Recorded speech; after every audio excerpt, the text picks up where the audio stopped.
Hey, Hi. yay. You Oh, did I it. have to go get my tea. Go get your tea.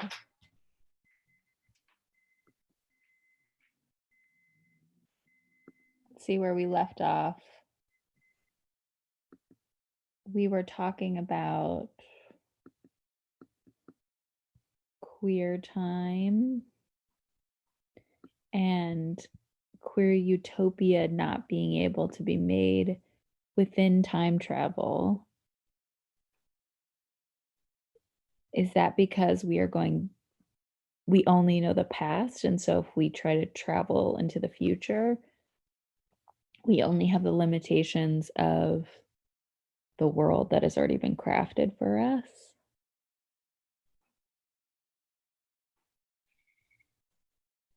What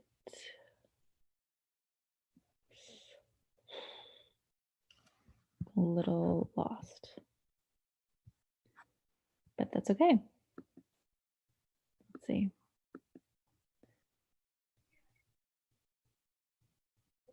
All right. New math series suggests time travel is impossible. Sweet.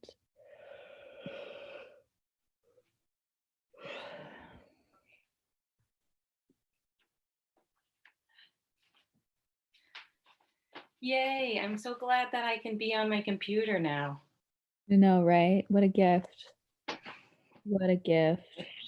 Say that again. What a gift.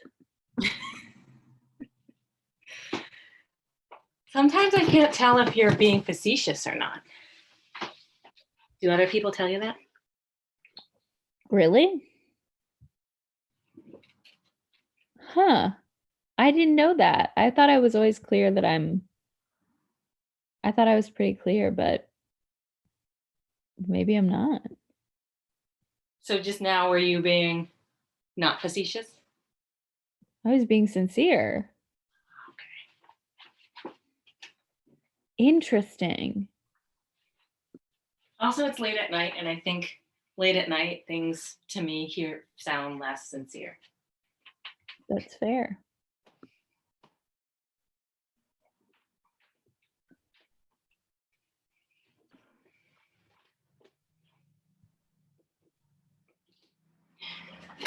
Plugging in Margaret's computer in case, need to.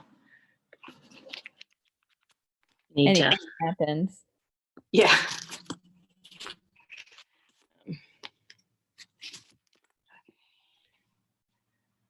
I'm going to go back in the other room because Margaret's puzzling there, and I'm going to be a silly and be like, I would like to sit near her. Oh. Do you miss Rachel? I miss Margaret. Yeah, I went up when I went to go to the bathroom. I went up to talk to her. I miss her. Yeah. I mean, I like you and all, Catherine, but I don't know. Oh, it's fine. You don't have to like me like that.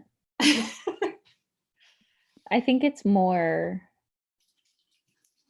I like sharing in things with her. And this is a hard thing to share with anybody but you. Yeah.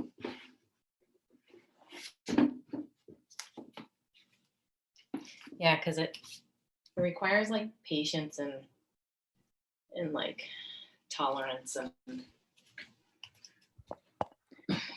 Yeah, and also being okay with like your existence being on the internet for a day. Yeah. Which oddly doesn't freak me out so much. Oh yeah, really. No, but I think also I'm of the same mind that like we gave up privacy a long time ago. And we're Yeah. doing different iterations of things that are already known to some degree. And like Yeah. privacy is not my most coveted asset. I think time actually is. But you don't think privacy is an asset? It's an asset. It's just not my most important one. Yeah. I think it took, oh, thank you. I think it took me a while to like accept that, Except what? that, you know, mm, doing theater things means I have to be okay with like a loss of privacy. Oh, I don't know if I even think that that's well, I guess it's a theater thing. Maybe it is a part of theater, but I think in general, um, Oh, you mean like for humans right now? well, yeah, I mean, I think like in the data way, but I also think that like, I think sometimes privacy and secrecy are two different things, but I think that I I think that a lot of times we confuse privacy with what people have told us to not speak into the world. Like privacy is a silencing sometimes, Mm. where other people tell you to be more private because they're uncomfortable knowing your truth.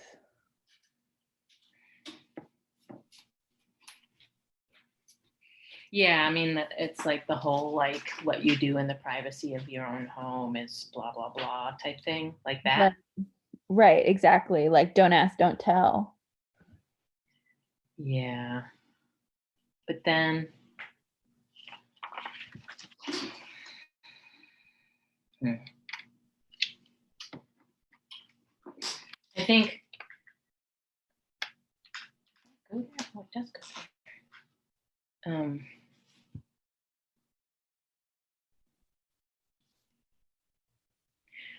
I think that's true. I think that people who are Gen X and younger, but even the boomers, there is that idea that like to share is to speak out, is to like the personal is political type thing. Yeah. And Millennials have that too, yeah, right? yeah, yeah, yeah, yeah. No, that I started saying Gen X and later, but then I was like, no, boomers kind of started it in a way. But yeah, I wonder about, and you know, in terms of politics, the public is generally seen as the like masculine domain and the private is the feminine domain. Mhm. So in a way, like this desire for privacy is a way to not be assertive, or it's a form of passivity or something. But I wonder what we're losing by kind of thinking that way. I stole this piece because I figured it's up here. Yeah, I don't know. Yeah, I think it's slightly tricky because I'm so okay with getting on social media or getting wherever and just documenting my life. But there's something to be said for not doing that. Right. There's something to be said for not engaging with welcomed voyeurism.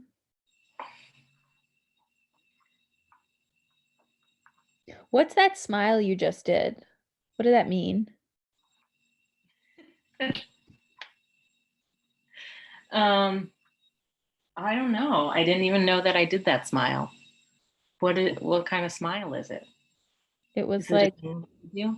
it was like I couldn't tell if it was like, "Ugh, you put 2 words together that were nice," or like, "Ugh, you think you were nice because you put 2 words together." Well, see, we're like getting paranoid.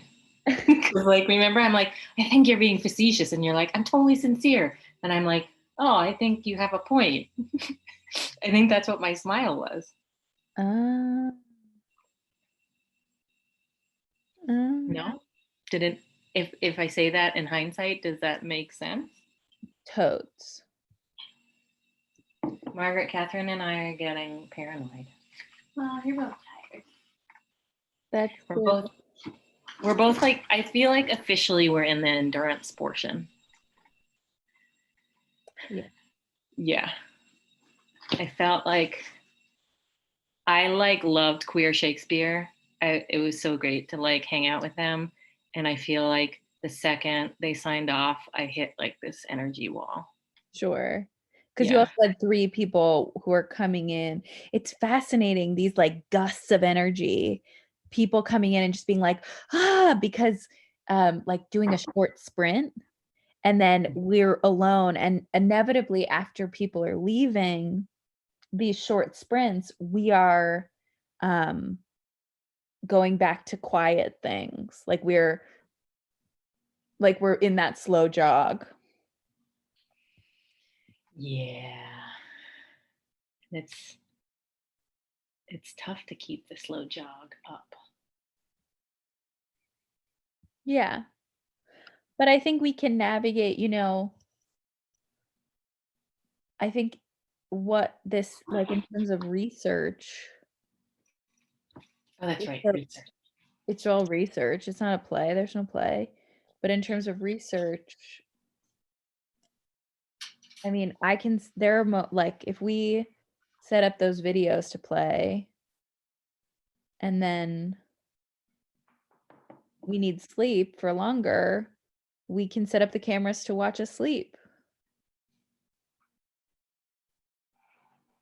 Oh, yeah. And I'm okay with that. That's a form of time travel too. Well, hopefully we'll sleep well, and lots of time travel happens in sleep. I Yeah. was I was just telling Margaret because because I'm a cheese ball and I miss her. Um, but I was saying like for her, once she goes to sleep, it'll be close to the end of the piece. What do you mean? Well, because Margaret will go to sleep before I go to sleep. I'm very certain. And then once sleep much longer. And then you'll sleep much longer. So I'm guessing Margaret's gonna get up about the time we start the reading. Oh. Oh. Which Just like, huh? it'll be interesting to see how we form that in Yeah. 12 hours. Yeah. And like I know from experience doing like this is gonna sound horrible. But I hope it's not. Like I would do these sweat lodges with indigenous people and I was invited by them. It wasn't like me being like, hey, white guy. You have 30 seconds until our next guests come in. Oh, really? Okay. But like time is really trippy in those. Um, when when things are being stretched. Yeah. Anyway, we can talk more about it later. We'll talk more about it later. All right. Um, we're gonna go silent and no camera, and we'll let them in and to do their thing. Okay.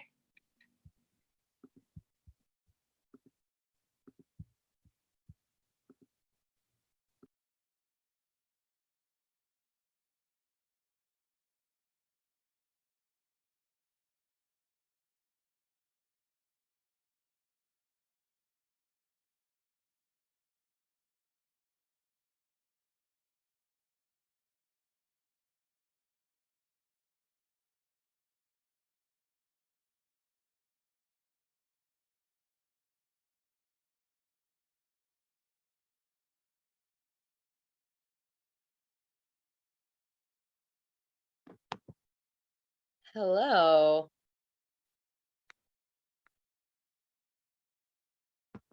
Oh, oh, I can't hear anything.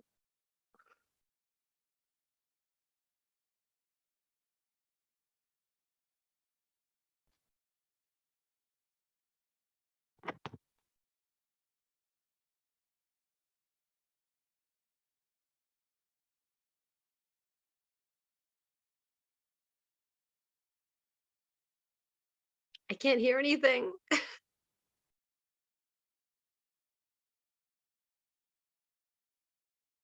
Oh, everyone, please.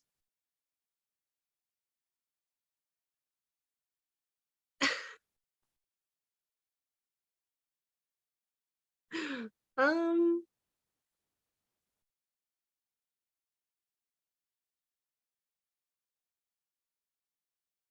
I think we're just struggling with a potential small audio issue. Um, okay. We're gonna see if we can reload Jillian Girth. um, assuming that everyone can hear me. Um, I'm Anya Upstill. I'm calling in from Nelson, New Zealand. And when Jill gets back, we'll be reading Laws of Attraction, a queer erotic love story to you all. Audio issues allowing. So we'll just see. I hope everyone's having a great time on this 24-hour queer extravaganza that we're all enjoying. Oh, little connecting to audio bubbles. Oh, I still can't hear you, babe.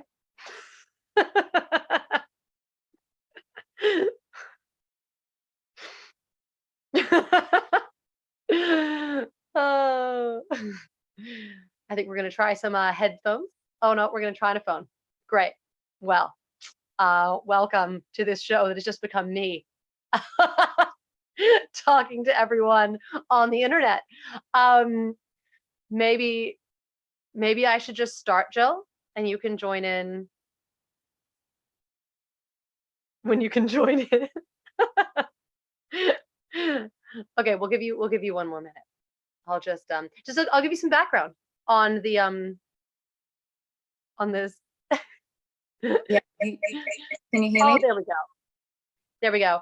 Yeah, you could probably cut the video on your phone and we'd be able to see you.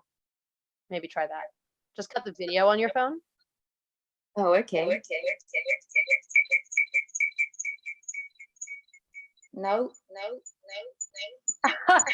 Now you're a ghost. Okay. Cool. Because you're logged in twice. You're gonna have to leave on your computer, probably. Great. God, That don't was internet. Okay. that was such a Jill, do you wanna start. introduce We yourself? apologize. Zoom hates me. Like, I don't know what's going on. Okay. Anyway, sorry, folks. I guess we just get started. My name is Jillian Gertz, and I am speaking to you all from New York City right now.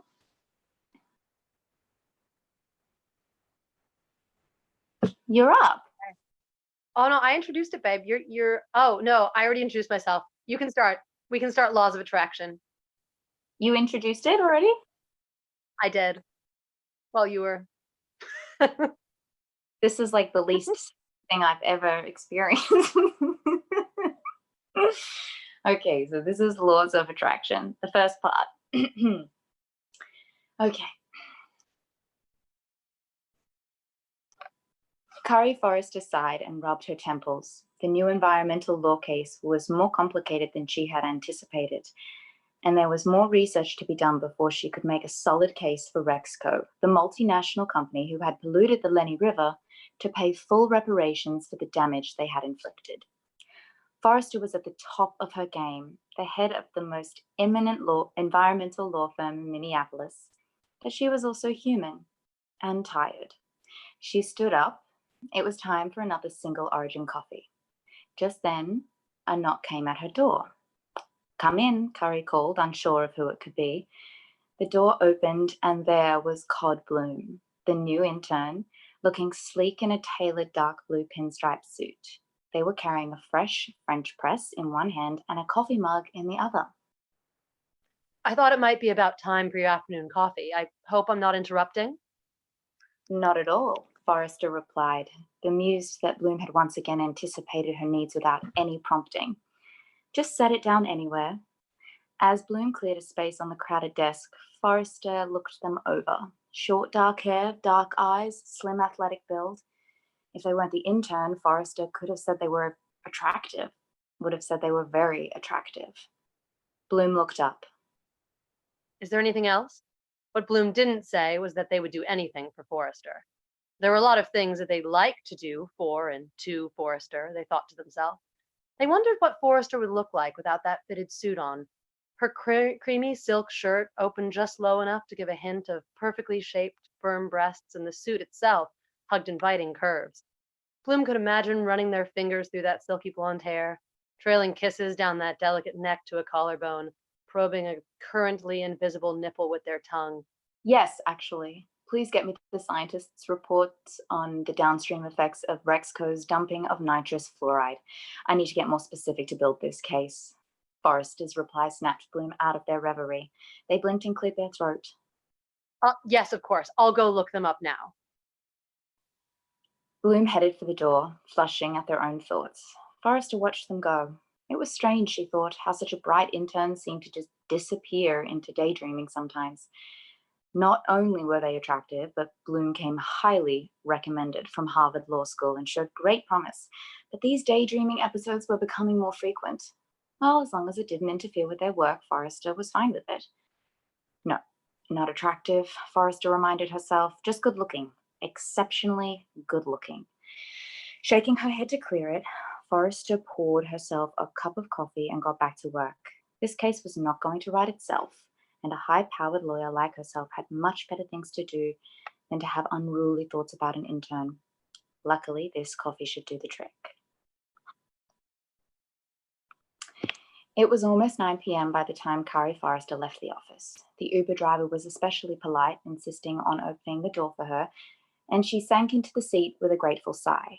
The ride was peaceful, and some kind of instrumental music was playing in the background as they drove through Minneapolis. And in 15 minutes, the Uber was pulling up at the door of her apartment complex. I'll get the door, Kari said, quickly exiting despite the driver's protestations. Have a good night.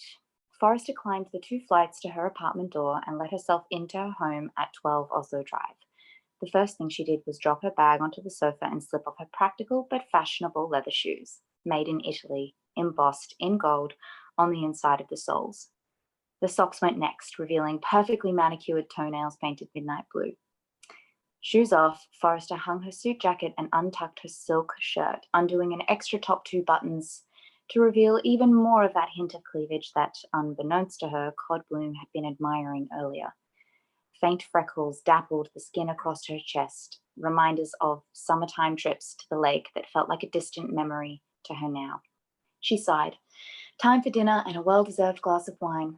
Padding over to the kitchen, Forrester quickly prepared herself an omelette and salad, her go-to meal for nights like these. As she whisked the eggs, she mentally reviewed her day's work. Even an idiot could see that the Lenny River was polluted. Algae bloomed in great swaths of the previously clear river, an obvious sign of contamination, but unless she could clearly link the contamination to Rexco, a jury couldn't convict. The case relied not just on the scientists' reports, but also on identifying a link within Rexco's internal documents. So far, nothing had been found. Well, that was a problem for tomorrow. For now, it was dinner and bed. As she stood in the kitchen pouring herself a Pinot Noir, Forrester found her thoughts going back to her earlier interactions with Cod Bloom. When Bloom had brought in the reports, they had excitedly pointed to new statistical analysis that they thought could help in the case. Kari liked watching their hands with the long fingers articulate in the air, and had watched a faint flush rise up their neck to the dark hairline as they spoke passionately about the possibilities of the data. She found herself fascinated with that flush, wondering how far it went below the starched collar of her shirt, whether it spread across their chest. Kari let herself get lost in her fantasy, imagining Bloom's body pressing her to the kitchen bench, those long fingers stroking down her body, running down her neck, brushing the tips of her nipples, gently tracing the curves of her breast before sliding lower down over her hips and inside the front of her trousers. Her own hand following her thoughts, Kari slid her fingers down to her clit, feeling how thoughts of Bloom had made her hard and ready. Oh no, I've lost my place. I'm so sorry.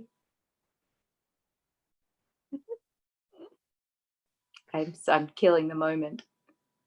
The bottom of page 2. Thanks, babe. My lord. I done it again. If you have it, you can take over. Okay. Her own hand following her thoughts, Curry slid her fingers down to her clit, feeling how thoughts of Bloom had made her hard and ready. She was already wet from her imaginary tryst, and as she started to rub herself, her breathing became less steady. Suddenly, a crash startled her from her thoughts. Her left hand, abandoned on the kitchen countertop, had slid sideways and knocked the wine glass to the tile floor where it shattered. Forrester cursed. This was not what she needed tonight. Fantasy ruined. She went to get a mop. It was probably for the best.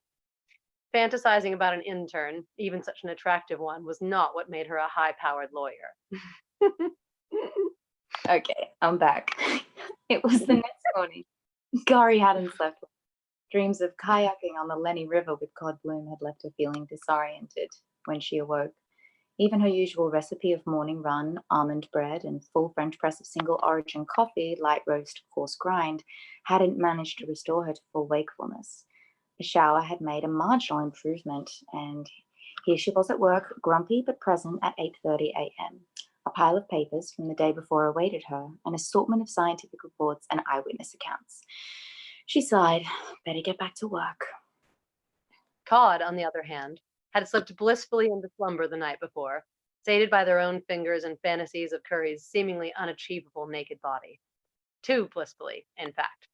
They had missed their first alarm, their second alarm, and only woke at the time that they were supposed to be arriving at the office.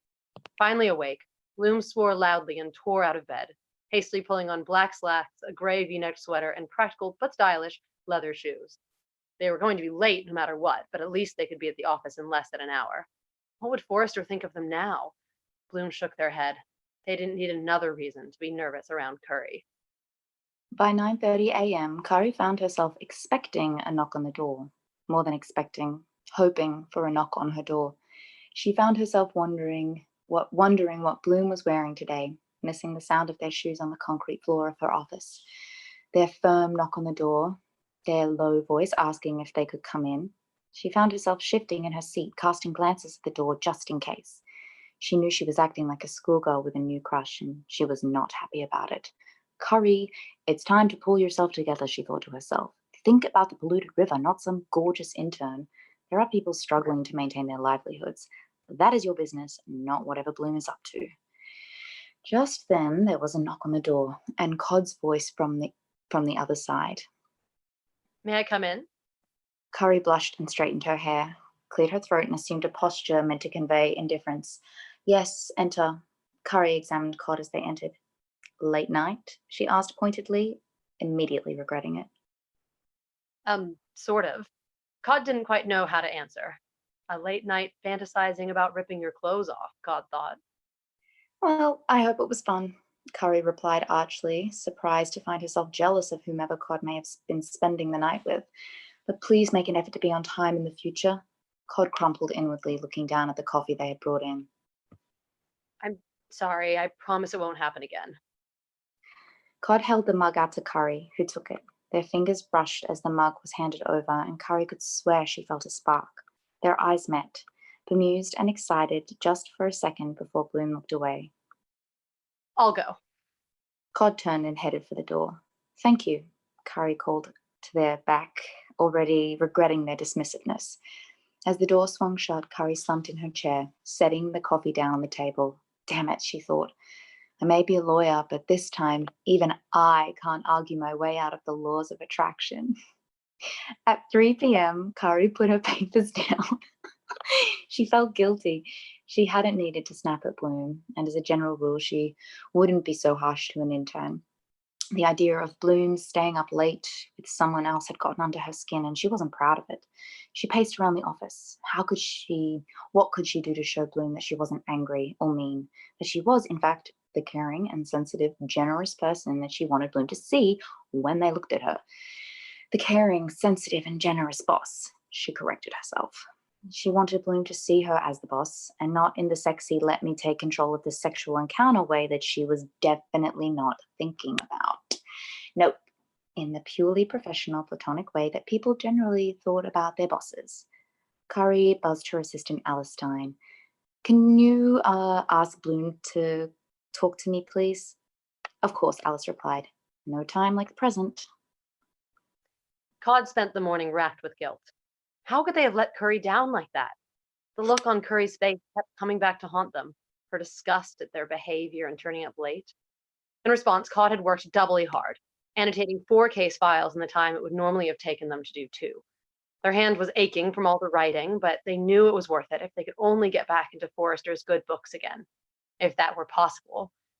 Cod couldn't think about the alternative. It made their stomach cramp. Cod thought about the first time that they had seen Forrester. Arriving at Forrester, Fitzgerald, and Green, they'd expected to be met by old white men. Kind old white men, since they cared about environmental law, but definitely old white men. Half sunk into a well-upholstered green leather chair in the waiting room, they had looked up to see a stunning blonde coming towards them. She seemed to almost glow, her lightly freckled skin creamy against the V-neck of her aubergine sweater, gray slacks showing just enough to be teasing but not unprofessional.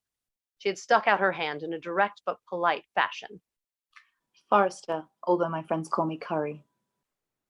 Cod had swallowed hard, surprised and confused. This was Forrester? Bloom. Cod Bloom. We'll stick to last names here, Bloom. Come on in.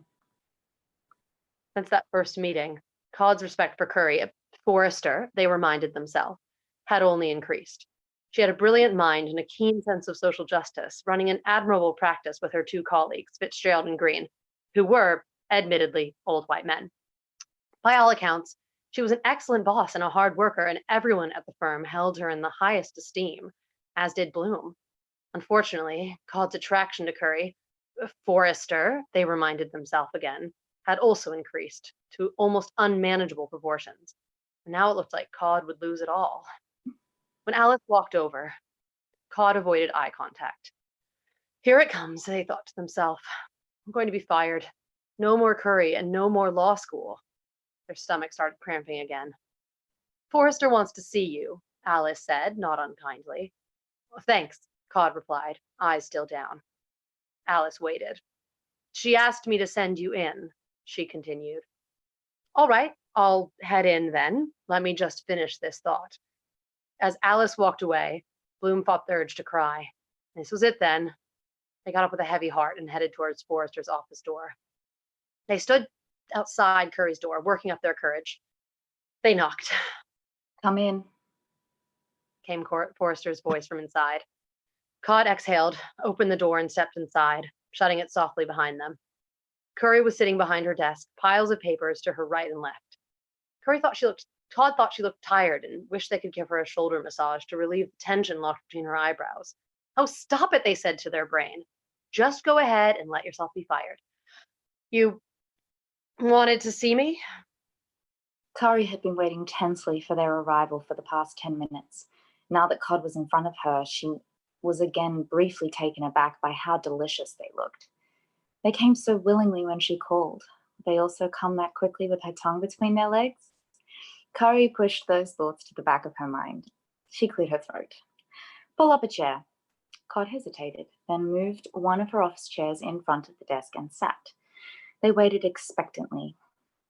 I feel like I was harsh earlier. Curry looked at the pencil she held between her hands, reluctant to meet Cod's eyes.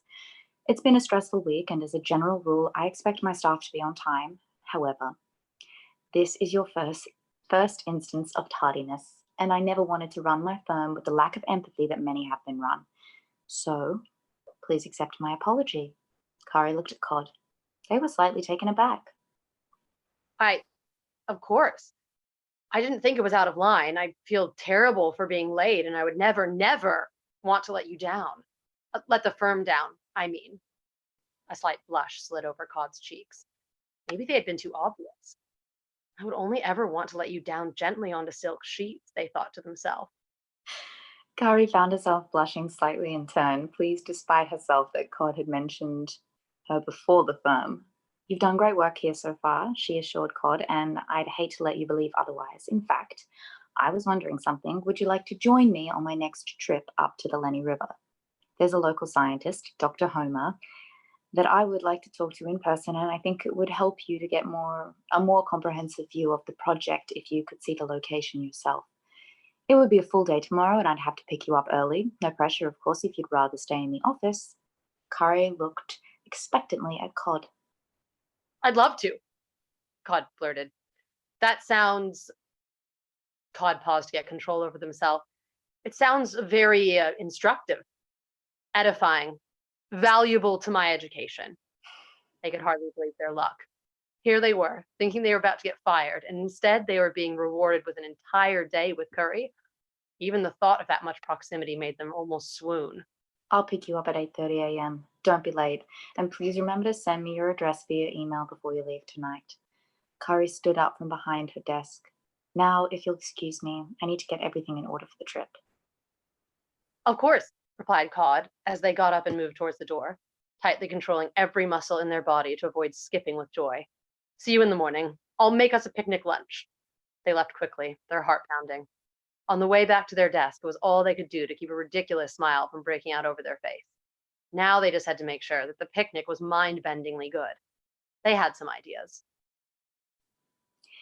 The next morning, Curry pulled up outside 116 Caveat Road at 8:25 a.m. She double-checked her email from Cod the day before. Yep, this was it. She inhaled deeply and let it out slowly. This was perhaps not her best idea. The idea of a whole day in close proximity to Bloom was both scintillating and anxiety-inducing. She thought about Alice back at the office fielding calls for the day. She had raised an eyebrow when Curry had said she was taking Cod on a trip today, but hadn't said anything. Damn it, what could she possibly expect? Curry thought to herself. It's not that unusual to take an intern on a trip to get them more experience in the field. Yet Curry had a sneaking suspicion that Alice might have an inkling about her attraction to Cod. After all, Alice had been working for the firm since Curry started there, and she knew Curry better than most of her friends did.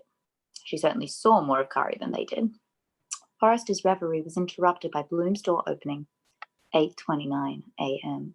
A full picnic basket in hand, Bloom stepped out and closed the door behind them. Since it wasn't a day at the office, they were wearing a casually professional collared linen shirt, V-neck sweater, and dark, slim jeans. It looked effortless and chic. As they made their way to the car, Cod hoped that Curry wouldn't be able to sense the number of hours it had taken them to decide on an outfit. Curry rolled down the passenger side window. Right on time, she pronounced. Good work, Bloom. Good morning, Forrester, Cod replied. I brought you an extra coffee for the road. Venezuelan light roast, I think you'll like it. They extended a light green keep cup through the open window. Oh, thank you. Curry was a little taken aback, but flattered by the effort that Cod had gone through. She accepted the cup. Get on in. This will save us stopping on the way, and save my poor taste buds from more substandard coffee. Very thoughtful. Cod smiled slightly. Do you mind if I put the picnic basket in the trunk? It's pretty hefty. I may have gone overboard. Not at all, Curry replied. I'll pop the trunk. She watched in the rearview mirror as Cod walked around the back of the car, placed the basket inside, and closed the trunk. She couldn't help but notice that their butt looked really cute in those jeans. Cod opened the door and got in. Nice ride, they said. Thanks, came the reply. It was. Cream leather seats, immaculately clean. Cod busied themselves looking around the interior as Curry pulled away from the curb to distract themselves from how overwhelmingly close they were to Curry. They could smell her perfume, something floral, maybe something from Jo Malone. It made them feel like they could melt into the seat. They glanced at Curry. She looked stunning as always, stylish sunglasses giving her the air of a movie star, turtleneck sweater concealing her freckles but failing to disguise the gentle, balanced curve of her breasts beneath it. Cod looked away again. They'd never been good with temptation. They desperately wanted to slide their hand along the nearest slender thigh, gently stroking from knee up to a certain warm, wet place. The car stereo was playing 90s R&B softly. There was a certain seductive timbre to the words that was decidedly unhelpful. This was going to be a very, very long car ride. An hour later, they were driving. Oh, this is you. Sorry. An hour later, it's okay. I took a dramatic pause. An hour later, they were driving across a bridge over the Lenny River, nearly at their destination. The drive had been more pleasant than either of them had anticipated. The initial silence had given way to easy conversation. They had discovered a shared love of home-cooked meals, visits to fine art museums, and a well-made whole wheat everything bagel. They had discussed childhood pets, the joys and pains of having sisters, and of course, their mutual interest in environmental law. Now Curry grew quiet. Just look at that. She murmured, pointing out the window. That green spreading all directions up and down the river, it never used to be like that. I remember coming up here in the summers from St. Paul and the river was a clear grey blue. Not anymore. Cod looked out the window. The river really was full of what looked like green sludge until you looked closer and could see the separate strands of the weed stretching along the shore and clogging the main stream. He swallowed hard. Such a clear sign of environmental degradation. I want to show you something. Curry pulled Cod's attention back into the car. Do you mind a quick detour? Of course not, Cod replied, curious. Once they were off the bridge, Curry took a sharp left onto a gravel road that ran along the riverbank. The road ended in a grassy outcropping overlooking the river, with a path leading off to the left and, Cod assumed, going down to the river. Curry turned off the car. Come and have a look, she said, getting out. Cod followed. Curry walked to the edge of the grassy outcropping, where you could see the river through the trees winding its way south. Look to the right. Peering in the direction of her outstretched arm, Cod could see a swimming hole along the river's edge, a rope swing suspended from a willow tree above. You see the swing? Cod nodded. My older sister put that up when we were kids. I'm not even sure what year it was. Back then the river was clean and we would bring a picnic here and spend a whole afternoon. It's not safe anymore. They've tested the water and the level of pollutants is too high. Plus the weed can make you sick. I guess I just wanted to show you why I care so much about this case. Curry looked down, momentarily shy at having shared so much. Cod instinctively reached out and took her hand. If anyone can shut Rexco down, it's you, they said earnestly. Your firm does incredible work. That's why I wanted to be your intern. I know you can win this. Curry looked up, searching Cod's face for any trace of facetiousness, but there was none. Just respect and care and maybe a little bit of something else. She half smiled. Thank you, Bloom. Cod was suddenly very aware of how close they were standing to Curry. Closer than perhaps they ever had. Close enough to kiss if they just leaned forward. Felt like every molecule of their body was leaning towards her, alert to her delicious smell, the warmth of her hand, the slight smile in her eyes. They blinked and stepped back, releasing her hand. No problem, Forrester. They shoved their hands in their pockets and looked away. Thank you for bringing me here.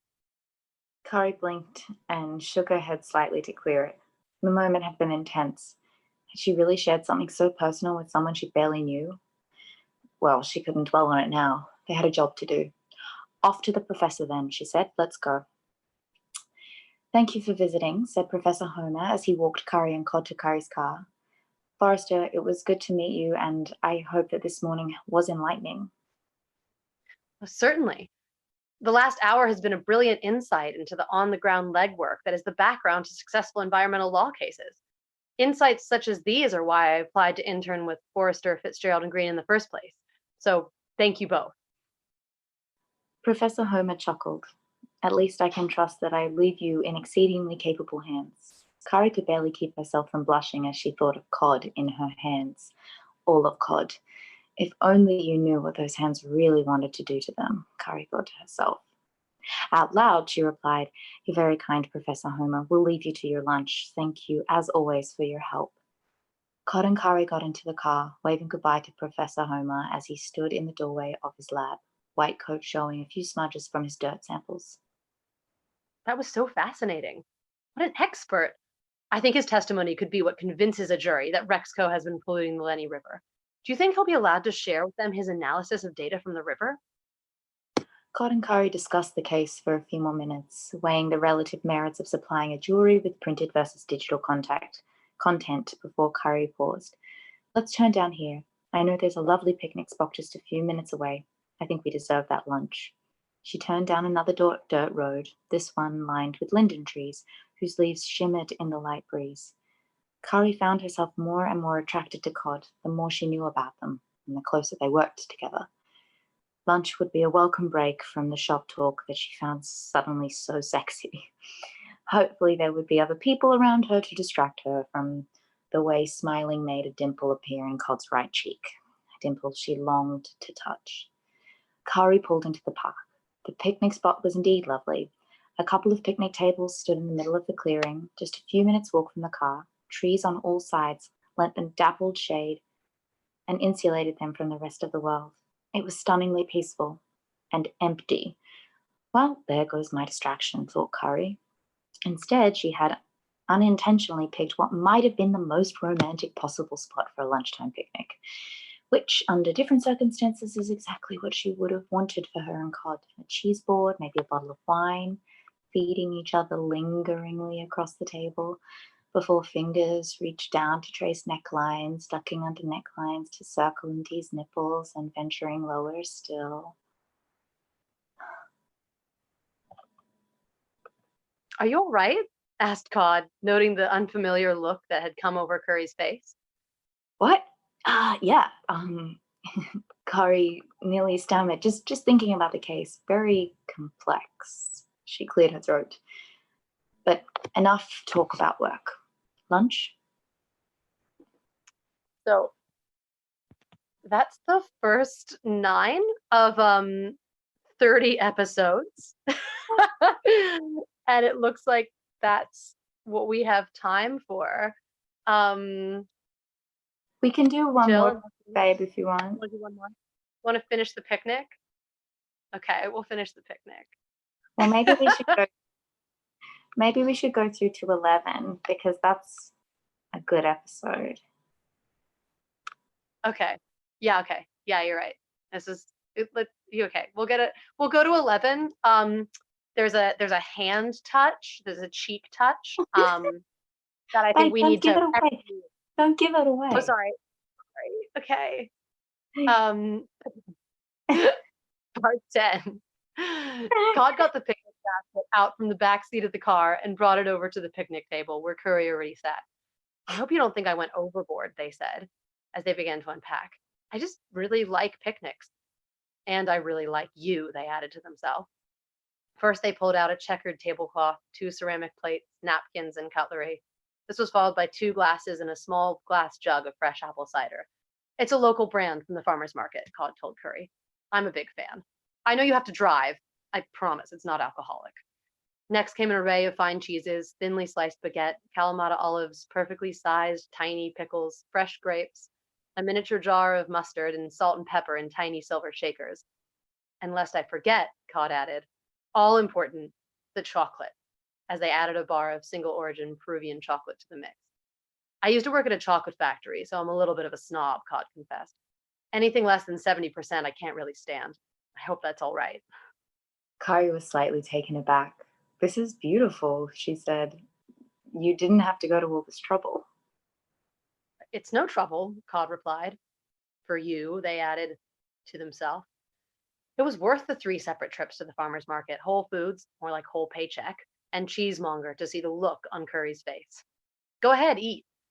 Curry took a few pieces of baguette and a piece of cheese to start. As she leaned over the table, a few strands of hair separated themselves from the rest, swinging forward towards Cod. Without thinking, Cod reached out to brush them back, their fingers catching the strands and gently pushing them behind one of Curry's lovely, perfectly formed ears. As Cod drew their hand away, Curry straightened up. Thank you. The touch of Cod's hand had sent an electric signal down her body. She felt slightly dazed. She sat down. Could you pass the olives, please? Cod passed the olives and busied themselves making a plate. Their hand tingled where it touched Curry. I can't believe I touched her, they thought to themselves. Oh God, she must think I'm a total moron. Or a creep. They snuck a look at Curry from under their eyelashes. She looked calm, collected, even cool. At least she doesn't look mad. In fact, she looks totally normal and I'm going crazy over here. Cod tried to think of something to say. Have you tried a grape? They asked. They're also from the farmer's market. You won't believe how much better they are than the ones from the normal supermarket. It's like comparing sugar and maple syrup. They offered a sprig of grapes to Curry. Or I can feed them to you, Cod wished they could offer out loud. Put your head on my lap and I will feed you grapes and in between feed you kisses. And we could lay a blanket on this soft, luxurious grass and run our hands over each other's bodies and perhaps even underneath a layer of clothes or two. Thank you, I'd love to try them, Curry replied, interrupting Cod's reverie. They handed over the grapes. Watching Curry delicately separate each grape from the vine and pop them between her perfect pink lips, Cod had no greater desire than to become a grape to be plucked, sucked, and swallowed by Curry Forrester. Curry and Cod arrived back in Minneapolis just before 8 p.m. The sky was already dark and it was quiet in Cod's neighborhood. For the rest of lunch and the return car ride, they had mostly talked about the case, next steps, and possible strategies for the courtroom. Still, as innocuous as the conversation had been, Cod couldn't help but replay their brief caress of Curry's cheek over and over again in their mind. Their fingers itched to touch Curry again in increasingly intimate places. As Curry pulled up outside their apartment, Cod could feel their chest tighten at the thought of saying goodbye. This is silly, they thought to themselves. You spent one day together and you can't face the idea of saying goodbye for the evening? Get a grip, Bloom. Curry turned off the car. Well, I guess that's us then, she sighed. I just have one more question for you, Bloom, if that's all right. Anything, Cod replied, slightly puzzled. Curry looked deep into Cod's eyes. Bloom, can I kiss you? Cod just nodded, completely tongue-tied. Curry leaned in slowly, keeping her eyes on Cod's. She traced one hand along Cod's cheek and behind their head, tangling her fingers in the hair at the nape of their neck and drawing Cod's face towards her own. Just before their lips touched, she whispered, I've wanted to do this for so long. The kiss started softly, lips parted, both of them tender. As their tongues began tracing each other's lips, the kiss became more intense, almost hungry. Curry took a firmer grip on Cod's hair, now with both hands as they bent towards each other over the gearbox. Cod's hand reached over to Curry's waist in response. Their hands started tracing a path upwards from the outwards curve of her hip, through the dip of her waist, and finally to the glorious swell of her breasts. Oh, sweet Lord, Cod thought. She's not wearing a bra. Through Curry's sweater, Cod could feel her erect nipples. They gave them a teasing squeeze, and Curry let out a gasp in response. Cod continued pinching and rubbing Curry's nipples with their thumbs and forefingers as both their breathing became more ragged and the kissing increased in intensity. Finally, Cod broke away long enough to suggest, Do you mind if we go inside? Curry nodded. Please. Cod swung open the passenger's side door and stepped out and woke up. Cod gasped and sat up in bed, breathing hard. Fuck, they thought. Now Curry is in my dreams? They lay back. That was how they wished the end of the evening had gone. Instead, Curry had parked the car outside, engine still running, said, Well, good night, Bloom, with a smile. Cod had smiled in return. Good night, Forrester. Thank you for today. It was really great. They had gone around to the trunk, grabbed the picnic basket, and waited on the porch, watching as Curry drove away. Then it was time for a solitary dinner and a stiff drink before bed. If only, Cod thought, Curry knew what I was thinking. Then they reconsidered. No, if she knew what I was thinking, she wouldn't want me around anymore. Better to just say nothing. They sighed and rolled over. All they could hope for was more delicious dreams. Oh dear. What you Well- get up to in quarantine. Thanks for having us. Thank you. For some context, Anya and I are in a involuntary 5-month long distance relationship in different countries. So you got to get creative, folks. But thank you for having us. We had a lot of fun. Okay. Thank you so much. We love you. Thank you. That gave us a lot of life. I'm ready. The no bra thing was my favorite. She's not wearing a bra. It's huge. This is massive. Cod The nodded. discovery. The names though, like it's too much. Actually, though, the Okay. names were the quarantine joke, right, Jill? Yep. Yeah. Your quarantine, a version of a quarantine name is the last thing you ate and the last name of the writer the author that you're reading. Which is Nice. where Cod Bloom and Curry Forrester come from. Of course. So, I'm so attached to these names now, though they feel like normal names to me, but I'm sure to everyone else it's like that's not okay. That combination. Cod, yeah, totally. I think well, you sort of, you all did such nice alliteration and wordplay. So I sort of was like, oh, this feels right. Yeah, You it's know? so delightfully cheesy. Yeah. Wait, for all the queers who are away from their loved ones during this quarantine, do you have any advice? Um, write erotic fiction for each other. No. Has it been therapeutic? You know, I think it's been really good actually because mostly it's very sexy. Anya's writing is very lovely. But mostly because like I wake up in the morning and there's a new chapter, right? And so it's like this beautiful way of us sort of staying connected when we really only have about like 8 hours of the day in which we could talk and sort of, you know, be in touch. So yeah, it's been really nice. But there's like 30 episodes. Oh my God. 30, 31. Did we get to 31? I'm trying to remember. No, I think you're right. I think it does end at 30. Spoiler alert. That's they so much actually get to devotion. have So are you gonna Oh, turn 31. these into like an audio play? Like what's the next step for Cod and Curry? Look, I maybe, I don't know. This quarantine could go on for the rest of the year. So we might have to take this to the next level, babe. Yeah. They might have to open up their relationship. They're like new food groups. Catherine, they just got together. What are you talking about? You know, God. I mean, time they is don't relative. get together until episode 30. So like it's a long That's wait. a long time. It goes on for no queer has ever waited that long to hook I up know. with anyone. It's not Look, it's real life. professional. No, It's amazing. never happened. Yeah. Thank you so much for having us, Catherine. Thank you so Oh, much. thank Katie. you. Thank you. Love you. Have a Thank great you rest of for. 24 hours. Wow. Yeah, We're so in it. cool. We're in it. So cool. I'm You tuning are in in at it. 8 in So the impressed. More Oh, fun ahead. Okay. Oh, well, Bye. have a great rest of your stream. Thank you. See Yeah. you. Thank you. Bye. Bye. Thank you for having us.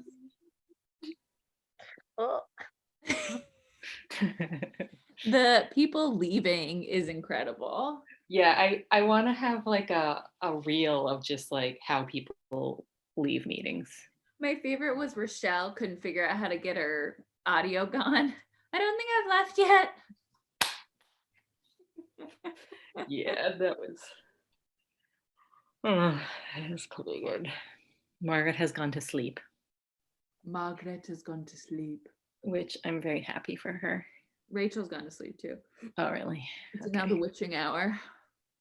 Yeah, well, we are in 15 minutes, we will be halfway through the endurance piece. What a feeling means believing. And we're doing this puzzle that our neighbor lent us because we've been doing lots of neighborly things. And it's like a women's march puzzle and it's a circle. You know, and I have the feelings about it, but I'm like, it's puzzle, so. It's like a white feminist puzzle. I mean, there are a lot of brown people in the picture. It's like, I think it's one of those like, this is what this artist wishes the Women's March was. Right. There's a lot of pink. Like, So, but it's interesting. It's kind of hard because it's a circle and. ooh. Oh, I shouldn't do this. Sorry. Yeah, you gotta stay up. Do you wanna, because we're getting into the witching hours, do you want to read some of our text messages? Oh God, sure. So we have collected when do you have them from? Wait, I foolishly did not prep this in the right That's folder. okay. Um, Text. Okay, I have a text PDF. is it here? Where did I save that? I must have saved it before I uploaded it. Oh my God, this is so long ago. This is from January 29th, 2017. Yeah, that was the furthest back I could go without like being afraid that it would like disappear. I'm gonna have to download it from the drive. So sorry.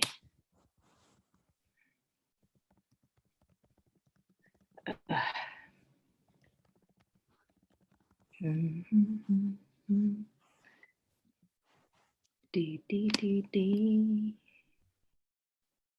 Do you remember what you felt like that long ago? Like, what was that version of yourself? Oh yeah, I think so. Especially when I read this. Right? Wait, which folder is it in? It's in the virtual fest folder. Oh, texts. Okay.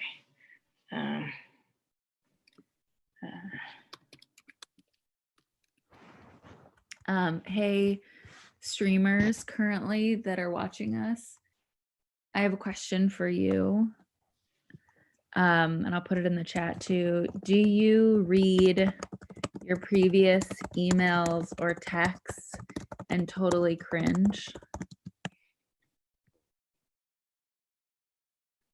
Do they feel like a different person wrote them? Because that's Is that how you feel? a lot of the time. I think. Yeah, go ahead. Well, I mean, you have talked about how you have a bad memory. I have a horrible memory. Yeah. My memory is just poop. It's why I actually think I am good at directing, because I can watch something the next day and have forgotten things and be like, oh, I had a stroke overnight. Oh. Yes. Yeah. Yes. Yeah. Wait, That, let me especially this tea. especially during those previews when you got to sit for weeks and weeks and weeks on end. Oh, I just start memorizing the show. Like I start memorizing everybody's lines. Really? Yeah. That feels brutal and painful. Yeah, I find myself giving line notes. You shouldn't do that. Your stage manager should do that. Well, yeah, but you know how I've done. Yeah, when I have a proper stage management setup, yes, they do the line notes. But sometimes you've known some of my stage managers. That's true. So can you imagine some of these stage managers giving line notes? Can you imagine some of these stage managers giving minutes? Show us your cup. Let's have a moment. Put the spoon in the cup for us to see. Let's get that shade in full view. Shady, shady motherfucker. Putting some shade in my tea. Okay, amazing, amazing, incredible, amazing. We're still in this. We're still doing this. All right. I So wish let's. we could know who was watching us. We don't. I mean, I asked the folks that are watching to respond, but no one is. Maybe they shy. Maybe they Maybe shy. they're voyeurs. Maybe they're like, Mm. what is this queerness? What are these people doing? They seem like a mismatch. What's going on? Okay. Okay, we're I'm reading these. in these texts, I'm gonna change. We should change names. Okay. All right. I'm gonna name people characters from Harry Potter. I will not, unless you want them all to be Harry, because that's all I know. You can use whatever system you want to use. Great. It's called illness plus exhaustion. Wait. Oh, I think you're reading me. I think I'm on the right and you're on the left. Oh, my bad. Go ahead. It's called illness plus exhaustion. It's concerning to me. Yes, it is concerning. It's a sticky illness. Do you have any non-grad school friends who can come by to see you? Riley offered to stop by. I wish I could go out to Connecticut and have my aunt look after me. Get Riley to stop by. If you stay sick, you should take the week off and do that. I don't know if it's something you got in Mexico or some deep psychosomatic thing you got in Austin, but your body is commanding you to heed. Yeah, it's brutal. Can we just talk about I had like the craziest, like I had a lung infection. When I Wait, was in New York, I always get so sick. but this was when you had like diarrhea, right? Like explosive diarrhea right Oh, after you left Austin. oh no. This was my first year of grad school. Yes, I had explosive diarrhea and then I came back and I got a pneumonia. Oh, yeah, that's right. But I think that most of my illnesses are psychosomatic. Like the symptoms are real, but I think they're mainly caused by stress in my brain.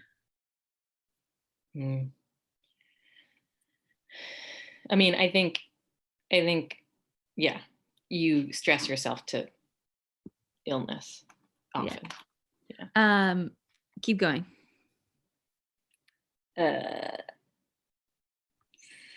Oh, I said commanding you to heed. Yeah, it's brutal. Yes, I'm sorry you're suffering, so I wish I could keep you company. I appreciate that. Can you remind me that I won't be sad forever? You will come out of this. You are fundamentally good and strong. So nice. I'm going to urgent care. Canceled rehearsal. Fuck, do you have a buddy? Can I call someone? I'm on my own, seeing the doctor now. Where are you? Can I contact Harry and ask if he can check in with you? I don't even know who that person is, that actual name of that person. Oh, we went to City together, and then you also, yeah. Oh, got it. Yeah. I'm up a ways from my apartment. I'm okay. No need to call anyone seriously. I will be okay. I want to fly to New York right now. I so appreciate that and adore you. And then Time passes. time passes. How are you? I'm okay. I fell asleep around 9 and just woke up. I hope I didn't wake you. Go back to sleep. You didn't. I woke myself, but I will try to sleep more. I'm still debating in class tomorrow. I'm just wiped the fuck out. But I hope your rehearsal was okay. You're a legend and your show means so much right now. Thanks. Did the doctor tell you anything new?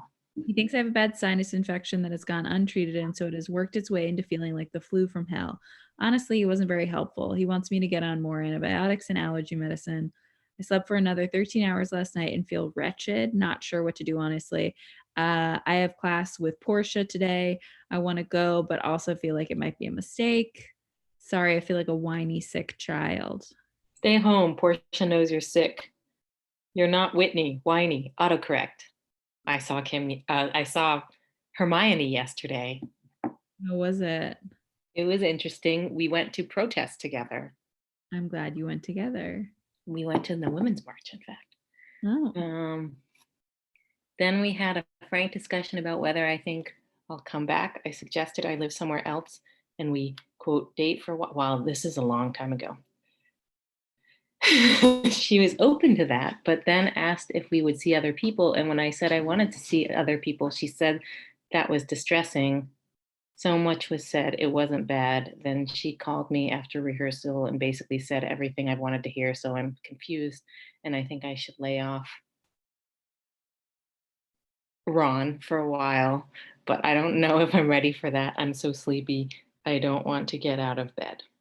wow. That is a lot. Sleep is good. You're going through a lot emotionally. Your body is probably exhausted. Laying off Ron sounds like a good plan. Referring to her as Ron, I feel like you were talking about drugs, and you sort of are. Yeah. Oh, that's funny. Yes, I have to meet with Lavender Brown this morning, so I do need to get up. We can actually say this because this is about Fusebox. Okay. Yes, I am. I have a meeting with Ron Berry this morning, so I do need to get up. Oh, wow. About Fusebox? About this show in About 2007. this show. About this show. Yes, and that job and other stuff. Oh, right. The job. Mhm. Mostly to catch up generally because we're art dating. So sleepy. That is sweet. My view of the bathroom. Nice light, nice door. I'm so tired. My book pile. You send I me wish- fucking pictures of your life? Yeah. Oh, cool. We send each other pictures like all the time that year. Oh, I don't remember that. My book pile. I wish you and I could just cuddle for like a week. Me too. I'm sitting here half asleep being like, what should I do? Stay home. If you slept 13 hours and still feel like shit, I don't want you to be a walking infection. Also, it's not something like mono or one of those things, is it?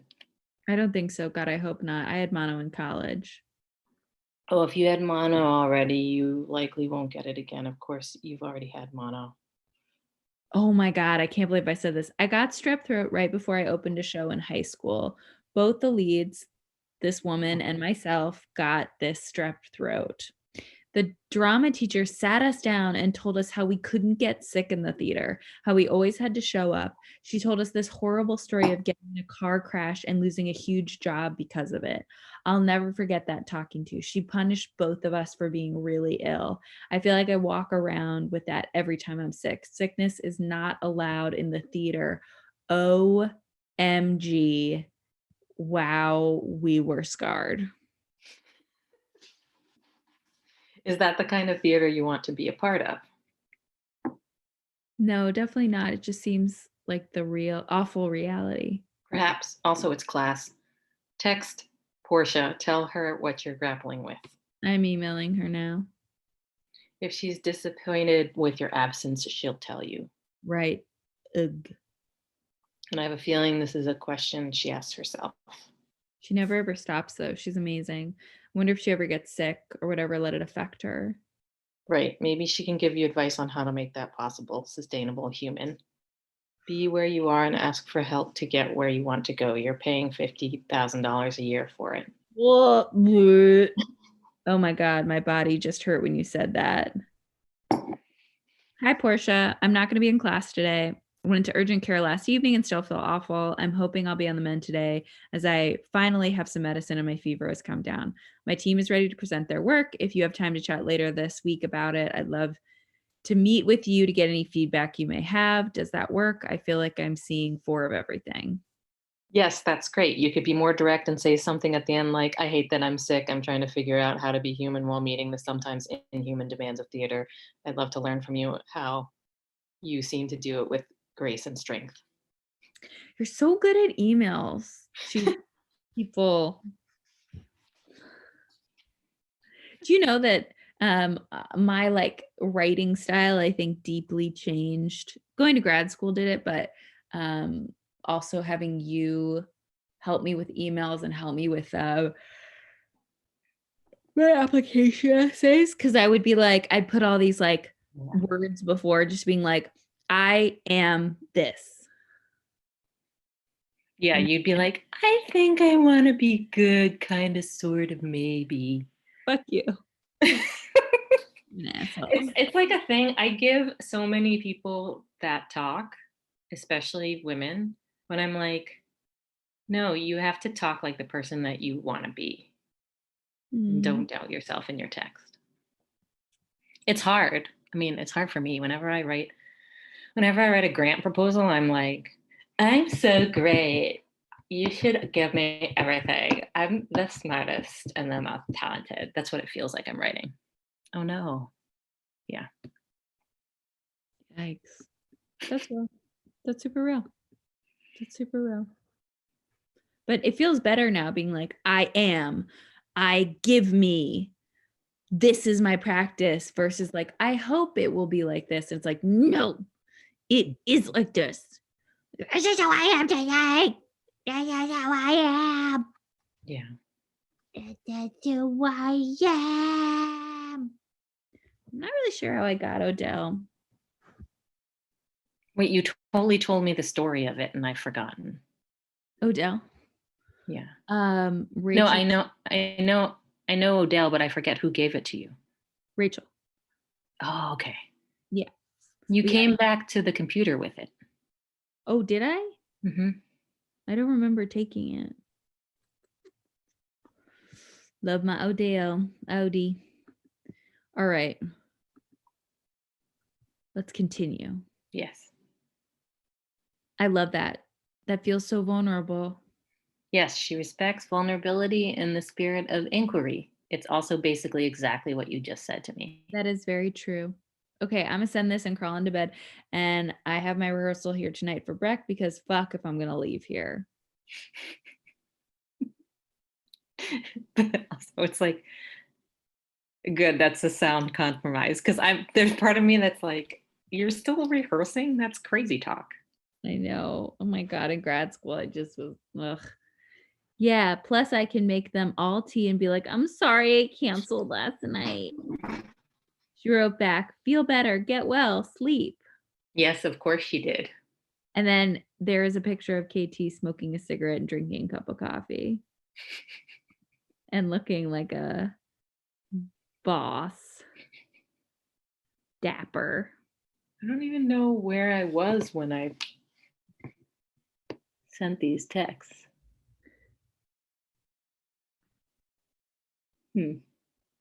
What? Across the street. Okay. Anyway, I'm having the breakfast of champions at the park across the street. Hell yeah. Next day. How you feeling? I'm okay. Just took a nap. Not really sure what I'm gonna do at rehearsal tonight. Something will happen though. And you? Yes, something will happen. Super busy today. Don't know how I'm gonna make it to the evening. You can do. I know. Thanks, sweet. Just had a rehearsal with Anna McConnell. Wait. Oh, sorry. Anna McConnell's the best. And you should stream her yoga No, that's right. with Black Swan. Keep going. How was that? It was in my apartment and productive. How is your body?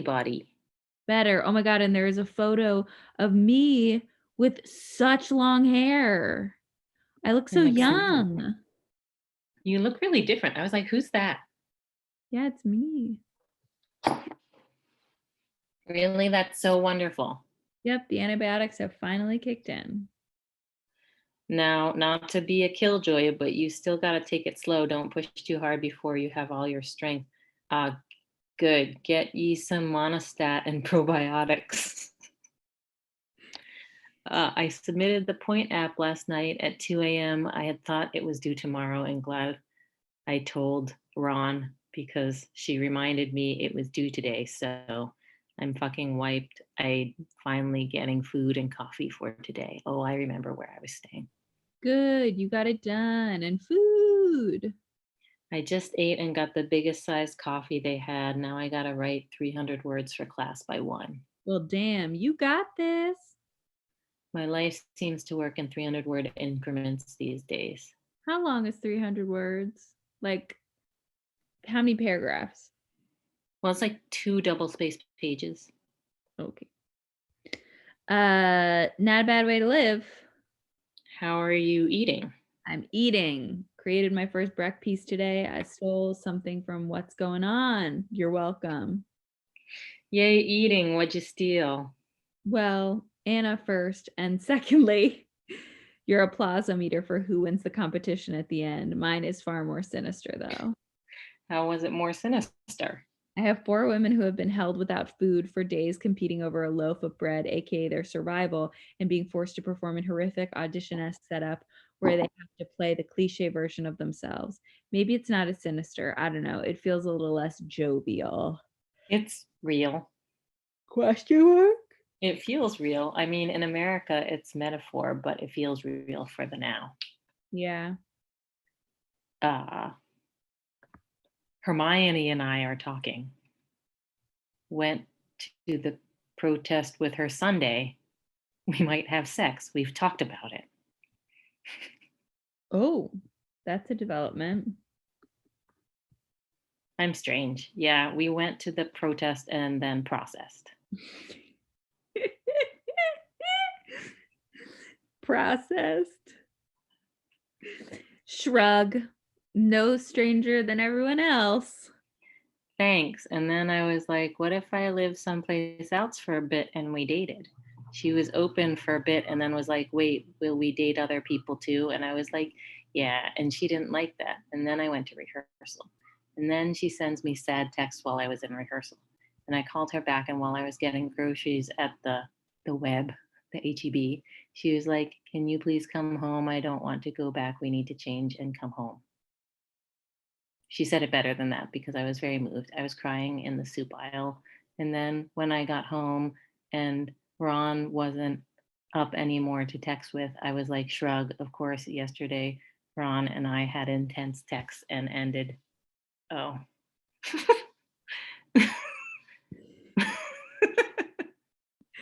What? How did it end? What does Ron want? Do Do it. it. There's like no one listening, I'm sure.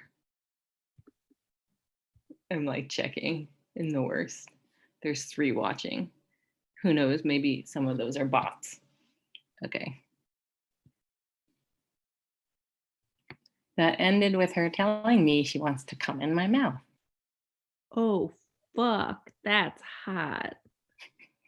And then we basically wrote apps for the Point Foundation together while messaging on WhatsApp. But damn. Yes. Ha. What does that even mean? Yes. Ha. Ha. Ha. Ha. Who are these humans? Oh boy.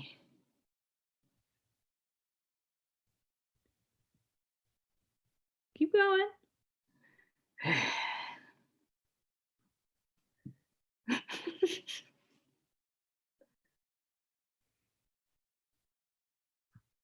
Okay. And she finished her app first, so I told her to go to bed. I finished at 2:30 or something, then overslept and masturbated. And she texts me at work, like, "What are you doing?" And proceeds to sex me while insisting I stay at my desk and pretend to work, which was like, yeah. Wow, y'all are working it. What am I? A Missy Elliott like song? That's the recap while you were in urgent care and stuff. That's hot. I'm a bro. Is that what it is? Ha ha ha ha ha. That's what you missed on Glee. Glee. I mean, there is heat and danger, but it's a lot. I was binge watching Glee with my sister. Oh, you were? Oh, at that point in time. Yeah. Glee. Hmm. Okay. Is that what it is? No, wait. It's still you. Oh no, it's me. And then also today, Hermione texted and was like, your comment on Facebook gave me feels. The one about golden showers and leather bars. I don't remember that comment. And then she was kind of like, part of why I want you to come home is to have sex. So I was like, maybe we should, if it isn't harmful so much.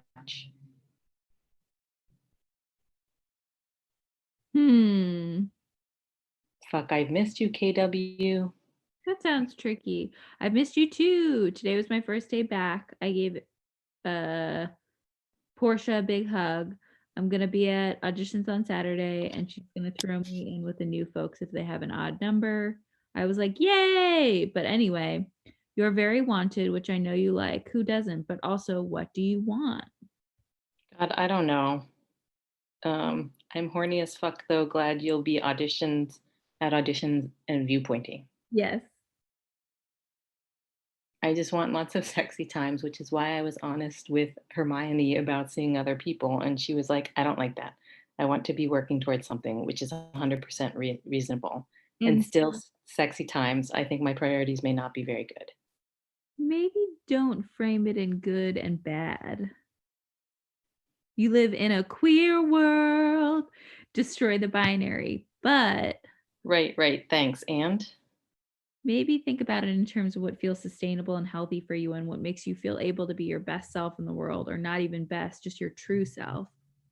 I don't know. I'm thinking about my heart a lot right now and how to work from that place and not my loins or my crazy making brain. Sometimes all that shit aligns, but sometimes my heart just wants to breathe. But I wrote breath. Yeah, my loins are so loud and my heart is like, I'm over here, shell shocked and scared in the corner. And then so much of me is like, I want to fuck all the pretty people. I want to smell like Snatch all the time. Arr. I want to smell like Snatch all the time. Arr. Snatch monster. I love it. Yes. But also, like, why? That part difficult, says Snatch Monster. What are you trying to do with all that snatch? Chorus of women sing all that snatch in unison. Yeah, I don't know. It's probably something human and slightly pathetic, like affirmation. Tell me I'm lovable. I'm a Snatch Monster. You're the most lovable, and I'm really picky. Aw, sweetie, why is it I feel most lovable when someone is coming into my mouth, though?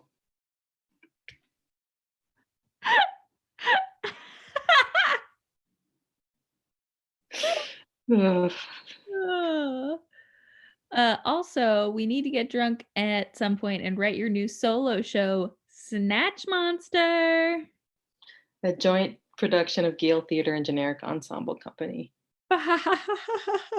Irene.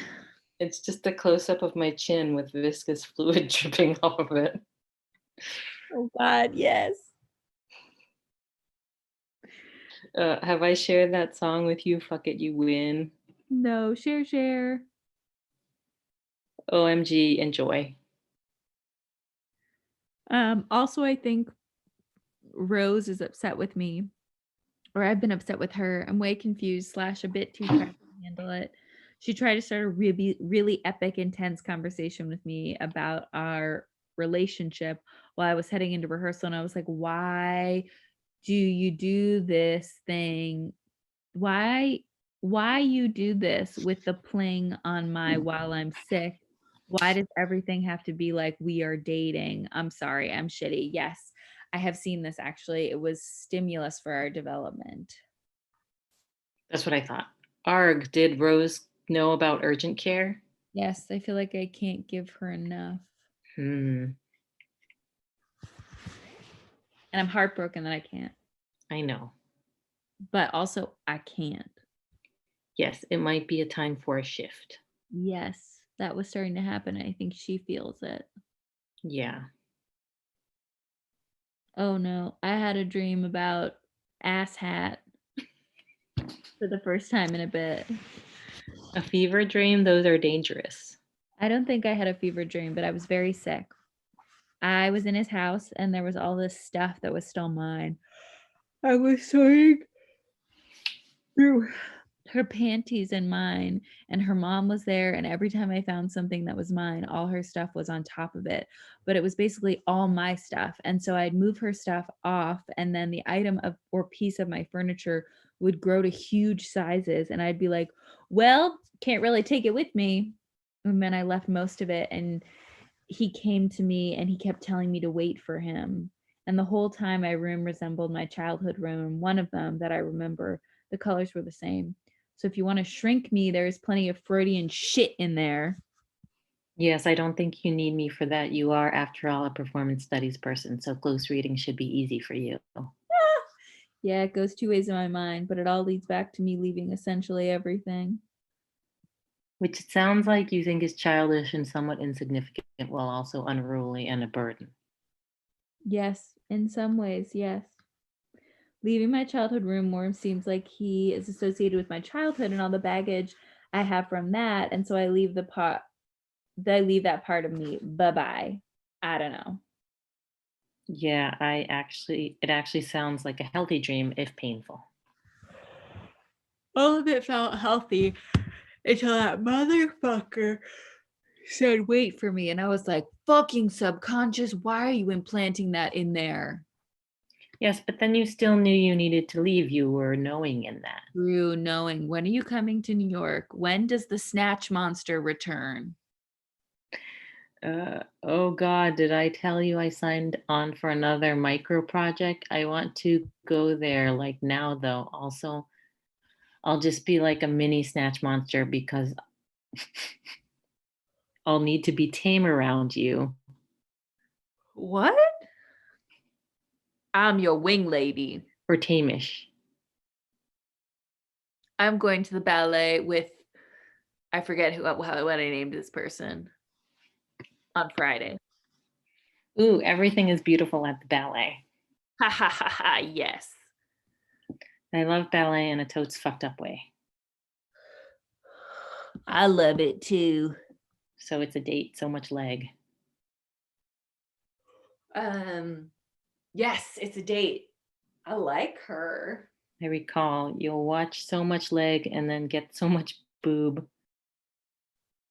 I'm double fisting with the text right now. You're what? I'm double fisting with oh, I was like, what about fisting? All right, can we have a moment for our past selves right now? What's happening? What are we doing? I don't know. Imploding?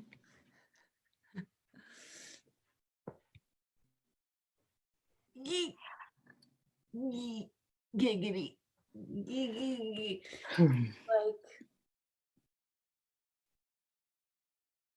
There are 3 people watching.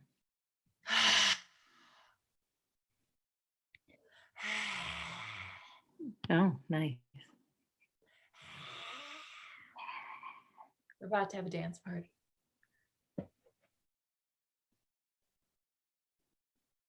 Wait. Oh, Catherine Vaughn is here. Oh, Al has been participating, but I think they're gone now. I can never read my past texts, they say. Feels like a spy. It does feel like a spy.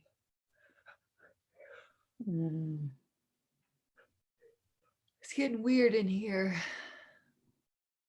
Yeah, well. You're 20 in the morning and on the East Coast.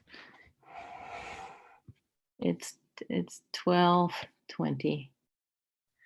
Got it bad, got it bad, got it bad. I'm hot for teacher. Got it bad, got it bad, got it bad. I'm hot for teacher. Got it bad, got it bad. Got it bad. I'm hot for teacher. Got it bad, got it bad, got it bad. Is that how you're staying up, is by doing various calisthenics, floor work? Ah. Are you keeping yourself awake by doing floor work? Yeah, I mean, I think it's like if my spine is erect, will I be able to stay awake? It is Okay. later for you than it is for me. So I don't think we have to not sleep.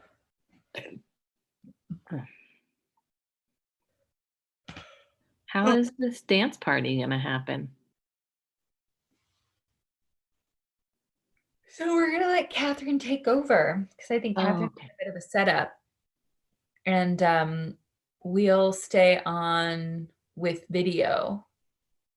But I think we want Catherine's audio to be front and center. So Okay. So then people are gonna watch me be awkward at the dance party, like how I am.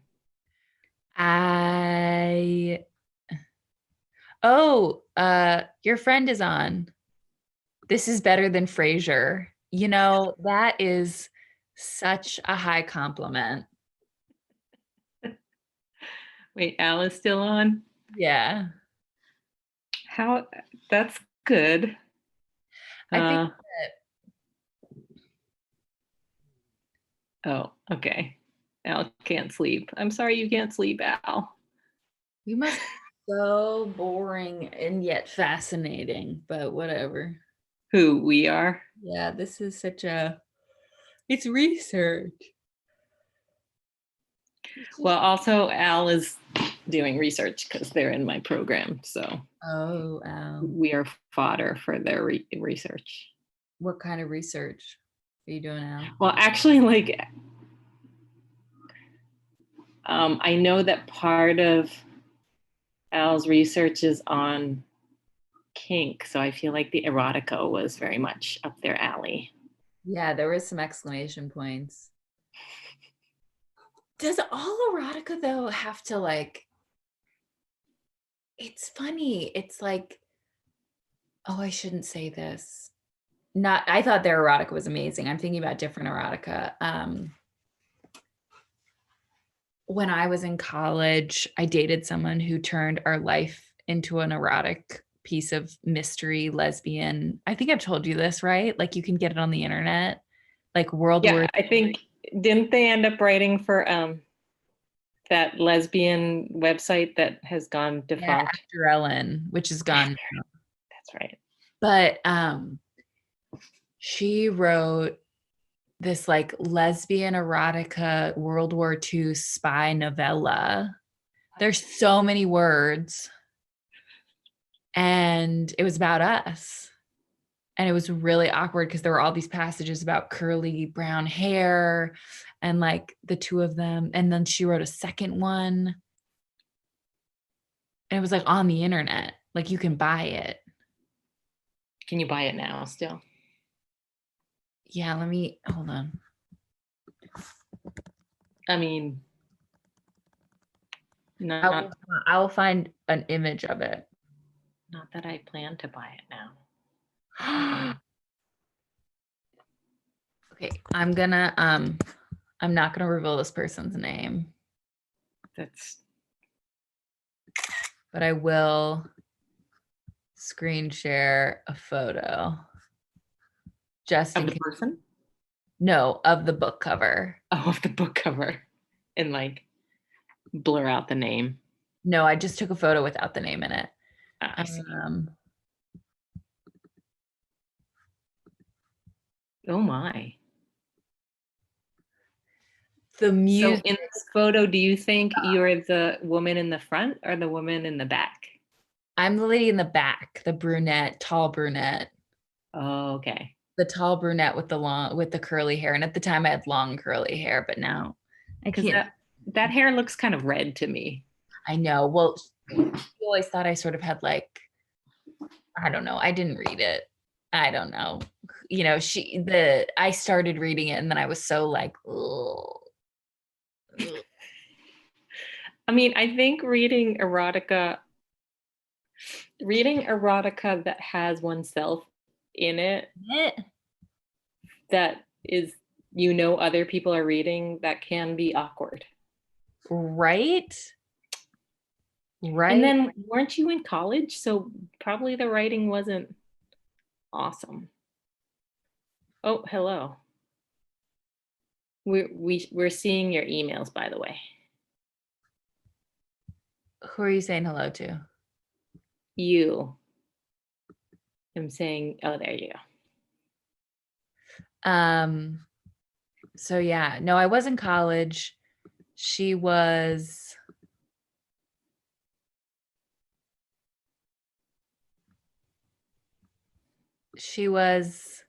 very instrumental for me coming out.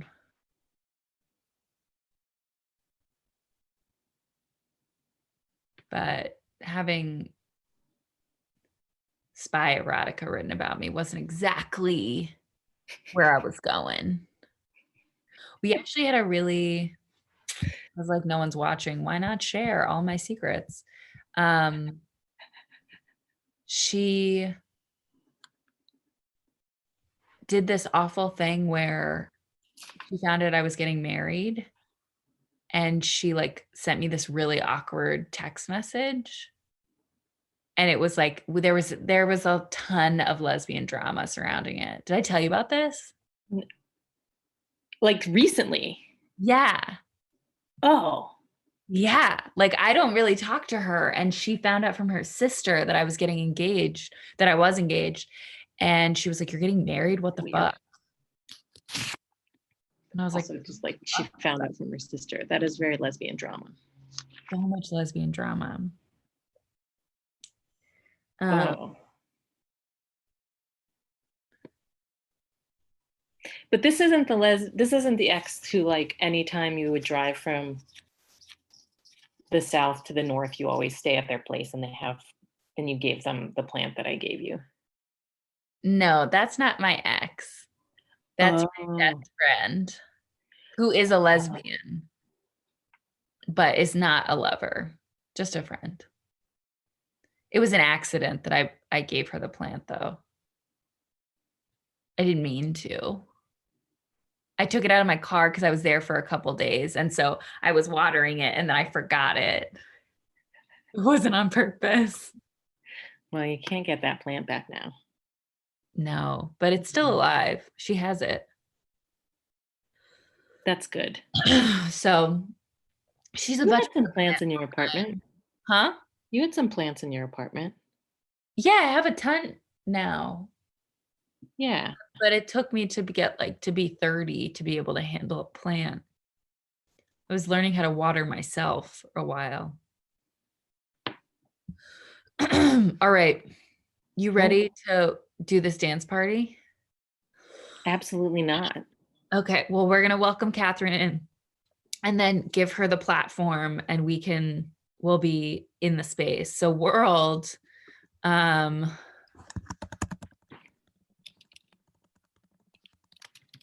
party is coming at you. Let's bring in Catherine.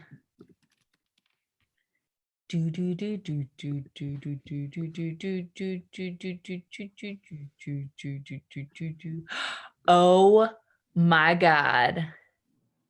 Nice. Hello.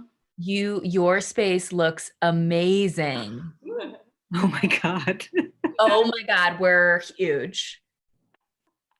Oh my God. This is what queer time travel is. We are inside your home space. Yes. In the How future, are underwater. you doing? I'm good. How are you? We're like crazy. Yeah, we're delirious. Thanks for being part of this experiment. Yeah, Thank you. Thanks for including me. totally. Should I share or yeah, share my computer audio and play the music from there. Yeah, that sounds perfect. We'll mute ourselves and then you will rock and roll and we'll put you in the main frame and then we'll all dance around. Yay. But you'll be in the central area and I'm hoping all our viewers as well will be dancing. Oh, there's another person. There's Yeah. a human. This is Malika. Oh, Hi, Malika. Hello. Sweet. So yeah, so whenever we're gonna mute ourselves and then rock and roll, dance party commence. Cool. Thanks, y'all. thanks. I'll Bye. set the See you music soon. down. See you on the dance floor. Cool. Oh yeah, I need to share. Bounced. Share.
simple shrieks will be other darlings. The light, it is your morning companion. You've awoken from a non-auditory alarm, an internal device that gently awakens your mind and flows with the natural cycle of your body's sleep pattern. There is no jolt. The alarm is soft and warming, like awakening to your partner pleasure you. A non-invasive invitation to re-experience the existence of your body.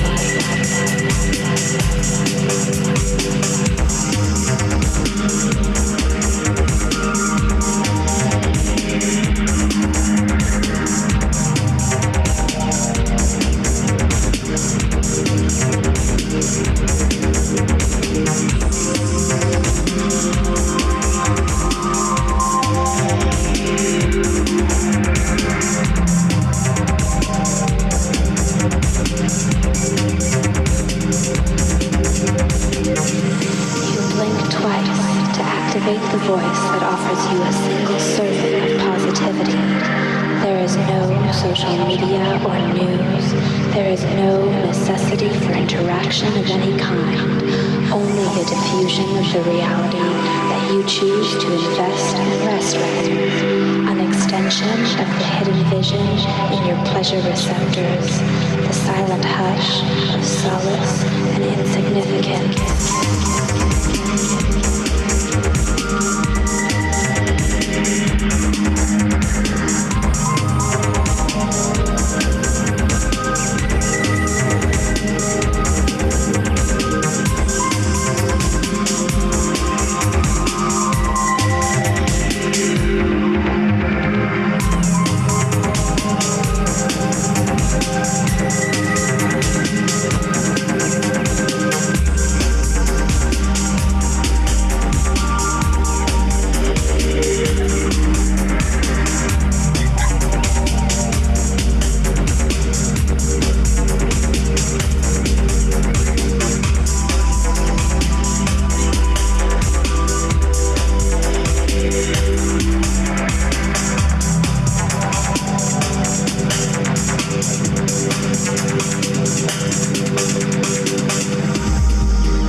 you. That was so fun. We Also- love you.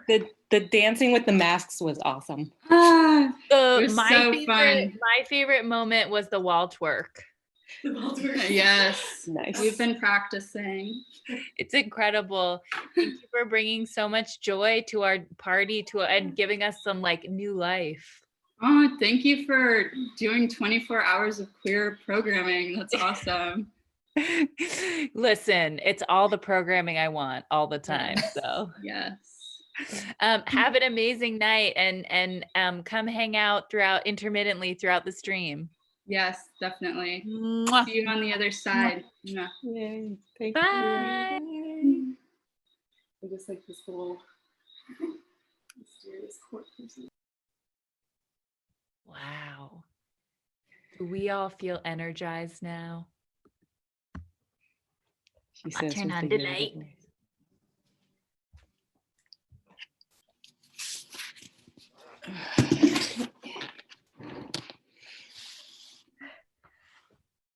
I just feel like that was everything. Yeah. Now it's back to the old boring gaze. Playing with the mundane, living inside of our life. Do you want to tell everybody what you felt like doing in the middle of the dance party, you old fuck? What do you mean? Tell everybody. No, go ahead. What? I danced. You saw I danced. Dancing. What? You did great dancing. Yeah, and then I filled out a form for my funding. Thought it was good music to fill out a form to. And then I was like, oh, this is getting really interesting. Yeah. It was Very so acrobatic at the end. gorgeous. It's interesting. I'm learning a lot through this day of work, of research, truly, because what is it? It's research about what really works on the internet, like ambiance, like strange lighting from a distance, like stuff that you can like get trancy to is really great. I love the mirrors and Yeah, then the mirrors like really help. layering of multiple like mirror images of each other. That was really cool. Yeah, that was dope. Also, when I didn't realize there was a second person there and all of a sudden, and then the mirror. And so I was like, oh my God, there are 3 people in the room. Holy shit. Yeah, they made it really feel like a dance floor. Yes, which Considering. I really deeply needed. Yeah. That was so wonderful.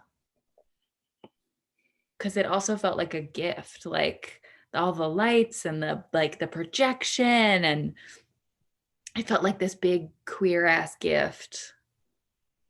Yeah. Just feel that I feel refreshed and renewed. I got a lot of good content on the IG. Oh, that's what you were doing. Oh dear. Yeah, we got Wow. some good stuff on the IG. Just so haven't people been know on- what they're missing out on. I have not been on the IG. Gonna go on now. Just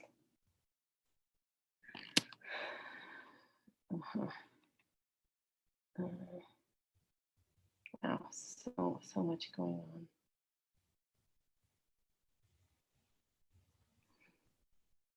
on. So what time is our queer confessionals? I think it's in an hour. It's in an hour. Wow. Have you submitted your confession? I did. Okay. So whoever's on in an hour, we will be doing queer confessions With guest. with Christine guest Bloom. star and like formidable producer. Oh my Christine God, yes. Willem.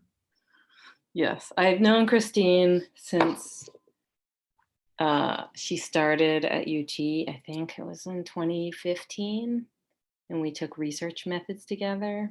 And she's so serious that I would always tease her And she never knew whether I was joking or not. And then she always got irritated with me. So, because I am a jerk in graduate seminars. I bet.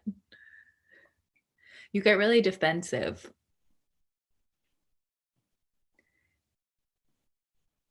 I probably do get defensive. It's more like I feel like somewhere along the line I learned that to understand the material better, you need to fight about it. So I'm just like weirdly aggressive. To understand the material better, you need to fight about it. Discuss. What does that mean? I don't know. Oh, I made this booze, by the way. You made it. What is it? It's called makgeolli. It's like a Korean rice beerish thing. Yeah. It's not milk. It is rice stuff. And it's fizzy because I fermented it twice. Discuss. I don't know. Like, I think it's also a weird, at Oberlin, I feel like everybody was always accusing other people of things. So the way that you showed that you were like, I guess the term we'd use now is like woke, is like by being able to like call someone out. And it's a very like aggressive, somewhat violent practice. And so that's like where I developed my intellectual skills.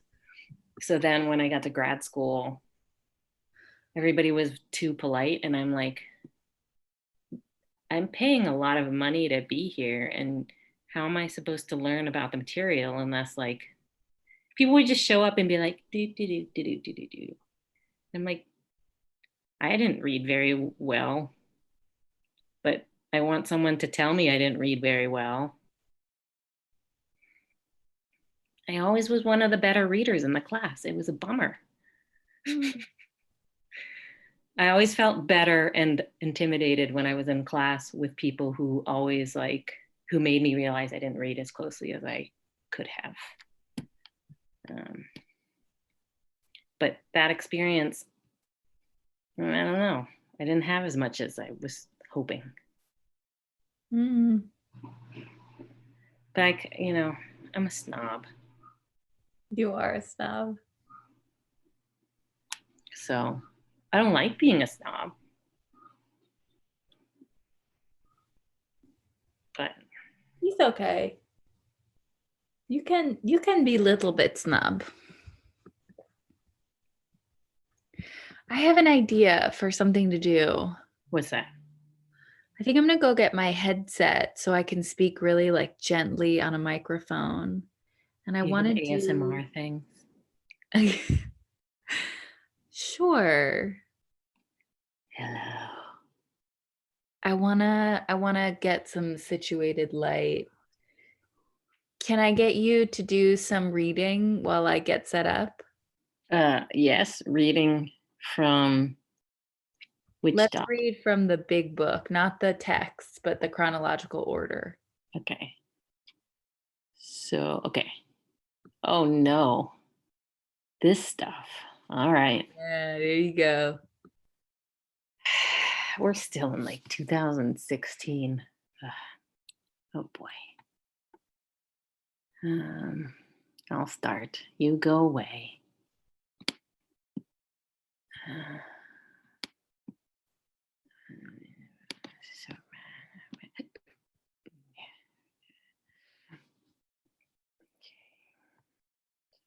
Getting on the stuff. Oh boy. Sometimes we write stuff that later we wish we didn't. Okay. I want to always smell you on my nails. I want to rub my eyes in fatigue and remember the slippage that led to the musky silk on my nose. I want to absent-mindedly forget that moment of crisis, only to be reminded when it is completely inappropriate. when I am in a meeting alone at work, entering spreadsheet figures, when I'm waiting in line at the coffee shop, when I return my library books, when I push blackberries into the back of my mouth. I want to look down at the mouse on my machine when the IT tech comes and wonder whether he smells the musk, whether your musk will be in his office were I to ever visit him. If I wash the dishes, then the sink, then my hair, then my body, as I'm drying my face, I want to feel briefly sad knowing you must have washed off, and then recognize you in the mildew of the towel.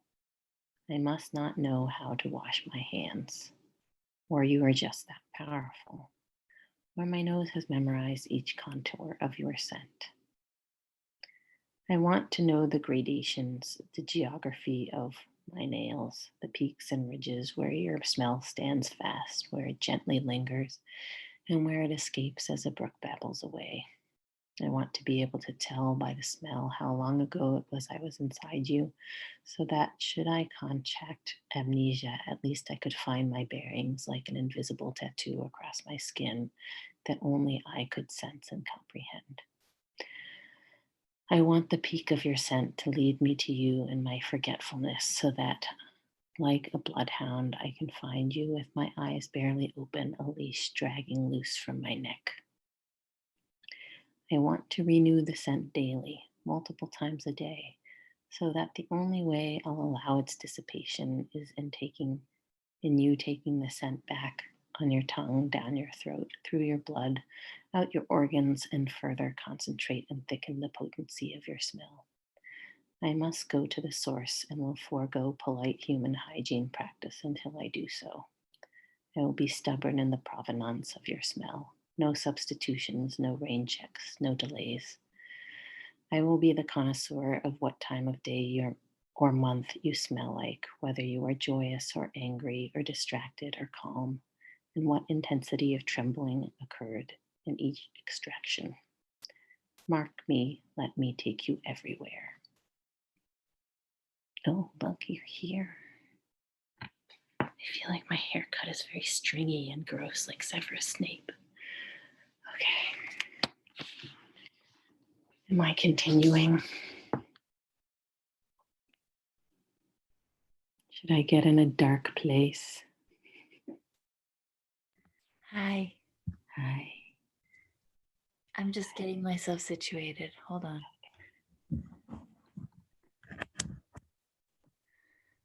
Okay. Can you hear me more gently now? Sure. Is Can it you hear me? Yeah.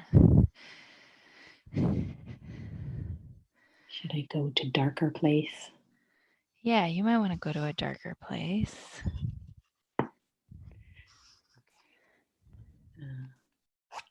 Let me get some, I need to get situated. Okay.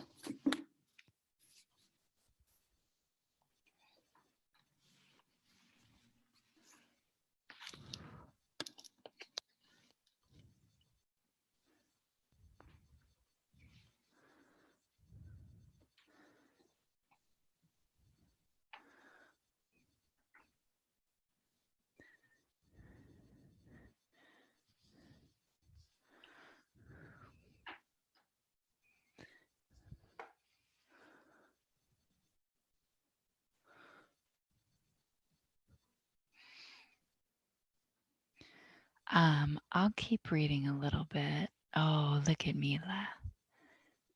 Okay. So we're heading into some good stuff here.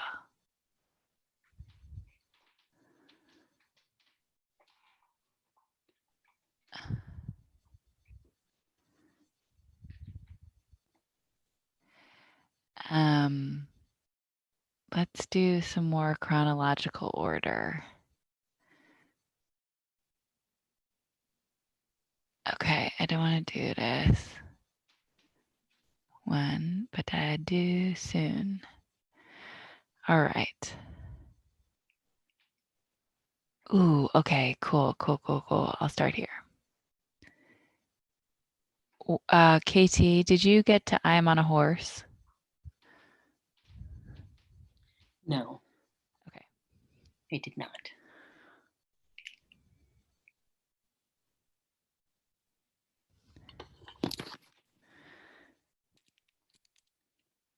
I am on a horse.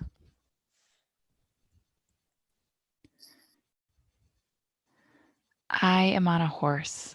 I don't know how this happened. I remember that I have not learned properly how to control a horse's gallop. My canter is barely serviceable, yet she increases speed. I know to pull on the reins and say, "Whoa, girl," but I also know that my thighs, squeezing in fear, keep telling her to go faster. She must be confused. I am certain I am. The figure in gray continues to walk towards me and clearly sees me on this horse galloping, confused, and uncontrolled toward it. The mare is wise. I can tell because every time I am about to lose my seat, she shifts ever so much to catch me before I fall. I don't know why she is so loyal and protective of me. In this moment, I realize her name is Constance. I am wearing riding gear. I don't know how this happened. My boots are substantial and reach to my knees. I'm cloaked in gabardine, which is fine and black. Underneath, I wear a red brocade waistcoat, or is it vermilion? On my head is a beaver top hat. I look to my right, and a young man with blonde curls and blue eyes is nodding and smiling at me. He also rides a horse.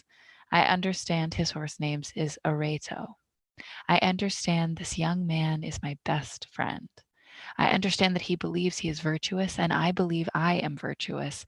But in a sharp moment, my perception is shifted to cosmic, and I realize we are neither particularly virtuous in the larger scale, though on this meadow, riding Constance and Areto, we may be the most virtuous men for miles. The gray figure hums a melody I can't quite recognize. Though she is still far away, I hear her as though she resides in my ears. I blink. My face is dry. I am dry. My feet are dry. Constance is gone. So are my boots, my beaver hat, my gabardine. I don't know how I got here. My back is on a graying blue carpet across a blackened cement hearth. Even though I am indoors, it smells like pine and teak wood. I wear a quilted bathrobe of blue and white gingham. The left sleeve is frayed at the cuff. My feet are cold. I wear white socks with a hole in the right big toe. I know I am very small. I weigh 40 pounds. I recall weighing myself and knowing that recently. I noticed a small water stain on the ceiling near the white crown molding. I am very uncomfortable. The place is comfort, yet what I'm doing is not. I see two sets of eyes, one sly, one guilty. I want to forget, so I close my eyes. Cold is the feeling of metal against the inner softness of my thigh. I see the gray figure, closer now, but softer. She lives not on the meadow, but behind my eyelids. I want to forget where I am, but I won't ever forget, because I will return here again and again against my will. This discomfort in comfort is my blanket. She hums again, but her voice mimics birdsong and pan flutes. I am walking along a corridor lit by a fluorescent light at the other end of it. Each step shuffles. My slippers are too big for my feet and not thick enough. My feet feel even colder now. The marble floor shines with decades of obsequious devotion. 5 or 6 women warble out even song below. I listen to my old footfalls go higher and higher up sets of stairs. I climb many flights. I do not lose my breath. I realize where I am going, though I do not know how I got here. Dim lights across the hall from some fogged windows hum. I knock quietly twice. This room is warm. My feet begin to thaw. I do not know how I got here. I smell like my cousin. The night is too deep, but all of us are far too young. Heat is the feeling of a cheek against the border between the jaw and the neck, long hair and face. I am on my back and pink sheets. My face is slick. My torso is covered in sweat. I don't know how I got here. I hold a limp and warm breathing head and body against my shoulder. I feel her lashes tickle my neck. Her arm is across my chest. My hand is behind my head. I can hear my heartbeat. I can hear her breath. I close my eyes. I see the gray figure closer, just a block away. Just as the figure approaches, I begin to fall backward. The ground escapes me and I fall back and back as if on a cliff, off of a cliff. The figure reaches out, but I keep falling. I fall and fall until I open my eyes with a quick twitch. She asks what's the matter, and I say, only a dream. I know she protects me in these moments. She burrows her head harder into my shoulder, which feels far too small and bird-like to be comfortable. My neck is hot, and the sun is warm. A stream nearby dances with the dapples of the tree in the breezy wood. 4 women with long hair strip to their petticoats and dip their feet in. One looks up at me. They all wear white and smile at one another. I don't know how I got here, but I'm wearing a white linen shirt. The one looking at me is distracted and bearing a wide grin. She shimmies her petticoat off her shoulders and hips and catches the bottom just before the whole thing falls into the stream. She tosses it all onto a clean rock nearby. She folds her elbow near her breast, now bare in the sun warmth. Guileless, the other 3 follow suit. 2 splash water onto each other and 1 circles in a breaststroke, her hair getting wet below her shoulders until she shifts onto her back to wet her face. Her nipples and pubic hair peek from the surface of the water. The 4th keeps looking in my direction, though she rarely makes eye contact. I realize I'm wearing no pants. Beneath the linen shirt, I have breasts just like these women, though it seems only the one of them sees me. I hear the word frolic before it escapes my mouth and realize it feels too cheap, and knowing how to quite describe what I see happening. Once I remove my shirt, all 4 of them see me and seem happy to welcome me into the stream. I dive and splash, and they tease me like an old friend. Beyond a knot in the tree, I see the gray figure in the distance standing and listening to our din. I know these women all see themselves as virtuous. And I can also tell that they misunderstand virtue. Within 18 months, they will all be married to men they do not respect. Within 18 years, they will all have taken multiple lovers. The sky is gray, and I stand at the end of the road by a field of rice paddies. My cheeks are cold, and I can tell they are flush. I don't know how I got here. To my left is a persimmon tree dripping, and bright orange fruit no one dares to pick. Beneath the trunk of the tree are 2 marble gravestones. I shiver. The paddies are dry and yellow. Not too far off, I see a rain cloud approaching. A young man, 15 or 16, darts out of the back door of the house across the paddies. I know he is older than me. His mother is following him. He murmurs loudly and rocks back and forth. I look to my right towards the mountain, still some leaves red and orange, but mostly a bare forest. I hear wheels on gravel and look far to my left and see the gray figure riding a bicycle through the middle of the dry rice paddies on a dirt road toward me. She stands up and tips her head to the side while tolerating the turbulence of the bumpy road. Before I know it, I lift my right hand and wave. I am smiling broadly. A wind blows my unzipped coat open. It is nighttime. I wear a cheap plastic bag over my head and shoulders and cling to a sweatshirt that says Mount Fuji on it. Rain pelts me from the side and I cannot believe it is late July. I don't know how I got here.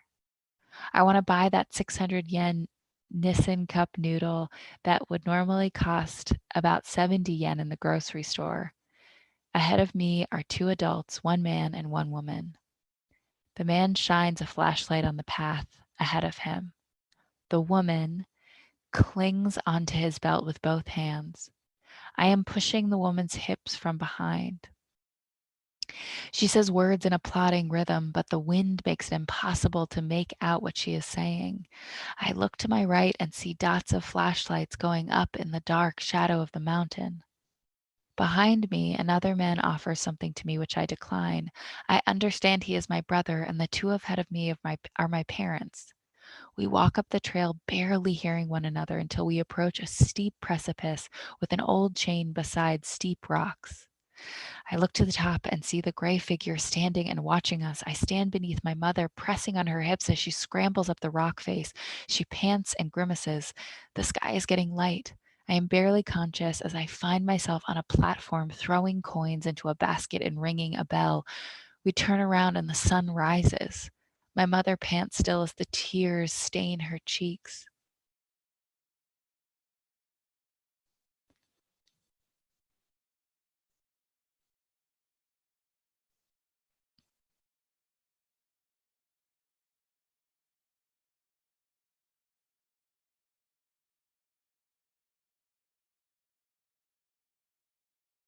Oh, I muted myself. That's it, right? That's that portion. Yeah. That's that portion. It's very long, the original. The original is very long. We cut it down a whole lot. A lot.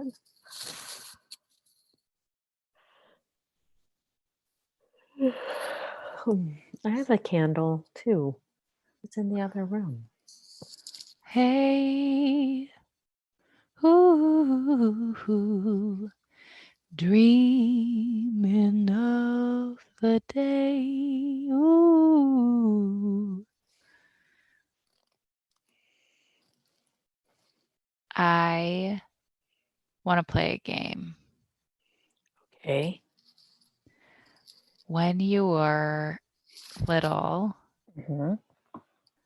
what did you want to be? How little? Under the age of 8. The age of 8. I know in nursery school, I really wanted to be a firefighter because I loved the hats that they wore. That's it?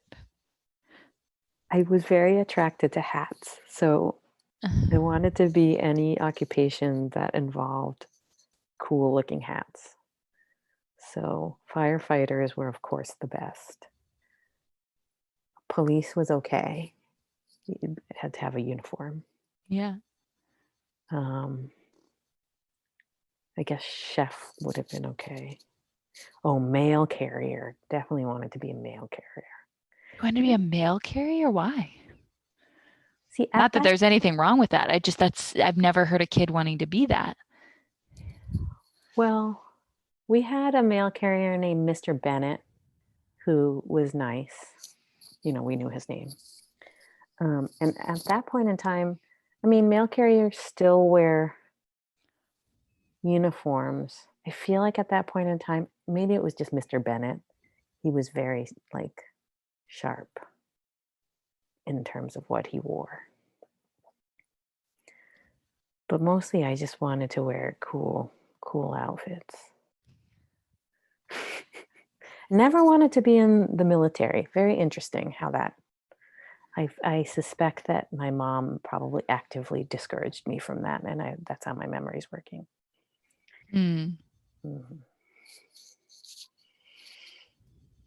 Because, you know, firefighter, police, postal carrier. Service, all like in service of an infrastructure that protects us. Yeah, very like super New Deal Democrat. Yeah, New Deal Democrat. Why do you think that is? Well, I was raised by a New Deal Democrat. My dad was literally born during the FDR administration.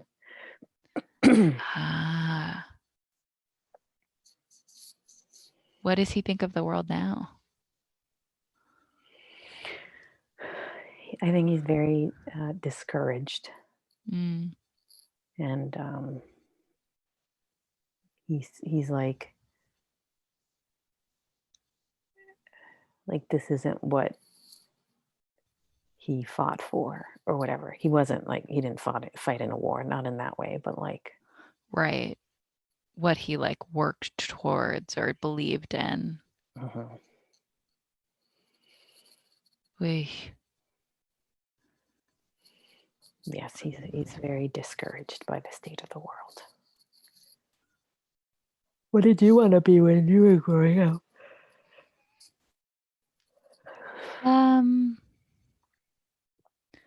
Well, I wanted to at first I was like, I want to have 12 children. Which is so not me now.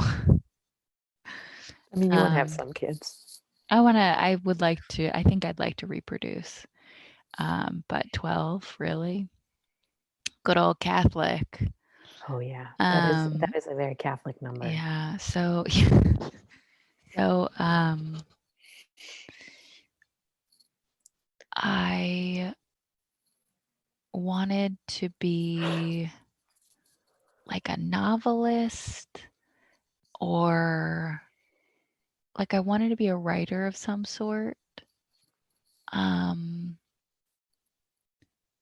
I just remember that. I think also like photographer. They were always very creative, or like a social worker. It was like you either can be a creative path or you can be in service. But I think all the creative paths were always high on my mind. I like to create, I like making stuff. I was always like taking pots and pans and filling them with water and weird spices and being like, I'm playing with recipes. So it'd just be like spice soaked water. Oh my God, hilarious. Yeah. My I mom used was not so happy about it. Oh yeah, well, I had a friend and we would purposefully bake disgusting cookies. Really? We Why? would just like put all sorts of nasty stuff in it and then bake it and then taste it and be like, yeah. People who are watching, if you knew what you wanted to be when you were a little kid, very specifically, Katie asked, how old? Under the age of 8. Tell us live and we'll talk about that.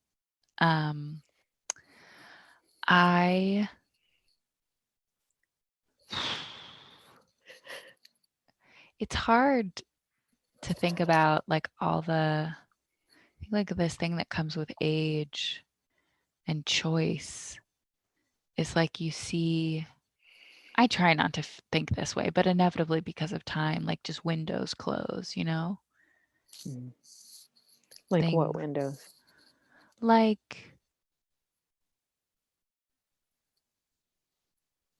like I guess if I started having children now, I could have 12 children. But like that's probably a little more difficult. Like as you get older, you just sort of,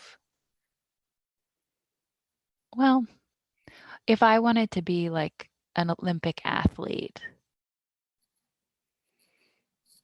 that window's probably closed. I mean, you might, I have known of pretty old curling Olympic athletes. I'm not saying curling is easy. I'm saying No, longevity though. I don't think that curling does not look easy. Does not look easy. No. But if the only thing you wanted was to be an Olympic athlete, I think theoretically there are still options, though they are very narrow. Like you can be like an Olympic marathon runner. Yeah. Marathon runners, as athletes go, they also go for a long time. There are definitely marathon runners in their like late 30s who run real fast. Yeah. Well, I also think that like peak athlete time for women is like mid to late 30s. Like dudes peak, I think, much sooner just because of how their bodies mature. I read that somewhere because or what was I thinking about? I don't know. But everybody's yawning now. No, I can't stop. It just keeps coming. I'm awake. Where did my booze go? I must have put it down someplace. Oh, I don't want to get up. Do you want to see Mila? Yeah. Wait, can you see her? Yeah. There's Mila. Cute. She's so cute. I love her. Yeah. She keeps farting. And luckily, it's like the make sound type of fart and not the make smell kind of fart. So she keeps going with her butt. It's funny. I like it. Oh, Lee heard us and is responding about what she wanted to be when she was young. She said, I wanted to be a writer, an actor, and school teacher and cook who owned her own restaurant and was also the waitress. Wow. That is so many things. Let's see. So writer, creative, actor, creator, teacher, super creative, and also service. I guess Uh-huh. writer and actor can also be seen as service if you look at them. Cook who owned her own restaurant was also the waitress. That's so That's very amazing. specific. Super specific. And all of those things. Lee, did you want to be all those things at once? Like, did you want to be bohemian, Bushwick style? Like, you own your own restaurant, you're a waitress in it, but like you're both serving food and the literature you've written while performing plays on the stage that's of course in your restaurant and also teaching workshops. Like, is that a hot combo of all those things happening in one? Oh, we got some dots. She's Ooh, dots. Dots means she's here. information. Because I love that, like, she said, yep, I just assumed I could do all of them. I could do them all, which you can. It's hard to do all of those at the same time. True. Like, It's true, but totally possible. Also, I think, like, talking about time travel, like Lee and all of us, we have so many different chapters of our life. So, like, Lee is an actor. Lee also writes a bit right now. So if Lee wanted to like teach or start a restaurant. Wait, is this Lee from earlier today? I guess Mhm. it was yesterday. Oh, okay. Yeah. Hi, Lee. I was thinking a different spelling in my head. Isn't that weird? How if the spelling's different, it's like It's a different harder. person. Yeah. Lee says, I did make my family play along at all of those things, which I guess is all acting. That's true. I had a lot of, I did a lot of restaurant make believe in my basement. I did a lot of like, this is my restaurant, this is my shop, this is my, and then I would like set up stuff. I was always trying to, I mean, I guess scenic design my my life. Ooh, Lee says, I have actually had all those jobs except waitress. Oh. So you have done all of those things, Lee. Have you owned your own restaurant or just been a chef? That's incredible. And she said, and restaurant owner.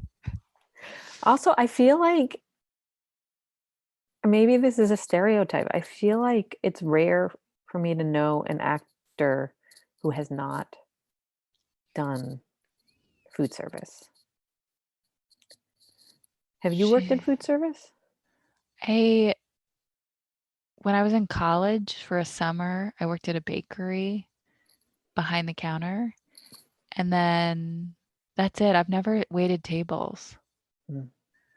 But I've always been a more like, I know a lot of people who've either done food service or admin. Mhm.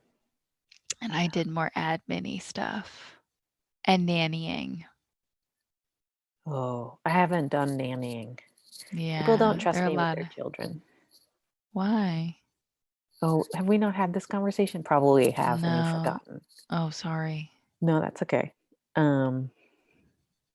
Yeah, people don't trust me with their children. It's very strange. It's not strange. It's homophobia, but yeah. Even though I'm kind of like the best with kids. Why are you the best with kids? I don't I treat them like human beings rather than proto-human beings. So, I also treat them like they're smart, which They usually are they are. smart. Usually they're very smart. So, yeah, so I don't dumb things down for them. Like sometimes I will, in order for things to be clearer, I will break things down, but I don't make it stupid. And I've generally found that children can understand a lot of things if you translate for them. So it's just a matter of translation. Anyway, kids love me. I've never had kids. I've never had young children not love me. It's always their parents. What's the look in those parents' eye? Like they like watch me. Or they'll like I was a mentor for this girl and she was really like sweet and adorable. And like I met with her mom and then 2 days later they like asked for a different mentor. Even though her kid was like the kid was like, "Can I hug you?" like when they were leaving and like she loved me. I'm Yeah, sorry. it's okay. And like one of my cousins when I was like when I would play with his kids would kind of watch me play with his kids. Like, don't mess with my kids. You Yeah. big gay. Don't make my children gay. Yeah. To a much lesser degree, when I have nannied or babysat, I never let anyone know I'm gay. We just don't do it. One, it's none of their fucking business. But two, I really struggle. Well, maybe when I was younger, I don't struggle as much now because I'm more of an adult, but it's really hard when I think we've talked about it before. Rachel and I call it the flicker in people's eyes when you tell them you're queer, when you're gay, when you tell them you're gay. Or for me, and it's like, what? How dare you? I don't experience that at all. Yeah. Yeah. But like Rachel will go and tell people, or like if she has to tell people, and she'll have to report back whether or not they flickered. I mean, I can imagine that. Yeah. Yeah. I mean, I guess my version is when people, gosh, it's been so long since I've been in this situation, when people don't know whether to bring up like home life or not with me. What do you mean? Like I think when I'm in a kind of like mixed general atmosphere, people will purposefully like not ask me like if I'm married or have a partner or whatever. Oh, because they don't know what to say? Yeah. Mm. Whereas like I feel like that's a very common first question when you're getting to know people. Along with like, where did you go to school? What part of town do you live in? Or what city do you live in? Mm. Like, are you married? Yeah. Oh, Like who's your, funny. don't you think? I don't know. I've never been asked that before. But I don't, I never know if I read as queer or not, or I think it just depends on the week and the person. Like I was working on that show in Miami, and I said to someone, "Oh, my fiance's in town," and he was like, "Whoa, what's he blah blah blah?" And I was like, "What?" Like it was like the craziest thing I'd ever heard. But no, I don't think people generally ask, "Are you married?" But I don't know. Maybe also in New York, people just ask, "What do you do?" Oh, well, that's why people are in New York. Right? They People just are in New York to do things. they're doing shit. Look at us doing stuff. People are in other cities to do people. No, I'm just kidding. I know that New Yorkers do people too. So, Yeah, we do people while we do stuff. right. That's why Sometimes everybody, when you're dating people in New York, you don't see them for a month at a time because it's too hard of a scheduling issue. Oof. Or sometimes you do people to do stuff. Do people do stuff? Doing people and stuff. But I feel like in like an admin office situation, like when people are like, "So what's up with you?" Like what they're asking is like, "Are you single? Do you have a person? Do you have the children?" Oh, interesting. Maybe. I mean, and I like guess, I'm saying, yeah. people don't ask that about me. I don't know if people ask that about me. I guess I've been asked a couple times if I have kids, and I'm always like, what? But I guess that's not a crazy question to ask a 30-year-old person. No, I'm sure you're like, you have plenty of college and high school friends who have kids. Totally. But when someone is like, do you have kids? I want to be like, what? Like, that seems insane to me. But like, there are plenty of people who are my age who have a child. And it's not insane to me because I think that's an insane thing to do. It's an insane thing in relationship to my life. Yeah, you can't imagine having a child in your life right now. Right. May anybody my age or younger within legal bounds do what they want to do. But yeah, that feels wild. I think I struggle with that though. And I think this is like a part of that queer time travel of like, I either feel very old or very young. Well, I mean, Christine wants to know if we submitted to confessional. I did.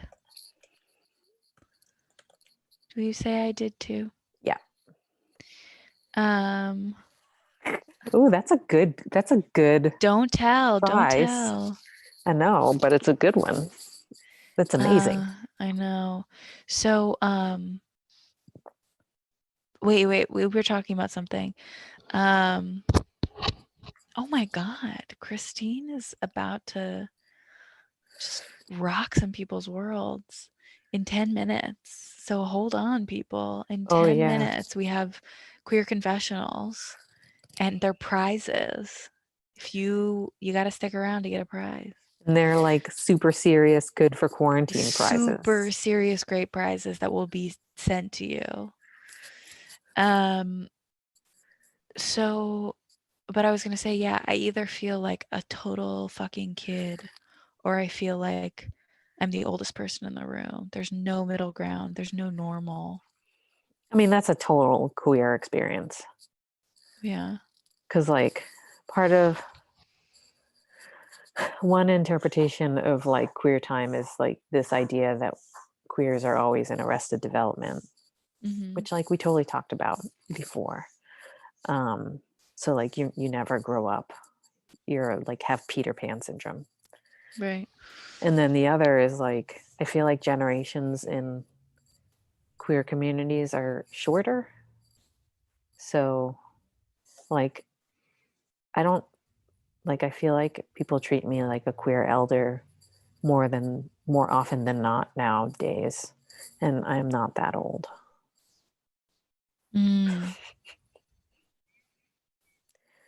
Because, yeah, I mean, who are your queer elders? Well, there's some people in this Fusebox Festival who I consider my queer elders. Like Sharon, who we saw yesterday talking with Daniel Alexander Jones. Sharon Ridgeforth, I think of as my elder. I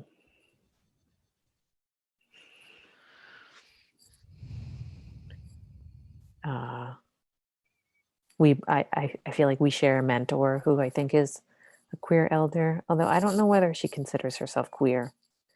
I feel like she considers herself more lesbian than queer. Yeah, but she's Yeah. a bit, because she's older. Yeah. Lesbian had a lot of power back in the day. Lesbian still has power. I like queer though, because I think it's more inclusive.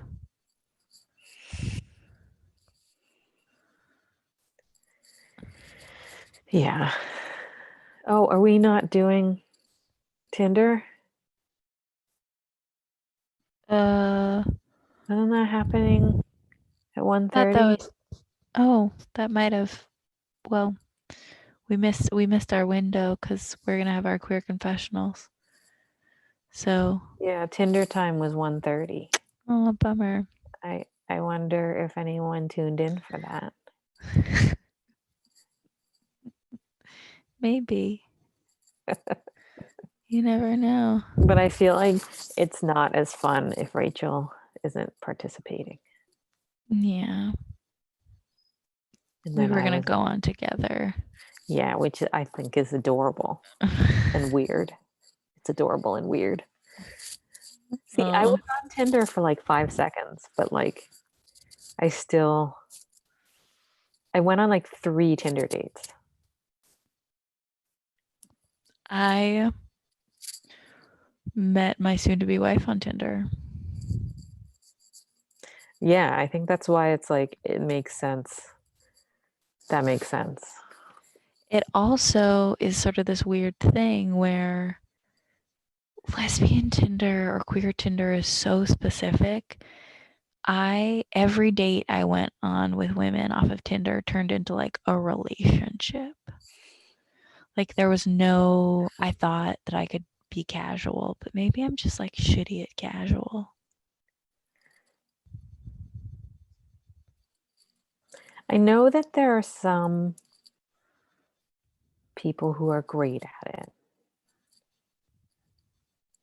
I'm not one of them either. I tried so hard to be slutty. It was like my goal in life.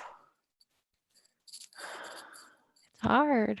I wasn't good at it. It's like it's a skill. I very much Yeah. respect people who are good at it because it's like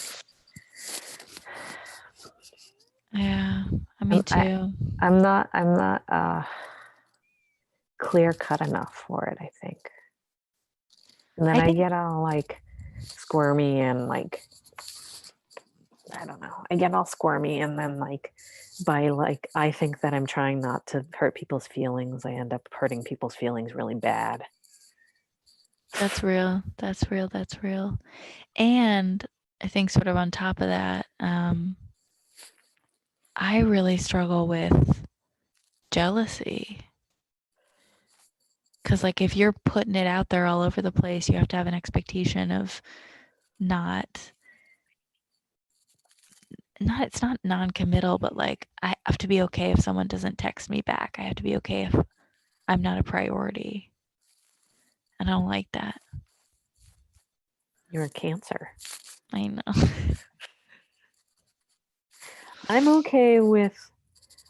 I'm. I have some jealous issues. I think. Mm, if I'm if I like if someone I'm with is on a date with someone else and I'm on a date, it's fine. But no, that's not true. I'm a liar. I'm a lying liar. So that's such a lie. I'm super jealous. I'm a Scorpio. I'm jealous in a different way than a Cancer, though.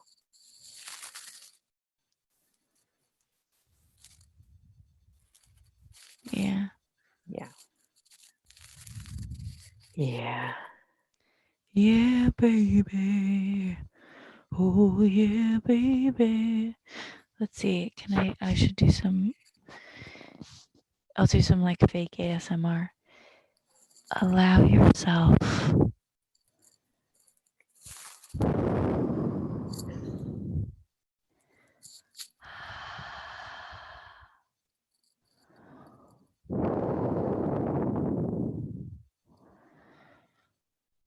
I want you to think about the last time a brush has run through your hair.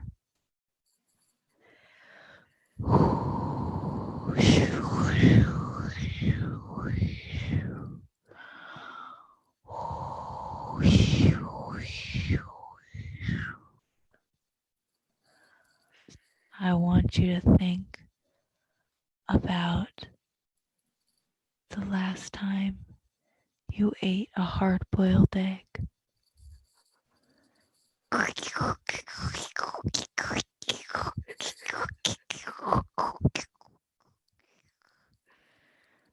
I want you to think about the last time you played the bongos. Boop, boop, boop, boop. Oh, our next guest is here. Shall we Oh, let her in? yeah. Let's let her in. All Let's see what the right. fort is like. I'm excited. Me Who's too. excited? Who's excited? I'm excited. I'm excited. Oh, Christine like has makeup on and everything. Hi. Hi, Hi. Queen. You look amazing. Yeah. Oh my God. Are your plants inside your fort amazing? Oh my God. Oh. And I forget your dog's name. Olive. Oh yeah, Olive. Oh, sorry, buddy. Hopefully she doesn't walk away. She probably will, because you just said hopefully she won't. So I know. So I'm like just setting myself up. How's it going, y'all? It's good. We had a banging dance party that was out of control, and then we've sort of gotten quiet now, and we were talking about what were we talking about? What we want our childhoods? yeah, what would we want it to be when we grew up? What did you want to be when you grew up, Christine? A marine mammal specialist. God damn it, Olive. Come here. Wow. That's very specific and decisive. Yeah, it was a thing. Well, Olive, you just fucked everything up by leaving. Aw. Okay. Yeah, but dogs can't really fuck anything up No. because they're perfect. Okay. Dogs are the perfect beings, even when they're rolling in disgusting, smelly stuff. Your setup is so amazing that I really want to, like, while you're doing your business, we're gonna mute ourselves so it's speaker view on you, and it's just like full dream team Okay, cool. board. So I'm gonna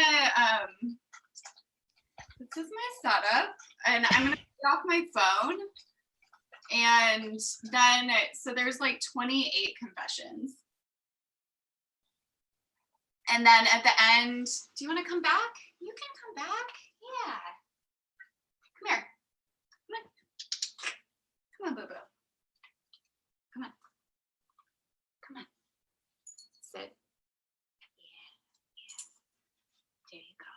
boy. Oh boy. There. All right. Is that good?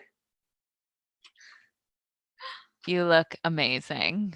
Awesome. Okay, so at the end, I'm gonna pull out. Are we on? We're not on YouTube yet, are we? Oh, we're on YouTube. I almost totally blew my own thing. So what's up, Beesbox? This is my dog. It's my fort. Hopefully some of y'all also made a fort. So I have 28 confessions that I received anonymously off of the internet. And 2 of those confessions, potentially more, but we'll go with 2, come from our main characters, KT and KW, or Catherine. So I'm gonna read all of our confessions, and then at the end, I'm gonna share one juicy, kind of totally embarrassing confession of my own, and we'll give away a prize to whoever can guess which confession came from KT or KW. So I have 2 prizes to give, one for each character. My first confession to get us going is that this shelter in place is the longest time since I was maybe 25 that I haven't had sex. So I'm with you. If you're there, I'm there. So let's dive in. This first one is super juicy. I don't know if I'm capable of being poly because I get jealous. I want to be able to have and talk about my multiple partners, but it's really hard for me to not get jealous when people I'm dating tell me about their other partners. It makes me feel selfish and like I'm not queer enough. That's real. That's super real.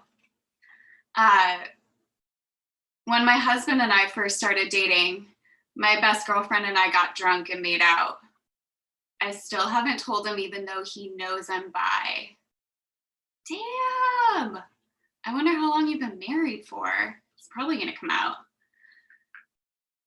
I was most hurt by my ex when she defriended me on Google Reads. Google Reads?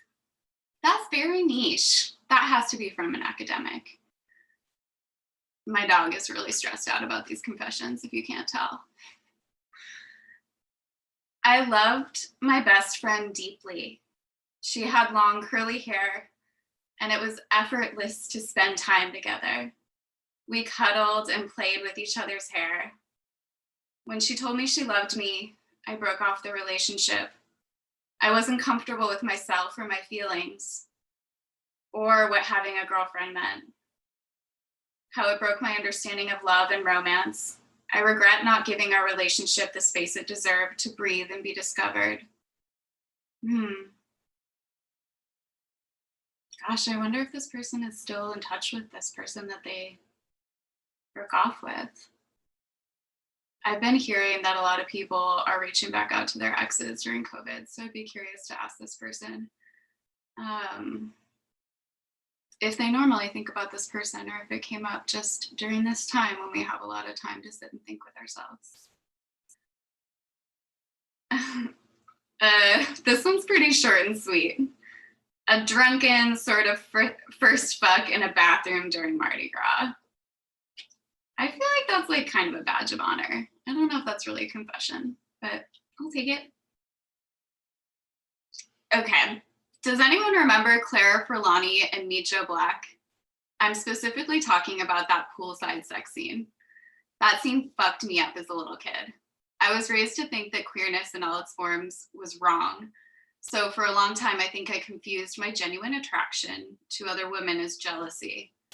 It wasn't until much later that I realized that I didn't want to be the woman I was attracted to. I wanted to be with them.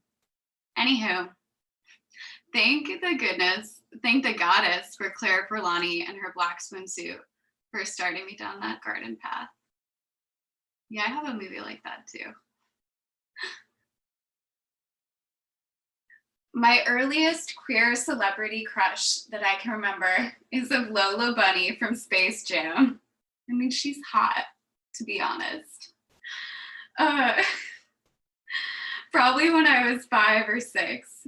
She was the first powerful, high femme, sexualized figure that I encountered, and I was all in, experiencing both sexual attraction to her, but also wanting to be her.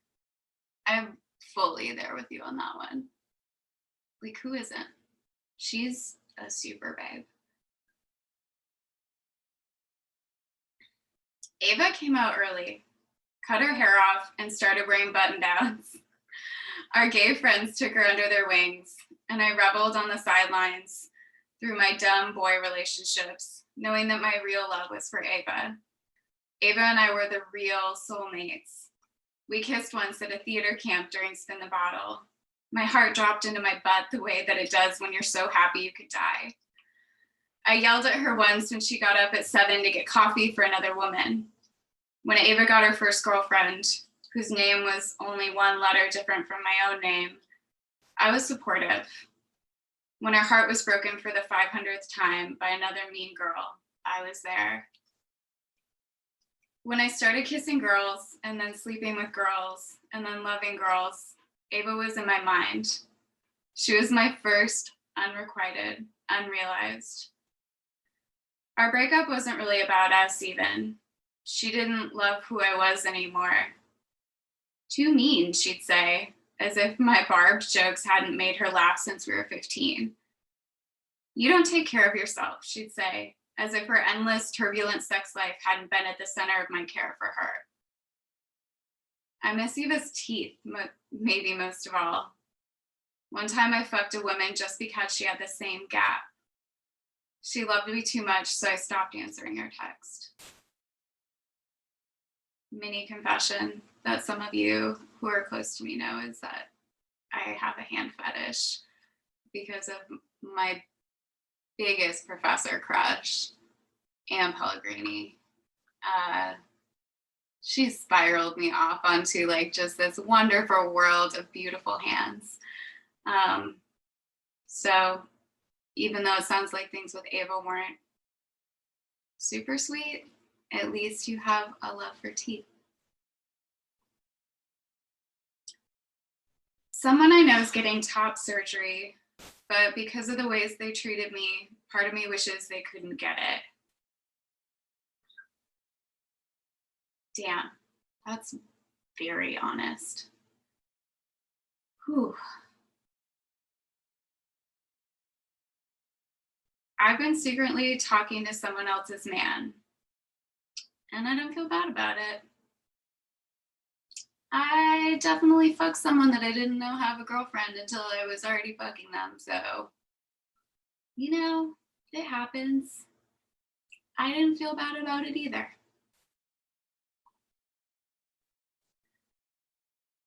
I haven't really had time to find myself.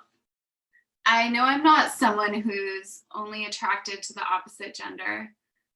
I know I have had many kinky fantasies about being with other individuals. I'm in a happy relationship, but afraid that if I tell my partner I want to explore this side of myself, that it'll make things strange and different between us. They're a very supportive partner. I feel like I should just come out and what happens, happens. But at the same time, I don't think that people would believe me when I do come out.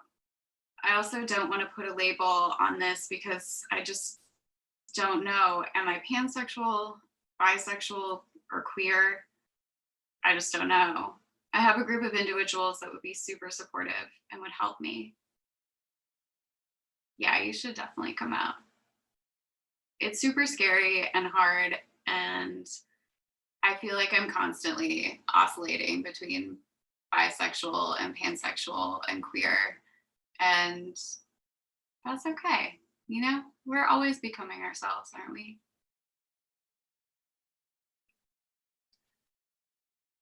I'm jealous that my ex-girlfriend gets to continue doing sex work while I'm trapped in a toxic, unsupportive environment, And I reported so many posts that 2 of her Instagram accounts have been banned.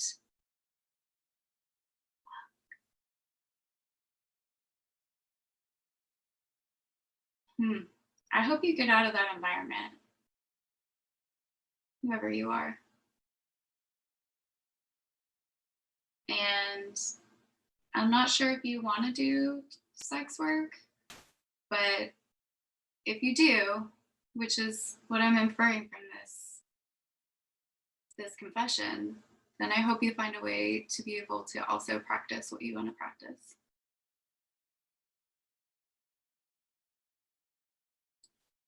It was a late spring night on the porch.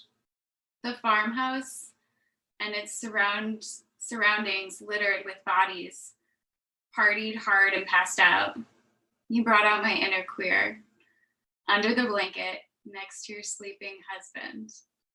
It was terrifying and lovely, and a long time coming since those coffee shop days. Much time has passed, but I'm beginning to embrace who I really am. Thank you.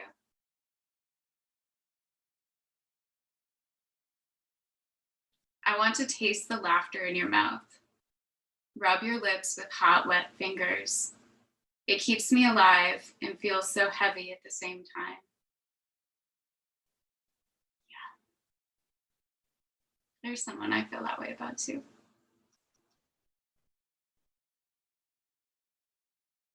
That I think I have multiple partners that see a real romantic future with me, and I don't know what my feelings are for any of them, especially without being able to touch anyone anymore.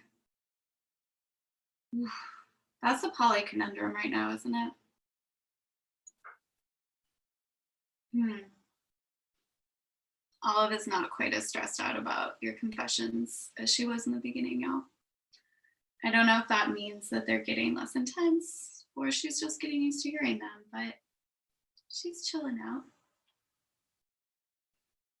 In quarantine, it's feeling so good, the parts of going deeply into myself and creating. But the more fully I commit, the more there's time sparsity from those close to me that want me to want more time with them. What do you do when your freedom physically pains others? It feels good making people feel good, vice versa. But I don't know if I ever miss humans, but maybe just confuse it for when I'm being ego hurt by one. Existence is so pure and transitory and moving around us regardless. I don't know if I can hold on to solidly between people when it doesn't exist once, if we wait long enough to see what things change into. I like being loved and loving, but can it exist outside of presence? Be held onto like a concept? Can passion exist outside of the present without being motivated by social expectations? Also known as mental-based choices. Can the wild animal, power and fear, brained human, can the wild animal, brained human conceptually hold anything in a real way? Or is it just a practice and repetitions elucidating the linearity? I don't think that was written by an academic, but it was very academic-y. I swipe no on Tinder if the woman isn't wearing clothes or hair I like, or the man is too short. I don't feel guilty, but I'm a stranger to the motivations within me that instinctually function that way. This might be the time to get to know that person inside of you that doesn't like short folks or people with clothes and hair that don't meet your expectations. I took 2 virginities in one night. Was it at prom? I'll never know. I still think all the time about the women I've turned down and what it would be like if I had said yes instead of running away. I never ever thought I would get to date women, let alone feel regret like that. I'm so scared I'm never going to let myself say yes to someone who treats me well.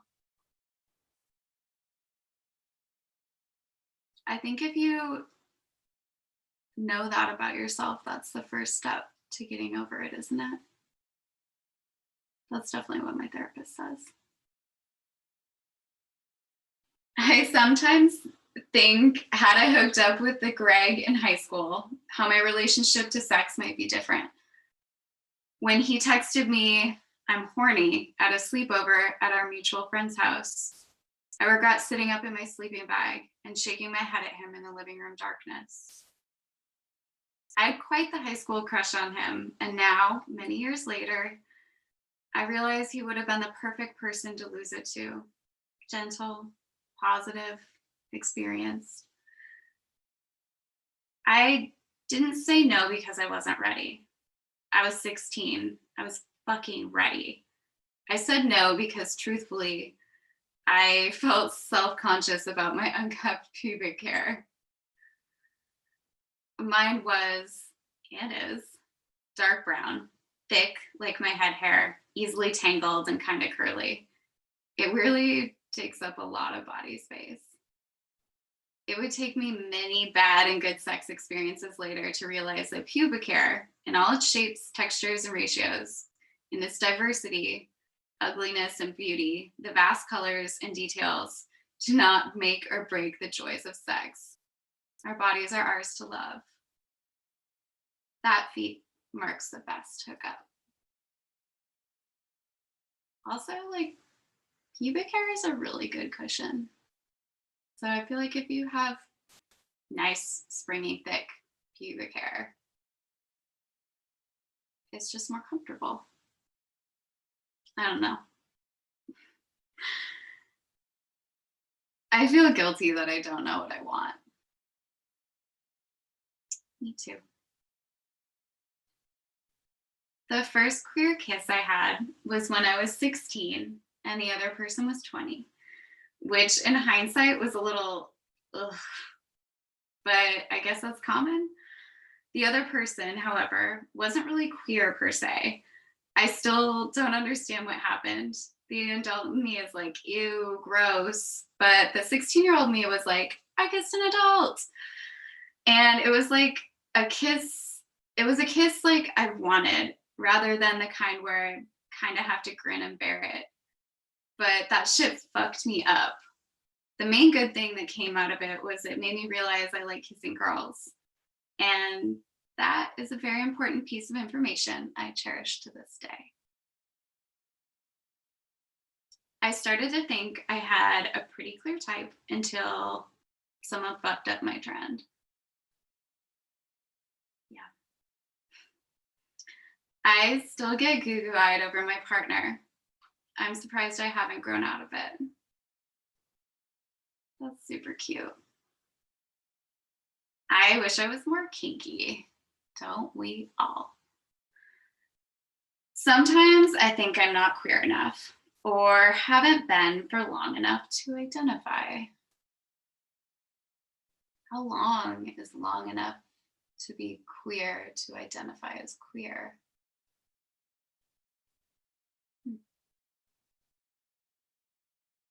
Okay, so there are 6 people who had to come back for a second round. And these are second round secrets, but they still could be from KT and KW. Who knows? Maybe they also had more secrets to give out. But these secrets come from someone who already shared something. I'm seriously thinking about breaking social distancing for sex. Yes. Me too. I'm with you. Hard. I miss being watched during sex more than the act of sex itself. I'm very good at masturbating, but I like an audience. Really, I just want to strap it on and fuck a gal's brains out. I feel like a lot of people would like that right now. I mean, I'm sharing so much already. I remember seeing my dad's genitals for the first time and being horrified. All right, y'all. That is 27 confessions from the internet. So, she's been such a good dog. I have one more confession to share, and I'm gonna ask Catherine and KT to turn on comments in YouTube, I think. Yeah, so you heard all of those confessions. If you even remember any of them, take a guess at which one was KT's. Do y'all want me to? I can't go back over them. This was a game. So this was a game. If you paid attention, guess which one was KT's and guess which one was Catherine's. And you can just like kind of describe the confession a little bit and I'll figure it out. But the reason that you want to play this game is that I have one more confession. It's very risky and embarrassing for me to share, but we're in quarantine and here it goes. So this is a two-part confession.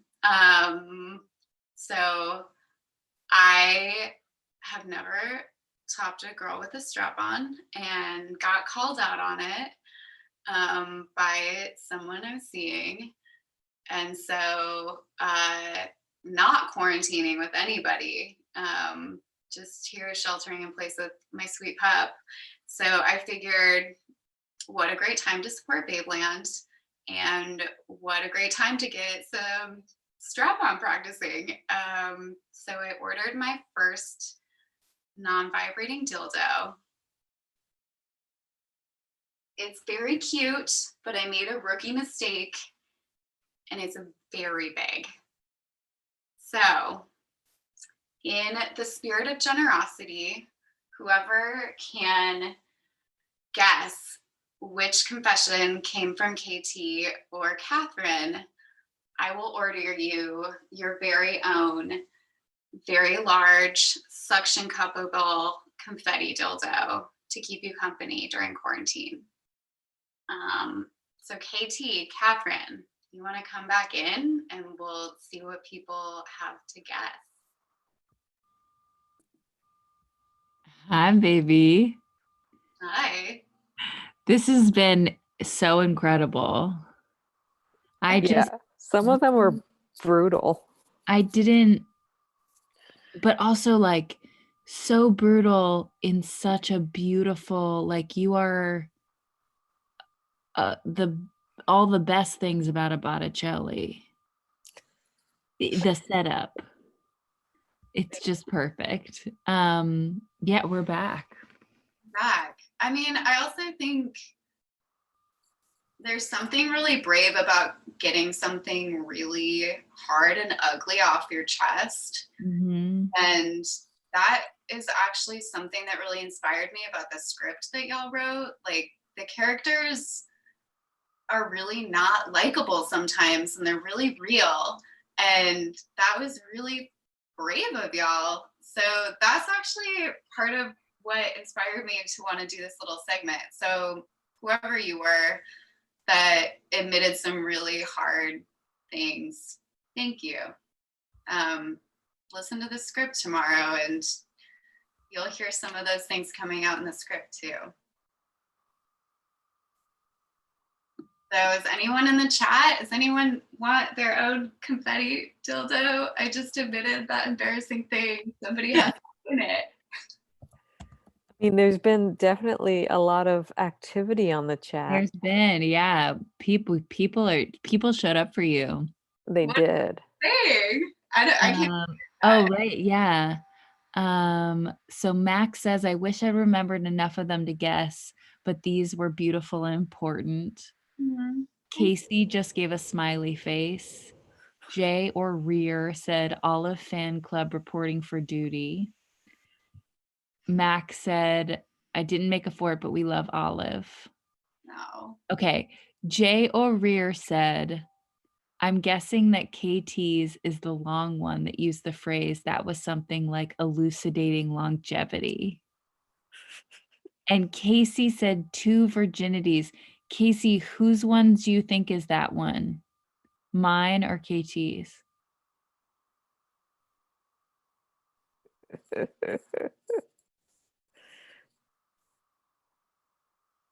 Are there additional guesses? Elucidating Find that wrong longevity. one with the elucidating thing. Yeah, that's pretty incredible. Oh yeah, in quarantine it's feeling so good.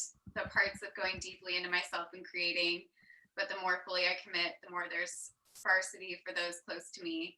So this person is like talking about like being into being like in their creative space, but then feeling guilty about not being around people and having some like existential questions for sure. Casey says KT. That guess was a KT guess. Our YouTube is slow. Thanks, Casey. It is slow. Well, y'all might be the winners because you're the only 2 guessing. It also might be that they're the only people watching because those are my buds. Well, Casey, you should think again about who maybe said that that one. Uh-oh, we might have a winner. Casey, if maybe you just typed the wrong second letter, you might have figured something out. Nice. Nice. All right. It wasn't a prom. It wasn't a prom. It wasn't a prom. It wasn't a prom. It wasn't a prom. Will you share a little more about it? You don't have to. I had this wild summer after no, it was like after my first summer of college. And I Oh yeah, I know give this. it to Casey. Nicole Smith said, give it to Casey. I lived in New York City. I was working and I was just like having sex with everybody. And it was really great. And I was having sex with men and women. And I had this huge party at my house this apartment in Chelsea. And I had sex with 2 different people who I found out later were virgins. Didn't know at the moment. But one of them, it was exquisite because we went up to have sex on the roof and the fire alarm went off. So the entire building started like, it was just, I was so caught up in the moment that I had no idea what to do. So I ran outside onto the street and started walking away from my building. But yeah, the sexual encounters were kind of blah, but the summer was really nice. That's amazing. I feel like that was like a year before I met you. Did you stay in touch with them at least enough to find? I mean, you must have to find out that they were both virgins. Yes, one of them I actually still keep in touch with. No, both. Because the woman that I had sex with, she's now like married and like has kids and is like not an artist at all. Not that that's a bad thing. It's just like very opposite to me. But I hadn't talked to her in like a decade. And then I was doing this archive project and she signed up for a time and we had this awkward conversation where we tried to pretend like we hadn't had sex. This was like 2 weeks ago. And then the guy I do keep in touch with, he'll occasionally send me a text message and be like, Hey, I still live in New York. You live in New York. Hope you're well.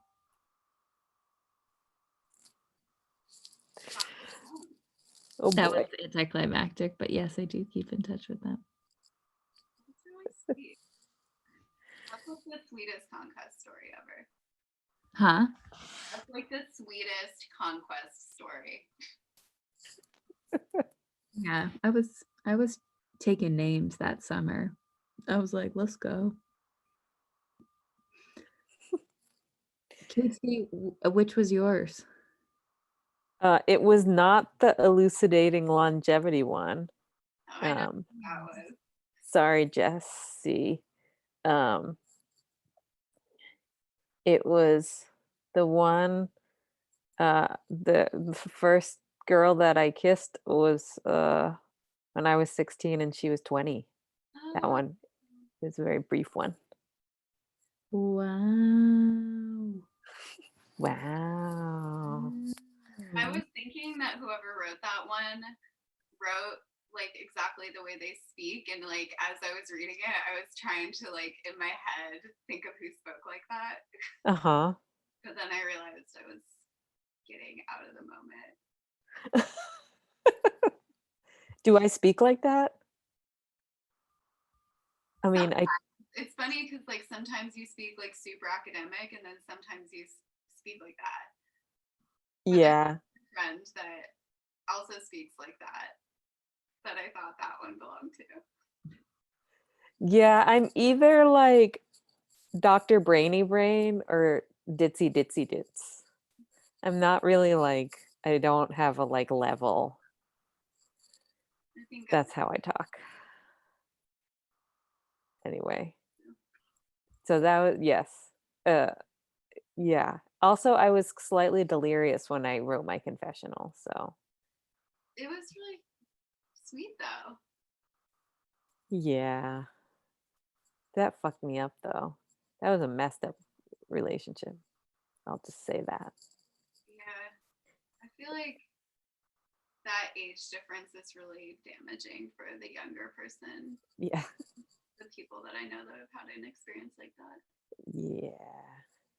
Because she was like old enough to know stuff, but like in a weird way, it would have been better if she was like 30, still like problematic.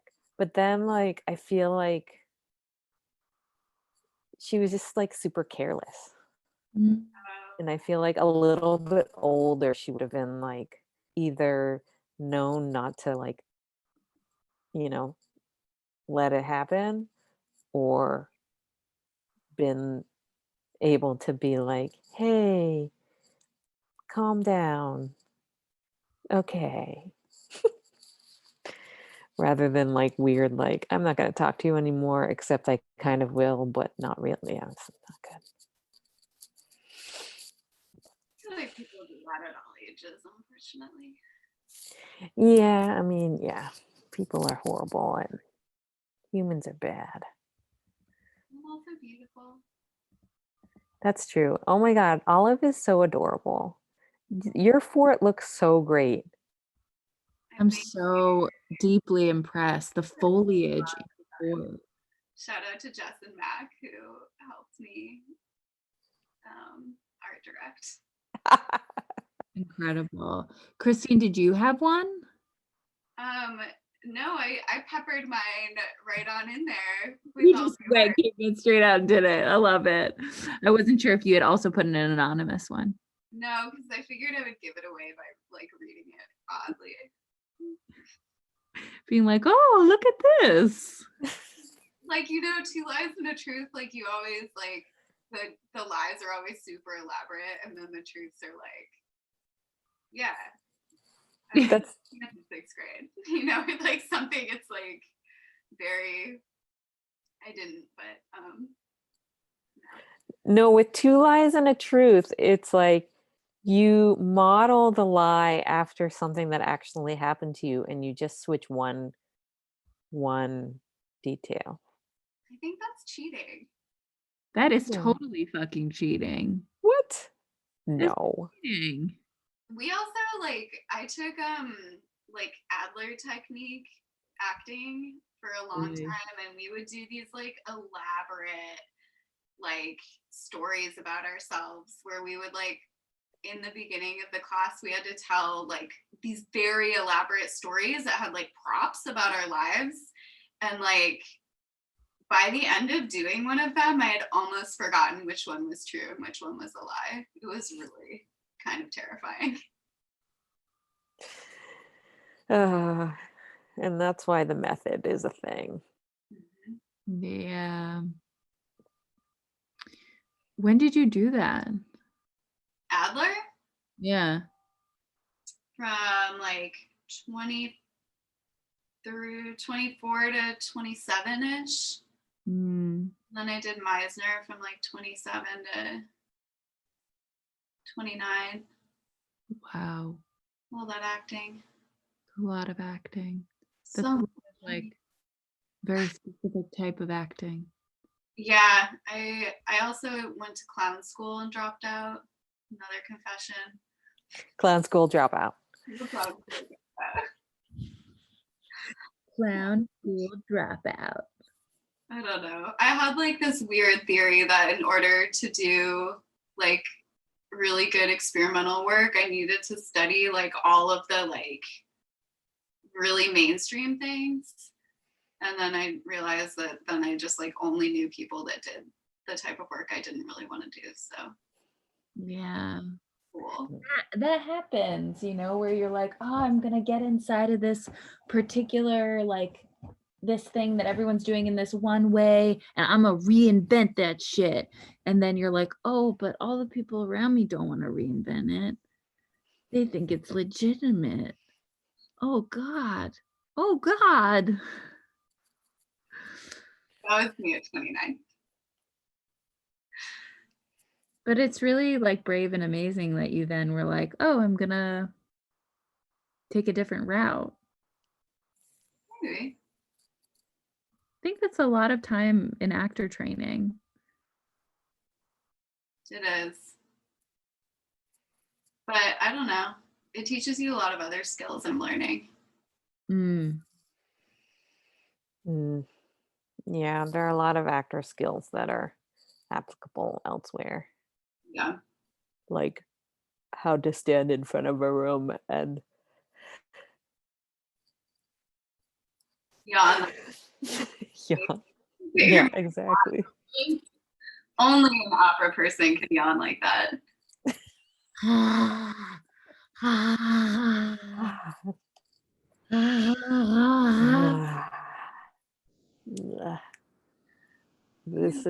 Did you have a good day watching Fusebox stuff? Yeah, I took a bath. Like virtual Fusebox is so chill. Like so chill. It's been really wonderful. It's such a different but also really fun experience to be at Fusebox virtually. I was talking with Jess, I think, earlier, and like the most challenging part about festivals is just like hauling ass between venues and like realizing that like you don't have time to eat and like you're walking a mile and then you need to go to the bathroom, but you need to stop in this exhibition, blah, blah, blah. Like all of that is sort of like just falls to the side, which has been really nice to just be able to like focus in and then take a breather. Maybe I will do that at festivals in the future. Yeah. Take a bath while watching. That's nice. Yeah, take a bath while watching a show. I think we're gonna work differently on the other side of this. I think like our relationship to relationship to time, speaking of time travel, will be very different, but I also think a lot of things that we were like, this has to be a particular way. I think that we'll just it'll be different. I think that's the most exciting thing that I've noticed in this time is that there are so many things that people and like systems they can't change that have changed really quickly. Mm, And so, yeah. yeah, that's kind of cool.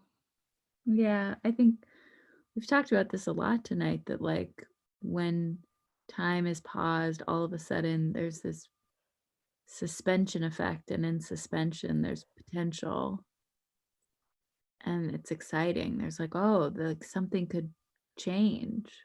We could become more compassionate. We could become more vulnerable. Um, Definitely more sensory too. yeah. Yeah. Being able to take the time. It's also such a beautiful time of year to like just walk.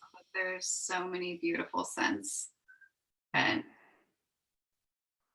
yeah, I don't know. There's something about this time and not being able to do things with your senses that are part of like habits that I feel like is heightening other senses. Mm, I agree. I also think, we were talking a lot about labor today and thinking about work. And I think potentially our relationship to work is really going to change, because I think that there's been this, like, at least for me, like this millennial relief of like, oh, I really needed to stop for a second.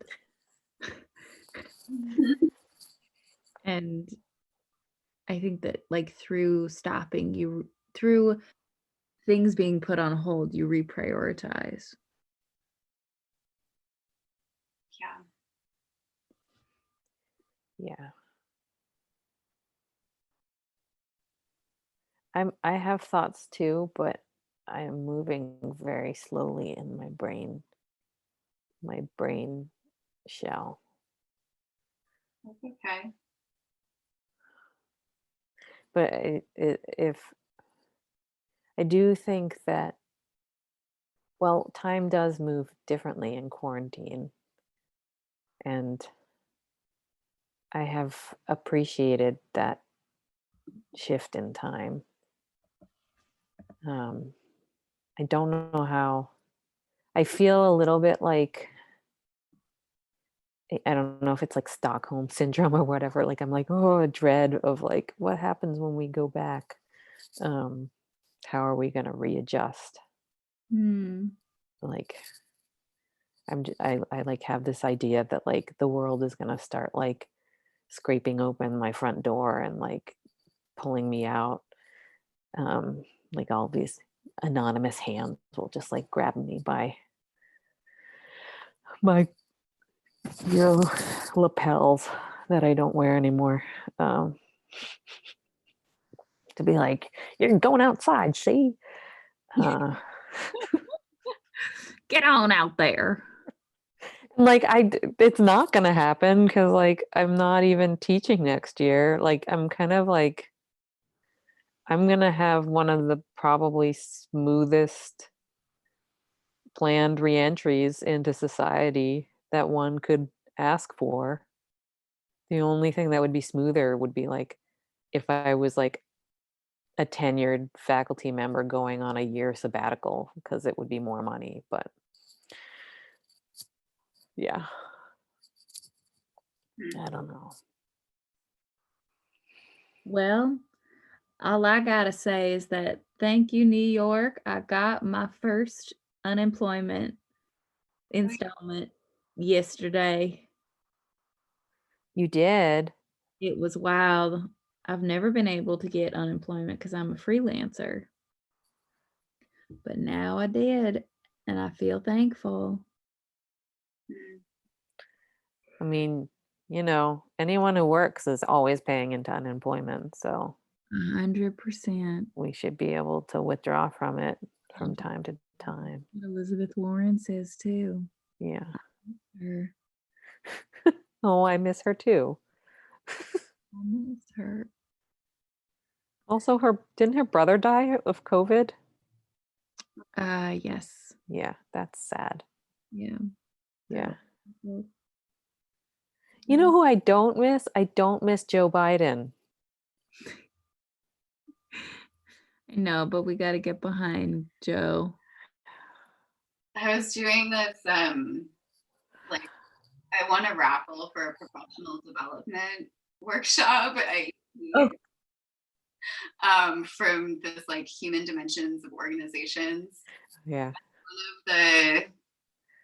One of the lectures was this psychologist on positive emotions, and one of the exercises was like doing this like body awareness thing, and then like sending yourself like positive well wishes, sending them to someone you really like, and then like people that you don't know but like live near you that you see a lot, people you don't know, and then to someone like you actively dislike.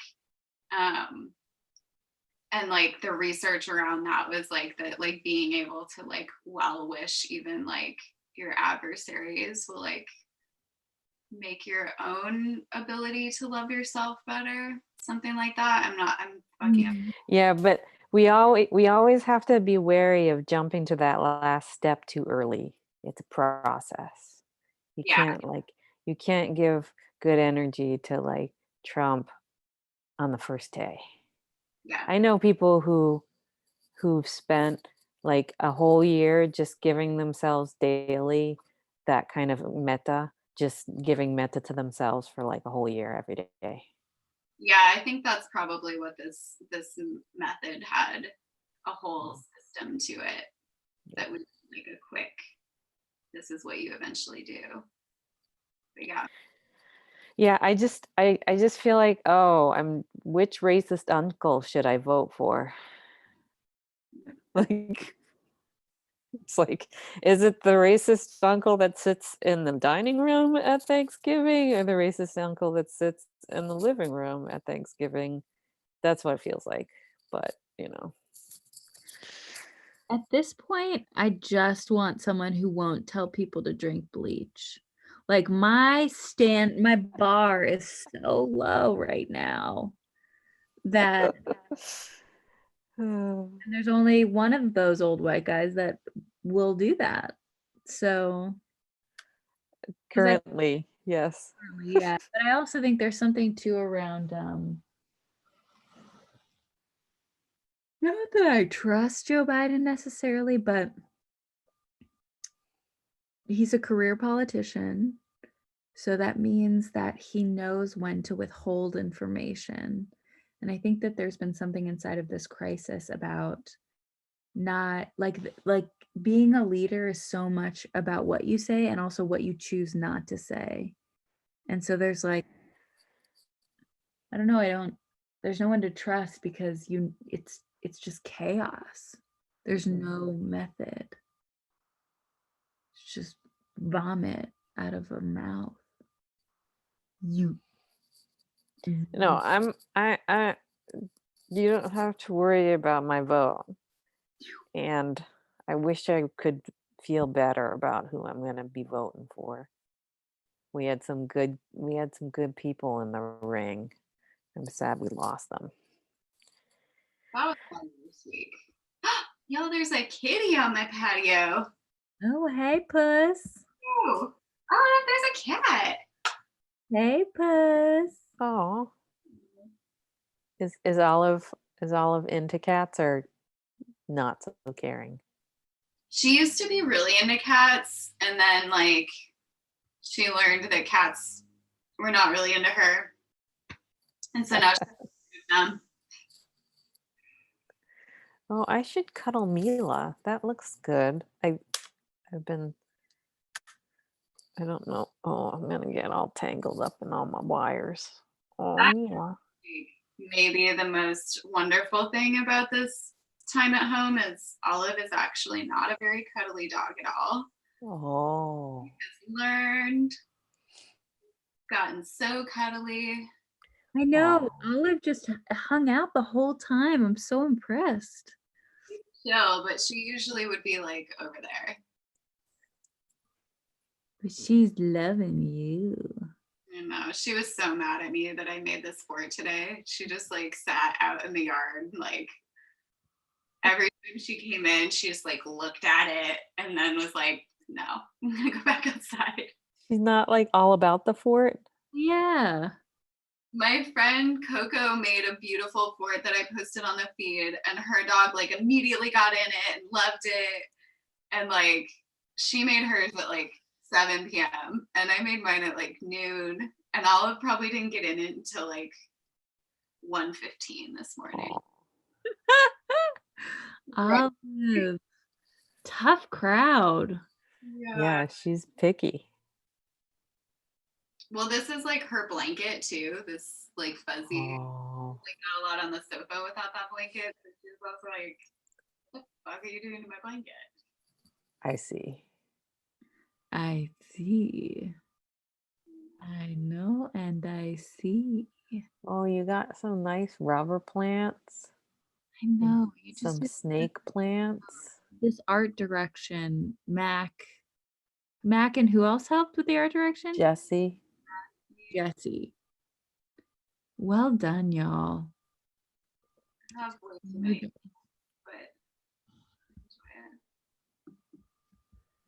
It's been very exciting. We've been talking about this, how like we sort of feel like the like old, boring parents of all of these like fantastic, whimsical, incredible queeros that are coming on to the feed.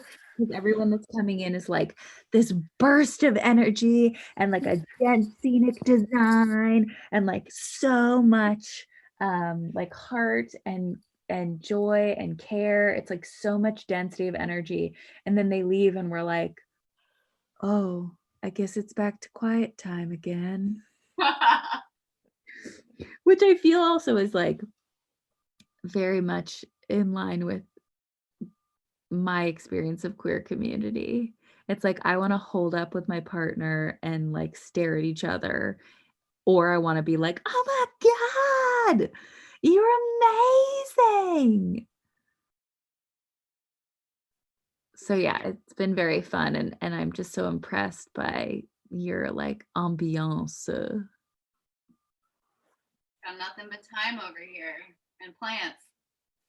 Time and plans. Those Your plants are ambiance. magnificent. Oh, Beyonce. Yeah. Oh, hey, Mila. Hey Mila. Mila doesn't care. Poor Mila. Come on, let's go like this. Okay. Come on, Mila. I'm harassing you. Okay. Katie, Harassing. what's the Pop That series watching? Serdi? What about her? Tell me the story of this dog. Oh, I went running and I heard this car honking behind me. And then I turned around and then there's this dog in the middle of the street running in front of this car. And then I was like, that's weird. And then she saw me and then she's like, oh my God. And then see, in my neighborhood though, not all like there are lots of stray dogs and not all of them are friendly. So she like ran towards me and I'm like, hey dog, not today.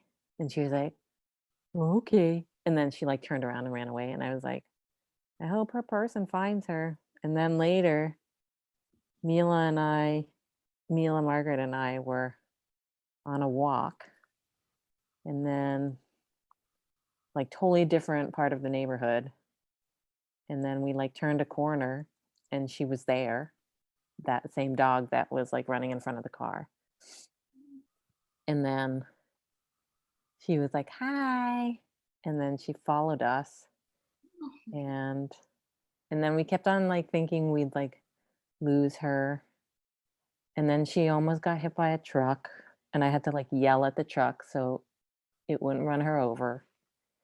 And then when we got home, she like walked into our yard and then we were like, and then she like walked out onto the street and almost got hit by a car again. And then we're like, we don't want it on our conscience that this adorable dog like gets kersplat with the cars. So then we kept her in our yard and put up signs, and no one responded. And then Mila was getting a little exhausted, and then Siri offered to take care of her. So that's the story. Thanks, Mary. I hope that Siri gets to keep that dog. I don't think Siri wants to keep her because Siri travels a lot. So I'll dog sit. I mean, she's adorable. She's So cute. yeah, she looks like a pig or a bat, depending on which way her face is. Like, actually, yeah. Like I like picking her up because she's little. I like picking her up and like dipping her so she's upside down, and then she looked like a bat. But then her face is very piggy. Bats are scary looking in the face. I think bats are adorable. Really? Yeah. Wait, hold on. Let me continue your conversation. Let me find some. Are you looking up bats? Yeah. Mila, you're getting all tangled. Okay. This is not, I think also poor bats this is a hard moment for them. Oh, because of the Rona.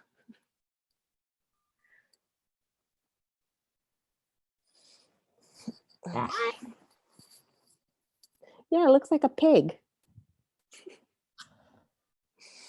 But like, okay, hold on. Let's see.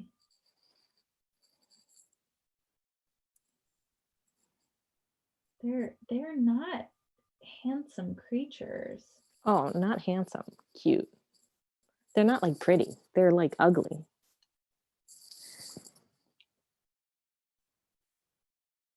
Yeah, they're weird.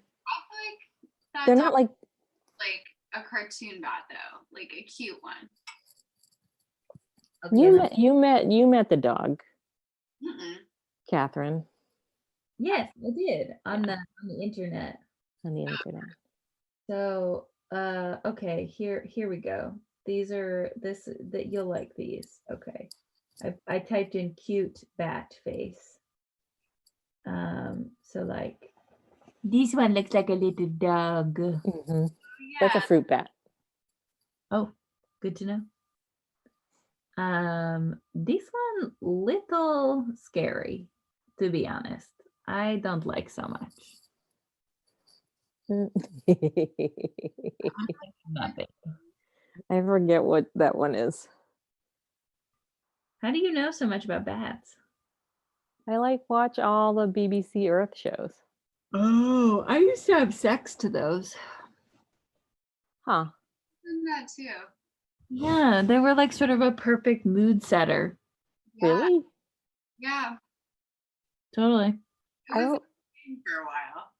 Huh? I think it was a thing for a while. Totally. The second round of them came out.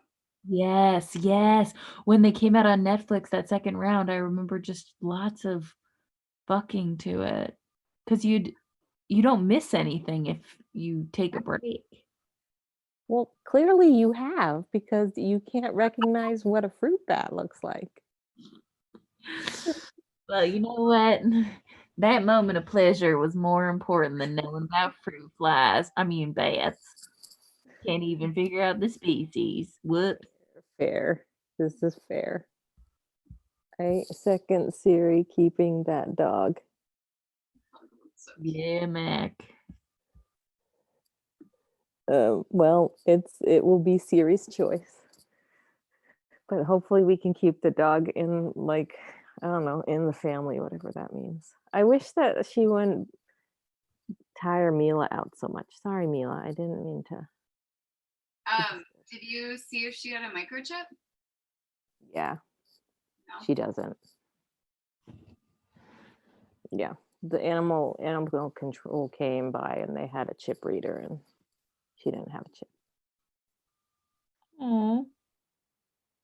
She's also like an intact dog, who had like a ton of fleas. So it's Oh, um, like I feel like not she wouldn't it wouldn't have been a very like obvious candidate to have a chip.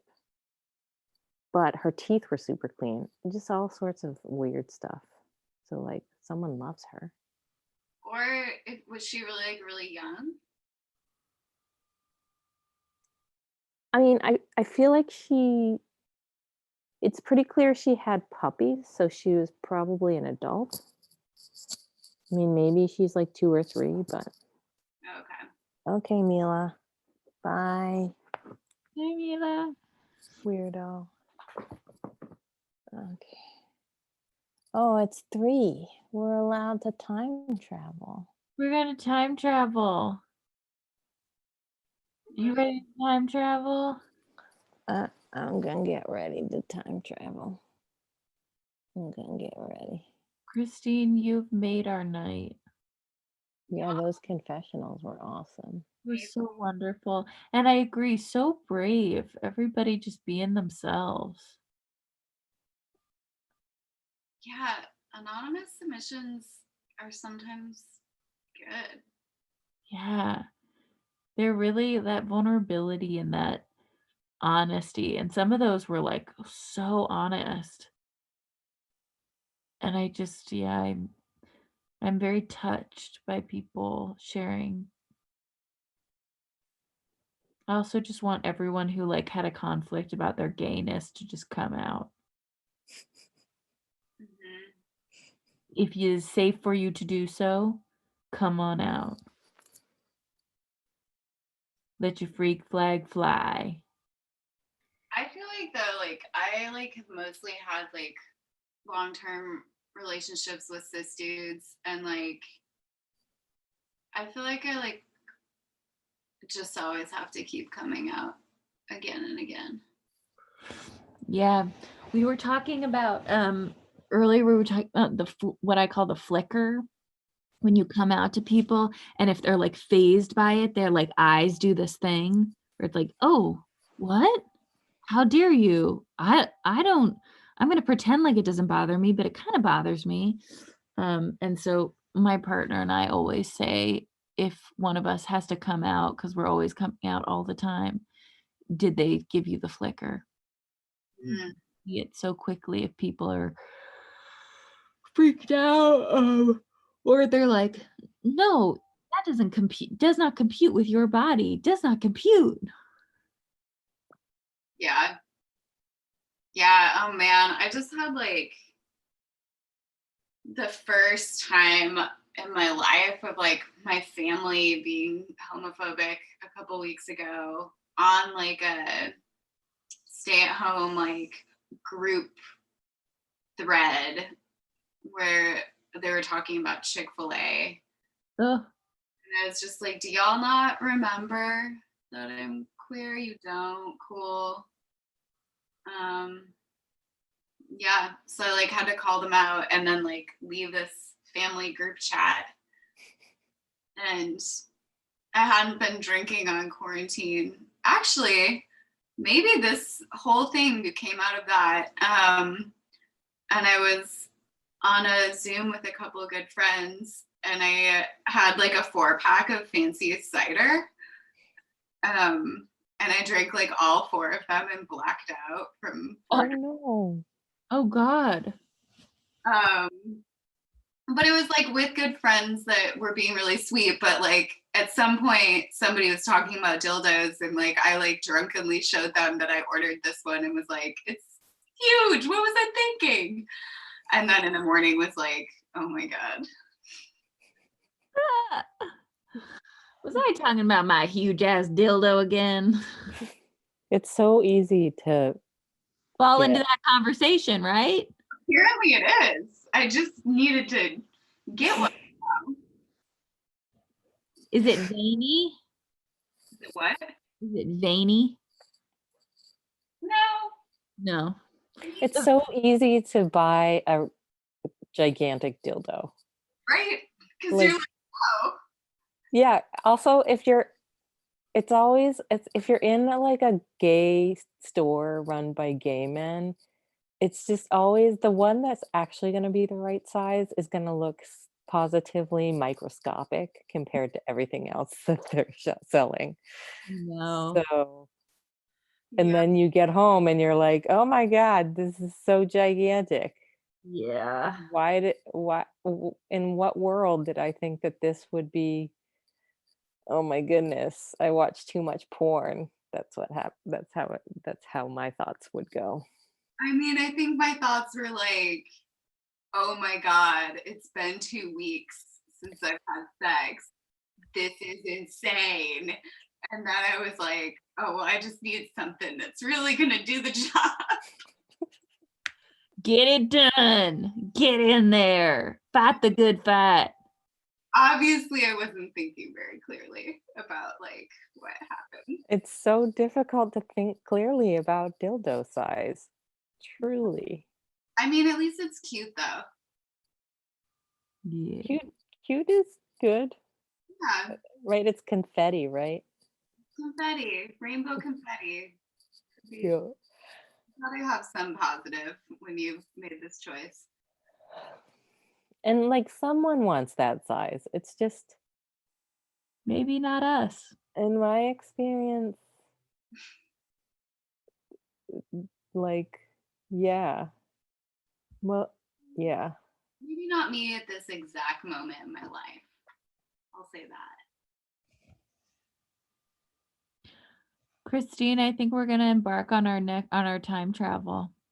I know I've overstayed my welcome quite a lot. No, not at all. No. Such a dream. Are you Oh, kidding? great. It's so good. You are the other piece of this puzzle. So having you here makes us feel whole. We're so thankful for you. Also, I like that we're all lying in the same direction. Look at us getting cozy. But we'll see you later. You know where to find us. Right here. With the foreseeable You know where to find me too. I'll still be here. That's right. That's Wait, right. Catherine, did we get someone to read stage directions? Wait, but Christine has to watch all the other shows. I don't have to Mm. watch something until noon. Oh. Because did we get someone to read stage directions when we read through the piece, Catherine? No, we hadn't. Do you Should want to we? read stage directions, Christine? Sure. What time? Let me 10? look at our schedule. Is it 10? I feel like it might have been 10. 10:30. 10:30. Yeah. Oh yeah, 10 is breakfast. 10:30 to the end of to like probably like 11:45. Cool. The culminating event. Sweet. Thank you for helping us. My pleasure. Thank you for inviting me to work on this project. Oh my god, you're the best. I concur. All right. You'll make it. You're looking rough. That's okay. Our next portion of time travel will give us some time to rest. Yeah, it is designed for that. It's designed to help us. It's designed for our audience members to travel through time and for us to also travel through time with our eyes shut. Into that. Okay. Good night. Thank you. Bye. All right, I'm gonna kick you out. I'm ready. I'm ready. Oh wait, but if you kick her out, she Oh. can't come back in. Can't kick you out. You have to kick yourself out. This was a whole big headache earlier today. It's you coming through the Garden of Eden. Well, like I'm gonna flash some folks here. All I'm right. sure they appreciated it. Bye. Bye. All right, you ready? I'm almost ready. Okay.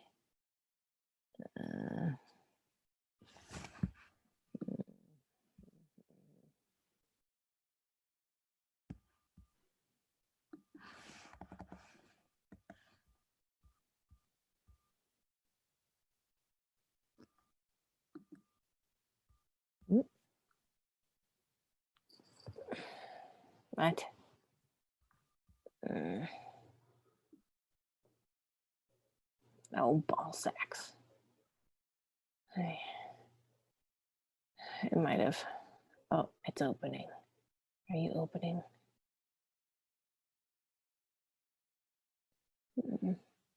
Sorry. I had opened this early, like in the afternoon. Come on.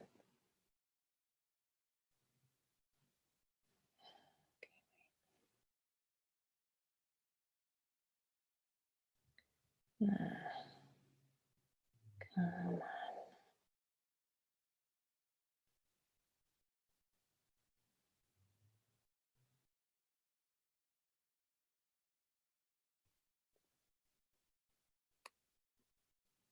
What? You aren't screen sharing. No, I know, because I'm making sure the video is. There we go. Okay.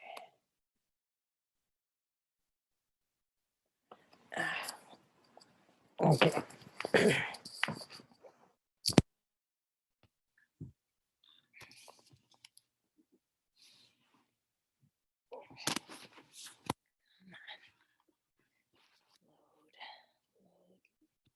Wow, I had a haircut not that long ago.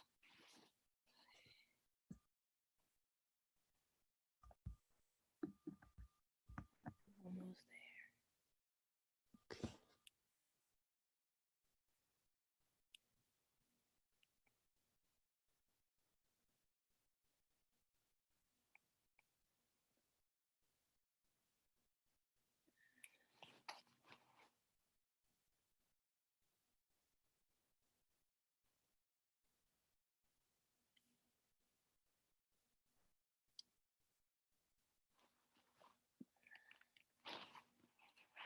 What's going on? It's just being sticky. I'm gonna quit out of stuff. In the meantime, if you're still with us on YouTube, tell us why the fuck you're not asleep. What is happening?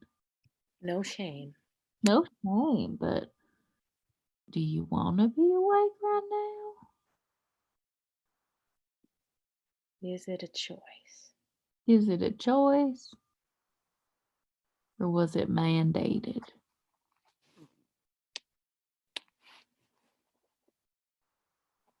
Oh my God. I totally 100% tested this video. Why is it not working now? Well, I hope YouTube doesn't kick us off in the middle of the night. They do, they do. They do. Oh, God damn it. Let me try one more time.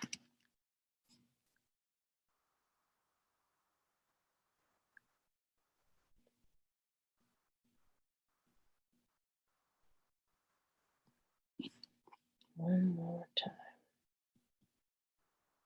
We're gonna celebrate. Oh yeah. All right, let's start the dancing.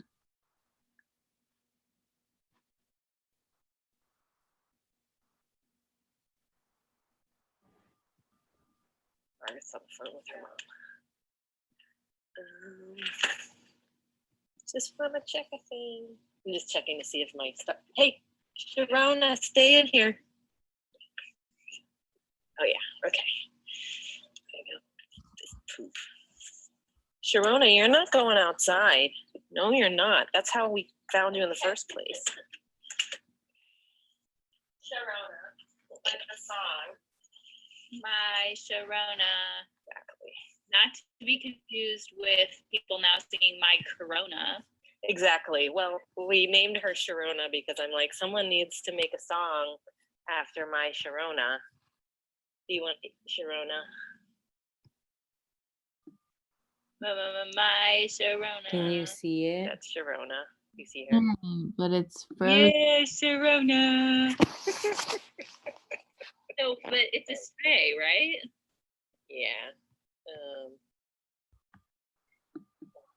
I can see it, but it's frozen. It's frozen.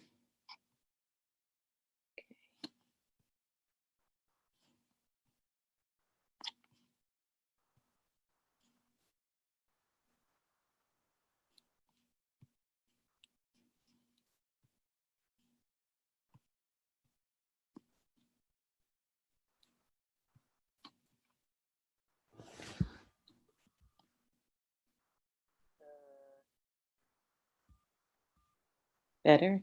My Sharona. My Corona. My Corona. Is it still frozen? My Corona. Yeah, because Margaret knew some people who adopted a stray right after Hurricane Katrina.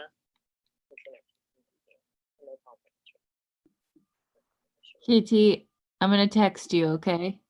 Okay. You just call her Rona. Well,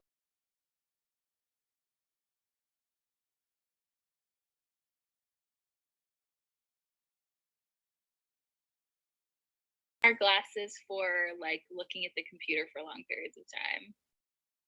They like block out that like whatever light. the blue light.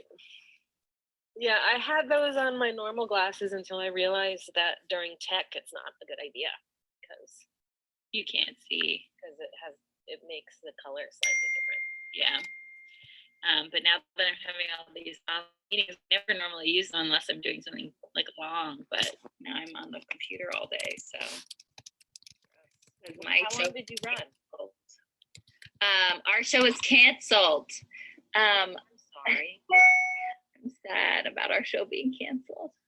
I was really looking forward to working on it. How far did I run? I think I ran about 3.5 miles, but I do like a combo running and then weights and body stuff. Like at your house? Well, at Rachel's parents' house, they have a treadmill and they have weights, they have like a baby gym. Nice. And so I see why you're staying. If I'm distracted, it's to make sure she doesn't pee, because she pooped in the house this morning, so. She really likes this rug. I'm still here. Okay. He's a cute dog, don't you think? Super cute. Super cute. Super cute. Yeah. I don't know. I feel like the workout was good.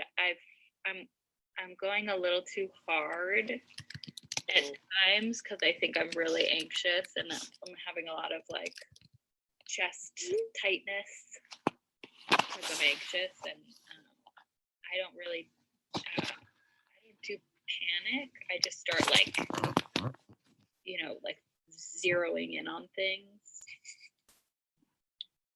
So and Rachel and I have been fighting a little bit just because we've been stuck in a house together with her parents. Yeah, how are you coping with that? It's total like it's so great. There's nothing. I think it's literally just a proximity issue. A what? A proximity issue, just like all the time. And I was away for 7 weeks. I come back and we immediately come here. So I haven't been home in a long time. I'm a Cancer. I just feel a little displaced, like unsure of what's going on, and I think I'm starting to make schedules and like meetings weekly and like setting up things, but like I don't know how I'm gonna pay bills. So I just like my whole, when your whole life, I mean, you have a similar situation, but it's like, when your whole life involves people gathering. Yeah. I don't know what, and like, I am creatively problem solving. Like there are other options. I'm like, we can do this digitally and this digitally, like that's fine. But I also am, dealing with reality. We're all dealing with reality at the same time. And I sort of like am angry at the thought of like, this needs to be such a productive time for me. Like, we're going through a global crisis. Yeah, I mean, maybe we should, that's real. I mean, we're set up to do a like 3-hour-long thing, but do we need to do that?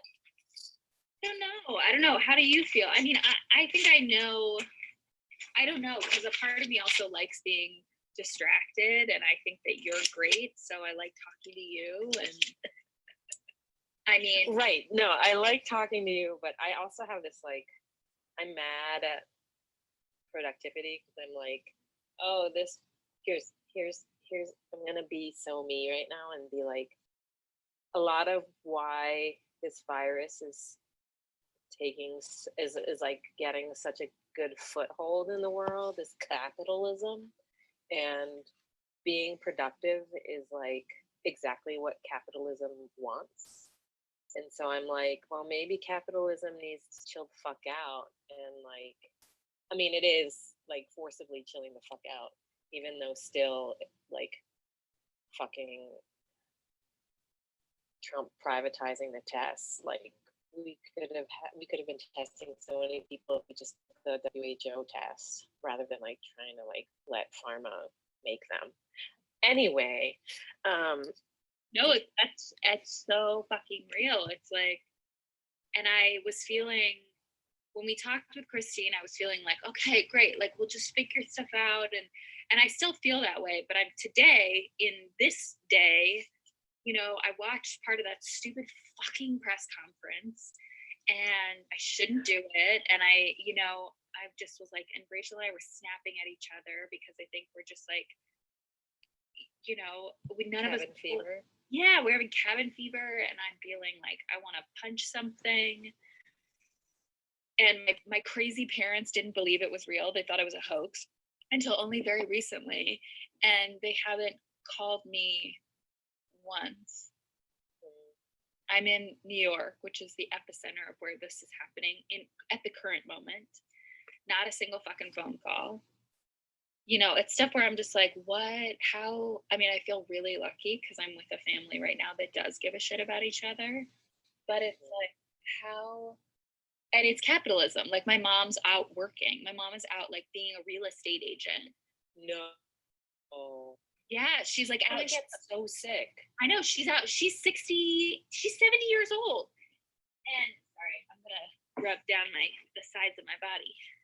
You do that. I'm gonna periodically look behind me to make sure a dog isn't peeing on my rug. That's fine. But yeah, she's out like showing. The other day, like yesterday or 2 days ago, I texted her. She was like, "Oh, showing a house to a couple and their child." So I know she's out. And it's like, what? Like, I mean, I understand that in South Carolina it's not as bad, but like, are we not all seeing what's happening? And it's so irresponsible. It makes me so fucking angry. And I just like,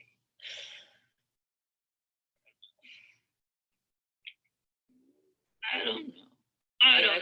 I'm super glad that South by got canceled, even though it pissed me off at first. But well, yeah, because that's how that you get your funding, right? Is from that tax. But whatever, you know, it's like, I'm really glad too. Could you imagine the number of people coming into Austin? Yeah.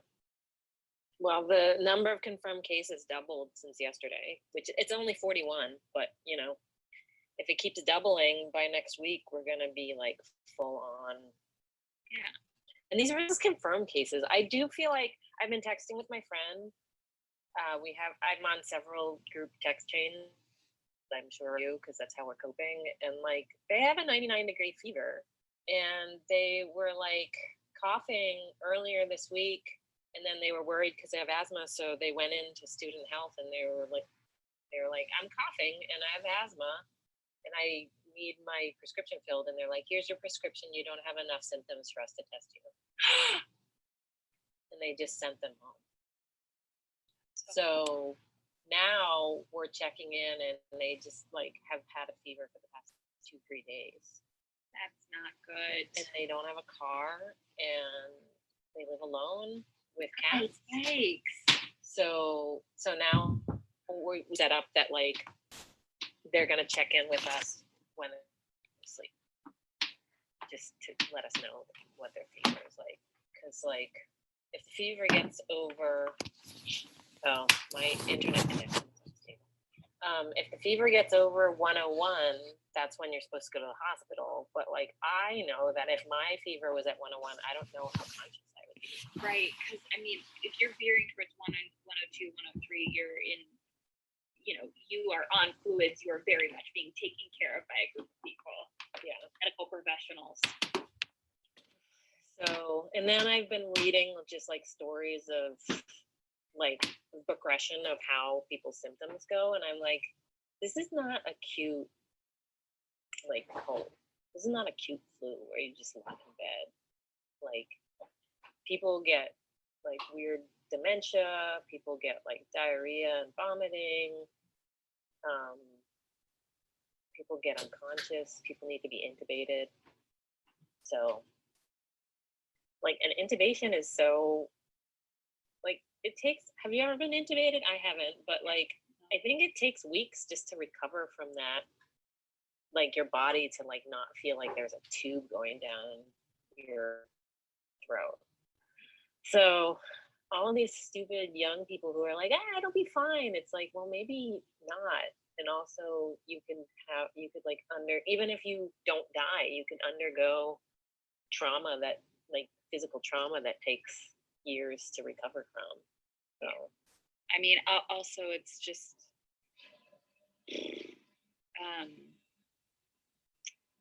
why are we all being like, yeah, like this, like things don't spread, you know, like I'm just gonna do my thing and it's not gonna be a problem. And I just don't fucking get it. Yeah. And I'm also just exhausted by it being politicized. Also, just like FYI, if I get a call from the SPCA, I'm trying to get this buddy chip scan to see if she has a chip. So, like the animal shelters are shut to the public. So even the place that you usually like animals when you find them, like we can't drop her off there. Okay. And so I've been emailing with SPCA, which is like a few blocks down, and they're like, we can come to you if you can hold on to the dog. So I'm hoping. I would be so surprised if this girl is chipped. We washed her 4 times. I'm sorry, I'm just talking about this dog, but we washed her 4 times, and like there's fleas coming off of her body, and like picking fleas off, and like the first wash, the water was like this dark red, like she's been sleeping in like clay. So, and still she has fleas because she's scratching herself. The house is gonna be full of fleas. Like it's already infested, I feel like. So, but also it rained last night. It's still raining now. We had in the backyard, but like when I opened the door, she was so miserable. So we're just like, she has to come inside. So then the first thing we did was like wash her 4 times. Probably took like an hour and a half. Yeah. But she's like so adorable, and her and Mila like played, and like Mila's like an old lady, so it was really adorable. They were like exploding all over the thing. So, but this is all to say, like, I guess like right now, like a lot of my creative energy is into like helping things live. So, garden, my sourdough starter, and I made some yogurt. I have a thing of kombucha. Also, I have ginger beer, natural ginger beer that's like made with yeast, and some makgeolli. So, plus a stray dog now. So, trying to keep beings alive. I mean, that's fair. I mean, what we know what this Fusebox like digital timeline looks like? Hey, no, I mean, you got the email too, right? Yeah. Oh, yeah. So I mean, it's like, they had communicated anything else to you? no, just, I mean, I got that response from Ron, but I think you were copied on that. Yeah. So, yeah, nothing right now. I feel like everybody's taking this next, like I have to take this next week to retool my class. And so I feel like this next week is supposed to be like planning week. It makes me so mad. What? That your spring break is spent figuring out. I mean, it just that we're all continuing to. I don't know. I just feel like I understand why we're continuing business as usual in certain ways because of sanity and routine and finances, sure. But I also just feel like this is not like whatever you have to do for your class. Like people are going through so much shit right now. They should, it's like, what do? Do you like grade a bunch of discussions and pretty much just give everyone good grades? Because also, how can you be grading them in the middle of a global crisis if you switch to a format where not everybody is going to be able to learn on this format, even if you do the most amazing job? It's like there's so. I mean, do you have resources for teaching folks who have learning like differences on? It's like a big. And also just the fact that all of these forms like are inherently classist because they're about accessibility. It's just like, ugh, sorry, I'm preaching about things you already know. Percent. And like I have several, this is one of my first classes at UT where like I got a lot of accommodation letters. Like I got like 5 or 6. So, and out of 20, it's a small class. And so like I have a lot of people who need accommodations. Some of them are for like mental health issues, some of them for ADHD. So I'm like, those students are gonna have a rough time with this new learning interface. I mean, actually, honestly, what I was planning on doing was just doing like 15-minute conversations the first week to be like, what do you want to do? Like include my office hours in that, because I feel like people have been doing like surveys to be like, what would be best for you? But I also feel like some students may not be getting interaction. Right. And I think that's super important. I think switching everything to, I know for me, for someone who struggled with learning, if I had to do everything, like I've taken online courses and it's like, if I don't have something interactive or kinesthetic, where I'm not, I think through talking, I think through doing. Well, and I had already eliminated that. Like last time I taught the first half of this class, I had them do group projects and they're just like, they were so overworked that they ended up being really shitty about the group projects. So I'm like, I'm not gonna make you do shitty work. So I made it a very like standardized class, like quizzes and lectures and midterm and finals. So in some ways, I'm glad I didn't have group projects because that would make things a little hard now. But yeah, at St. Ed's for play analysis, I had them do group projects where they like take a scene and like perform it, and they took it very seriously, and they got a lot out of it. And some of it, like, we read In the Red and Brown Water and didn't have a single Black person in the class. So I just kind of was like, what's gonna happen? And they were like, this is really hard. And we felt really weird. And we still did it, but we felt really weird. And I was like, okay, this is like, you learned from it. And I don't think that you harmed any of your colleagues in the process. So 100%, I think when they actually do like stuff, like that's most of the students, that's how they learn, is doing it. Like they either do stuff with their hands or with like, their bodies. So it's hard. Like in our training, you and I have like decades of training in how to interact with people live. So it's kind of like a whole, like the way that we're useful is right now not useful.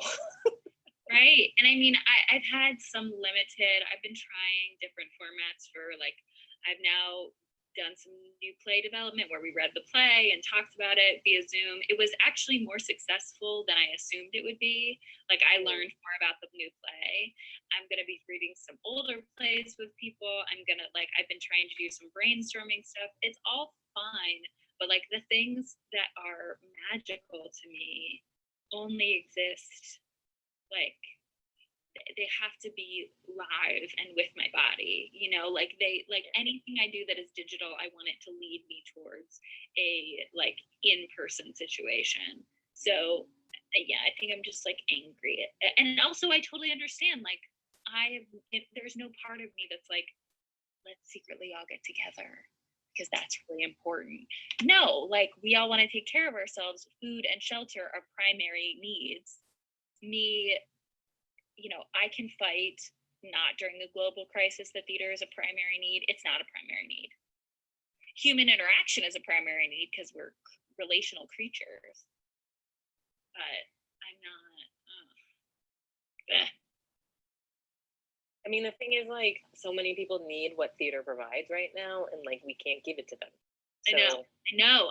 And it's like the thought of bringing, like, we were on track to bring together 50 people with our creative team and the dancers and you and the other, like there was just going to be a huge group of people having discussions around queerness and time and friendship and like things that I think really matter, and that just like being ripped from my hands. And I also think I'm just angry because I feel like I don't know if you've been feeling this way. I personally feel like over the last year I've been gaining a lot of momentum, and now I just feel like I'm at a standstill, and that's really hard for me. It's like I'm so beaten to a pulp by capitalism that like the validation of work coming and and moving through and like filling up my schedule is so sweet to that part of me that now I'm like, okay, well, what good am I? yeah, I relate to that a lot. Because I also had like gigs lined up. My situation is, a little complicated by the fact that I also have 5 people in my life who are like, you need to calm the fuck down and sit and type at your computer. So, and I'm like, shut up. And now I'm like, oh, literally, I could, like, there's nothing in my way from sitting at my computer and typing all day, or I keep meaning to call Daniel Alexander Jones to be like, you probably have time to be interviewed by me, don't you? But I don't have my will. I actually was like feeling really into my dissertation, and I was being like, oh, dissertation show, like I was being excited about both of them and not knowing how I'm gonna like keep it up, and now I'm just like, I'm so sigh about everything. I'm sorry, I don't want you to catch my ennui. I mean, I literally came into this conversation kind of angry, and I'm still in a robe, so I just like can't mobilize myself. And I just feel like, it's been 4 years of us trying to get this thing happening, and we finally were like, I really just felt this was the right moment. And I think that being, and also I'm pissed at myself because that's a really selfish fucking thing. It's like, people are dying, people are getting sick. It doesn't matter if we got to do our play, but I can grieve. I think you're being a little hard on yourself. Like, let's also remember that we can, yeah, we can grieve for both ourselves and other people, and they're not mutually exclusive. Yeah. I mean, if you were just like, oh, my life is so blah, then yeah, it would be like, maybe you should get your head out, but that's not what we're doing. So it's okay to be like, oh, I had all of these hopes and dreams, and right now they're on hold, and they've been put on hold so many times, and that's hard. And then you can also be like, and then there are these people who like, there's just so much to feel right now, right? And like, not feeling is a strategy. Also, over feeling is another strategy. I feel like I like go back and forth, like, I'm gonna sleep until I sleep again. It's like one strategy, and then the other is like, I'm getting up and blah. The other thing is, it's been raining every day here since we've gone into quarantine, so it's been a little hard. So I feel lucky that we've snagged, like I've been running, and then we've been able to snag time. But of course, we snagged a walk yesterday and came home with a second dog. So, but like right now, it's like I can't go running right now. It's so cats and dogs. It's pretty dreary out here too. Like garden's loving it. But. I'm sure. Yeah. No, it's yeah, it's a mixture. I think I'm in the place of like I had been feeling nothing, and then I think I got on this phone call and I was like, I feel everything. Oh God. So yeah. And I mean, I'm not sure how to make the thing digital. I know that I can't. I know that we can. I know that there are ways that are exciting and cool. I'm not feeling excited or cool right now. I am 100% positive. There's no part of me that doubts that you and I can figure it out. I just am terribly like, ennui is a great word. I am ennui. You are ennui. Je suis ennui. I wonder,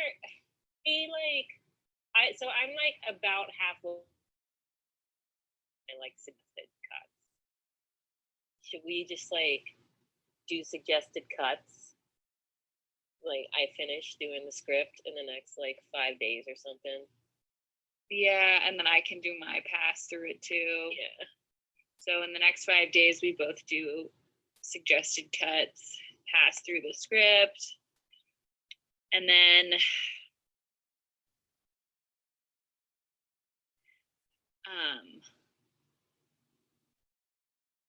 I'm recording this. If you didn't already notice this, okay.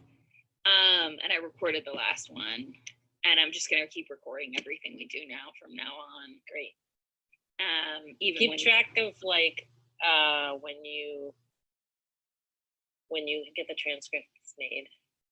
Yeah, I'm trying to find cheaper transcription things. There's an app that a friend of mine, who's a playwright who does a lot of ethnography, gave me. They don't put the punctuation in it as the problem, but it's free. Oh, really? Yeah. Try that. I found another place that like, but this is more for my interviews because I need to re-listen to them anyway. Yeah. It does the auto transcription and it's only like 10 cents a minute. Yeah, Google Docs does that too now. Oh, really? Yeah, Rachel was telling me there's a Google Doc something where, where you can open up your Google Doc and then it will start transcribing. Oh, okay. Which could be next level awesome. I don't know how that. I'm gonna ask the internet right now. Google Doc.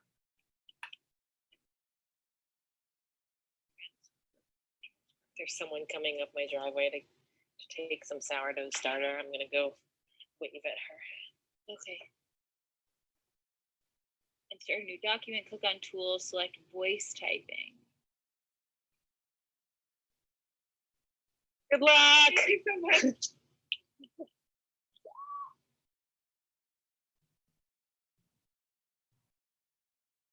Oh, there's 2 dogs. Hi. Oh, both of them are at triple height. Oh, there's Thunder. Oh. Hi, everybody. Okay, sure thing, that was good.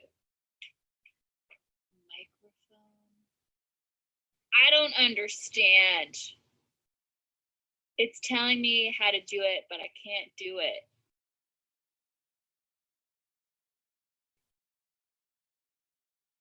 Help. Transcribe. Help me. Go dog.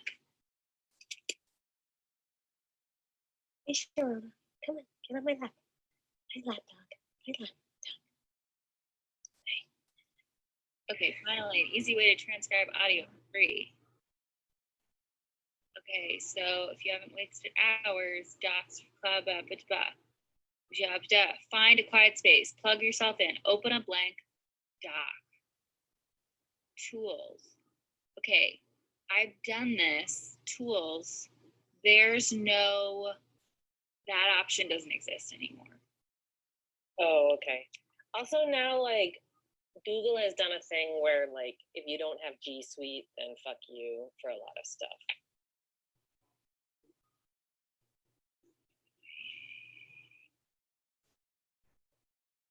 But I will keep track of everything. I feel like Zoom is gonna make a thing where it can like, yeah, I mean, Zoom bots. You should make a thing that transcribes meetings. I thought they did. Guess not. Zoom did. Nope. Oh, you seeing the dog? I took a picture of the dog. This is Sharona. Sharona. Your face in this image is next level. I'm gonna wait, hold on, here's the chat.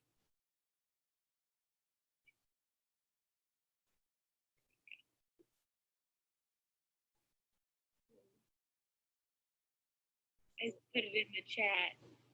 To download it. Oh God, it's so hard. It's so hard.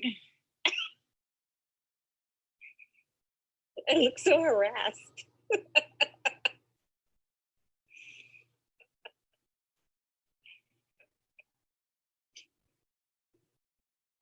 Do you feel like you have any concept of time right now? Oh no. It's like the days are like my concept of time is like it's light out, it's dark out. Right. That's it. Like every day I have a moment where I'm like, what day of the week? I have a vague notion of what day of the week it is, but it's very vague.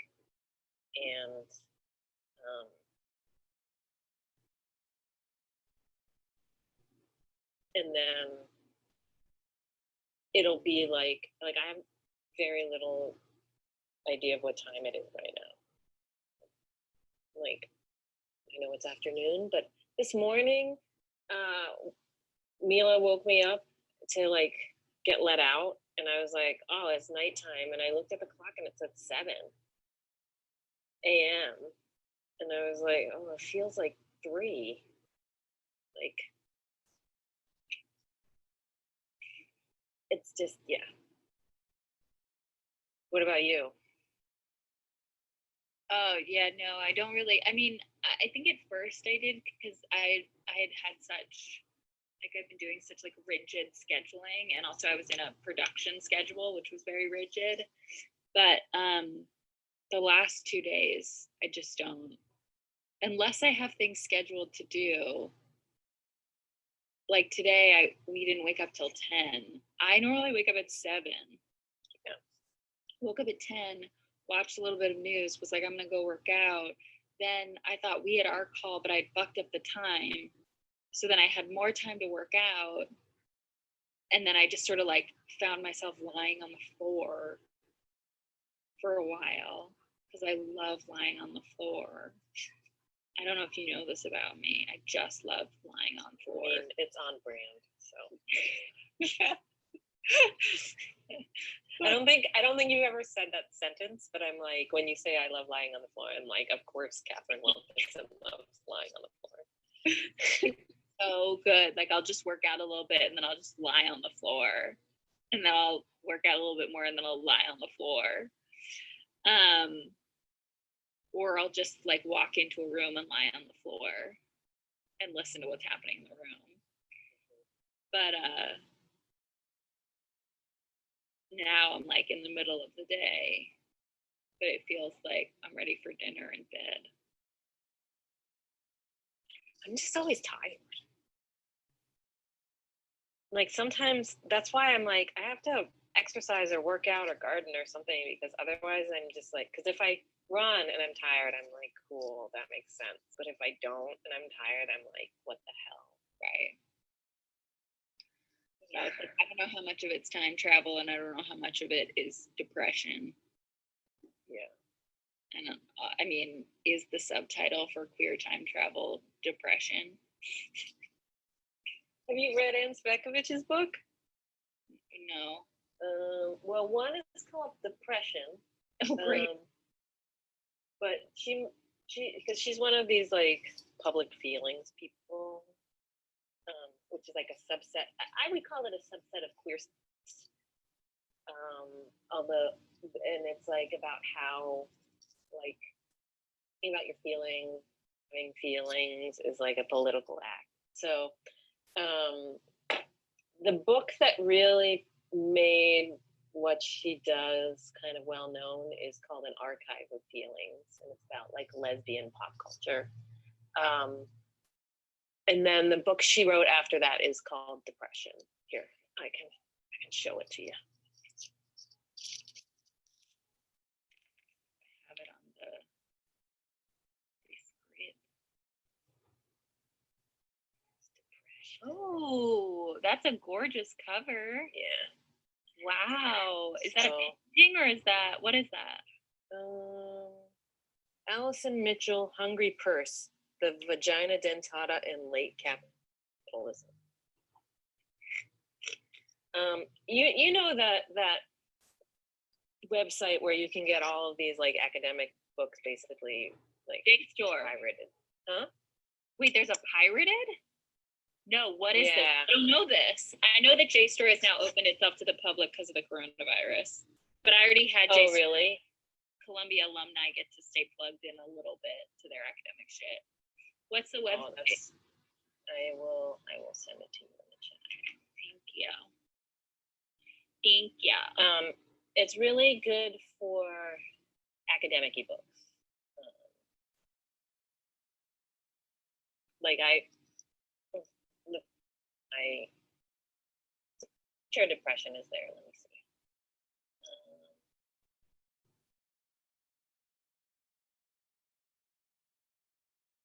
Wow. Yeah, Depression is there. Archive of Feeling is not. Funny.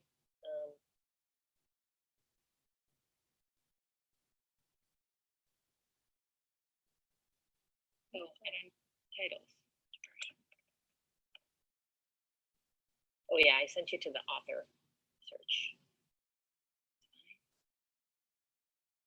Did you find it? Yeah, there's that vagina. Depression of public feeling. Do you have a Kindle? I do, yeah. This is Yeah, so so- exciting. See, for this one you can download. Yeah, I mean it has all these academic-y ones. JSTOR is good because it's legal. So, because sometimes I've noticed that I downloaded one book. It was something like 90 megs, and I was like, really? Come on. Come on. Yeah, like, so, and you know, these days, because I'm like academic, whatever. Like, I tend Are to. an academic. I know. I tend to buy paper books because it's easier, but when I was doing my comps, it was super easy. It was super useful having all those digital ones because I could just like search terms and be like, okay, this book treats this book doesn't. Cool. Because you know, indexes, but Let's see which Kindle is it? I have two, but I only use one, but I don't know which one is which, so I email it to both. Send it anyway. Okay, this is awesome. Yeah. So I think this is basically a response to what you said. Is there's a book about what you're saying.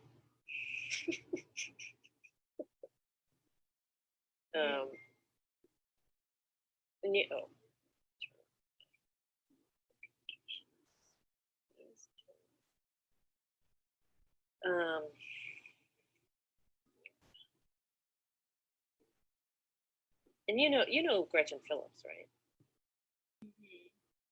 From Two Nice Girls. Do you?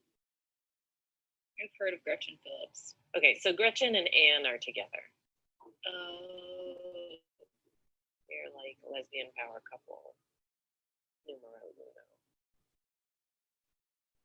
Oh my God! I'm inside this woman's. Have you watched the new L Word? Have we talked about this? No, and I'm not sure. What? Book closed. Let me talk about it. I don't know. I've talked to someone about the new L Word. I don't know if it was you. I've watched it all. You watch it all? Have you watched all of them? Yeah. I've watched all the old ones, and then there's one season of the new one, which has now been greenlit for a second season, FYI, if we ever make it out of this coronavirus. There will be more lesbians. Yeah, I kind of stopped watching when, like, there's a character, Max, like a trans man character. Yeah, it's handled like really poor. That's the old L Word you're talking Yeah. about. Yeah, handled really poorly because the show is so fucking classist. Yeah, so no, haven't watched the new L Word. I guess I should get on that. You got some time. It's actually really, they do a much better job this go around with all of the problematic things of the last one. It's a lot less white people. Oh, that's good. And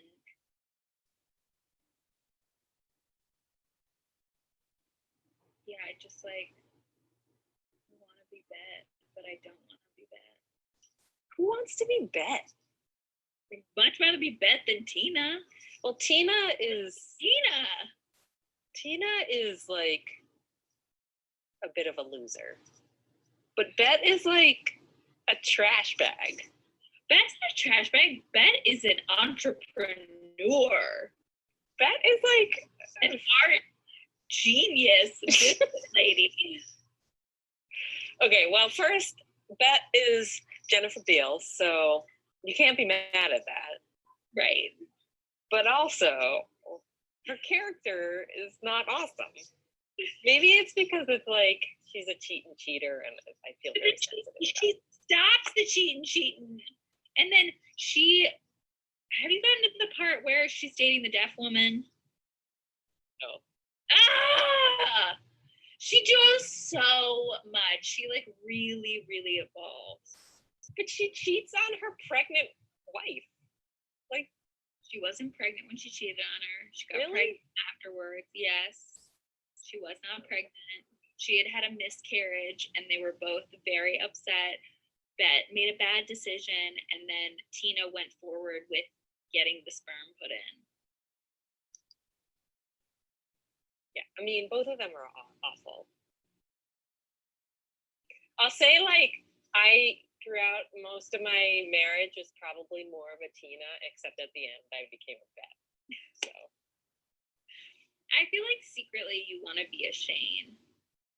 Oh, I mean, doesn't everybody want to be a Shane? Wait, hold on. I have to get you up. No, don't send me a picture of Shane. I don't need a picture of Shane. No. There's something I need to send you.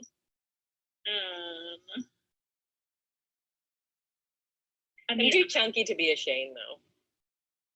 Lesbians are sizes. They need their Shanes to be skinny bitches. Do they?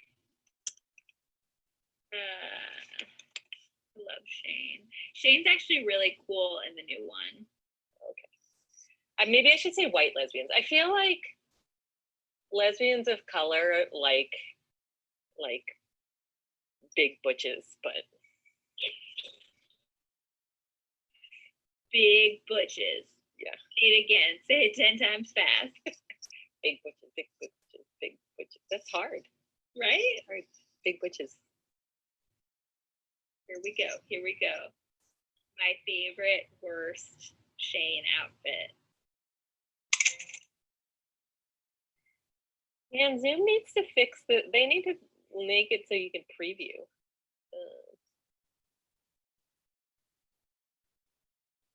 Oh my God. Gross. I can't with this outfit. I can't with that outfit. Right? Also, no, I can't be that Shane. Is that who you want to be? Do we need to put you in a little vest? Gross. Some low riders? Low rider. Down. No. Beep, beep, beep, beep. Beep, beep, beep, beep, beep. Beep, beep, beep, beep, beep. Beep, beep. I mean, that's the other thing about the original is like Shane was the only character I could really like be. She was the only butchy one, and she wasn't very butch.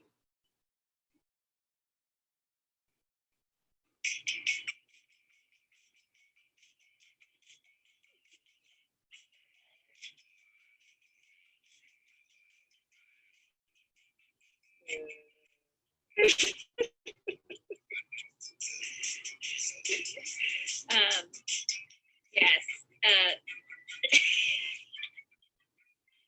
With this dog, there's so many smells, and I'm like, is it me? Is it the dog? Is it the fact that it's raining outside? Is my house infested with something again? I don't know. Yeah, that's a lot. That's a lot of smell. Whoa. Well, when you do stuff like that, you age yourself, but like 20 years older than you actually are. All of a sudden, you become 70. With this? Yeah. People in their 70s never did this. When they are trying to connect with the youth, they do. Oh, I see. Yeah, raise the roof. Yeah. No, this is like my age people actually did this. I don't know what your age people do in that situation. Oh, the other thing my age people do is like this kind of stuff. This like, ray of light, Madonna stuff. Yeah, I actually think that's like a lot of Austin people. Like, I'm pretty sure that like Austin and Portland have crashed the dance church Instagram. You know what I mean? Like everyone's just like, I'm feeling myself. I'm in a woo woo woo woo.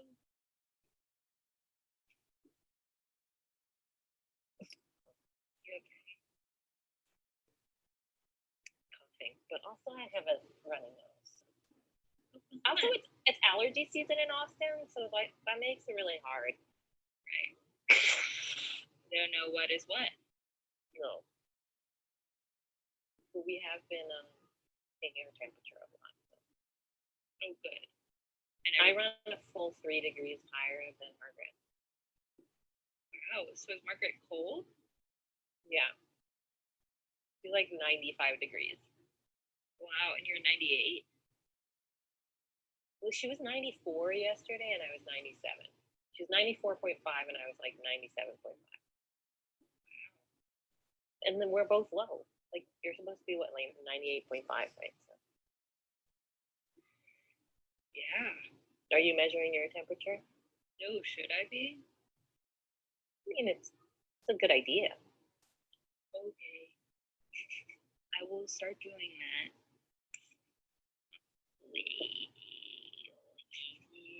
I feel crazy.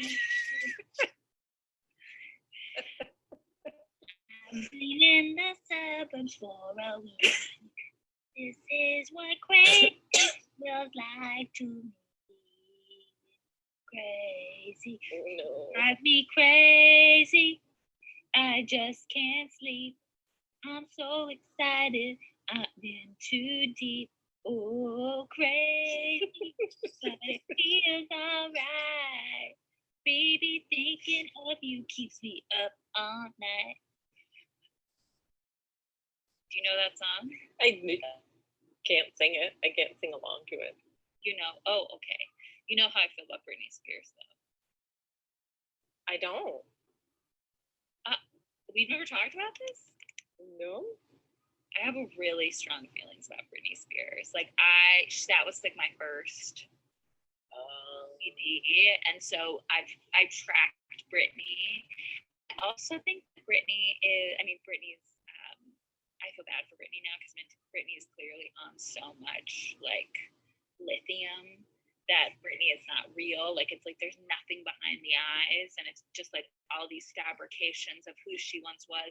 And also after her 2007 breakdown, her father took over like essentially her whole life, and it's a conservatorship. I don't know. So her dad has that. So she doesn't see her kids often. She takes a lot of medicine, and now she has like essentially withdrawn from the public eye, except for her Instagram, which is one of the strangest pieces of like pop culture on the planet. She has all these images of like tiny furniture.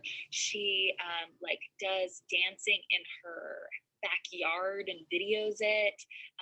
She just like is always looking like she's come off of a weird bender, but she's not.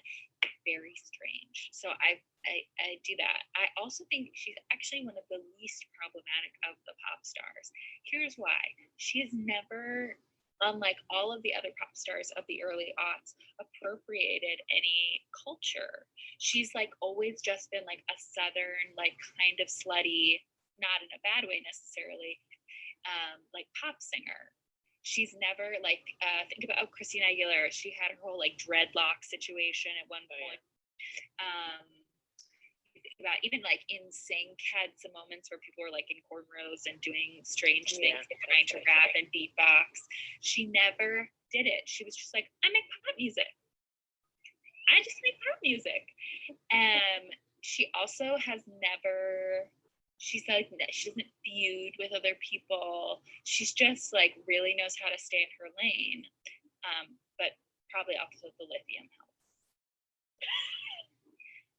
But when I was in Austin at Alamo Drafthouse, I went to 3 Britney Spears sing-alongs. I know all the Britney Spears songs. I don't necessarily like them, but I really like. I just feel like I grew up with her. She's only like 7 years older than me, 8 years older than me or something. I thought she was like my age. She's like 37. 38. She's not 40? Mm-mm. Oh, okay. Oh, maybe she was 16 when I was 20. That makes sense. Right. So you weren't like, she like rocked my world. Like I was like forever, wait, where's that photo?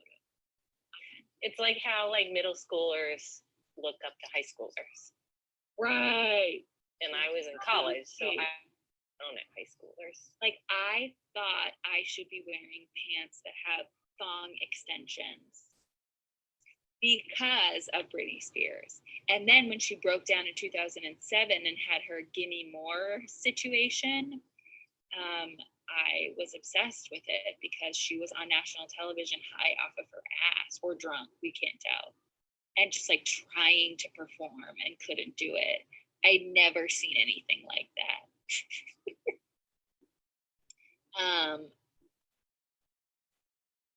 You have thought about this a lot. I think about it a lot.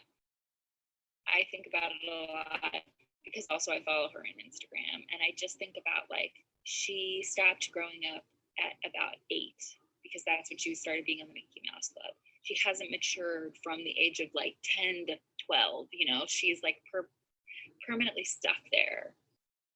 And we in some ways did that to her. And like, what is our responsibility to these pop stars if we have any?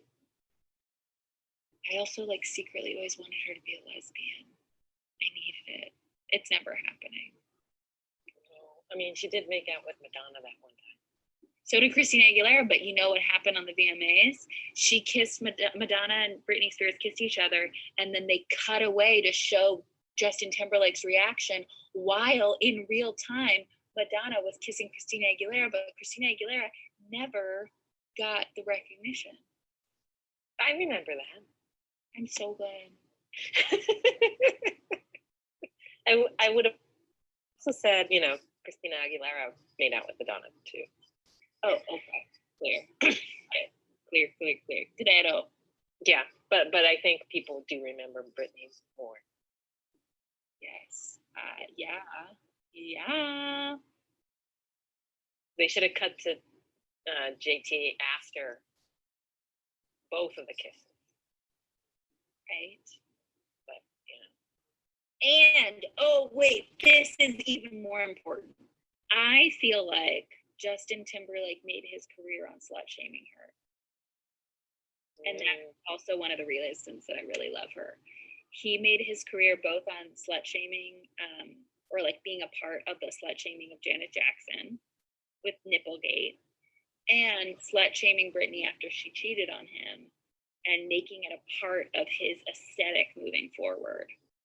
That album, which like solidified his solo career, was about slut shaming Britney Spears.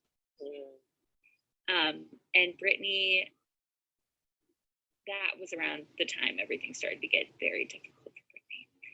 But I like have a lot of intense feelings about the ways that we really asked her to be this sex icon and then immediately destroyed her. Is Margaret listening to us? Is she laughing at what is she laughing at? Oh no, she's watching a TV show. Oh, okay. I was like, it's not that funny. She got slut shamed. No, I because I'm, you know, audio bothers me. I usually do these with my earbuds in because I hate feedback. Also, I feel weirdly private about. Yeah, I whenever I like talk to someone, I like, you know how some people always have conversations on speaker. Mm-hmm. I don't understand that. I'm like, I'm a very private person. I feel you. That's felt and heard. But anyway, your assessment of Britney and Justin Timberlake it's very erudite. I had not known that you felt so deeply about this topic. Listen, I feel very strongly about anyone who gets slut shamed. I also am fascinated by fame and pop culture. I remember this about you. Yeah. Very like YouTube holes. I will just spend hours watching Britney Spears. Oh, really? Yeah, not anymore. Really, like there were moments where I'd just be like, "Tell me more." I watched the entirety of Chaotic, which is on YouTube. Do you know what that is? Yes, I think so. The TV show that was made up of home videos between Britney Spears and Kevin Federline when they were falling in love. It's all on YouTube. It was on UPN. Of course it was on UPN. But I've watched it all. Oh yeah, Kevin Federline. That was a person. Yeah, the father of her two children, who now has the majority of the access to the children and gets paid by her. Right. Everybody gets paid by Britney. And then she dances in her backyard. And she did. Listen, if I know you're not like on the Insta a lot, but I just hold on, I'm pulling this up. Britney Spears, and her photo is still from Oops, I Did It Again. Oh my God, that's like 20 years old. Right. Like here, let me find some weird shit for you. About Insta. Oh my God. I'm so excited. Here I go. Oh yeah, here we go. Okay, so I'm about to go horseback riding, and I haven't been horseback riding in 6 months to be here. So I'm so excited. Here I go. And I want to touch. Wait, you sent? Yeah.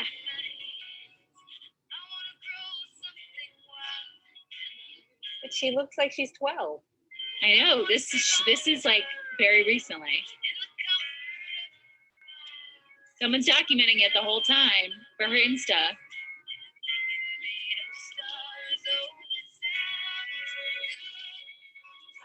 Wait, there's more. There's more. Here, this is this beginning. So with the corona disease going around, which is absolutely horrendous and crazy and so scary for our nation right now, I think it's important personally for us to all try to stay with people that lift your frequency to a higher ground and to stay sane and healthy and to better ourselves. So for inspiration for men and children and women around the world, I'm going to try to do a yoga pose and a yoga move every day on my Instagram to inspire others for us to stay healthy and sane, be better people. So with the corona disease going around, which is absolutely The corona disease. Wow, that's okay. Where is she? Oh, she just took some video of the roots of a tree. Wait, there, you gotta.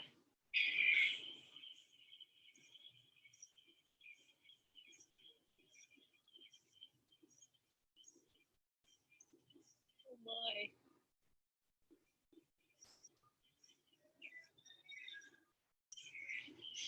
It's fascinating. all right, right now I'm in Maui and I hear thousands of birds. Check this out. Where are those frogs? Anyway, Right now. She is so strange, and will just like, she'll be like, can't wait for spring, and just post herself in a bikini.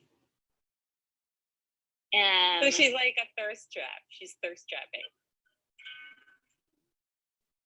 It's 100% thirst trapping, but it's like getting real creepy. It's creepy. weird, right? You can see her underwear. Stop it. 40. What? Oh, why'd you do that? I don't understand the like cleavage.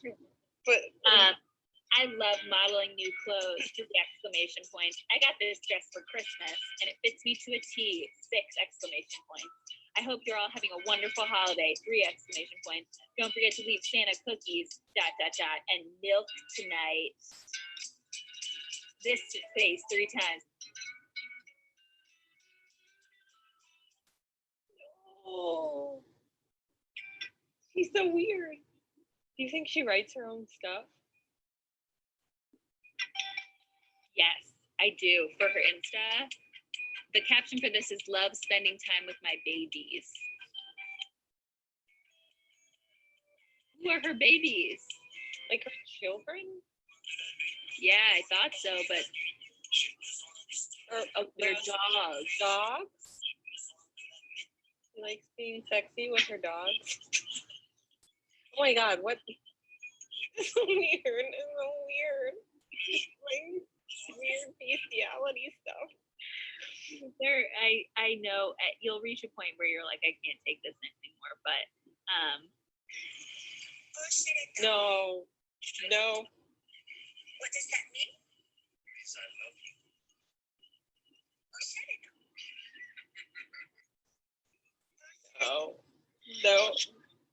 No.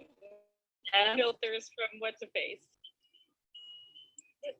she went brunette, but she just is sending pictures of her tetas. Also, is the midriff still in? No. I guess she's trying to single-handedly bring it back. At least she doesn't have a navel ring anymore. That's real.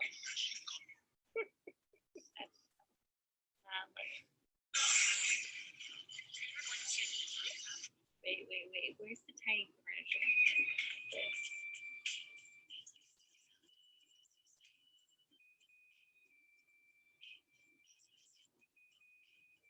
It's so weird, right? Right. Okay. I'm gonna stop us. I'm like, that was too much. Wait. Can I just show you one more? One more. Okay. I can't believe I wake up every morning to this.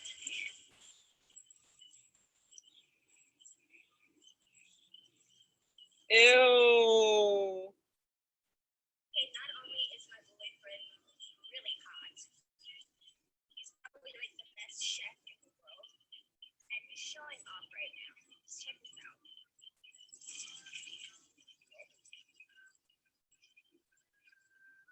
What is he making? What is that? I don't know. The flower thing is so gross. It's really gross. Yeah, I mean, I just gotta say that this fucking Instagram, particularly recently, before it wasn't so interesting, but in the last year, because she stopped working, it's next level. It's just so entertaining and crazy, and being like, oh my God, you are trapped in the body, a body of a 40-year-old, but you're 12. My boyfriend is the best in the world because he's so hot. He's like the best chef, and he's showing off right now. So yeah, I just wanted you to know all about Britney Spears and her Instagram.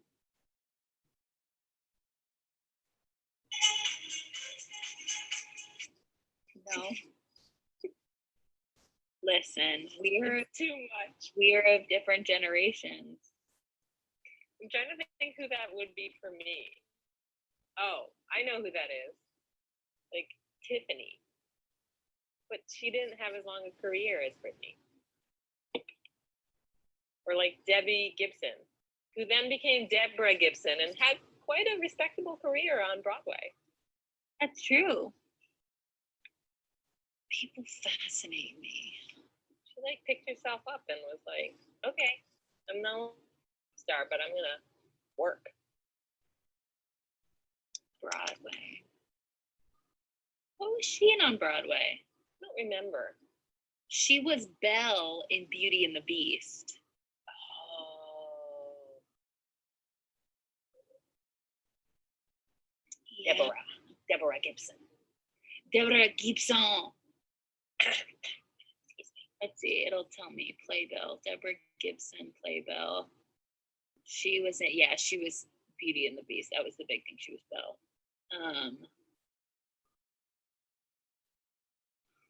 Playbill. All right, she's born in 1970. Wow. I didn't expect her to be so. She was in Cabaret, she was in Beauty and the Beast, she was in Les Mis. Got it. Because she had a good voice. I mean, Britney's voice isn't bad. Britney Spears had a good voice when she was a kid, and then she, I think she had her like breakdown, and then since then it's just all been synth. It's just all been like, we are dancing till we die. Oh, dancing, sexing till death.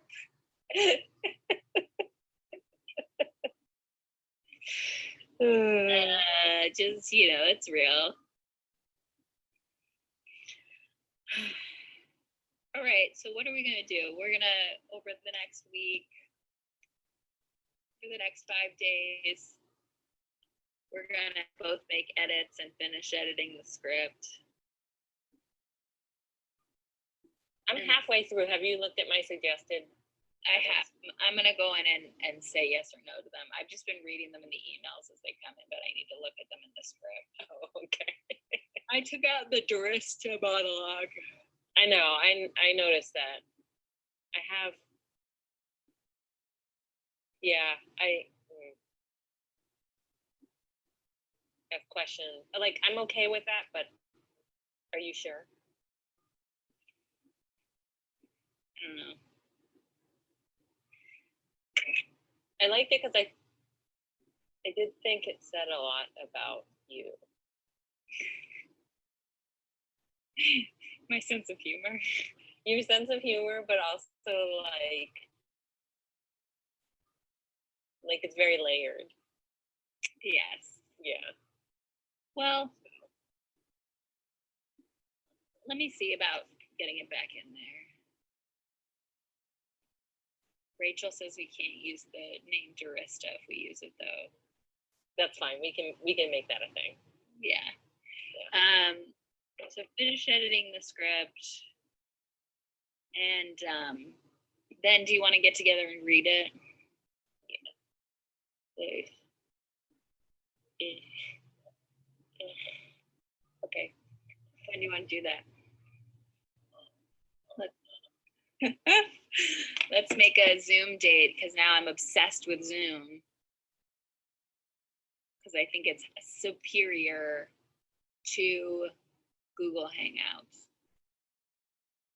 I guess we don't have a production meeting on Tuesday anymore. No, we don't. So what's your week like? You want to meet on Wednesday? Sure. Okay, so what time on Wednesday? I'm wide open. Okay, do you want to do noon your time? Or maybe let's do my time. Can you do 11? Yeah. I mean, I think so. If I keep on waking up an hour later and later every day, I mean, by then I guess I'll have my flip-flops things. So it's fine. Yeah, 11. Great. And you're gonna send me an invite through Zoom, so I don't need to.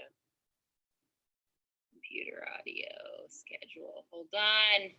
Give me just a moment. I'm gonna schedule this. I'm obsessed with the Zoom scheduling feature.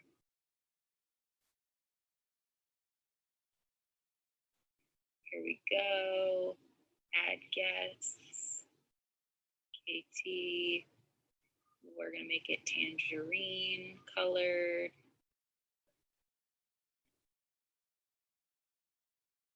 Great. I just sent it. Yep, there we go. I will yes that. By then I'm having a call with my City of Austin grants person on Tuesday, so I might have information about that. Okay, and I will do whatever we need to do to get that funding sorted. So if we're going to try to digital for Fusebox anyway, it sounds like that would probably meet requirements based off of what's going on. And I'm hoping by then Fusebox will get back to us about what they're doing about paying artists. But I think us reading the play will be really helpful. And yeah. Cool.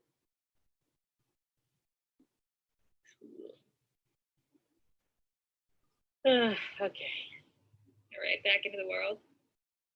Yes. Yeah, I need to look at my plants.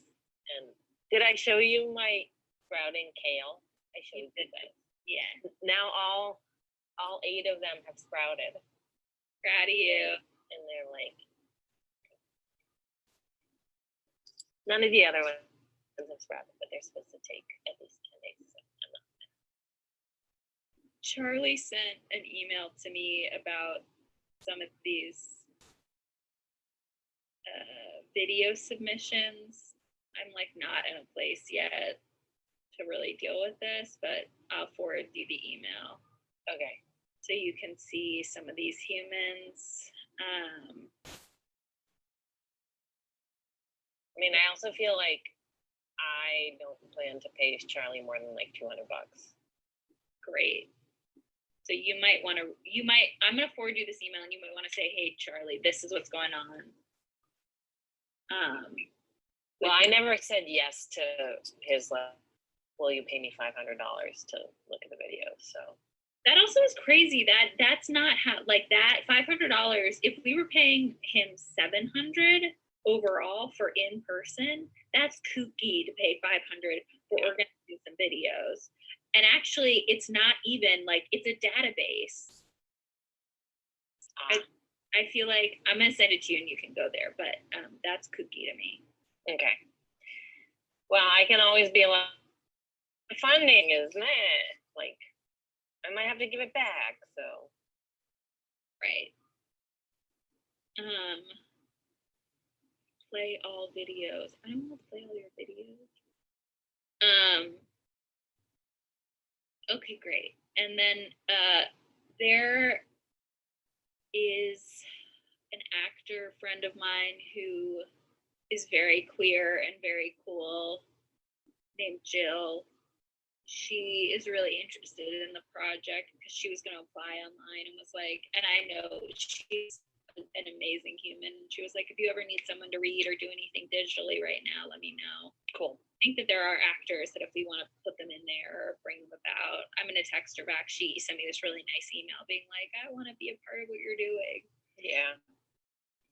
I mean, my guess is like we probably have at least a year now before we might be doing something again. Like, you know, no, I mean on this project, like live. I'm sorry, but I just. You think that's because of coronavirus? Well, I also just feel like because of coronavirus, I don't know if Fusebox is going to try to schedule for a year from now. I'm hoping they'll program us if they do. But like, if we're not on the books already, like a year from now is like the soonest that anything opens up.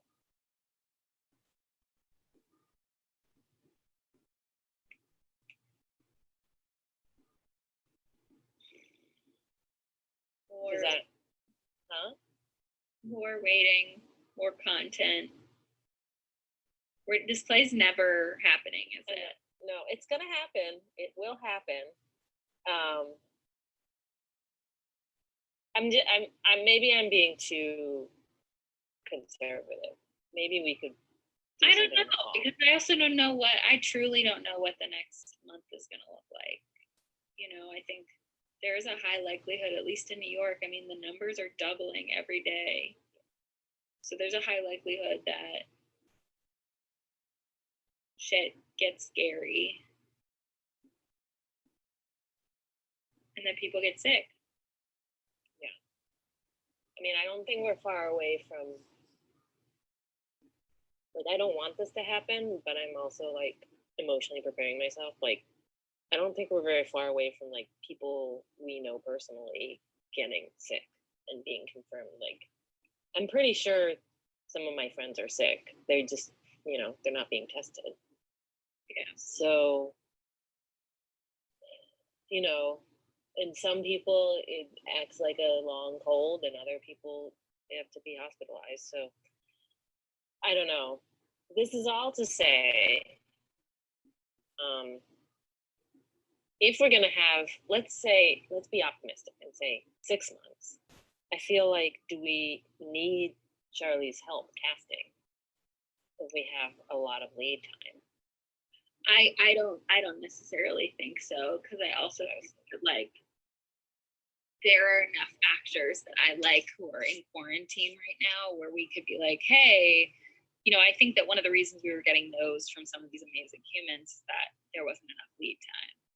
Yeah. So I think that we should, and I also, if I'm doing this remote, if we're doing Zoom for a little while, I don't know if I want to be on, I don't know if I want to deal with casting a new person or just, yeah, right now be with my network and say, hey, let's help each other. Because I'm not in a moment where I can like, the economics of hiring someone to like talk on Zoom, it seems silly. But I mean, in some ways that can be like a long form audition. Right, exactly. We can have people. Yeah, so I was thinking that too. I'll kind of like, I'll not say we won't be using you for the project, but I'll be like, like, we can't use your services now. I'm hoping to pay you a nominal amount for hours worked. And then we'll get back in touch if we need to go through casting for once we know this thing. But I won't say, I don't know if we will, but I'll make it kind of clear that, like, I'll say if we need help with casting again. Great. Yeah. Which I just don't think we will if we're looking, like, if we're trying to cast a year out and then this time we contract someone. Do I need to talk to Bonnie, or can I just assume that? What's the deal with Bonnie? Should I get in touch with her, or should you get in touch with her? I'll get in touch with Vortex. Okay. Like, their programming is on hold until the 1st of May anyway, and I'm just like kind of assuming it'll extend. But like, I've been trying to wait until there's like a couple days when I'm not getting a ton of emails being like, in the wake of the virus, you know. I just like every single thing I am attached to, every organization, every store, every whatever has been sending me coronavirus messages, and I'm like, it's not spam, but it's also like okay, thanks.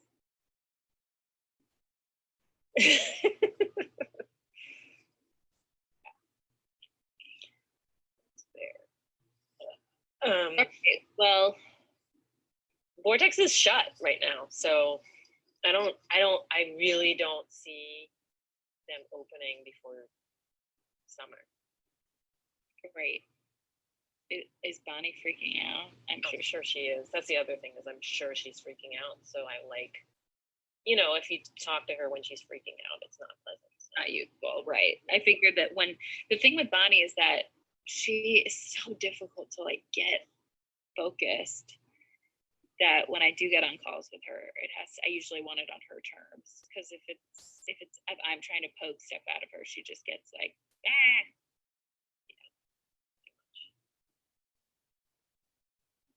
Yeah, so I'll get in touch with them maybe over the next week or so. Okay, just be like, hey. I'll go take care of your Sharona. She's.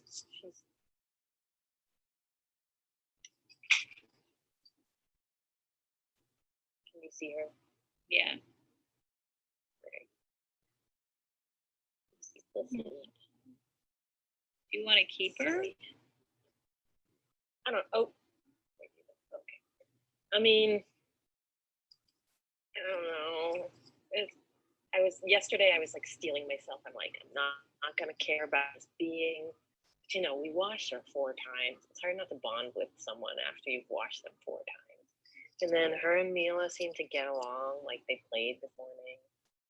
So I don't know. I mean, I hope we find her humans. Right. It's like, you always, you know, she's sweet, and if humans are missing her, I want them to get her back. But if she was that gross, what kind of humans is she with? Well, the other thing, her teeth are really clean and her ears are really clean. So she might have just like traveled a long way. Although I don't know how she didn't get flattened by cars. She's so stupid about cars. She like runs in front of them. I saw her get almost hit by a car 4 times. So that's why we took her. It's like if we let her wander around, she's gonna get hit by cars. Like, we thought she followed us home, and then we're like, oh, we'll just like let her leave when she leaves. And then she leaves and she walks out into the street, and then like right in front of the car. And then this man gets out of his car and he's like, is this your dog? And we're like, no. And he's like, well, can you hold her until I drive away? And then when she was following us, like she walked in front of like a pickup truck, and I yelled at the pickup truck, and it braked, and like she was like right in front of the truck. I thought I was gonna see her get run over. So I don't know where she's from, we walked around the neighborhood yesterday to be like, do you know this dog, to any person who was out? And they're like, no. We posted her to Facebook, to Craigslist, to Nextdoor. We put up signs, although the signs have probably disintegrated in the rain. So I don't know. And then the city is like half shut down. So they're like, it would really help us if you fostered until we found them, blah, blah, blah. And I'm like, okay. They're also like, statistically, 3/4 of all dogs are found within 1,000 feet of their home. And I'm like, well, I saw her once in the morning and then again in the afternoon, and it was a half a mile away from each other. So. Well, it looks like for a little while you'll have her. Yeah. If she didn't get along with Mila, we would have tried to get rid of her a lot harder. But yeah, they ignore each other, which is good. Sorry, I could talk about these dogs like all day because that's where my energy is keeping things alive. We'll keep keeping yourself alive too. Yeah, I think it helps. All right, I'm gonna go. Say hi to Rachel. Are you guys are gonna be okay? Yeah, we'll be fine. I think it's just, cabin fever, and I feel disconnected from my world. Have you been like talking? Yes, Like, yeah. Being like, hey, let's only pay attention to each other and talk through what's bothering us and stuff. Yes, we probably need to do a little more of it. We're gonna go for a walk later. I think that's a really good, because like sometimes it's like if you're around each other but you don't actually talk to each other, that can like create like you just get irritated and then you're not connecting, and then that's not good. So Yeah, I feel like we were away from each other for so long and we haven't had a chance to kind of like like have a date or have time to like focus, because also we've been so anxious because New York is a crazy place right now. So it's all understandable. It's not like I'm like, oh, I blame you for my feelings. maybe you need to tell her you don't. Yeah. I mean, it might be important to just say that. Fuck you. What? Okay. No, I hear you. I think she knows, but I will say it explicitly. Yeah, and she might make fun of you for saying it explicitly, but sometimes it's important to know things like that. Yeah. I think also she's struggling being a parent.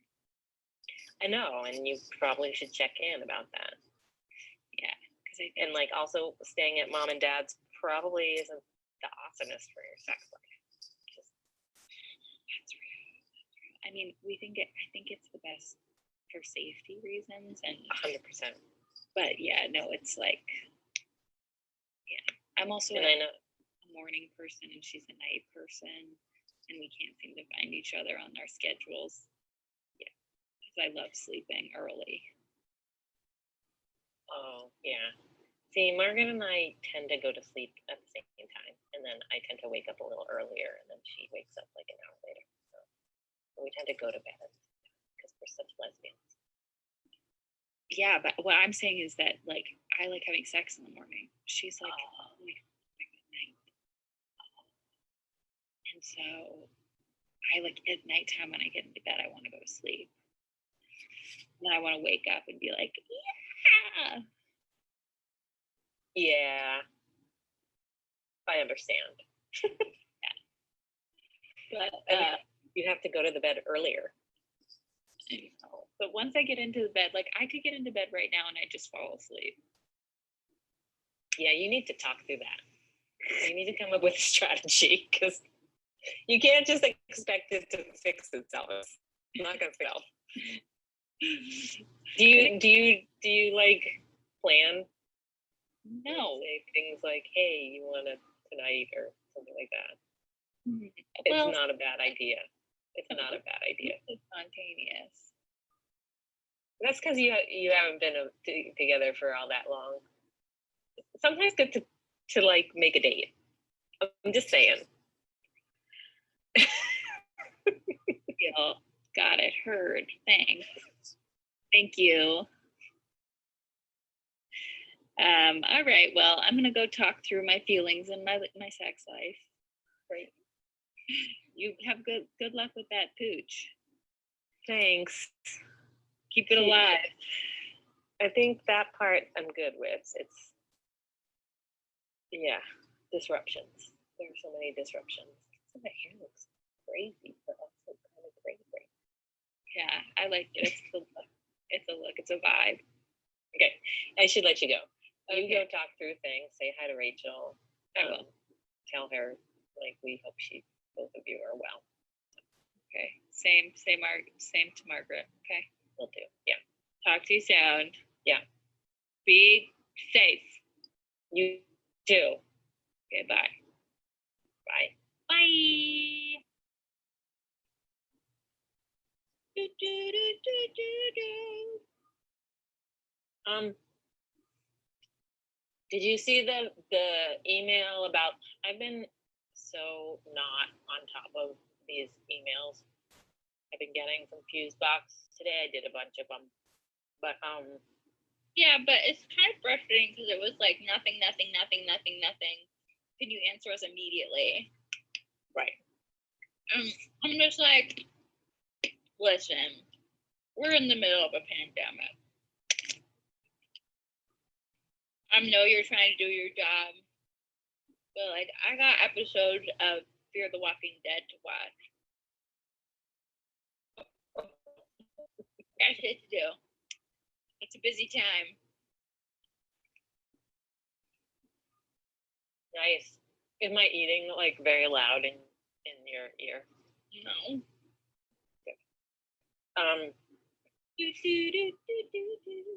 So they want to make a GIF.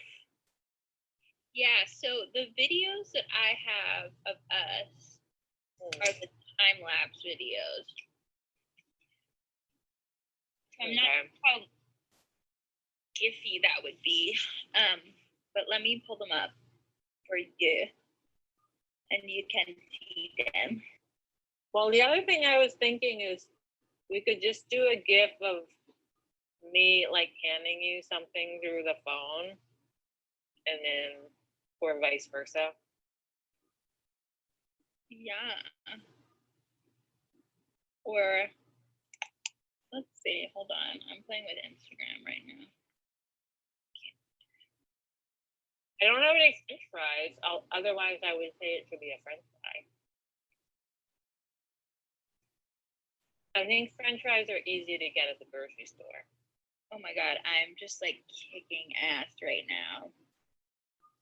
I'm on Insta for us. You are? Yeah, I'm just like giving us lots of options with filters. Oh my God, what if we both have great, okay, wait, hold on. Tell me something good.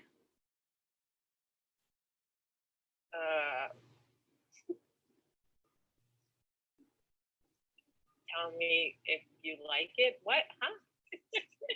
Is it the song? Oh my gosh, yes. Okay, so I'm giving us some of these options, and we'll also have the time lapse option. Oh my gosh, wow, this one's cool. Okay, so let's see. I'm gonna put us side by side and see what happens.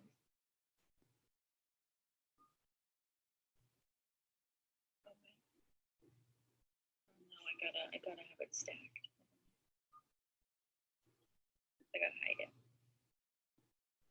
Okay, when I say go, you're gonna sing, and I'm gonna sing. Whatever we want to sing. Oh no. All right. Maybe Backstreet Boys, You Are My Fire. Ready? Okay. 1, 2, 3. You are my fire, my one desire, viajando that I it that way. These are I'm creating options. I'm not like shareable right now. It's okay. It's like this.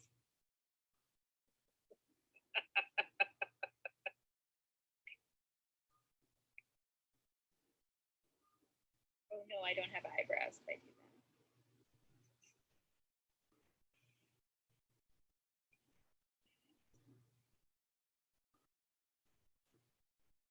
Okay, you're right.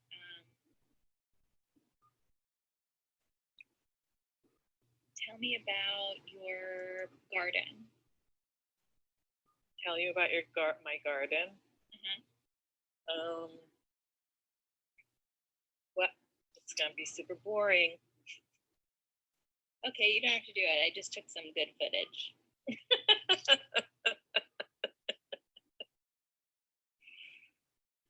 You're just tricking me into saying things. Exactly. I'm just trying to make us look hot. Okay. Well, I think you're better at that than me, so I'm glad you're working on it. Oh my god, our lipstick. We both have lipstick in this one. What?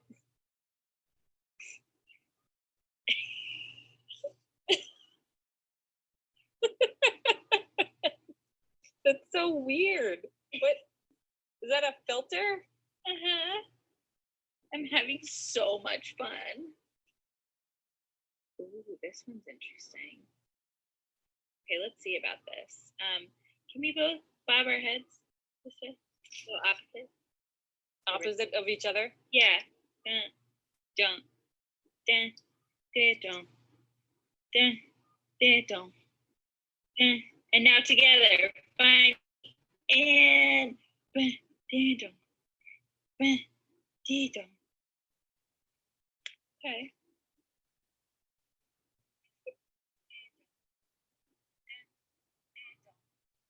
Okay, I'm gonna give them a ton of options. Great.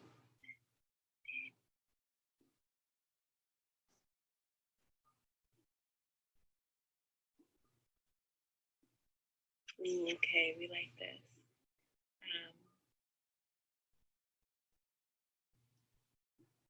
Okay, great. Yeah, let's just be natural. Yeah, tell me things. How are you? I'm okay. It's Yeah? weird. You know. Actually, this morning I was like, oh, what happens if the quarantine ends? Oh, you don't want it to end. I'm getting used to it. It's Ooh. weird. But I've been writing 3 hours a day for the past, today was my 4th day in a row I did it. Wow. And how'd it go? Today was rough. It involved me lying on the floor and reading a book that I'm not going to mention what book it is because I realized it's not very good. So also it no longer applies to my project. So, and then I realized that What book?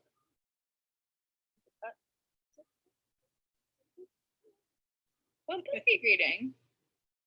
Well, I want it to be better than it is. So, but then there's another book that I kind of had put off. What book are you reading? I don't want to say.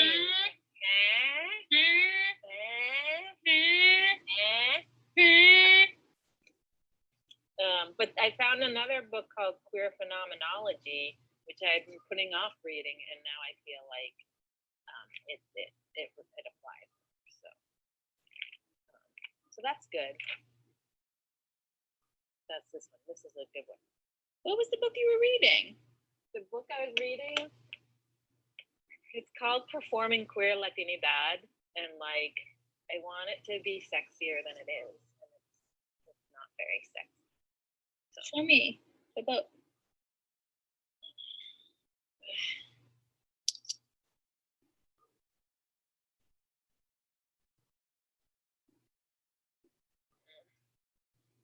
This is the one.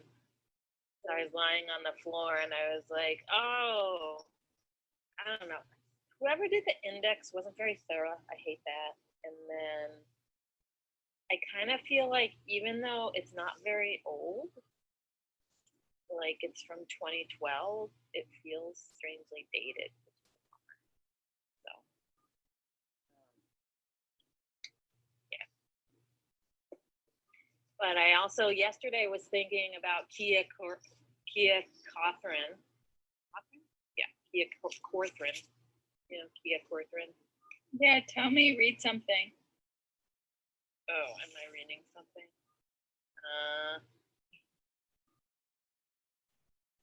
They practice it over and over. Strap them down, buckle them, pull down the switch, lift it, not enough again, not quite, again. They got classes and limited hands-on training. It's right. Okay, wait, hold on. So I have a bunch. Let us know what you think and thank you. Daniel would turn whatever you send into a GIF. We just need the raw video. Okay.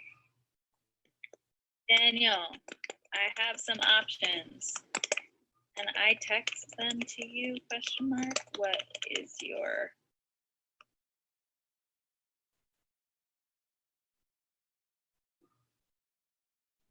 You like my Superman?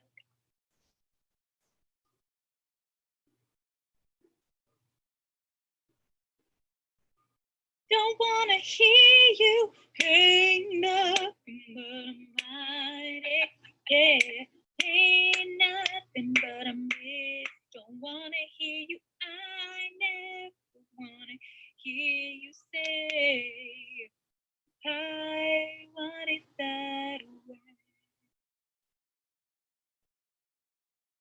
Yeah. Thank you.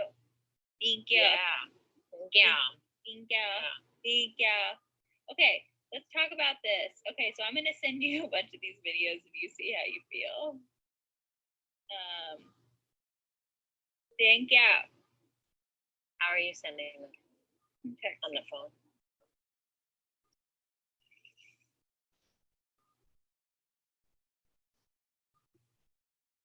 Then I don't know.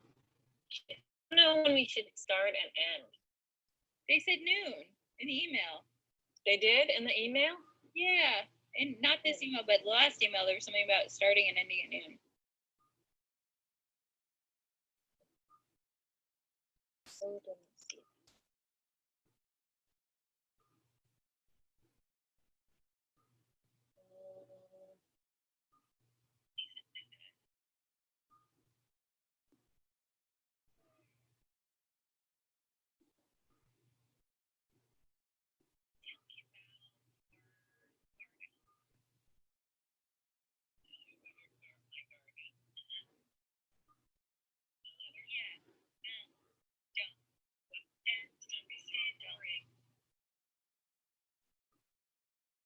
Okay.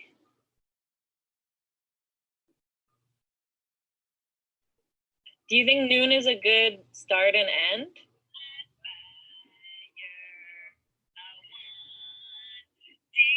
You're like likelier to get people starting with us. That's what I thought. Okay. Because and starting and ending with us around noon. Because if we start, like, my ideal would be to start at like 6 a.m. Oh, really? Yeah, or like start in the middle of the night, like wake up at 4 a.m. and then just stay awake. Because it would be over sooner. Noon to noon is tough because that like 6 a.m. to noon is going to be really painful. I also think though that like I'm going to sleep for parts of it. I don't think I'll like sleep for 8 hours, but like I will sleep for parts of it. Like, are you going to bring your computer to your bed? Yeah. Like I think a part of it's like the Truman Show a little bit. A little bit. Like I'm going to work out. I'm going to watch TV. I'm going to eat. I won't take it to the bathroom though. I have to have a sign that says bathroom break. Okay. Should we say like pooping? Yeah, exactly. Peeing. Pooping and peeing. Pooping, peeing. I have a thought that I'm not sure this would interest you, but if we want some diversity of content, if we like, we will get tired, obviously. I mean, I think that there's like a whole range of stuff. Like I'm just using it as a 24-hour reading / open improvisation over the internet. Okay. So I like might move around. Like I'm gonna allow, like I'm not gonna I'm not gonna be like just seated reading the whole time. Okay. So that's my vibe. The other thought is that we could rally some queer artists to make guest appearances. So like every 4 hours, we have someone come in and do 20 minutes of their own thing. That's cool. Which could give us a break. And also they could read their own queer shit and or play games or like talk to us or so we could curate that. So we'd need like, I wish we were getting paid more than $250 for this part. I know. Then I would offer to split it with some of those folks, but I don't think it'll be worth it to them. No. I also feel sort of okay if it's like you have to show up for 20 minutes and you can show up and do anything.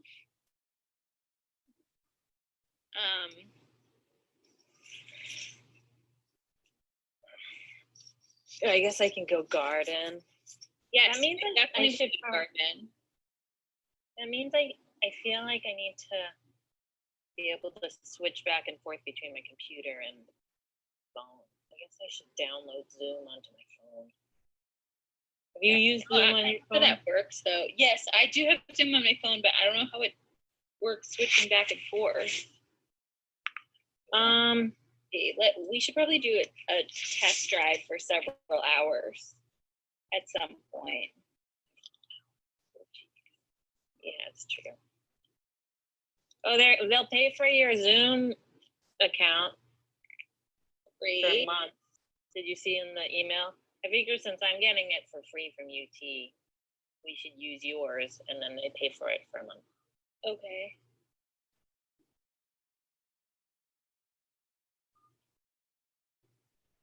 Are we downloading Zoom onto our phones?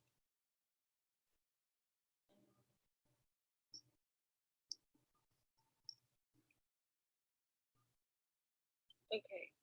Yes, I have Zoom on my phone. I'm just seeing if I can do both at the same time. That feels doubtful because it's the same account.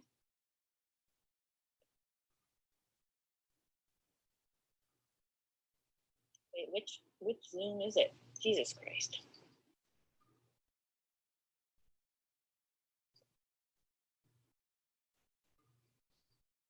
Zoom for Intune? Is that it?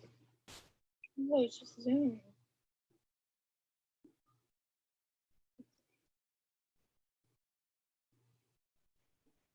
Oh shit. It works on both at the same time. That's crazy. Why won't it just Zoom cloud meeting? Is that it? Meet Happy. Oh, you gotta be careful about feedback. Yeah.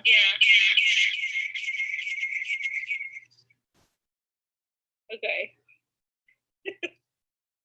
But now I am.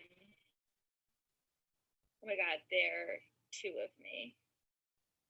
Oh yeah. exactly like that. They're in different aspects. They're like, oh no, they're not. I was gonna say.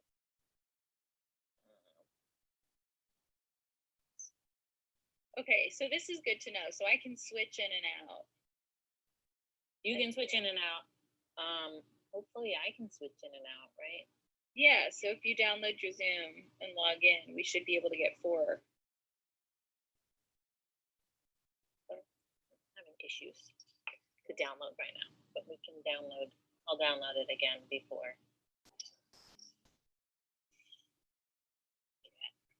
Interesting. Okay, I'm learning. What are you learning? I can raise my hand. I can clap for you.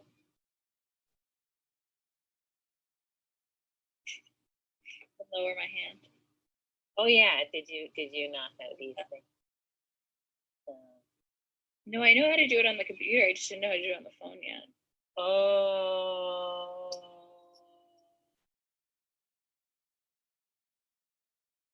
Oh. I'm leaving on my phone.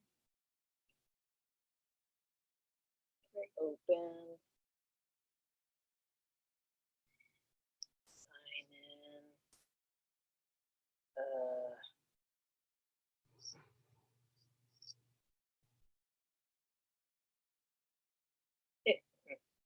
I think I'm using the U Texas. My path.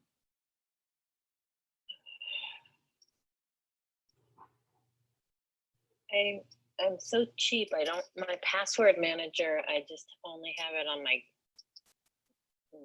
computer. So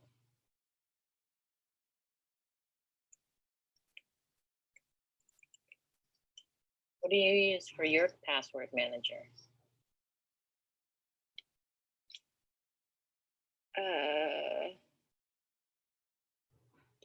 I have a new Apple computer, so it does the generated thing. Oh. But I also have them written down in different places, / also remember in my brain some of them. Have you gotten your stimulus check yet? I did. You did? Yeah. Did it get directly deposited? It did. Wow. Have you filed your taxes this year? No. Wow, that's amazing. Why do you think you got it?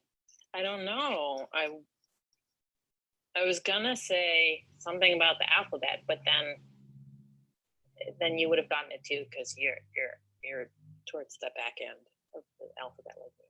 Right. I'm jealous.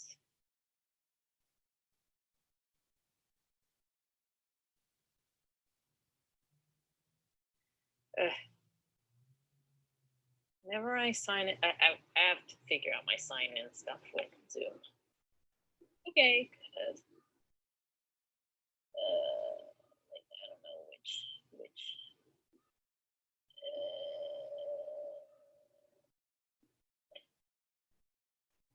wait, I guess maybe this is my check.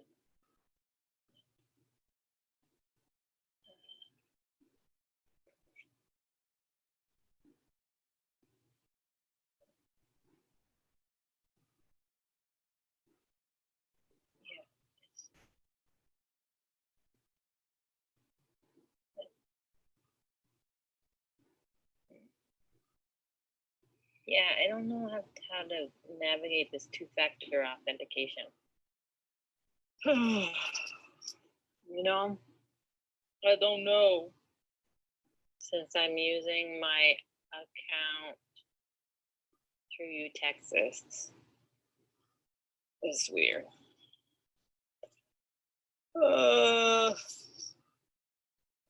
Okay. So have either of us combed through the material?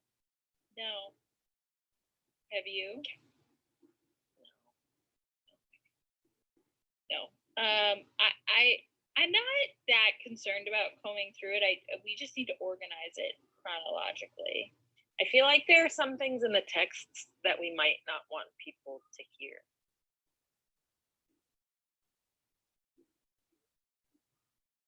Okay. Fair. So do we need to have a reading sesh?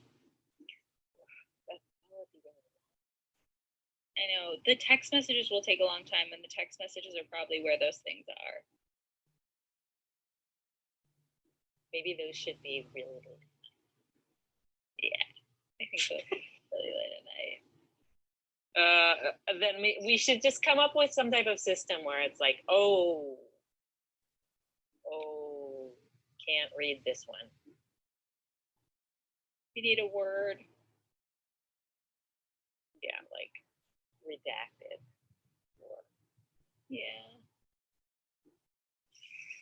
You redacted. And then maybe we need to figure out how people will interact. I guess we're like live streaming to a YouTube channel, which I have a YouTube channel. You have one too, right? Probably, I don't know. Where do you keep your video for your website? I don't have a video on my website anymore. Oh, okay. Oh, but I do have videos like in my gallery. Yeah, that's what I mean. Where do those live? Most of those are on Vimeo. Oh, okay. Vimeo is appearing. Yes, but I think the WK ones that might be on YouTube. I have a YouTube. We can do mine. It's fine. I don't understand the YouTube thing. Why do you have to broadcast onto that? Because YouTube has a live cast option. What does that mean?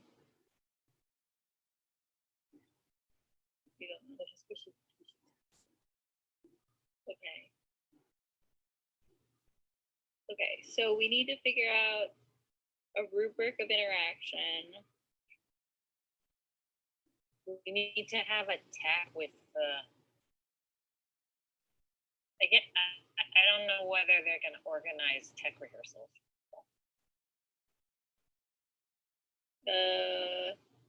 I'm assuming they're doing nothing.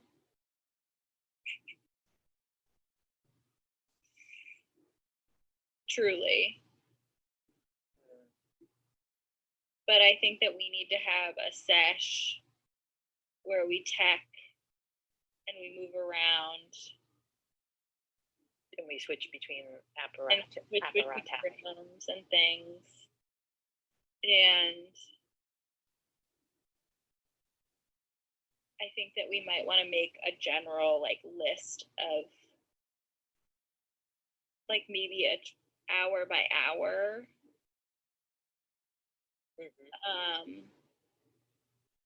If we found 8 queer artists who wanted to do 20-minute sets, we could have one every 3 hours.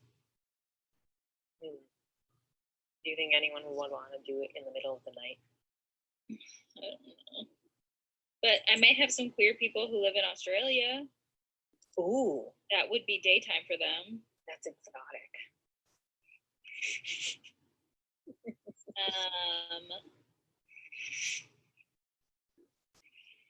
So that would help alleviate some of the time. So we should each come up with 4 artists. Yeah.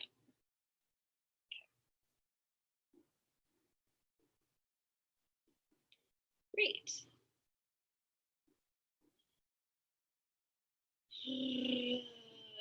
So we need to organize everything by time.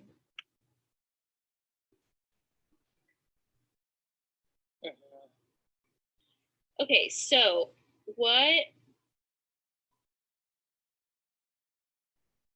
I want to come up with the interactivity rubric. Okay. I want you to organize the information by time. if that's okay. Yeah. And then I'll email Fusebox about a tech run. I'm putting this all in the chat because Okay, great. And Zoom, and like updating my Zoom to the most sexy one, the webinar one. And then I think that each of us should come up with a 24-hour, hour by hour general, like I wonder if we like switch locations, or we're like,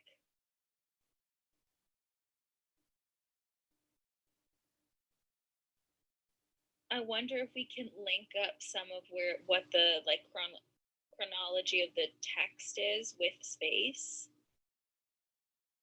Okay, does that make sense?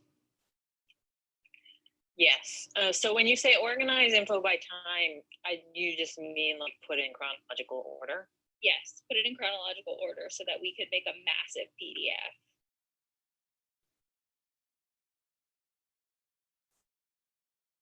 Don't worry about the text messages because they span the whole time. Unless we want to stick text messages in and break up that PDF, but I think that would kill you. That would, yes.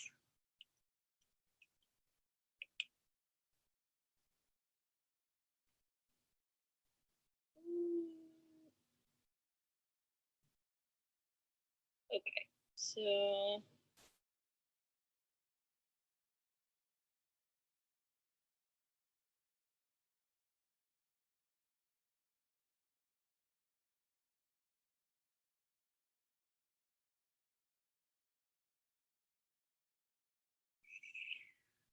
okay. That's, yeah. Great. And then at the tech, we can decide like things like foods and. Yes, I think that what we should do is, do we know what date we're on? We're on the 25th, 26th, 24th? I think 25th, 26th. Start on the noon 25th and noon 26th.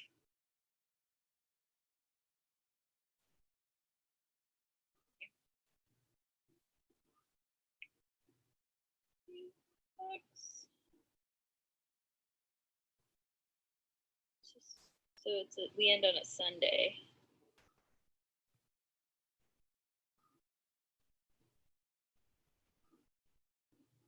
Great. Yeah. So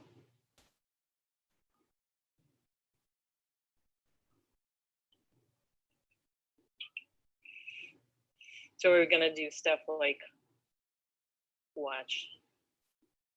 We could watch and comment the movie. yeah, I think we should totally do that. I think we need to pick a really clear, like what's, like we watch, do we want to watch the L Word, or like, what do we watch?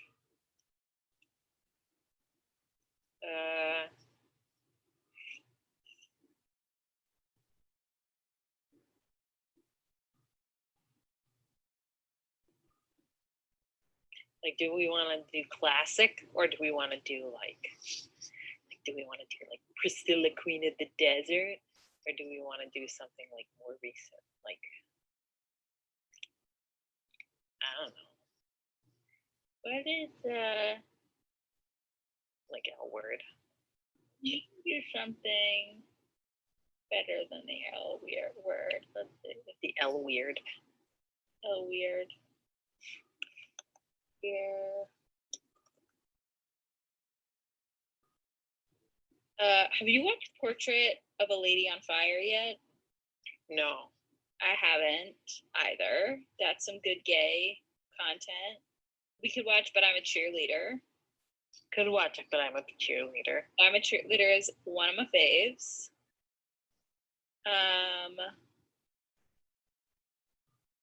Let's see. It's a classic queer. We would watch the Children's Hour. Ew, gross. No.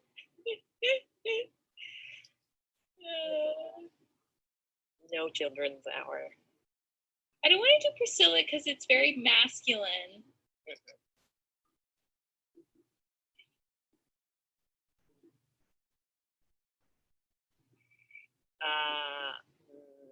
Same with Tu Wong Fu. I love Tu Wong Fu, but Or Brokeback Mountain.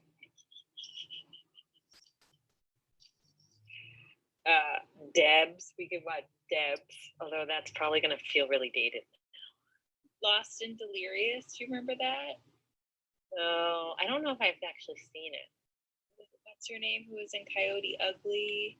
Hey friends. Afternoon, family. What's going on? This is like a crazy situation, bro. What are you looking at right now? I'm looking at the trailer for Lost and Delirious. Oh. Women having sex. Like our new roommate, Mary. I don't know if they didn't know I could hear or just pretended they didn't know.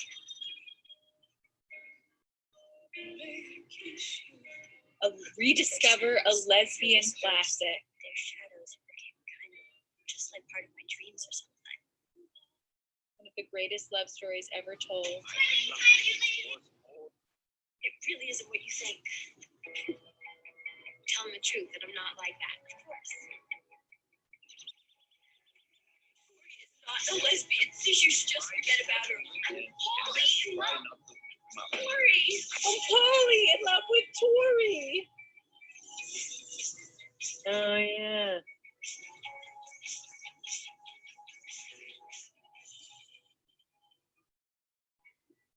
Oh yeah. And it has what's her face is super young. Piper Parabel. Yeah.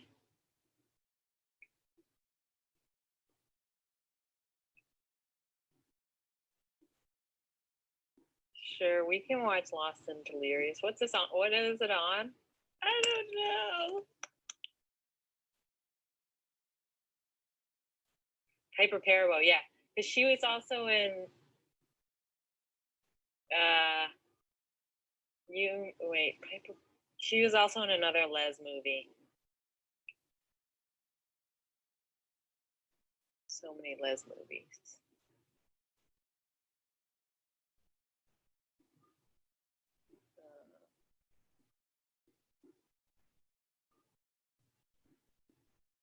You could watch High Art. No, we don't need Kissing Jessica Stein. No. Oh, Imagine Me and You. She was in Imagine Me and You. Gia is my other favorite lesbian movie. No. My favorite. It made me gay. You just like, what's her face? Oh, Angelina Jolie? Yeah, because that movie she's hot as fuck because she wasn't emaciated. Got some booty on her. Yeah, Piper Parabo and Lena Headey play opposite each other. Imagine Me and You. We can watch Boys Don't Cry and just weep. Oh my god, that sounds no. That sounds no. That sounds, oh my god, that sounds no. That sounds no.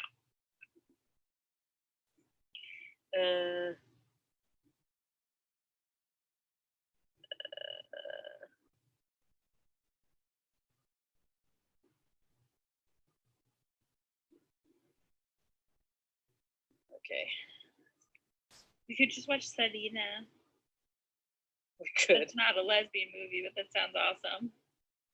Yeah. Well, we could watch oh shit, it left my head.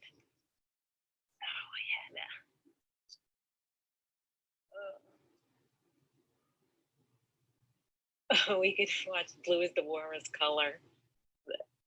I haven't seen it. You haven't seen it? That French movie? Yeah. But like, I've seen it, but it's like there's like 15 whole minutes of like just sex in the middle, and it's like a lot of them sex positions. I'm like, I don't think that works the way like that. I'm ready. You're ready. I could do blue as the warmest color. It was super like abusive to the actresses, I think. Oh no. That's what like the reporting on it was.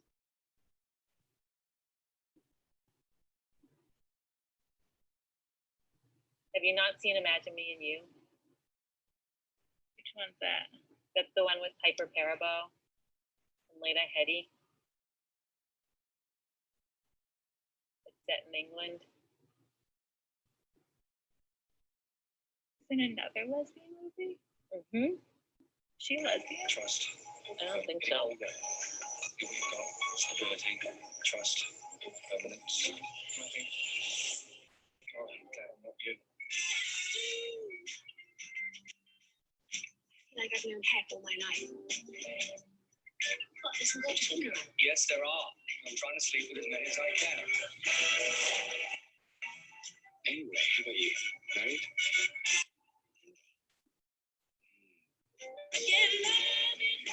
You ever met someone? But there was someone else already. It's a romantic comedy. Is that right? You guys up to? Nothing. Anything that slightly impedes your plans for today? Anyone can change teams? Not anyone. I wouldn't, because, you know, but anyone. Do you believe in another side? No. I think you were losing when you suddenly realized you were giving complete and now you were. Why don't you make me feel something I absolutely cannot feel? I know. He's my best friend. Look, Machina, it's a wedding. Bridesmaids always at weddings. I love you. Doesn't matter. Oh, it's all that matters.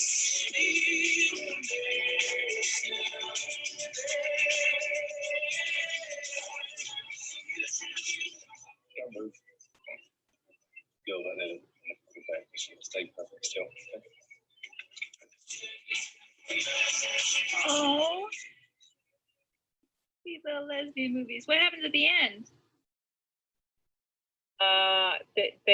The lesbians end up together. Stop, they're just not friends.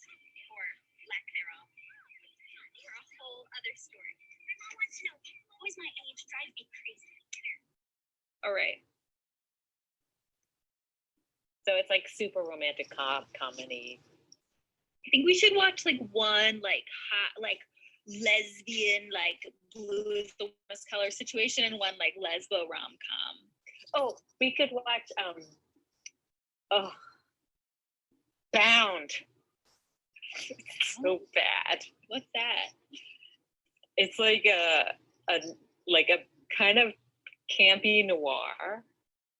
It has Jennifer Tilly in it. It's Oh my God. 1996. Watching the trailer. We are being censored. America's news outlets no longer provide truth. I'm Joshua Phillip, senior investigative reporter with the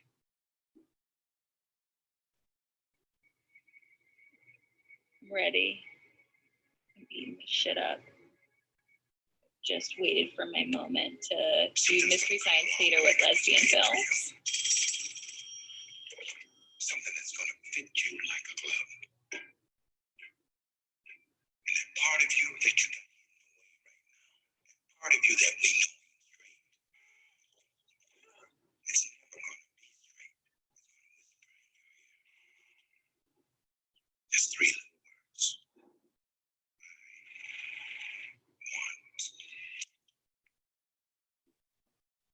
Wait, are you watching the same Bound as the one I mentioned? 1996? One of your spy loop heard you working in here, and I was just wondering if you'd like a cup of coffee. Coffee. Gina Gershon. Once in a lifetime. Wow. What the fuck is... Okay, this is Caesar Court. I thought fucking dark in here. She's making an offer. Caesar's Mafia, huh? I need your help, Marky. Only a fool would refuse. It's over $2 million. Because all money Oh my God. Look at his shirt. Is good money. You're asking me to help you fuck over the mob.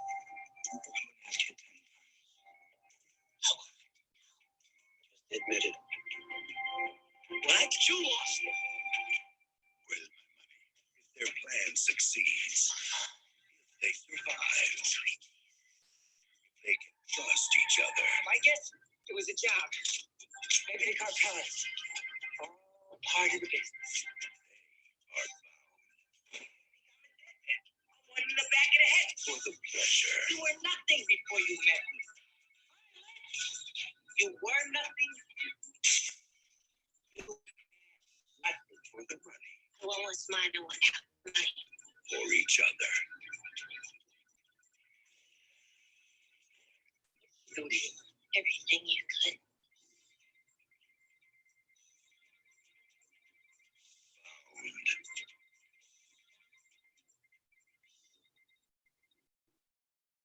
It's so bad. That's awesome.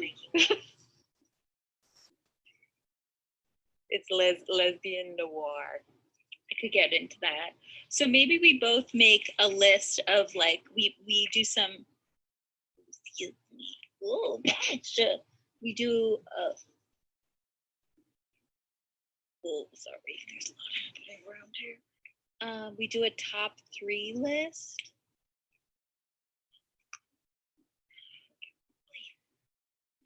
We do a top 3 list of the films we want to watch, and then we get together and we hash it out.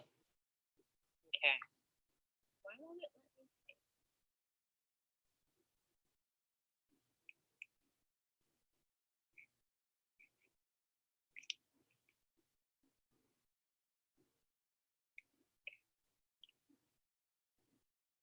Wait, make a list of movies. Yeah, the top 3 you want to watch, and then we'll get together and talk it out. The other question is,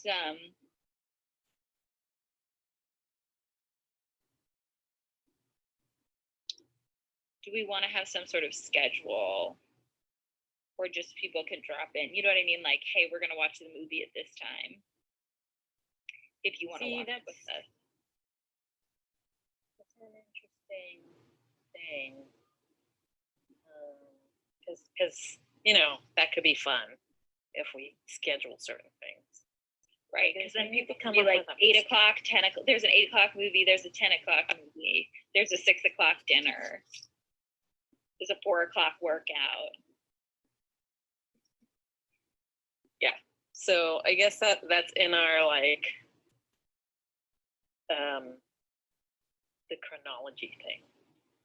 Right. So So we have to. So, yeah. And how have you talked to Rachel about this? Why? Oh, I'm just wondering. Do I need to? She knows it's happening. Yeah. Okay. So Yeah. has I don't think Margaret will want to be in it at all, but I'm not sure. I will ask her. Hold on. Let's go see. Come on.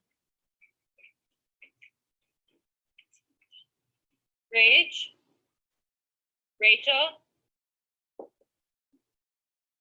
Can I bug you for a sec?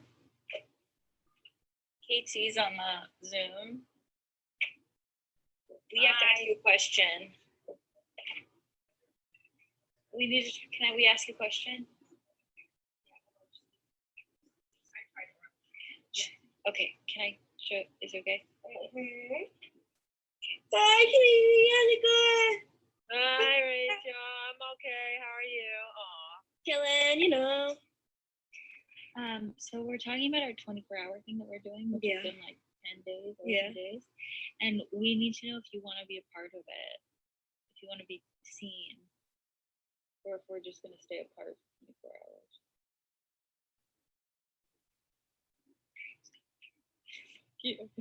No, I don't want to be seen. I don't. No, unless you need me to be. Well, I was planning on doing some like normal things, like eating food and like being in your house. I think my parents would be super uncomfortable. I won't let your parents. If you need that, like, and you need me, cool. But I don't like. I don't want to be a part of it. It's like I don't. You know, like sometimes you show me off on Zooms. Like I don't want you to do that. Even though, but would you be willing to come on and read the Durista monologue? 100% no. And also, you changed the name, right? Yes. You promise. Yeah, we won't use Durista. Promise. Promise. Because they will find you. But would you read the glaucoma one? No, because you're mocking it.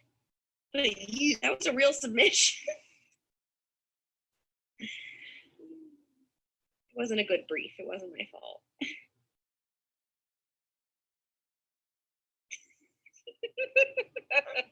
Should I be asking Margaret? I don't want to bug her because she's sending her. Oh yeah, she's about to defend her doctorate. Wait, don't. You shouldn't even read it in there. Don't mock it. I really had to do that. But so Rachel also now has an alarm clock that's like piano playing. So every time it wakes her up, it's like this gentle piano. And I'm like, but now with Durista. Like, I know pharma ads are bad. There's a reason that they're bad. You try making them good. But don't mock me. That's why I'd like you to read it.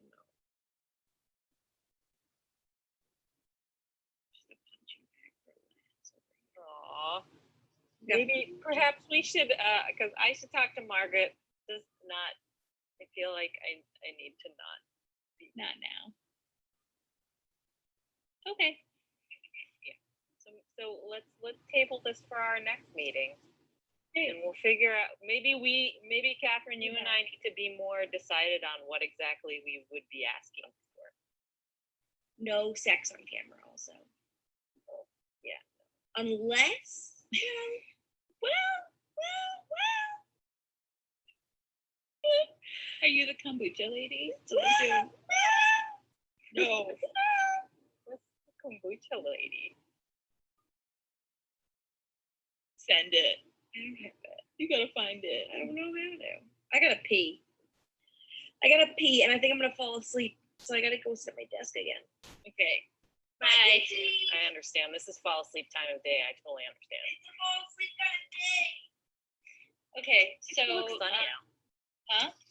It looks sunny out. Yeah, it is. Okay, so let's make our next meeting time and we'll come with all of these things and then we should do some test runs. So let's look at the cow. Yes. Mama. Cow.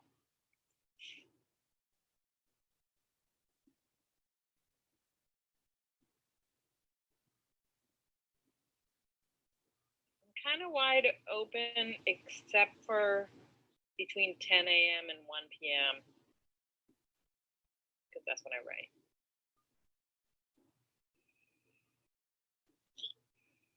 Oh, and also I'm doing a thing for Bonnie's birthday on Zoom. I'm reading a monologue that her mom wrote. It's fine. 7 movies, 3 images. Oh boy. These are weird.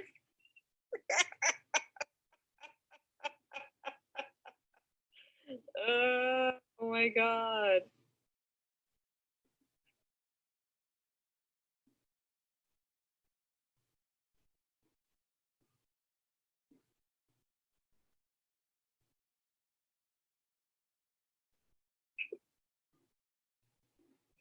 These are weird.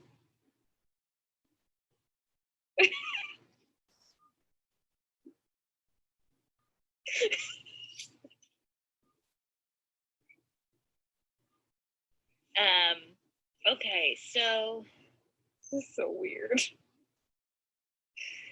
Oh yeah, that does look like we have lipstick on. What the hell? do you write on Sunday? Sundays are my long run days, so I might not, but what were you thinking for Sunday? Oh, no, actually I would do it later in the day. So if we could do to like like 4:30 my time, so 3:30 your time. Okay. Is that doable? Yeah. Okay, and then we could do like, I think this one might be 2 hours. All right. Gonna move it. Gonna edit it.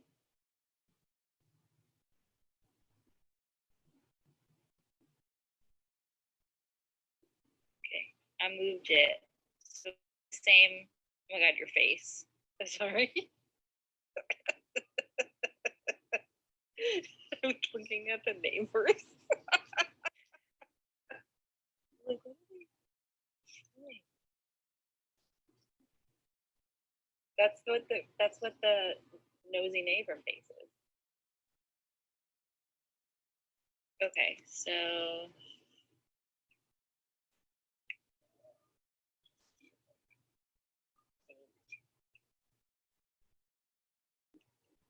okay, yeah, I'm emailing us these.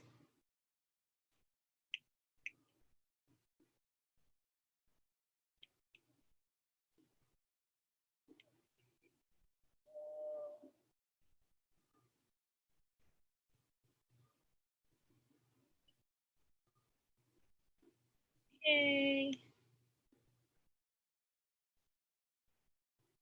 And then we both are gonna do a chronology. Yes.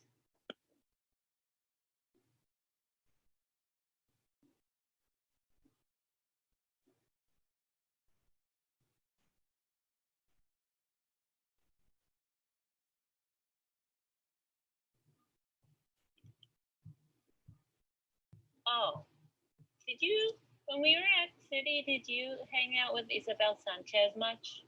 A little bit. She's queer. Great. Maybe we should have her. She's in Europe. Great.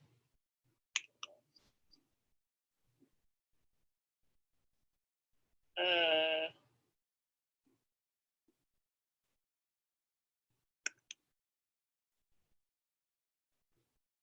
see you. Do we have grooming time where you shave? We could. Does that make you feel weird? No, I'm probably gonna shave in a little bit, but so I won't have as glorious a beard as today, but it'll be noticeable by then. Because this is like a month. Yeah, it's amazing.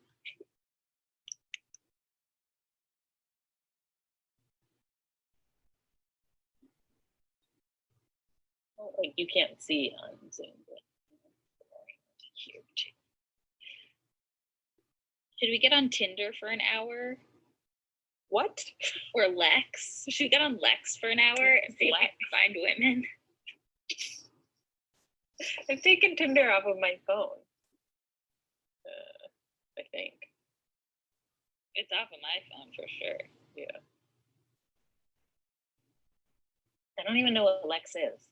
Lex is the new lesbian dating app. Oh, like what was it called before? Honey? Was it called Honey? I don't know.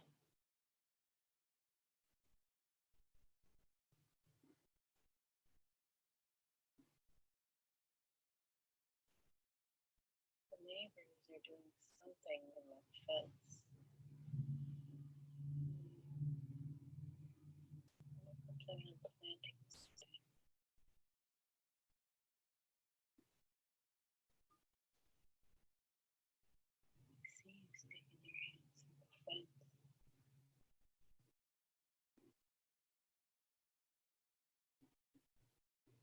I gotta mow my lawn. And I have to do speed work. Say what? You're such an adult. I have to borrow my neighbor's lawnmower to mow my lawn though, so. I did just order one from Home Depot. That doesn't make me an adult, that makes me a lesbian. Karaoke. We can do karaoke for an hour. Yes, yes. Are you sober these days? No, No? Okay. I drink, so I will drink. Okay. There is a high likelihood I will drink a full bottle of wine. You know, if I drank a full bottle of wine, it would turn into the KT is asleep show or the KT is dead show, depending on how quickly I drink. Right. I probably couldn't drink a full bottle of wine, but I'll have like 3 glasses and then I will just be nap time. No, like a glass of wine makes me sleepy. A bottle of wine, I've never had that much alcohol in one sitting. Anyway, is Rachel staying okay sober? Okay, good. I don't really drink that much. That's good. And her parents don't drink a lot. Not much drinking. All right, I'm gonna email this to you. Yay.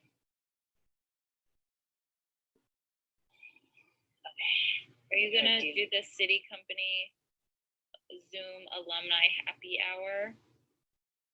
Oh, I didn't see that. When did that happen? I sent an email. I'm kind of annoyed with Anne. I wrote her an email being like, hey, are you all right? And she wrote me back this nice email that was like, thank you so much. We're okay. Here's what's going, like a little bit of what's going on. What's going on with you? Are there any insights? Like, tell me what you're going through. So I wrote her back and I was like, what about you? What are your insights? And then she was like, I finished writing my blog and attached it. And I was like, what a really personal response. You're like, here's my blog.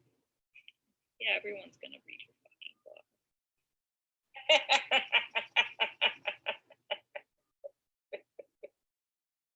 Yeah.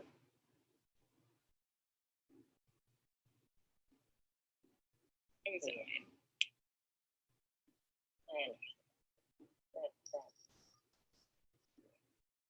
But whatever. Yeah, it pissed me off. I was like, I'm not even gonna fucking respond. Thank you for your blog. What, I get a sneak peek because it didn't get published till today and you sent it to me 2 days ago? Fuck you. They canceled Skidmore. Oh, did they? That's smart.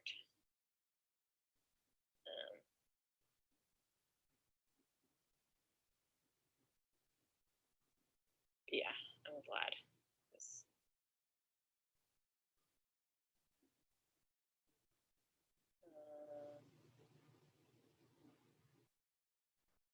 All right, we good? Yeah. Ask Ahoy. Huh? Tell Margaret best of fucking luck. She's gonna be great. I will. So is she about to get her PhD? Her doctor of musical arts. She's gonna be a doctor before me. She's like 12 years younger than me and has been in school like a lot shorter than me. It's fine. She's gonna beat me to the doctorate by a year. It's fine. Better hurry up. Yeah, that's why I'm writing 3 hours a day. Lying on the go floor away. like food.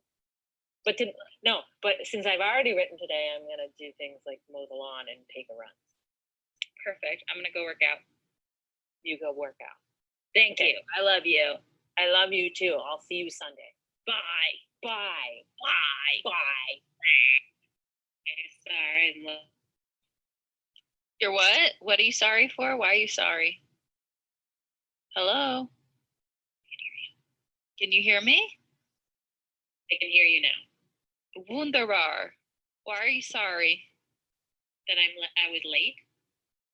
Oh, it's 3:04. You know, there's a Zoom like 5-minute grace period. Oh, I have a big hanger. Ew! What's happening? Carol Baskin? I feel very exhausted and low energy. Yeah. Can you hear me? Yes. Okay. I can hear you. We can whisper and be very French. intimate. I am so intimate on the internet.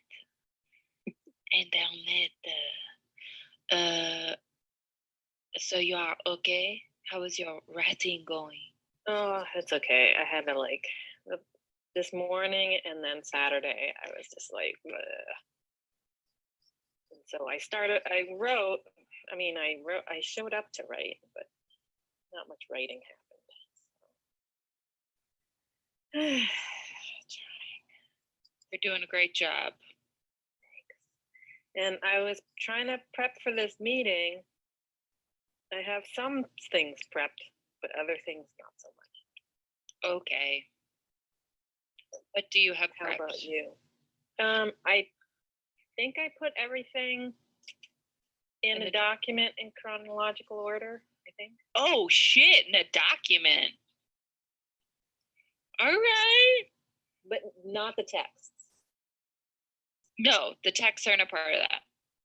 Yeah. Is it in the Fusebox folder? Yeah, it's in the virtual Fusebox folder. Oh, wow. How many pages is it? 126. I mean, that's a lot, right? I'm worried I missed something, but that's what I could find. And some things, like a lot of stuff you wrote went directly into the like final script, which is at the end. Okay. So I'm trying to wipe off something, but it's in your house. What? I'm wiping my screen. I'm wiping my screen, and but it's me. Yeah, it's like it's in the image. Oh.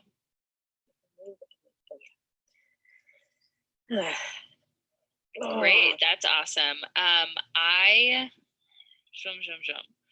spent so I emailed this morning. I CC'd you on it about getting. Was that my job? No, that was my job. Okay.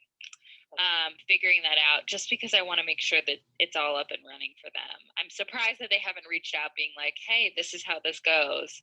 Yeah. But whatever. The other thing I spent a good amount of time on is the schedule. Oh, good. And in the schedule, yeah, it's called Potential Schedule. It's in the Virtual Fest folder. Oh, okay. And then I have plenty of people who would want to take part. I don't know where you are with queer people who do things. I haven't talked to people. Okay. So should I just figure that out?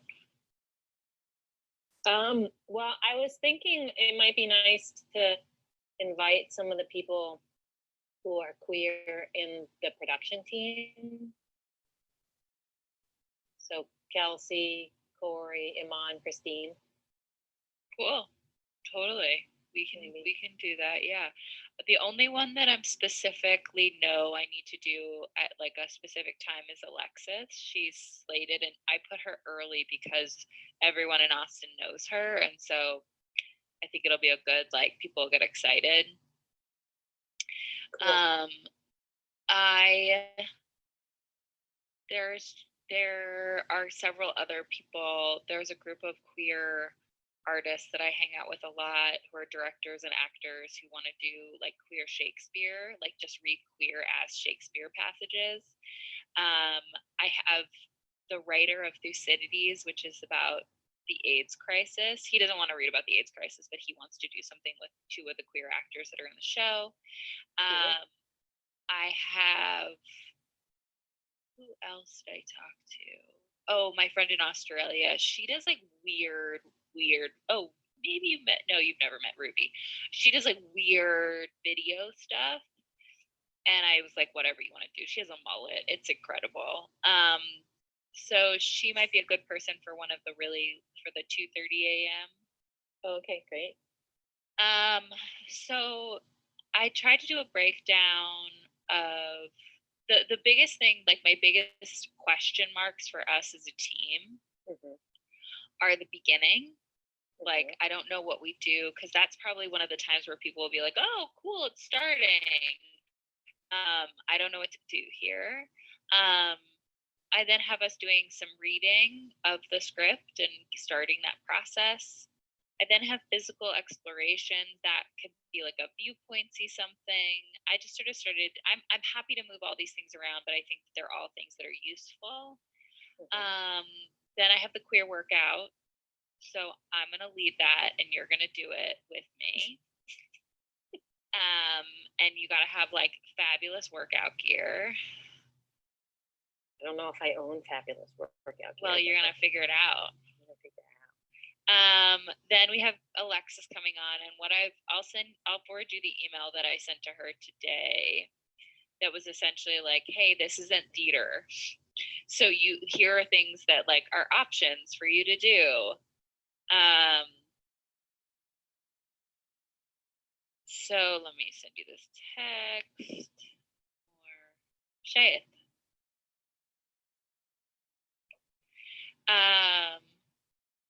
So that's what I said, because I don't actually want people to do theatery shit, because I don't think this is theater.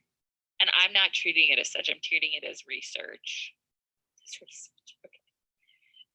Because it's not a performance, like this isn't theater. And I also think that us trying to do something hyper theatrical or super meaningful, other than the fact that our lives have meaning for this long, like I don't want you to act. Please don't do it.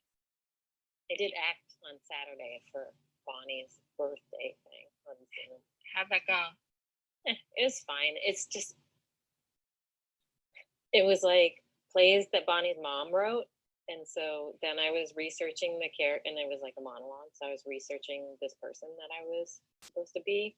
And then I found an article about her, and then realized that what I was reading was basically like plagiarized from that article.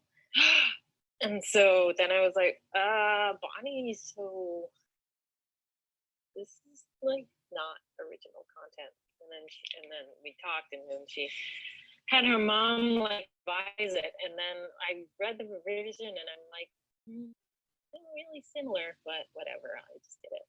Wow. Did she own it? That she had just stolen it? I don't think Bonnie like confronted her in that way.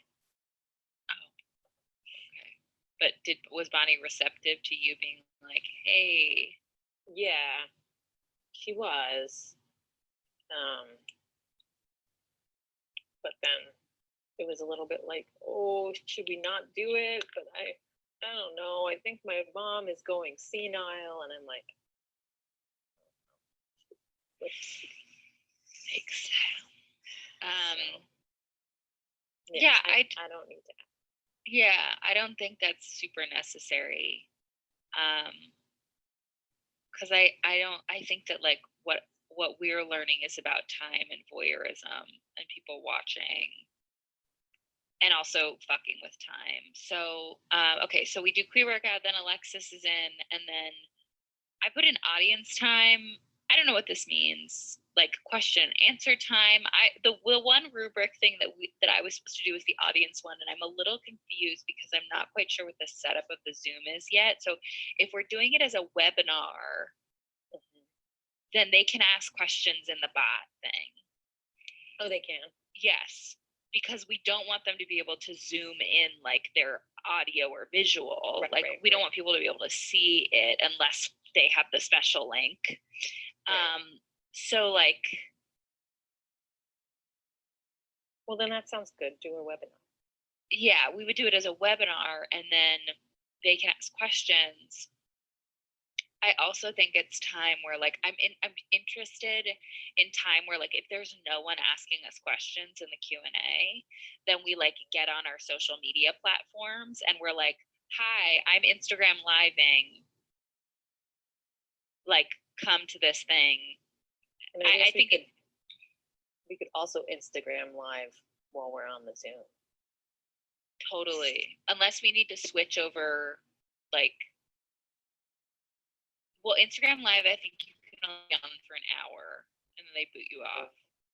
But we can do sections of it that are Instagram live. Right. Yeah, totally. I think that's great. So maybe this is audience time / Insta live time. Great. Okay. So Instagram live and webinar Q&A function. Okay, great. Then I have an hour of us doing a listening party to Symphony Fantastique. I need to figure out, or we need to figure out Zoom extensions. Like I know that there are extensions to Hangouts where you can watch movies together and listen to things together so that we can do stuff at the same time. But I think that this is like an opportunity for us to have a listening party. I would also love in the listening party if like while it's going on, there's you and I are also like you're popping in and being like, this is when this you know, like it's sort of that chronological stuff that we had talked about. I mean, there's a document. I don't know if that document's in this document. The one where you're like, and then the man gets sad. Right. So doc on unrequited love and extension for music listening. And I think, you know, we can say at the top of these things like why we've chosen to do this, like, or we don't have to. Okay, so then 5 o'clock is garden time. An hour in the garden with you. This is probably where you'll need to take your phone out there, I'm assuming. Yeah, I'm like, because of all the stuff I'm seeing, I'm like, oh, I need to set this up. Yeah.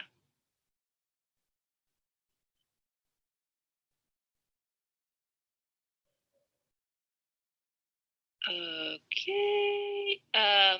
So yeah, so we'll have you out in the garden. That's whatever you want to do. During that time, I'm gonna move downstairs. I need a location. Change this location. I'm gonna go downstairs where there are a bunch of plants, and I might also be outside. Oh, okay. So we can both be outside. So we'll both probably be on our phones during this portion. And like maybe I can do some reading, or like there's some good like book, like Walt Whitman. I don't know, some fucking Blades of Grass shit. Queer nature poetry. Hey, look, it's two of you.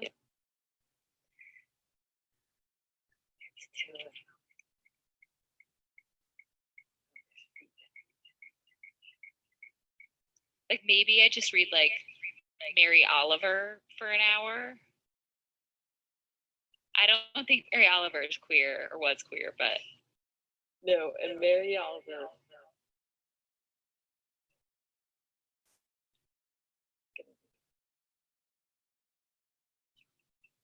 Mary Oliver is the worst. I know, but it's sort of like the best. You're like, oh, we're outside, we're gay. Live your breathing breath space. Did you pray it? Did you love it? Have you eat, prayed, love? Okay, so that'll take us to 6 o'clock. At 6 o'clock, we will move into guest 2. I don't know who that's going to be yet. That might be Shakespeare people. That might be one of our people. 6:30 is Tinder time. Tinder time. Tinder. So we are gonna play swipe games on queer Tinder. We talked about this. I know we did. I'm like, that sounds horrible. And maybe it's like Tinder time is with a cocktail or a beer, or if you want it to be a beer that's filled with seltzer, make your dreams come true. Isn't that really early for Tinder time? I feel like. Do you want to do it later? Like, and like the section is called "Pay You Up." I'm happy to move that to.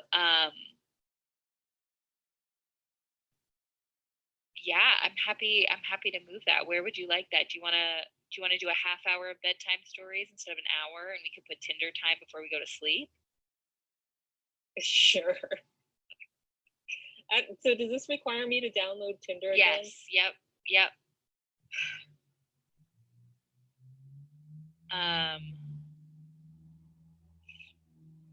Great. I'm just gonna be swiping left for everybody, I'm pretty sure. You have to swipe right just to start conversations. Wait, so I'm gonna be live conversating with someone on Tinder? Yes. Are there like Yes. privacy issues with this? I don't know. But it's gonna be 1:30 in the morning. We can't, maybe we'll do for privacy's sake is we won't reveal anyone's name. We'll like cover the name. This is the worst. Okay, that's fine. Or you know what? Maybe it's not even Tinder. We can do Lex.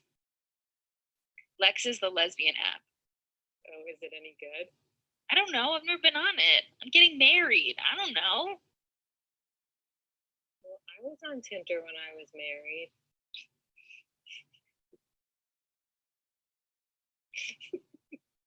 How'd that work out for you? Neither Tinder nor the marriage worked out. So I guess not good. I guess so. Okay, so then we have an open gap of time at 6:30, which we might be playing catch up. You know, we might actually want to take more time. Things might run over. But when are we gonna read from the stuff again? Oh, we can do another reading session. Great. Great. Solved. So have you figured out how Rachel is gonna be appearing in this? I don't know. She hasn't we haven't talked about it. I think she's pretending like it isn't happening. But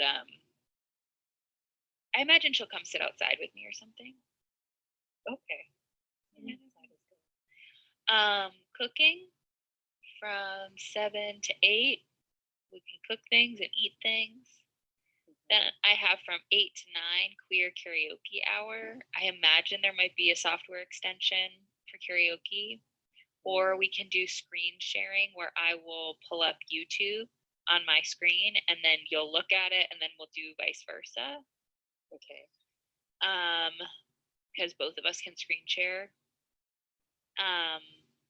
I think that what we need to figure out here is song list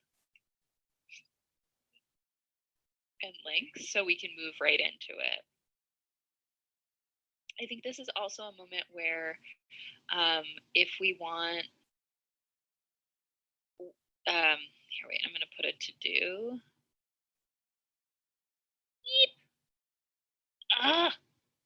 To do. This is where we can invite people to join, like collaborators, like anyone who was involved in the project. They can come and sing a karaoke song. Okay. I mean, they can come. Like, I think that that's an interactive portion where it will be easy. Okay. So that is an important thing. I want to invite people. I think that also there might be other sections where we can invite people too. So then I have the third guest. Then I have queer film time. And have you thought about which we have till 11:30? So we have 2 hours. So we can really probably do one film. Right. So there's Imagine Me and You. There's Incredibly True Adventures of Two Girls in Love. There's Bound. There's Debs. There's Carol. There was concussion. I also had totally forgot. There's also The Favorite. Oh yeah. Yes. None of these are new to me, but yes. Incredible Confession or The Incredible Adventures of Two Girls in Love. Is that really like campy and old? It's like from the late 90s. I'm trying to think of the stuff that'll be funniest for us to comment on. The thing about Bound or whatever is that they're like, she's like a fucking eagle wrangler. And it's like, it's ridiculous. But she does kill herself at the end. No, in Bound, I don't know what you're talking about. Wait, not Bound. Sorry, the one that I was talking about, the schoolgirl one. Oh, not Dazed and Confused. There's an ampersand in there. Yeah. Lost and Delirious. Yes, that's it. Lost and Delirious. Do you have a preference of film? Well, Bound is just, there's such bad acting. Great. So it'll be really easy for us to make fun of. Oh yes. Okay, great. So let's do Bound.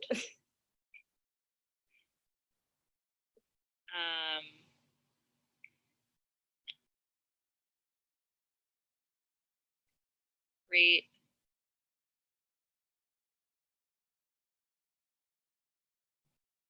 I don't think we might have to like rent Bound or find it illegal. Yeah, we're gonna need to. I don't think I have free access to Bound. Is it on the YouTube?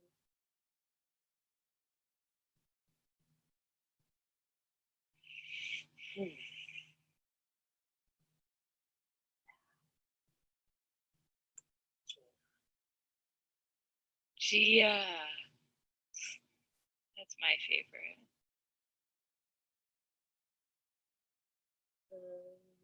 Oh, you can buy or rent Bound on YouTube. Oh, great. Rent is $3.99 for HD. Buy is $12.99. So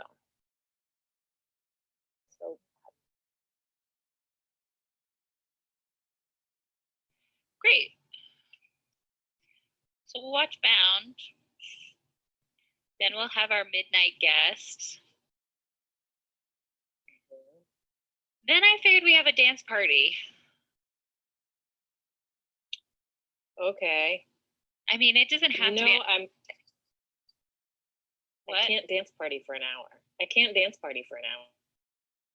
Okay. So want to do? And then I have to like drink or something. Of course. So maybe we do reading session. We'll do a half hour of a dance party, and we'll do a reading session. Cool. Then the Tinder game, Hey You Up. Then bedtime stories for me was another reading session. Okay. Then we have another guest. I'm gonna have to get my Australian friend. Yeah. Then I actually think that we can screen share videos and audio of our work together to get about 3 hours of sleep. How do you feel about that? Sure. Or we can do Truman Show style and just set up a camera where we're sleeping. Well, do we have 3 hours worth of video? We definitely have 3 hours worth of audio. We probably have about 2 hours worth of video or so, and we're recording this, which will be another hour. So, okay. I hope I haven't said anything bad about anyone.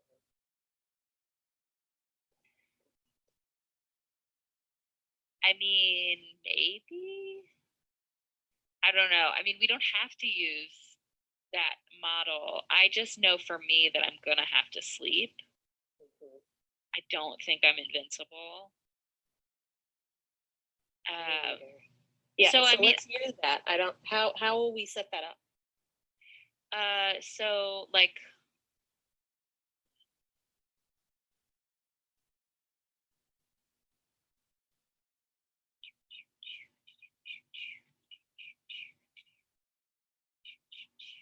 are you seeing my screen?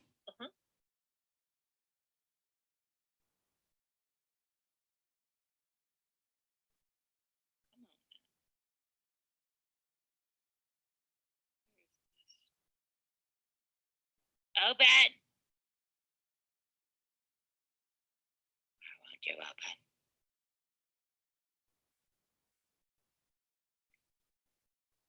If the audio works. That's interesting. Why can't I share that? Okay, so then I'm gonna have to upload these to YouTube or up to an unlisted channel. Okay. Because let's see, you can see my YouTube, right? Mm-hmm. Oh wait, no, here we go.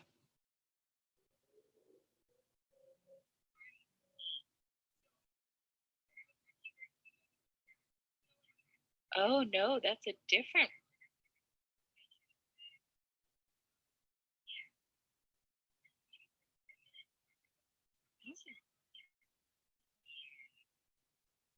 Okay, come on now. Let's see if I can get us up here. Oh no, this is a different thing. So which one is, did I fuck, oh wait, hold on. Where did I put that then? Sorry, I'm dealing with a lot of files at the moment.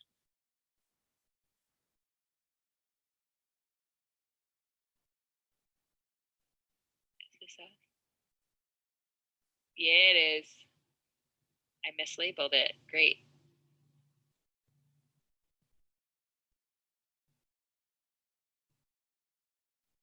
You're interviewing a lot of people. I've interviewed 65 people. That's a lot. I've talked to a lot of people.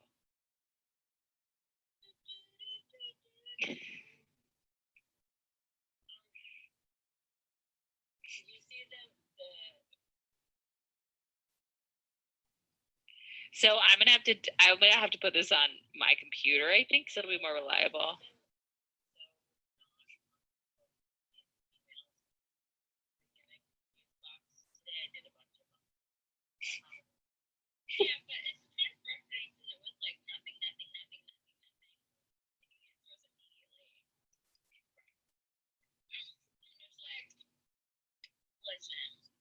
We're in the middle of a pandemic.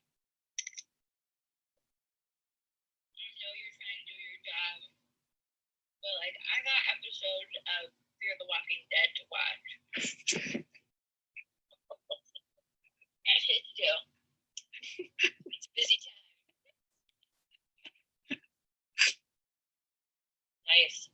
Is my eating like very loud in your ear? No. I'm a bitch. So, you know, they want to make a GIF. Yeah, so the videos that I have of us are the time-lapse videos. Is one side of my face more squished than the other? But let me pull them up. KT? Yeah. And you can. I mean, kind of. Like it looks like the left side of my face is like more compact than the right side. A little bit.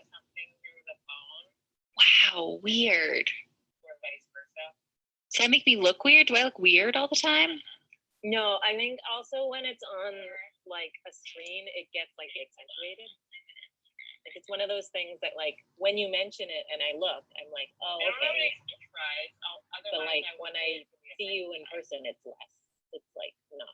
I'm not like, oh my god, look how asymmetrical. French fries are easy to get at the grocery store. I don't think that. Oh my god, I'm like kicking ass right now. I mean, I of course smile. I don't smile like I'm on Insta. like a U. I smile like a slanted line. Yeah, I'm just like giving us lots of options. Also, we're in like the same exact outfit we were wearing that day. Oh my God, what if we both have green? I think I have a slightly different t-shirt on. Okay, so that's an hour, and then this thing will be also an hour. So, I actually kind of enjoy also this Inception thing where we're commenting on ourselves. So this is like meta to the like nth degree. It's like, Yeah. it's a lot. It's a lot of meta. It's like, I don't even, it's not even like, okay, the show is meta theatrical, 100%. And then we're being meta about the meta theatrical show. Meta about the meta theatrical show. Absolutely. Absolument. And then right now we're meta about being meta about the meta theatrical show. It's a lot. It's a lot of meta. Yeah, I mean, I feel like we're like a hipster cliche. I just am not cool enough for that. Well, but isn't part of being a hipster like thinking like you're a big dork? And then you can be like, is it?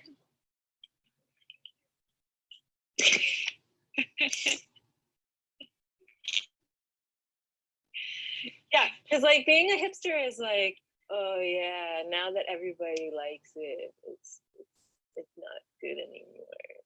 When I was more marginal.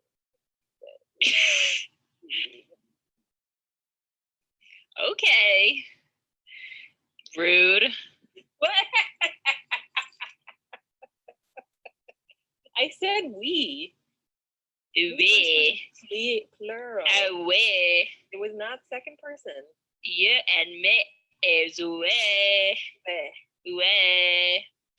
Okay, continuing on with our schedule. So, yeah, I think that we'll have about 3 hours because we also have some of those first calls after everything was canceled where we were like, what are we doing? Oh, yeah. So I think, well, those are on the cloud. I need to download those. So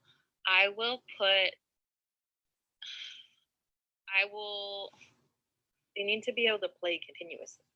No, that's a problem. I can put them together on Garage or on iMovie and then upload them, but I don't know what the deal with YouTube and uploading long videos is. Vimeo can do it, but I don't have the fancy Vimeo anymore. I mean, the other thing about, but weren't you saying it's more stable if you play it from your computer? It is, but I have a Air and I don't have any external hard drive at the moment because I got this and then left. So if you want to do it, you could put it on an external hard drive and play it from that on your computer. I mean, I do have an external hard drive. I have an Air, but my Air is older, so I have a USB port. Right. Yeah, I have like, you can't see it. This thing. Like you can plug shit into. Oh, I see. I mean, I can play it. I just don't know how to make it so that you play it. You just pull it up and you'd have to put it together in iMovie and export it. Yeah, so you'd have to export it to the external hard drive. But it'd be really easy. I mean, you'd be just drag and drop all together, and then export the file to your external hard drive. Okay, I can do that. I'm gonna need the files. Okay, great. So I can put them on a Dropbox for you. Great. And you can then have them. So that'll give us 3 hours of sleep time. Then I have guest number 6, who's our morning guest. I don't know who wants to be a morning guest. Unless they're an Australian. Unless they're an Australian or a European.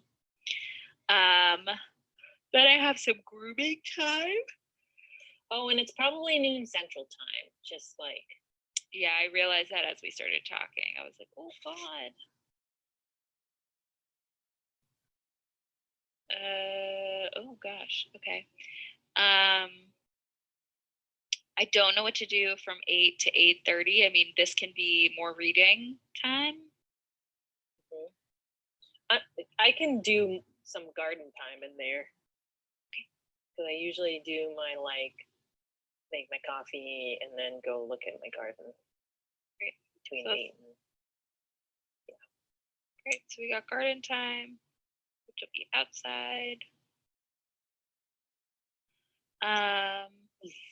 Reading session. Guest number 7.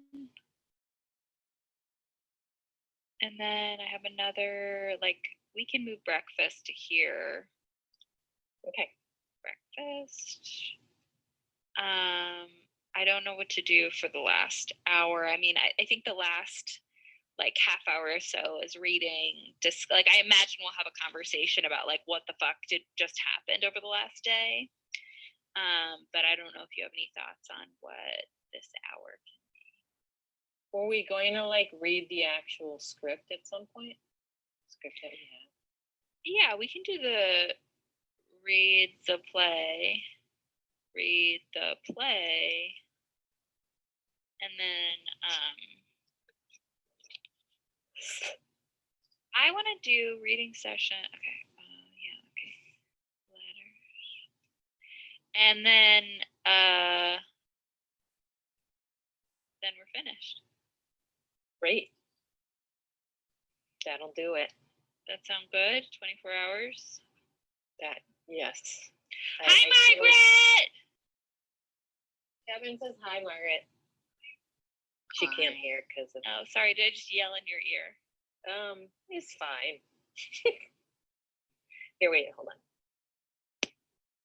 You want to try again? Hi, Margaret! Did you hear? Wait. Hi, Margaret! Hi. How are you? Good. How are you? Good. Congratulations, Daka. Thank you. You did it. It's almost done. I'll do some edits, but Yeah, and she needs to borrow my computer to do the edits. I want you to do that soon, so that I can. just so it can be done. I can start calling her doctor at naughty times. Oh, Sorry. God. Right when you're working on the sourdough starter, that's what you mean by on naughty times, right? Yeah. Yeah. Oh, should we have baking time in our 24? Oh yeah, let's do baking. So when's a good time to bake? I mean, really, It's a queer workout. Yeah, I'll be guiding you through a clear workout. Margaret, do you want to join any of this? Go on. Maybe we're gonna watch Bound. You can watch it with us. I've never seen it. Great. It's so bad. It's so bad. We're gonna be doing mystery science theater, and just commenting on the movie as we watch it. It's really bad. Are y'all actually taking a nap? Yeah, we have about 3 to 4 hours of footage of us having conversations that we're gonna play continuously during that time. Gotcha. Right now, where we're talking about what we're gonna do. Probably playing at 4 a.m. That's okay. Yeah. What was I saying? What? Oh, baking. Well, I can bake kind of periodically. It kind of depends on when we want the loaf to come out. I mean, you want it to come out for breakfast, right? Well, it depends on the loaf. Yeah, that's a you decision. I won't be baking bread. So we want you to bake bread though. So when do you want to do that? I should do a sourdough, right? Yeah. Yeah. One where it's every 20 minutes you have to fold it. And do the little. Okay. But that means you have to take your phone with you or your computer with you when you do that. Yeah, that's fine. Okay.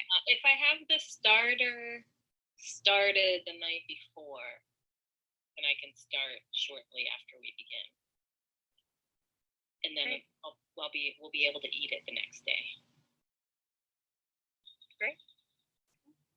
Wonderful. That will be the journey. Can you help me remember to feed starter on Friday night? Sure. Thanks. Great. I'll put it in my calendar that I never look at. Oh, all right. I'm gonna go. Bye. Bye. Thursday, no, Friday. Oh. Friday. I'll put Friday, Friday, getting down on Friday. What a weekend.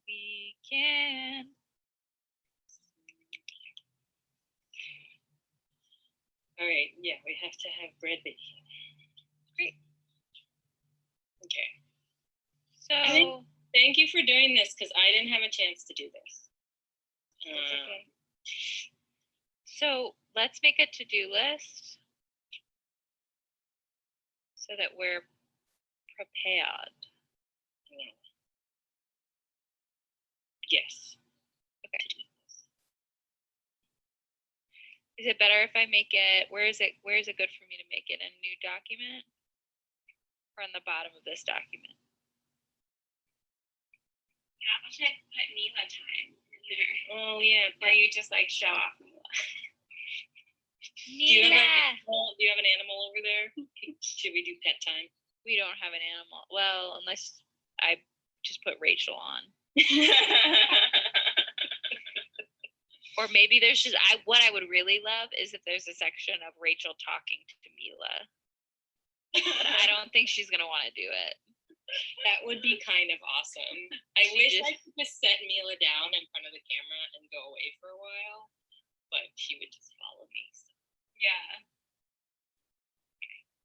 I mean, I feel like Mila will be coming in throughout. So. I just passed by her and I was like, "Oh, Mila! Everyone should see Mila all the time." What bottom of which document? The schedule. Sure. Yes, that's fine. Okay. So,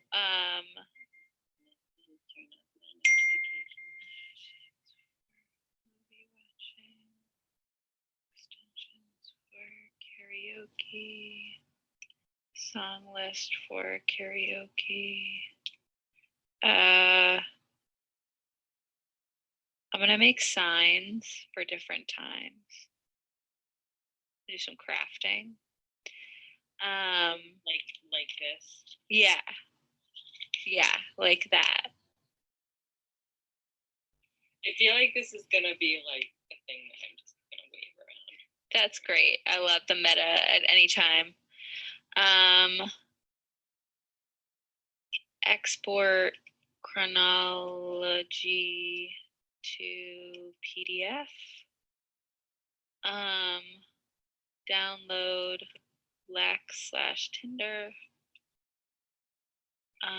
Find queer nature poetry. Or queer death poetry. We're quarantine poetry. Yeah, exactly. Rent/download found.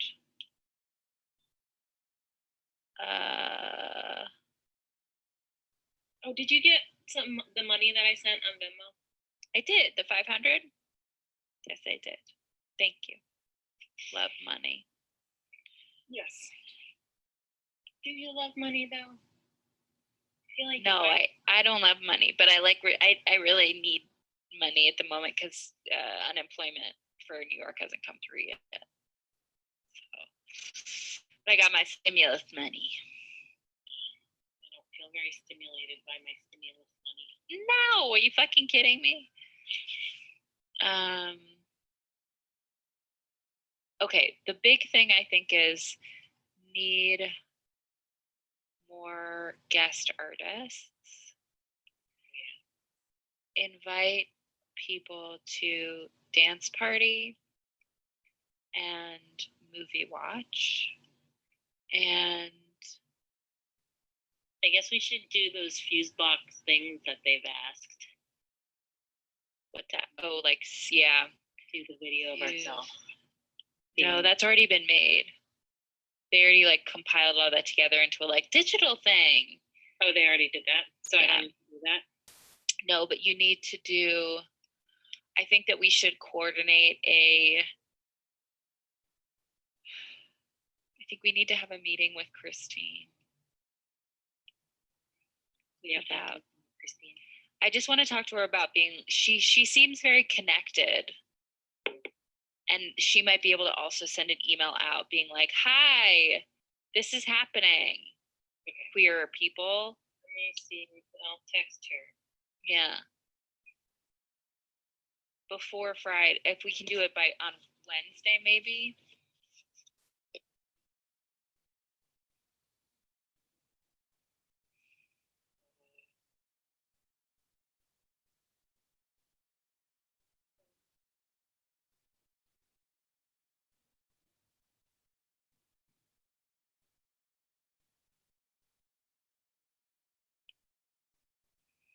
I wonder if we tried, if I'm a little worried that if we rented Bound and we tried to share it, that there's going to be some hanky-panky between Zoom and YouTube that will block the image. I wonder how long the rental is. Or is she saying we should figure out a way to download it?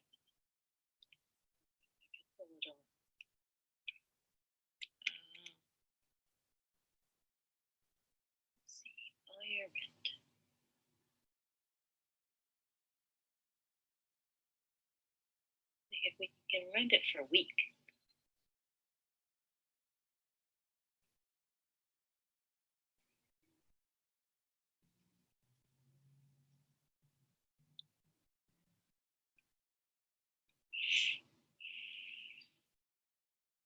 Oh, start within 4 weeks, finish within 48 hours of first playback. No. I mean, I'm just curious. If I were to do like Netflix,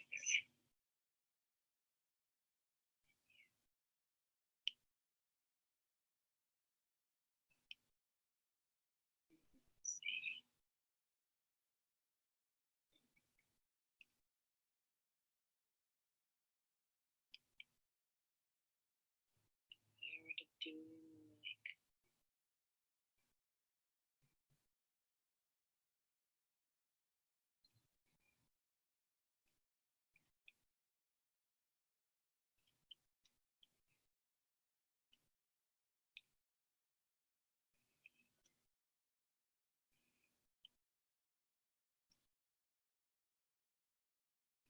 I don't even. Are you sharing with me? Screen share with me. Yeah, I'm just screen sharing and seeing. This isn't YouTube, it's Netflix. But you're not screen sharing with me right now. Oh, sorry.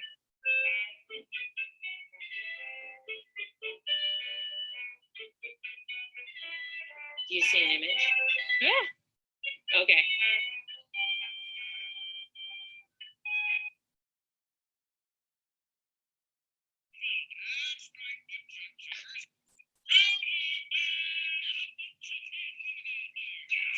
Have you seen this movie? Yeah. Okay. So, I mean, it looks like we can play it through here. Okay. It looks like we can play, like, screen sharing might be our best friend for a lot of this stuff because we can do it like we're watching it at the same time, commenting on it. Yeah, I'm wondering if is there any YouTube videos that you have watched? I mean, that you have bought? Not recently, But but then will be in your bought videos, right? See, I've never bought a video from YouTube. I just want to make sure that if we bought. I think I've rented stuff. I don't know if I've ever bought anything, but let me see.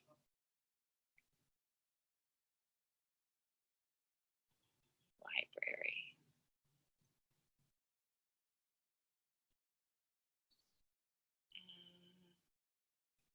Playlist, like.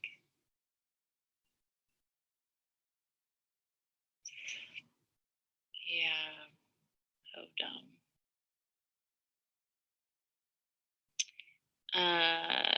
You know what I have bought from though is Amazon. Let's see about that. I'm a savage, classy, bougie, ratchet. Can't believe it. That didn't happen. They fed him. Carol Baskin killed her husband, whacked him. Can't convince me that it didn't happen. Fed them to tigers, they snacking. What's happening? Carol Baskin. God. Have you watched Tiger King? Oh no. No. What? Do you know what that is? Yeah, I know what it is. Why haven't you watched it? Because it sounds like watching people abuse animals. No. I mean, yes, but it's amazing. Oh, I didn't know Bound was directed by the Wachowskis. Of course.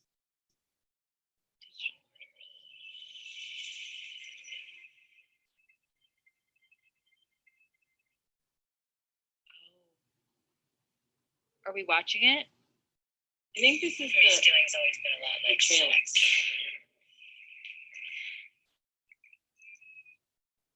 Two people who want the same thing to get through. They start to plan. It's kind of like flirting. You're having second thoughts. I'm just making a point. I want to save money. This is over $2 million. Welcome to the family. You're amongst good people here. We've already seen this. I've wait, seen I the have- trailer, but I've never seen the movie. I have 100% bought a movie, and you're gonna laugh at the movie that I bought. Now, how do I get to movies that I bought? Your digital orders?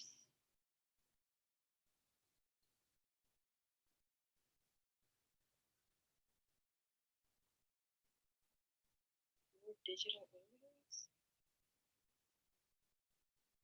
Just have your orders. It should be your video library, I think. In Prime? I think so.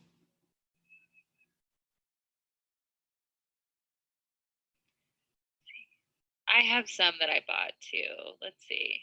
Here we go.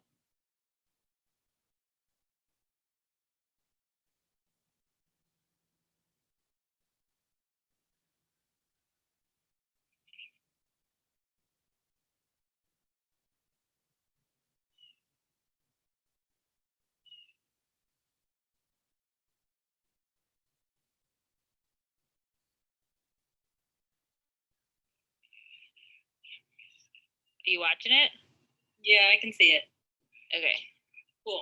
Okay, then because it looks like we can buy Bound on Amazon too. Great. So that's sorted. Stop sharing. Wonderful. Oh, here's my.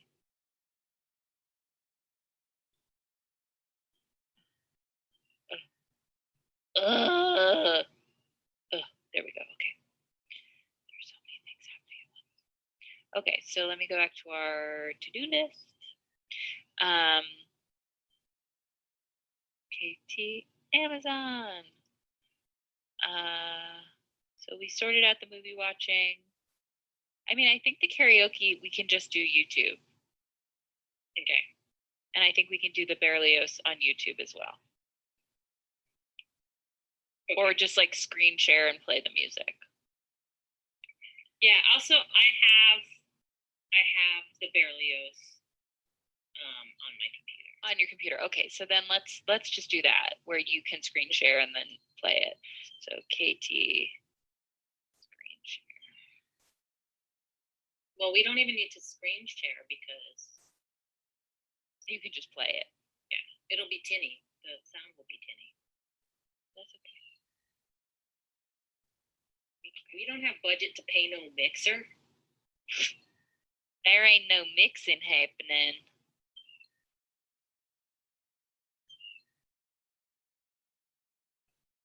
Okay.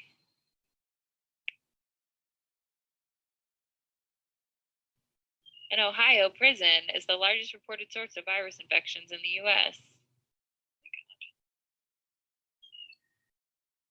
It's terrifying. I am terrified. Good. I had a meeting yesterday about a show I'm supposed to direct in August in New York. It was fucking weird. The whole time I was like, what? And they were like, well, yeah, we'll have to do all casting virtually.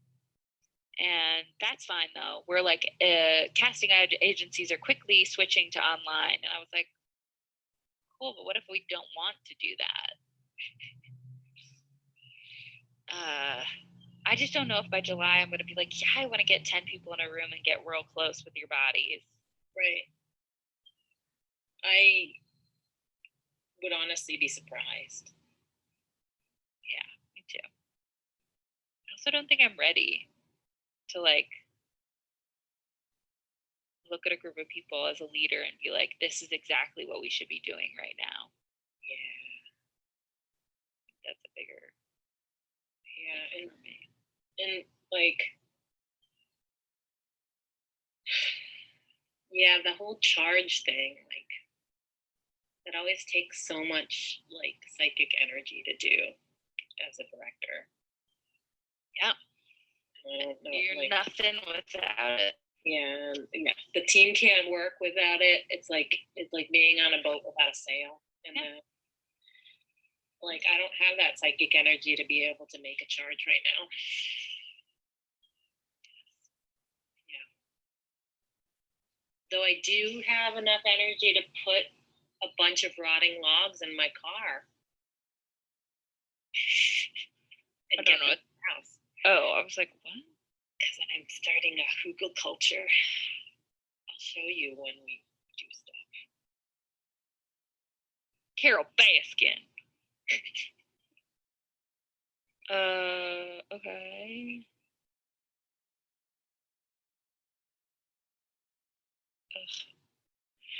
Ugh. Okay, so the guest artist. This menu looks good. The what? This menu looks good. What menu? The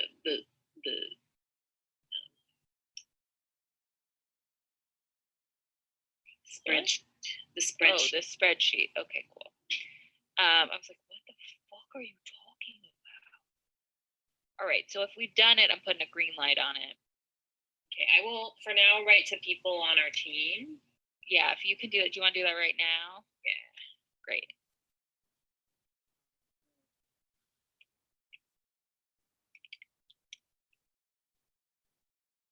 Or the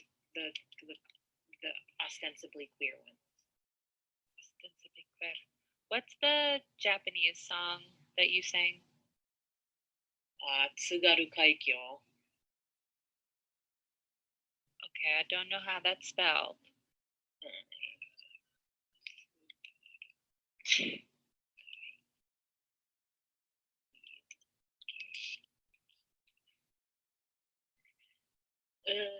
Who did I say? Oh, and Corey. Corey queer? Yeah, he's like so gay. Oh, right, Corey. I thought you were talking about the lighting designer for a second, and I was like, oh no. Austin is a super sweet straight guy. That's what I thought.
Okay, what did you write? You wrote something.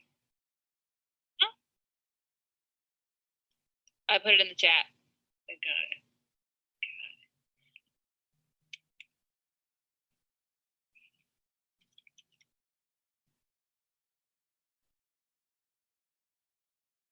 Will you sing Toto? Toto. Wait, which Toto?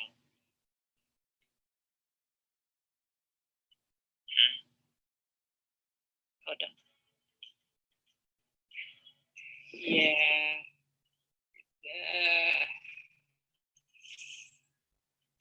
It's so bad.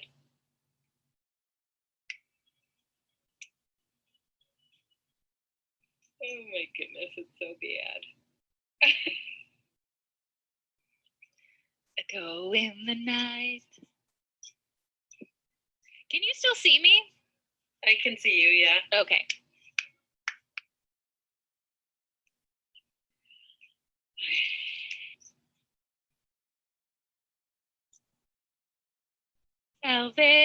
Salvation. What are some really dykey songs? Anything by the Indigo Girls. Okay, great. Wait, can we do the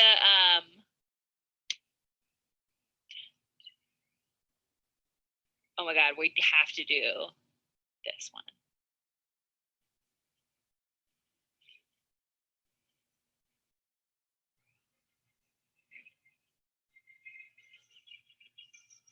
Do you remember this? Oh yeah. That's right.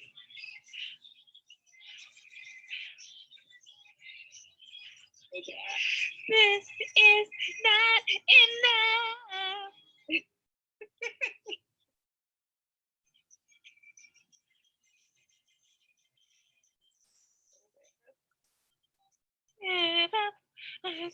They're in the snow.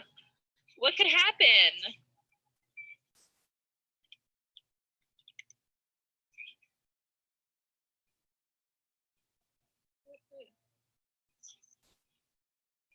Else, so we can be free. Nobody else, so we can be free.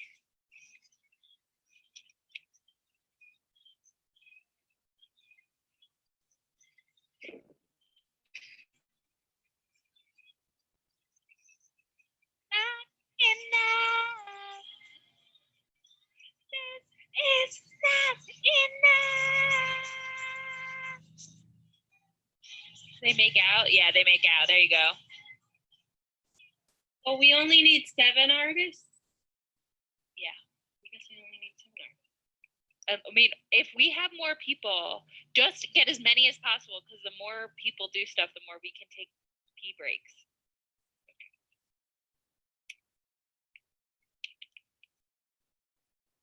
What's a good Indigo Girls song? I don't really listen to Indigo Girls. Galileo, Closer to Fine. Let's see. Yeah. Pretty famous. This is famous, so you can sing it. You would have to do it. Oh, yes, I can absolutely sing it. Both parts. Oh.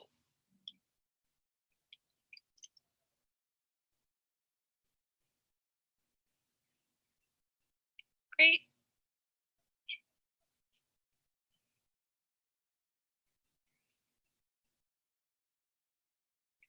Come to my window.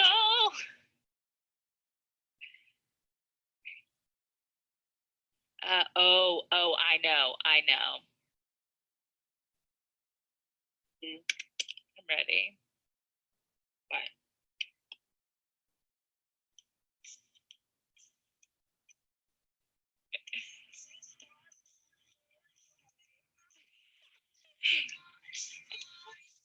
You know, there's another song called "I Picked the Girl" by Jill Solbuel. No, I didn't know that. Yes.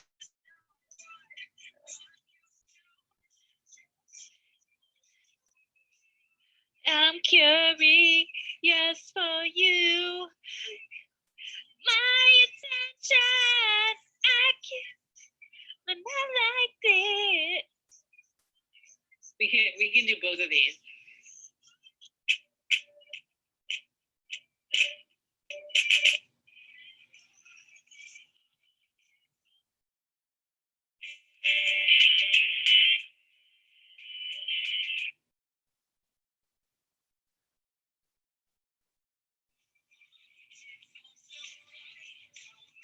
Oh, wait, hold on. Let me turn mine off. Okay, go. I can't hear it. You're muted. Unmute yourself. Okay.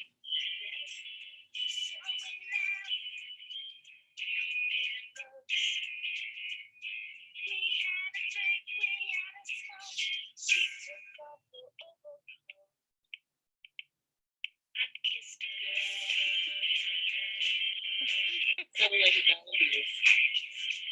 What was her name? Jill Sobule.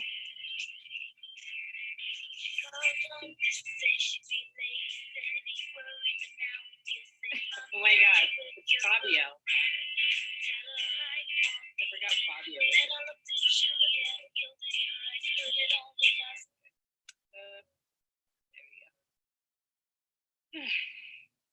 Oh, I didn't know this was about lesbians.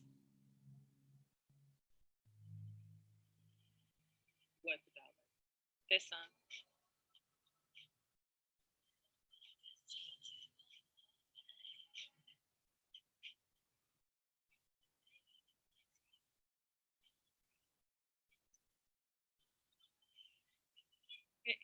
I don't know that song.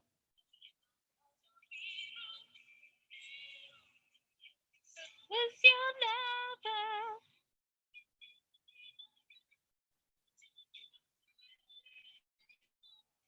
Damn. I asked Rachel to come help us with karaoke songs. She said, I'm not coming in there. Bitch.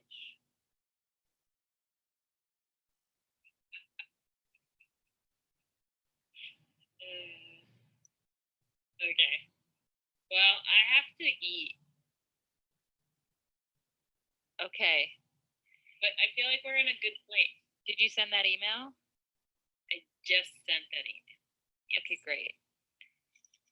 So I think I'm also gonna send a like, hi, all my queer people, here are times this is happening, and like we want you to partake.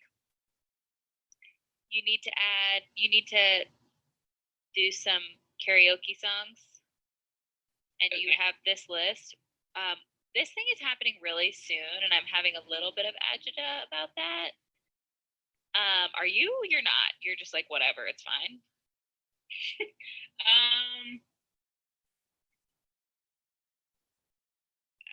I can't quite tell. I know I'm like exhausted lately. I'm like exhausted so often. So I don't know what that's about. That might be my version of agitation. Okay, cool. So can Is it freaking you out? There's no need to freak out. I'm not freaking out. I just want to make sure that we're ready. Oh, yeah. Because like we still don't know what we're doing at the beginning, and I feel like that's a really crucial time to get people interested. So can we meet on Wednesday? Yeah.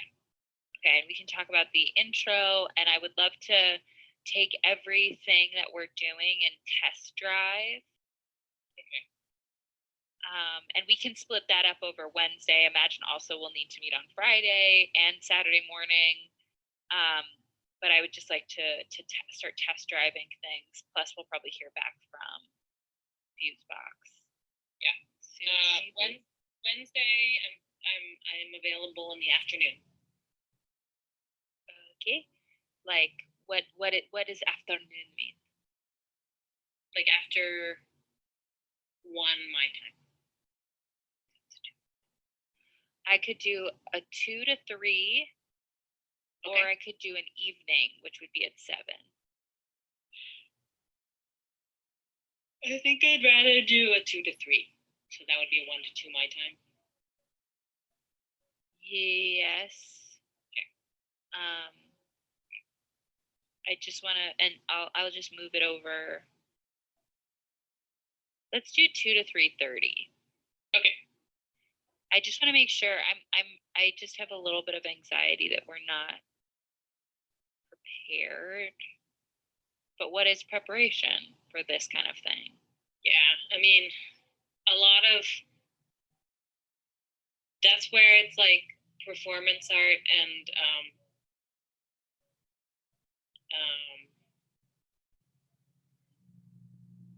performance art and theater are a little different.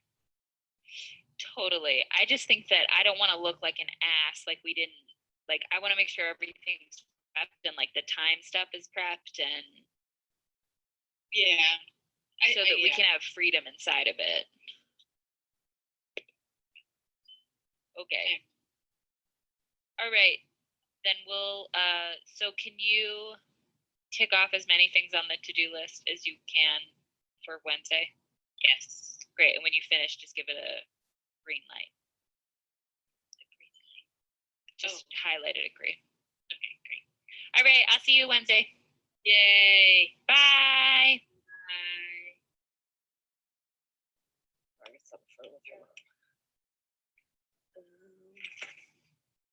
Just want to check a thing. I'm just checking to see if my stuff. Hey, Sharona, stay in here. Oh yeah, okay. Just poop. Sharona, you're not going outside. No, you're not. That's how we found you in the first place. Sharona, like a song. My Sharona. Exactly. Not to be confused with people now singing My Corona. Exactly. Well, we named her Sharona because I'm like, someone needs to make a song after my Sharona. Do you want Sharona? My Sharona. That's Sharona. You see her? Yeah, Sharona. So, but it's a stray, right? Yeah. Let me write this person.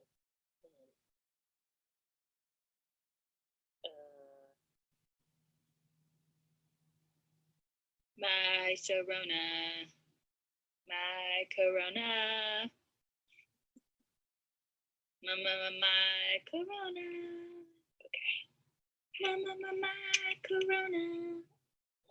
Yeah, because Margaret knew some people who adopted a stray right after Hurricane Katrina.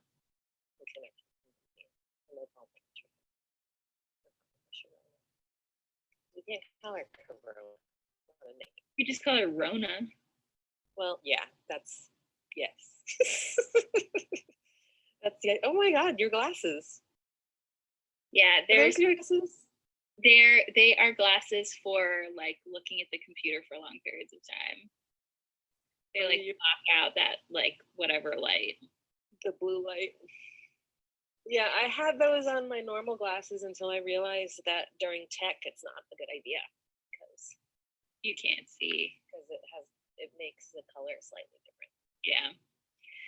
But now that I'm having all these online meetings, I never normally use them unless I'm doing something like long, but now I'm on the computer all day, so. Gross. How long did you run? Our show is canceled. I'm sorry. I'm sad about our show being canceled. I was really looking forward to working on it. How far did I run? I think I ran about 3.5 miles, but I do like a combo running and then weights and body stuff. Like at your house? Well, at Rachel's parents' house, they have a treadmill and they have weights. They have like a baby gym. And so I see why you're staying. If I'm distracted, it's to make sure she doesn't pee, because she pooped in the house this morning. So. But she really likes this rug. I'm still here. Okay. He's a cute dog, don't you think? Super cute. Super cute. Super cute. Yeah, I don't know. I feel like the workout was good. I'm going a little too hard at times because I think I'm really anxious and I'm having a lot of like chest tightness because I'm anxious, and I don't really I don't do panic. I just start like, like zeroing in on things. So, and Rachel and I have been fighting a little bit just because we've been stuck in a house together with her parents. Yeah, how are you coping with that? It's total, like it's so great. There's nothing. I think it's literally just a proximity issue. A what? A proximity issue, just like all the time. And I was away for 7 weeks. I come back and we immediately come here. So I haven't been home in a long time. I'm a Cancer. I just feel a little displaced and a little like unsure of what's going on. And I think, I'm starting to make schedules and like meetings weekly and like setting up things, but like I don't know how I'm gonna pay bills. So I just like my whole, when your whole life, I mean, you have a similar situation, but it's like, when your whole life involves people gathering. Yeah. I don't know what, and like I am creatively problem solving. Like there are other options. I'm like, we can do this digitally and this digitally. Like that's fine, but I also am, dealing with reality. We're all dealing with reality at the same time, and I sort of like am angry at the thought of like this needs to be such a productive time for me. Like we're going through a global crisis. Yeah, I mean, maybe we should. That's real. I mean, we're set up to do a like 3-hour-long thing, but do we need to do that? I don't know. How do you feel? I mean, I think I know. I don't know, because a part of me also likes being distracted, and I think that you're great, so I like talking to you. And I mean, right? No, I like talking to you, but I also have this like, I'm mad at productivity because I'm like, oh, here's I'm gonna be so me right now and be like, a lot of why this virus is like getting such a good foothold in the world is capitalism, and being productive is like exactly what capitalism wants. And so I'm like, well, maybe capitalism needs to chill the fuck out. And like, I mean, it is like forcibly chilling the fuck out, even though still like fucking Trump privatizing the tests. Like we could have been testing so many people if we just took the WHO test rather than like trying to like let pharma make them. Anyway, no, it's so fucking real. It's like, and I was feeling, when we talked with Christine, I was feeling like, okay, great, like we'll just figure stuff out, and I still feel that way. But today, in this day, I watched part of that stupid fucking press conference, and I shouldn't do it. And I just was like, and Rachel and I were snapping at each other because I think we're just like, none of us. Cabin fever. Yeah, we're having cabin fever, and I'm feeling like I want to punch something. And my crazy parents didn't believe it was real. They thought it was a hoax until only very recently, and they haven't called me once. I'm in New York, which is the epicenter of where this is happening at the current moment. Not a single fucking phone call. It's stuff where I'm just like, what? How? I mean, I feel really lucky because I'm with a family right now that does give a shit about each other. But it's like, how? And it's capitalism. Like my mom's out working. My mom's out like being a real estate agent. No. Yeah, she's like I'm gonna out. get so sick. I know she's out. She's 60. She's 70 years old. And sorry, I'm gonna rub down the sides of my body. You do that. I'm gonna periodically look behind me to make sure a dog isn't peeing on my rug. That's fine. But yeah, she's out like showing. She the other day, like yesterday or 2 days ago, I texted her. And she was like, "Oh, showing a house to a couple and their child." And it's like, what? Like, I mean, I understand that in South Carolina it's not as bad, but like, are we not all seeing what's happening? And it's so irresponsible. It makes me so fucking angry. And I just like,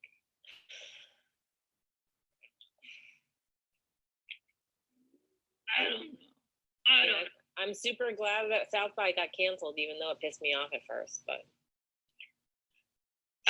Well, yeah, because that's how that you get your funding, right? Is from that tax. But whatever, it's like, I'm really glad too. Could you imagine the number of people coming into Austin? Yeah. Well, the number of confirmed cases doubled since yesterday, which it's only 41, but if it keeps doubling by next week, we're gonna be like full on. Yeah. And these are just confirmed cases. I do feel like I've been texting with my friend. I'm on several group text chains. I'm sure you, because that's how we're coping. And like, they have a 99-degree fever, and they were like coughing earlier this week, and then they were worried because they have asthma, so they went into student health, and they were like, I'm coughing and I have asthma, and I need my prescription filled. And they're like, here's your prescription. You don't have enough symptoms for us to test you. And they just sent them home. So now we're checking in, and they just like have had a fever for the past 2-3 days. That's not good. And they don't have a car, and they live alone with cats. Yikes. So now we set up that like they're gonna check in with us when they sleep, just to let us know what their fever is like. Because like, if fever gets over, oh, my internet connection is unstable. If the fever gets over 101, that's when you're supposed to go to the hospital. But like, I know that if my fever was at 101, I don't know how conscious I would be. Right, because I mean, if you're veering towards 102, 103, you're in, you are on fluids. You are very much being taken care of by a group of people. Yeah, medical professionals. So, and then I've been reading just like stories of like progression of how people's symptoms go, and I'm like, this is not a cute like cold. This is not a cute flu where you just lie in bed. Like, people get like weird dementia, people get like diarrhea and vomiting, people get unconscious, people need to be intubated. So like, an intubation is so like, it takes, have you ever been intubated? I haven't, but like, I think it takes weeks just to recover from that, like your body to like not feel like there's a tube going down your throat. So all of these stupid young people who are like, it'll be fine. It's like, well, maybe not. And also you could like even if you don't die, you could undergo trauma that like physical trauma that takes years to recover from. So, I mean, also it's just,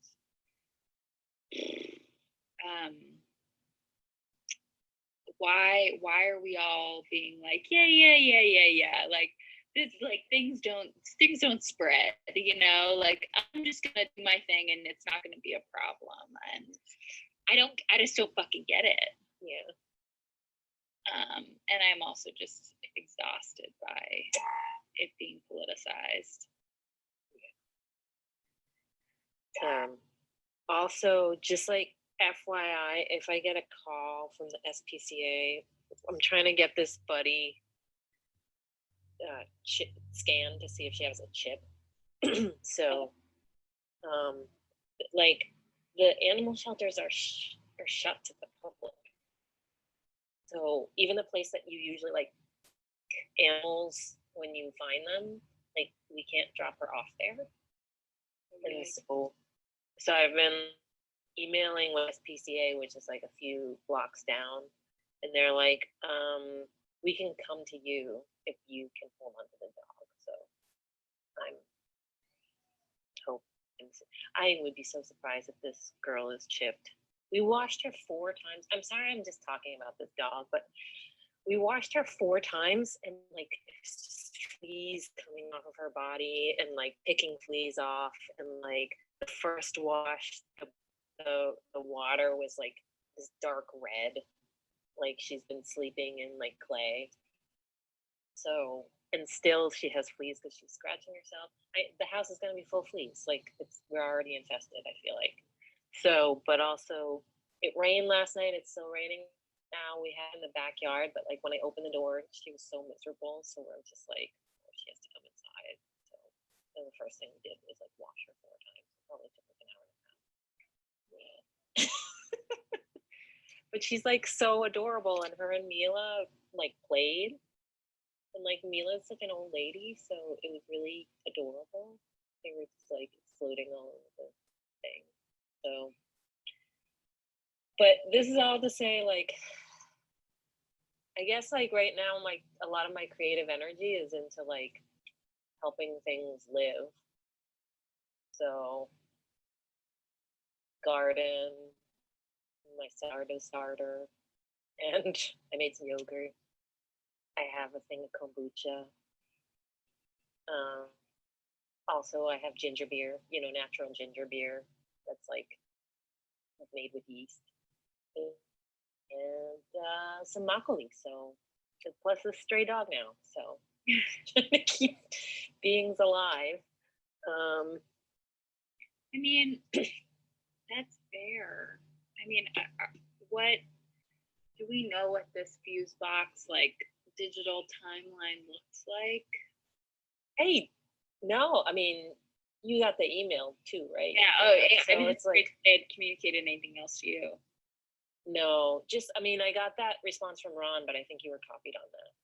Yeah. So, yeah, nothing right now. I feel like everybody's taking this next, like I have to take this next week to retool my house. And so I feel like this next week is supposed to be like planning week.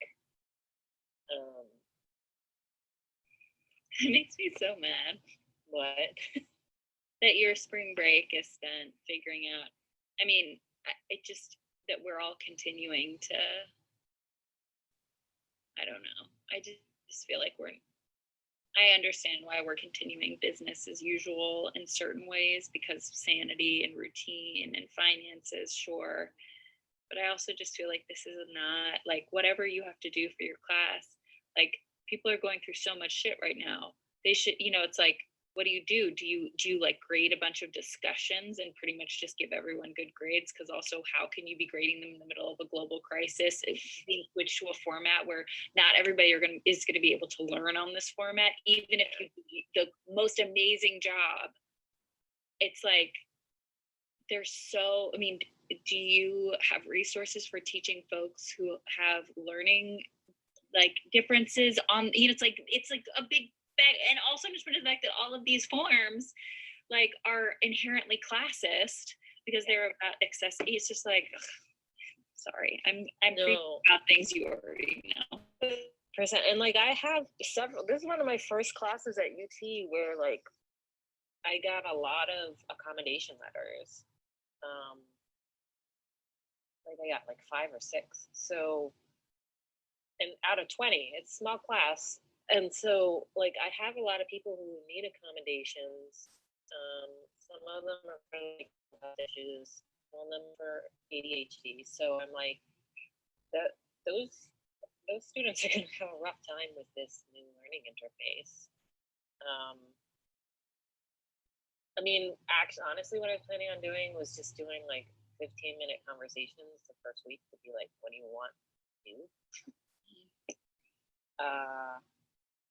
Like include my office hours in that because I feel like people have been doing like surveys to be like what would be best for you, but I also feel like some students may not be getting interaction.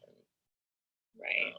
And I think that's super important. I think switching everything to, I know for me, for someone who struggled with learning, if I had to do everything, like I've taken online courses, and it's like if I don't have something interactive or kinesthetic, where I'm not, I think through talking, I think through doing. Well, and I had already eliminated that. Like last time I taught the first half of this class, I had them do group projects, and they're just like, they were so overworked that they ended up being really shitty about the group projects. So I'm like, I'm not gonna make you do shitty work. So I made it a very like standardized class, like quizzes and lectures and midterm and finals. So in some ways, I'm glad I didn't have group projects, because that would make things a little hard now. But yeah, at St. Ed's for play analysis, I had them do group projects where they like take a scene and like perform it, and they took it very seriously, and they got a lot out of it. And some of it, like, you know, we read In the Red and Brown Water and didn't have a single Black person in the class. So I just kind of was like, what's gonna happen? And they were like, this is really hard. And we felt really weird. And we still did it, but we felt really weird. And I was like, okay, this is like, you learned from it. And I don't think that you harmed any of your colleagues in the process. So 100%, I think when they actually do the like stuff, like that's most of the students, that's how they learn, is doing it. Like they either do stuff with their hands or with like, you know, their bodies. So it's hard. Like in our training, you and I have like decades of training in how to interact with people live. So it's kind of like a whole, like the way that we're useful is right now not useful. Right. And I mean, I've had some limited, I've been trying different formats for like, I've now done some new play development where we read the play and talked about it via Zoom. It was actually more successful than I assumed it would be. Like I learned more about the new play. I'm going to be reading some older plays with people. I've been trying to do some brainstorming stuff. It's all fine. But like the things that are magical to me only exist, like they have to be live and with my body, you know, like anything I do that is digital, I want it to lead me towards a like in-person situation. So yeah, I think I'm just like angry. And also I totally understand, like there's no part of me that's like, let's secretly all get together because that's really important. No, like we all want to take care of ourselves. Food and shelter are primary needs. Me, you know, I can fight, not during a global crisis that theater is a primary need. It's not a primary need. Human interaction is a primary need because we're relational creatures. But I'm not. I mean, the thing is, like, so many people need what theater provides right now, and like we can't give it to them. So, I know, and it's like the thought of bringing, like, we were on track to bring together 50 people with our creative team and the dancers and you and the other, like there was just going to be a huge group of people having discussions around queerness and time and friendship and like things that I think really matter, and that just like being ripped from my hands.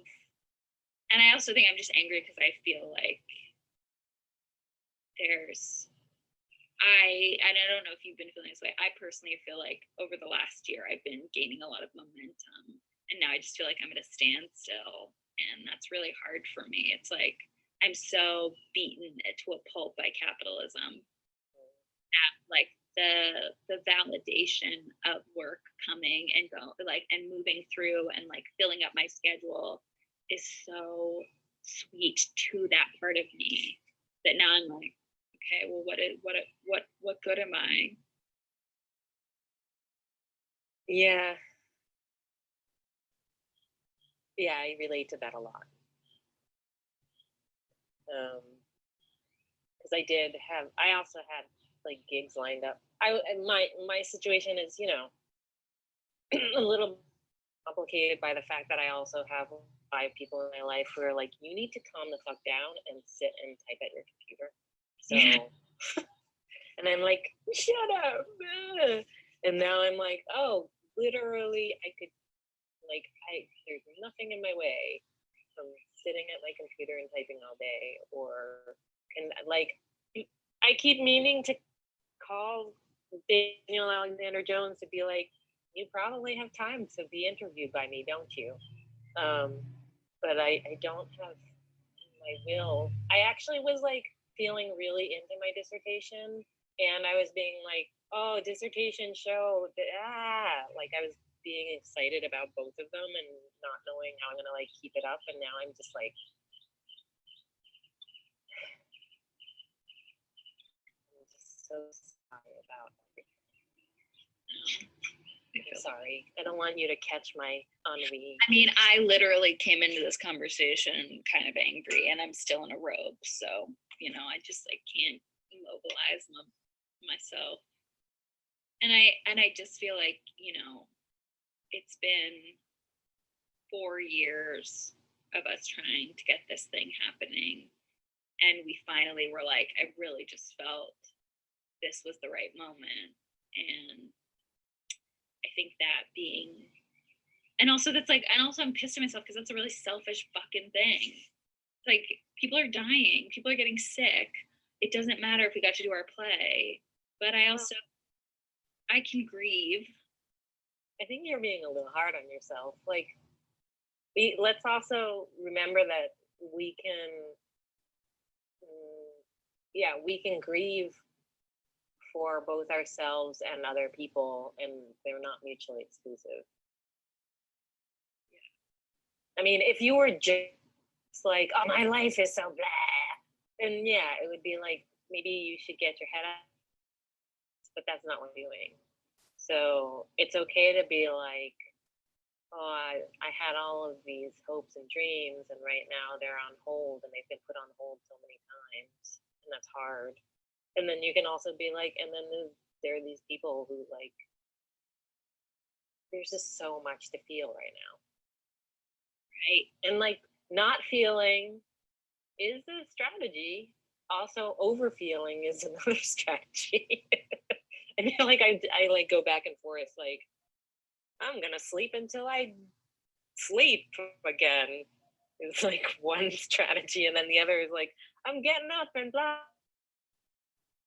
The other thing is, it's been raining every day here since we've gone into quarantine, so it's been a little hard. So I feel lucky that we've I've been running, and we've been able to snag time. But of course, we snagged a walk yesterday and came home with a second dog. So, but like right now, it's like I can't go running right now. It's so cats and dogs.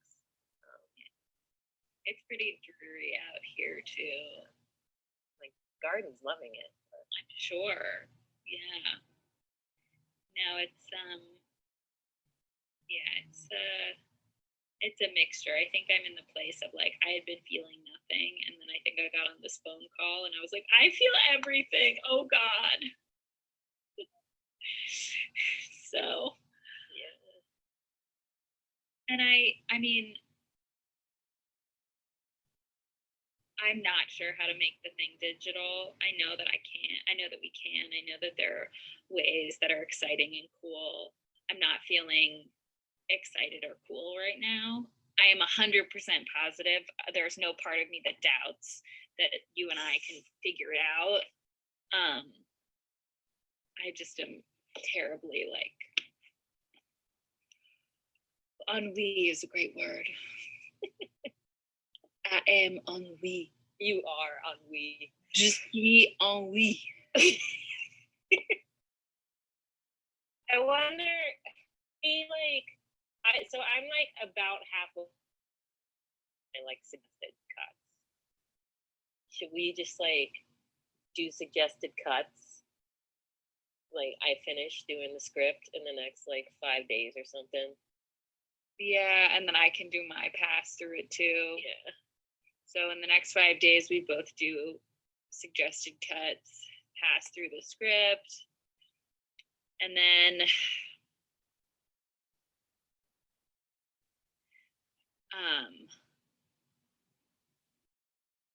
I'm recording this. If you didn't I already noticed. notice, okay.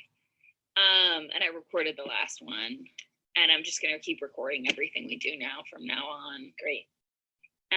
Even Keep when track of like when you get the transcripts made. Yeah, I'm trying to find cheaper transcription things. There's an app that a friend of mine, who's a playwright who does a lot of ethnography, gave me. They don't put the punctuation in it as the problem, but it's free.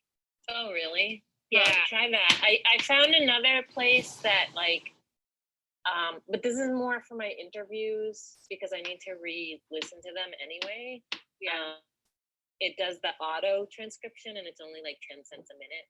Yeah, Google Docs does that too now. Oh, really? Yeah, Rachel was telling me there's a Google Doc something where you can open up your Google Doc and then it will start transcribing. Oh, okay. Which could be next level awesome. I don't know how that. I'm gonna ask the internet right now. Google Doc.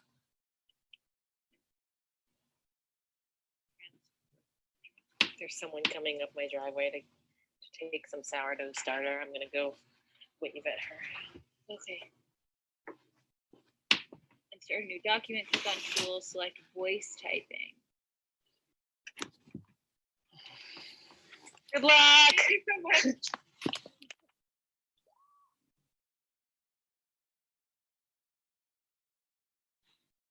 Oh, there's 2 dogs. Hi. Oh, both of them are at trippable height. Oh, there's Thunder. Hi, everybody. Okay, sure, that was good. I don't understand. It's telling me how to do it, but I can't do it.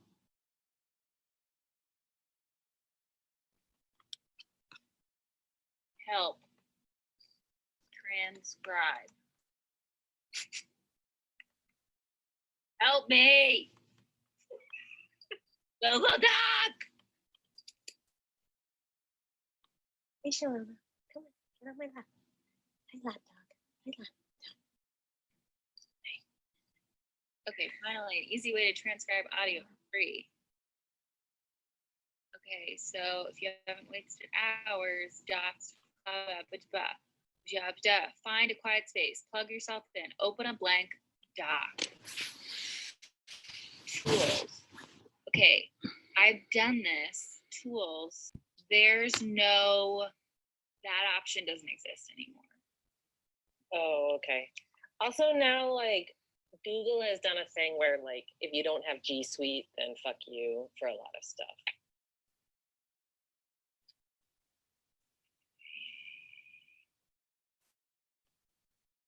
But I will keep track. I feel like Zoom is gonna make a thing where it can like, yeah, I mean, Zoom bots. You should make a thing that transcribes meetings. I thought they did. Yes, Zoom did. Oh, you seeing the dog? I took a picture of the dog. This is Sharona. Sharona. Your face in this image is next level. I'm gonna wait, hold on, here's the chat.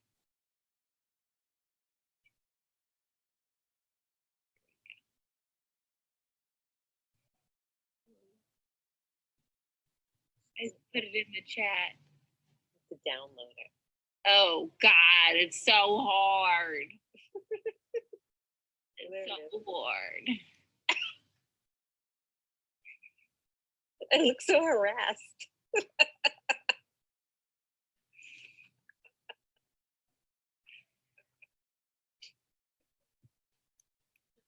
Do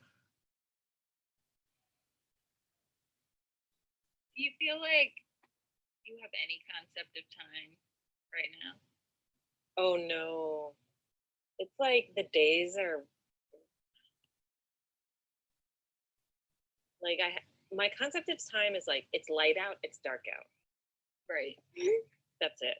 Like every day I have a moment where I'm like, what day of the week? I have a vague notion of what day of the week it is, but it's very vague.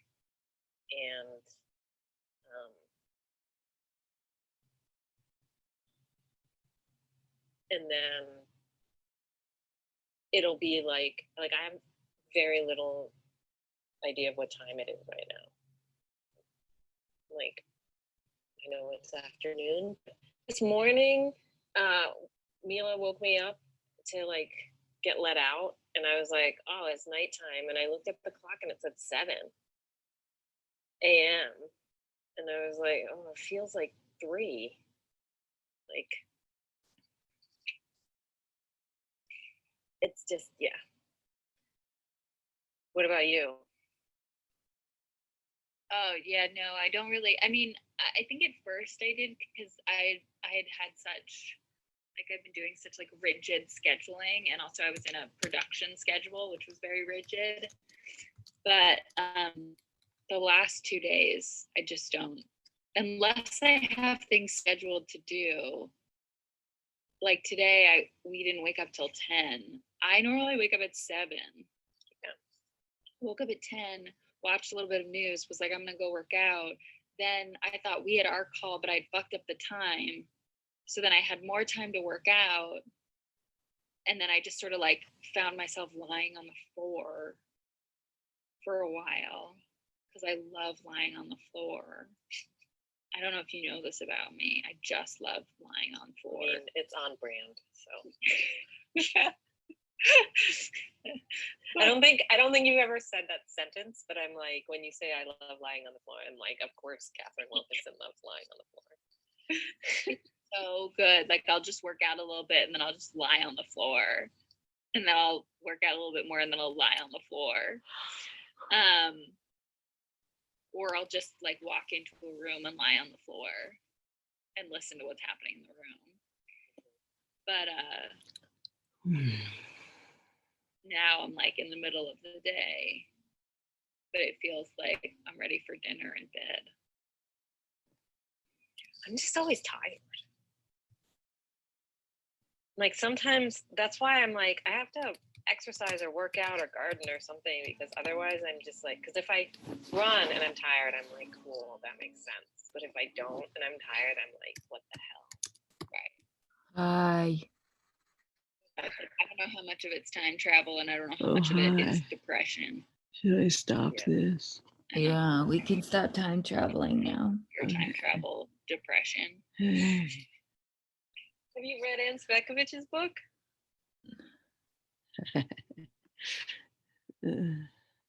Hello. Good morning. Good morning. Oh, Tim's here already. Oh. Are you ready to do some queer sound explorations?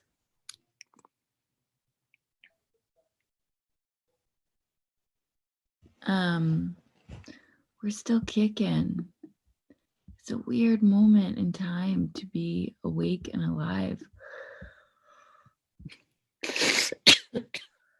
I feel very yes, both of those things. Wait, what's going on? Okay. Oh, we haven't groomed. No, but we will. I mean, obviously.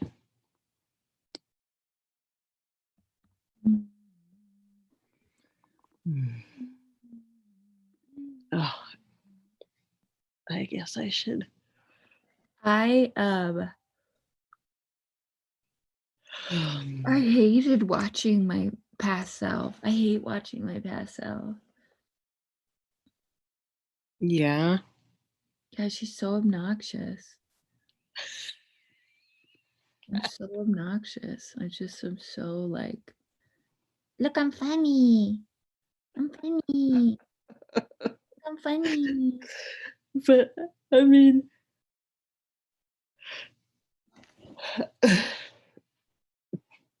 I don't think, I think that that's a reaction many people have to recordings of themselves.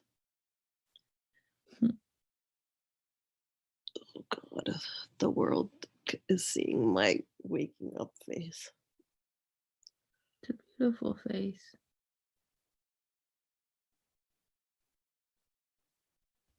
Stop. Here.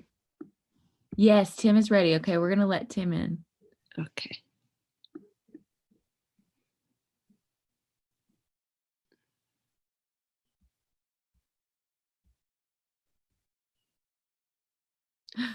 Good morning, Tim. Good morning. Woohoo. How you feeling? I'm up. You girls make it all night? Yeah.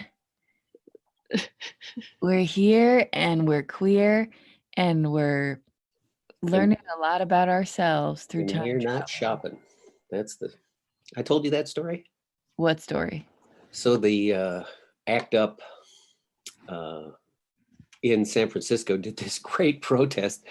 So some friends of mine had the queer radio show on KUSF, the Catholic school.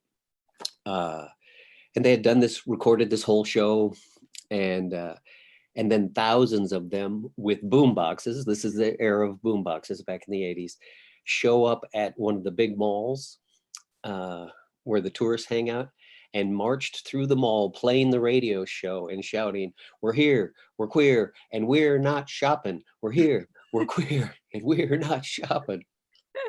This genius. We're queer, and no, we are not shopping. We did not have well, you have been tuned in faithfully, but we have not had a shopping portion. No. Should we, Katie? Should we buy something? No. I mean, I much prefer Andy Warhol, Tim Mateer. I know, me too. I got some bad hair, baby. I love it. I love it. Thanks for joining us. Yeah. We're excited. You're a legend and a hero of the world, but also of Austin. It was truly joyous to see Earl yesterday, and I'm sorry that Mac the Knife brought it down one more time, but He did. You know what? We came right back. We came. Oh right yeah, back. yeah. We've I been was able to, learning but I that laughed.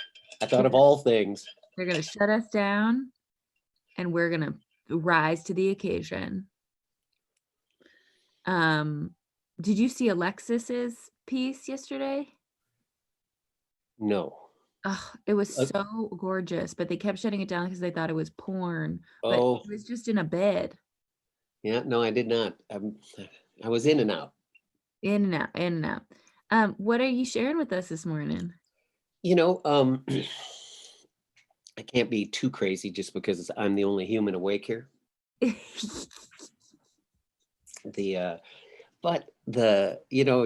sent you those little snippets, grabbing these little tiny bits with, so of course, it's just, I'm operating in the world of toys here. Oh, I love it. But I have this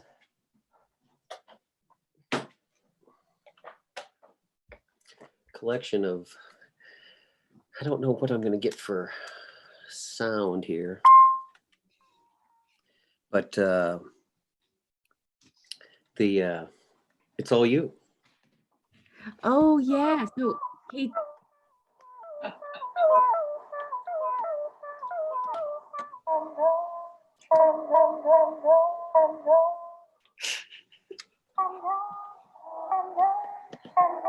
So my game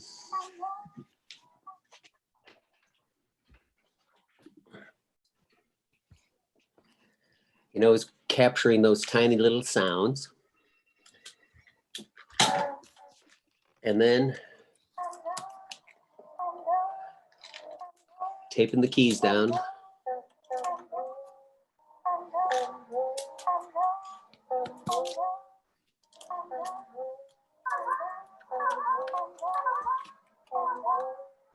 And then just put it away and let it run for a while. And after a while, they start to glitch. And you get these crazy kind of industrial.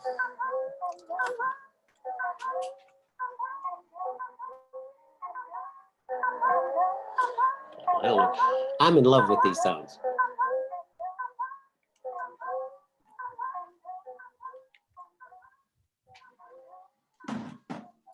So we can set that aside. Why don't you sing me a little something? Just make a sound. Oh yeah.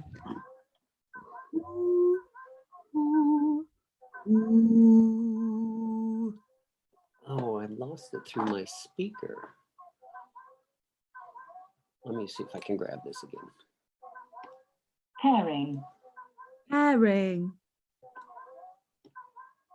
Connection failed. Hang on. I don't know why I had you on the.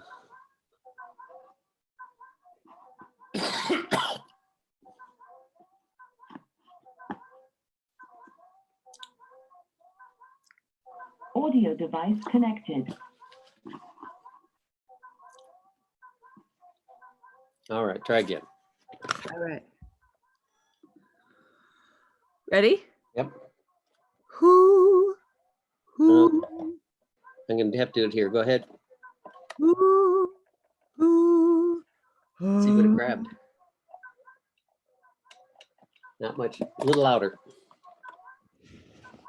Ooh, ooh, ah, ooh, ah. So this device doesn't have an output. I can't run it through a speaker or anything, but the took such a strange sound from you.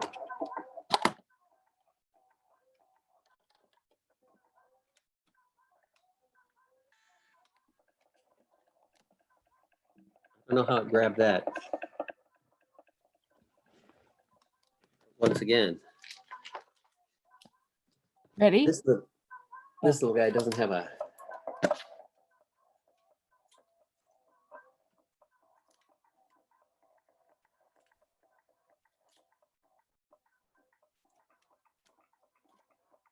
So I've got the two going. I'm just going to turn the sound down and let them run and see what they turn into. Yeah, buddy. All right.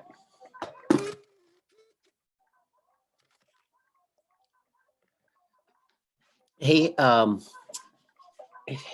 there's a thing on Netflix.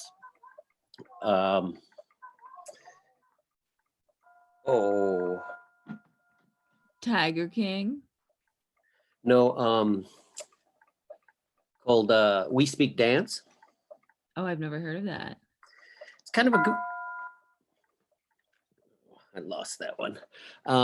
It's kind of a funny show. This gal who worked for the UN, who was a professional dancer, travels around the world dancing with different people. But she dances with these people in like Papua New Guinea. Ooh.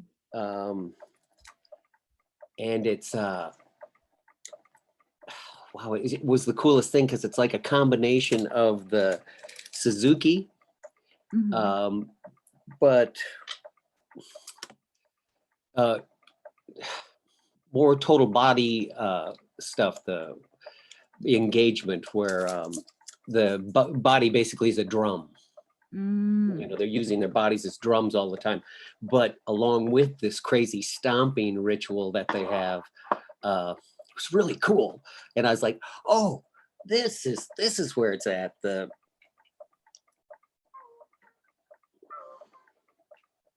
love that. Yeah.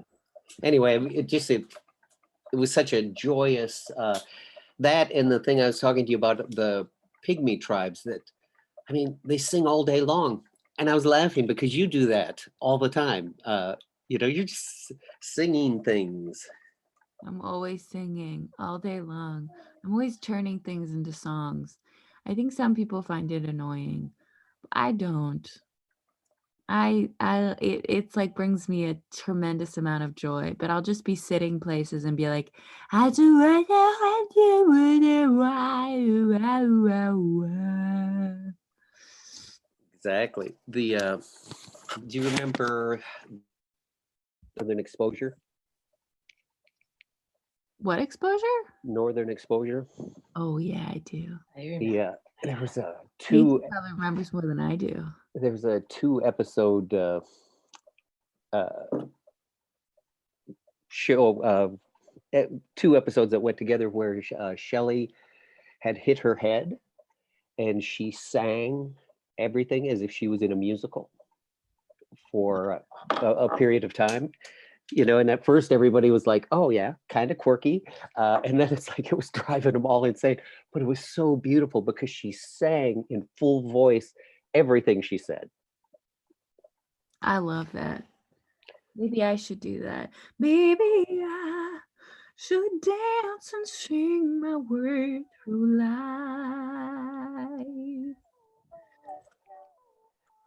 I don't. How are our sounds going? Well, I messed one up, but let's see what we got here.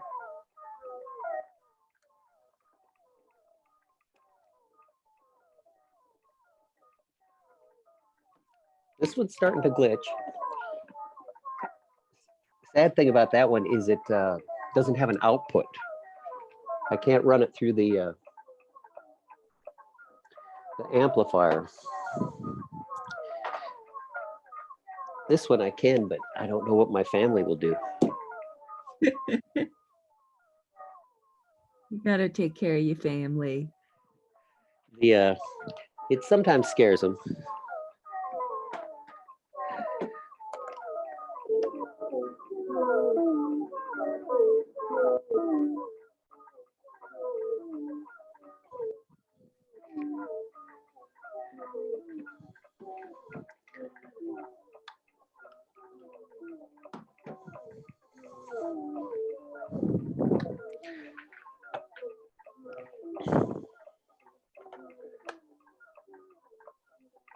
I'm loving this one.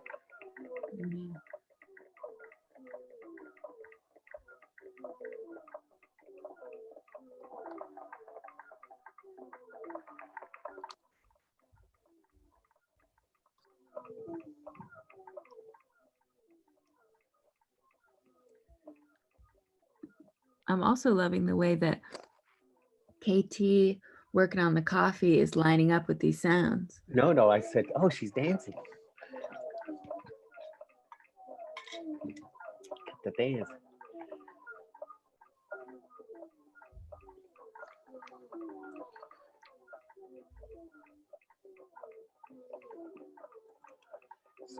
So what kind of crazy coffee grinder is that?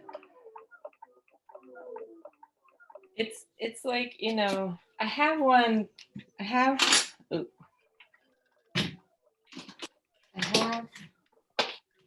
have one of these, but then this is a burr grinder, so it makes things more uniform. I don't know, I'm a nerd. Ugh.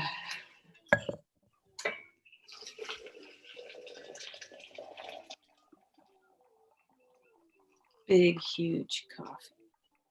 Big, huge coffee, big, huge coffee, big, huge coffee. Have you all had your caffeine? I don't know, Tim, if you caffeinate. Oh yeah.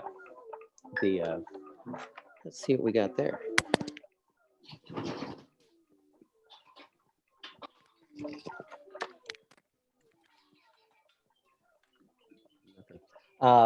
Yes, and I have the world's loudest burr grinder. It's an electric one. And if I forget to grind the night before, it is it's terrifying. So this morning when I got up, I had to wrap it in a blanket to grind coffee because it's so loud.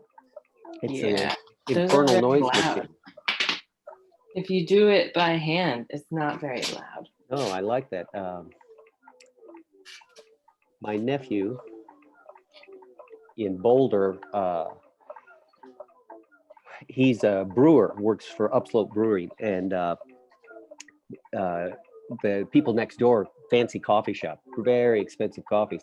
So he now has all these incredible camping. He's got the hand grinder like you have, and his little jet boil, and a little French press that he, it's like, oh man, you drug all that shit camping? Gotta have my coffee. Well, now I can. Coffee during camping has been a problem in the past, but.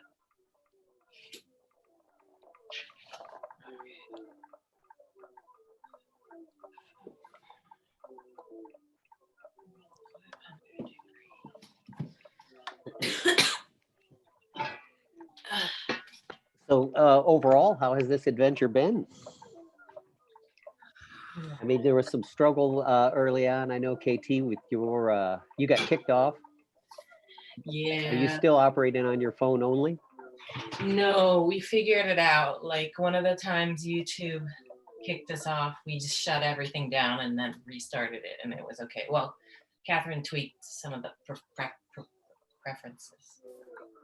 Yeah, I think it's been really interesting research because I think people are more with endurance stuff. I think people are more like into like popping in like for a little like time, these small chunks of time, and then being like, okay, I'll come back later. Okay, I'll come back later, and like checking in on us. Yep. So we're seeing like a lot of the same folks like make appearances, which is really cool because it feels like they're tracking us. I think it's been really hard, and KT, you can talk about your experience of this, of like, it's been really hard not to try and be interesting. But at a certain point, it's like, I don't know, I'm tired. But what's been really fun is that when new people come in, it's like this gust of energy, and we're all like sad. Like the dance party last night was so amazing, and the confessionals with Christine, and like we had so much awesome stuff happening. And like queer Shakespeare and Earl, and we were just like boom, boom, boom. Like the night Rachel's poetry was outstanding too. What? Rachel's poetry was outstanding. Yeah, Rochelle. yeah, Rochelle. Yes, Rochelle is exquisite, and so it was just like so many people, so incredible, and but when it goes back to just being us, it's like a very quiet, boring, meditative, reflective thing. There was a great moment yesterday. So maybe you were just sitting outside on a bench and the camera was looking out the window, but KT was baking bread, making her buckwheat sourdough. And it was just so cool to watch. And it was like, oh, okay, we don't have to have anything. And then Margaret would occasionally make a comment, it's like, oh, somebody's holding the camera or the phone or whatever it was. Yeah. I enjoyed how it unfolded, and I was one of those people. I just kind of ran it, and it would crash, and I'd say, okay, it means I should walk away for a while and come back and plug it in again. Yeah, it's been there's something about duration. Oh, stop. It's really good. Yeah.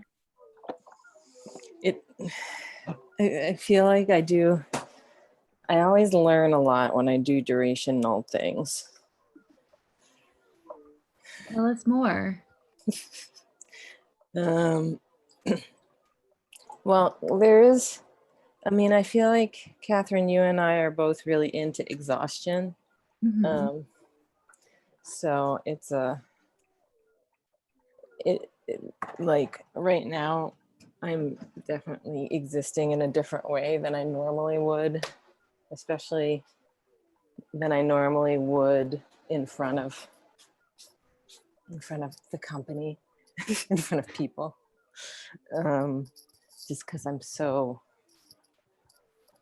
wired, and I feel like I'm moving and speaking very slowly. Am I moving and speaking very slowly?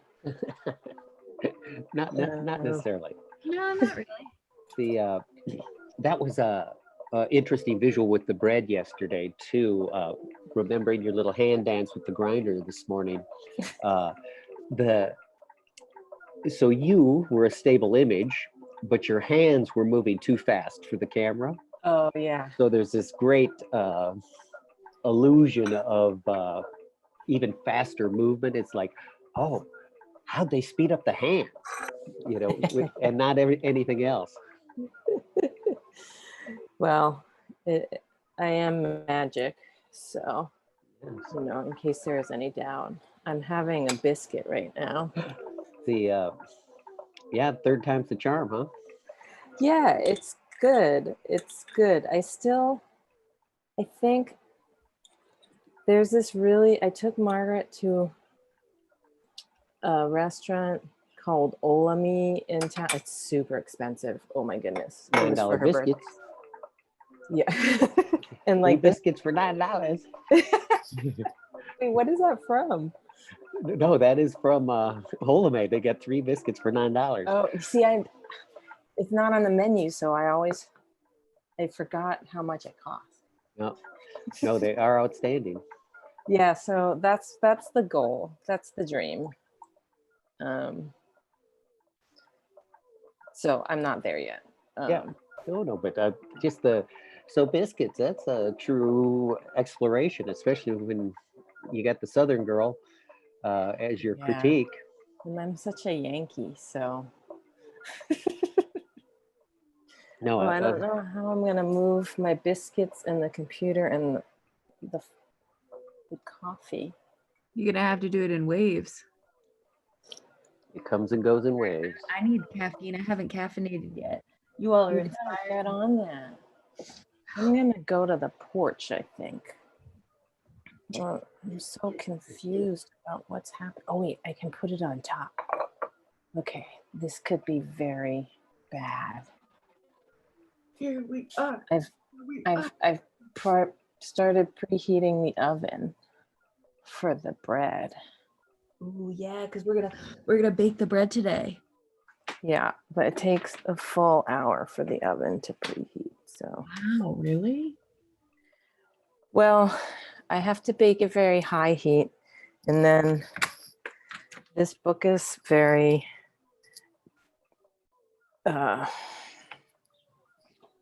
anal about everything. So it's like, to make sure that you reach the temperature you need, preheat for at least an hour.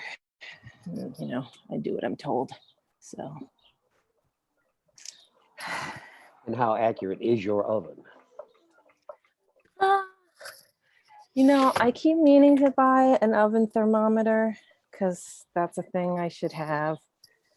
But my oven, I got a new one when I moved into this house, so it should be pretty good. Oh, I got spider web. I'm outside, if you haven't noticed. There you go. I'm hearing these sounds. I'm hearing these sounds. They're getting good. Yeah, and I actually kind of have them turned down, but they're running. The one stopped for a while, and I shook it, and it started again. So I'm feeling pretty good about that. I told you about my butterflies. No, tell us about your butterflies. So from where I sit here, right outside my window. Oh, can you? Oh no, that's a lamp. Because I can't. Let me see.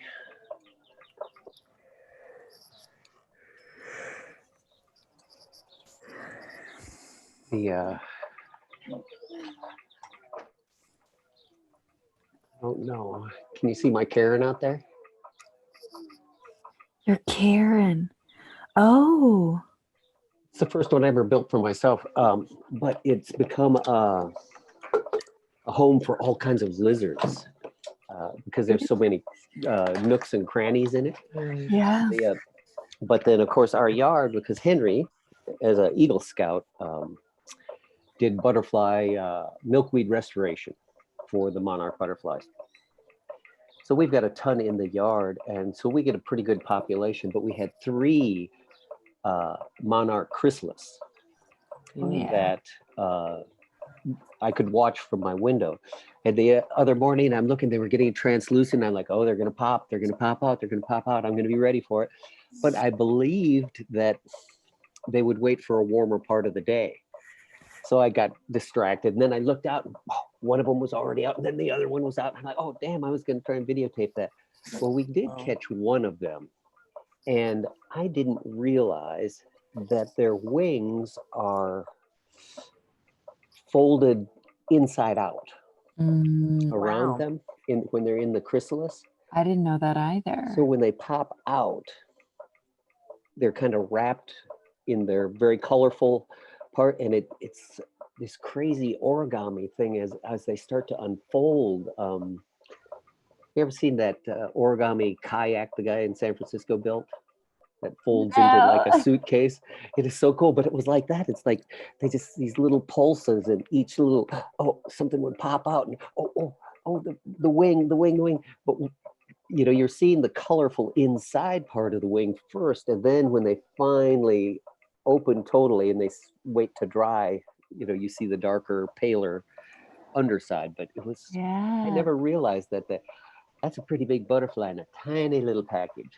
I mean, that chrysalis was maybe that big. Wow. Big as my finger. And then the butterfly is ultimately, you know, when it unfolds, it's almost 2 inches. It's like nature's sleeping bag. Yeah. And so now we, next are the swallowtail. We have, I do the fine horn thing. I have the swallowtails love fennel, and I also love fennel. So I have fennel in the garden, but I put fennel all around the yard also. Oh, so nice. I can just move those caterpillars. It's like, you know, guys, that one's mine, but here's yours. You can have this one. It's all for you. So we're gonna have some beautiful, and those are the giant swallowtails. They're as big as my hand. Wow. Almost, you know, the yellow and black ones with the blue and black ones. Whoa. What else do they love? Passion flower. They love passion flower. I planted a passion flower, and I ordered a second one because I want them to fruit. But I want them to fruit. Yeah. But also butterflies would be cool. Yeah, I don't no, know. they will eat it though. Totally, it'll come back. You know, but they had those crazy flowers. I love the like something from Star Trek. Or Yeah, something. they 100% sci-fi. The Tex has some passion flowers because they have that butterfly garden. It's warm. So that's kind of been one of the crazy things about the isolation is, you know, we've had this crazy weather. Like you were saying, we had rain and rain and rain, which was nothing but mud in the house. You got it going on? Can you hear it? Yeah. I sit all day and just let these little things run in the background. And it's comforting because it's your tiny little voice. I need to send you more. You know, I need to, I actually was eyeballing, of course, now I've got nothing but ads popping up in the side of my images all the time, but I think I'm going to get a little Tascam 6 or 8 track recorder. I've tried investigating. I don't have a program on the computer for music right now. I don't have a GarageBand or even a simple one to record. So I think I'm going to get myself a little recording device. So I can start layering these things. Yeah, that sounds great. There's so many great audio recorders. There's so many good things that have such easy input into your computer. You know, somewhere I have, actually Sarah Lokes has it, one of the H4 recorders, but the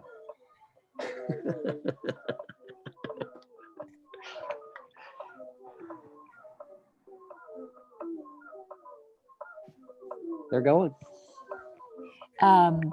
You have that really nice mic though, because you helped me out with a project I did in New York. You recorded this like gorgeous. Yeah, so that's the one Sarah has right now. Oh, Sarah has it in Arkansas? Yes, or maybe she left it here with somebody. I'm not sure. I haven't communicated much with her. A little bit. I need to get back in touch. I keep expecting her to send me her address.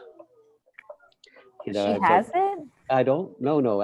That I'm going, girl. I've written her a couple times. Or emailed her a couple of times. Said, hey, give me your snail mail address. Give me your snail mail address, and she just never has. But she does write back saying, oh, I've got your recorder.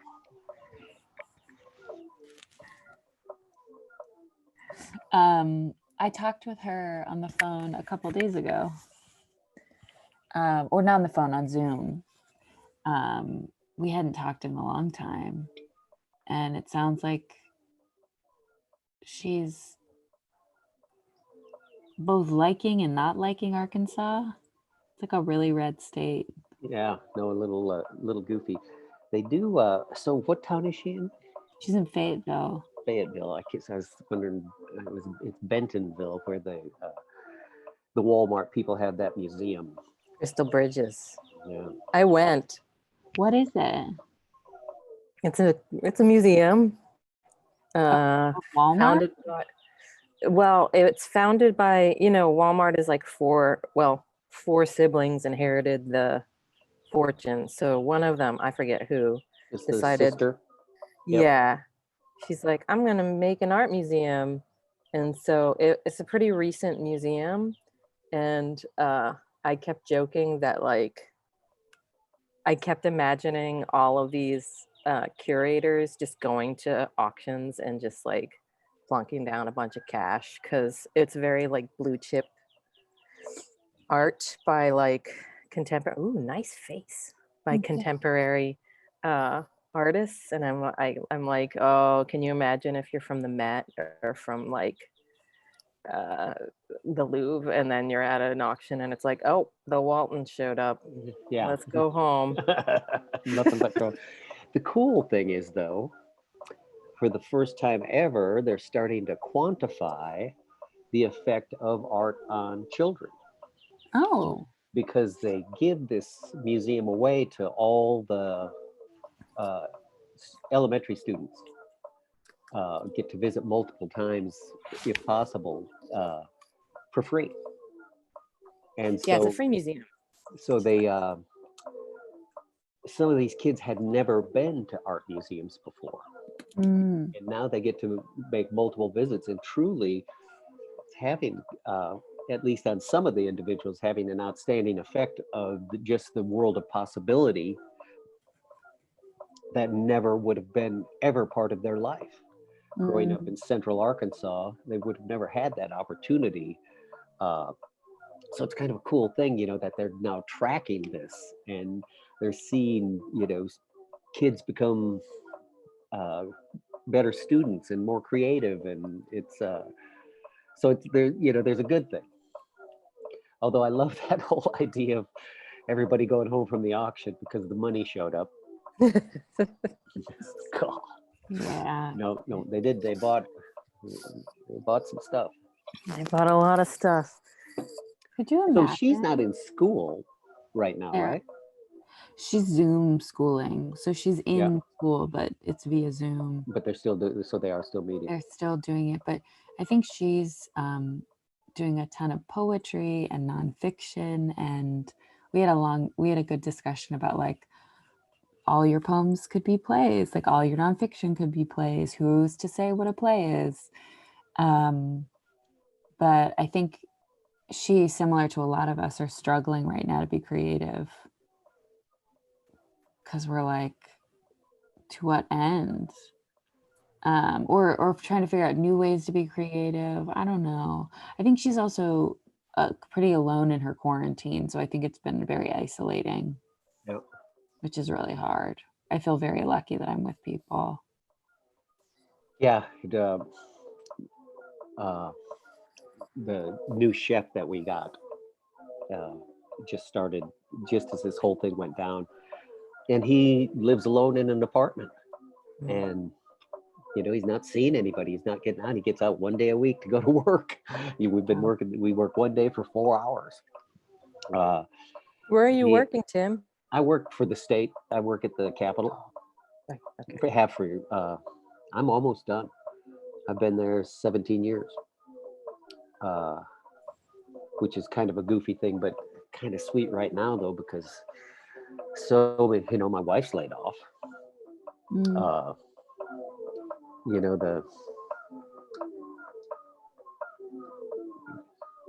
Just turn it down a little bit,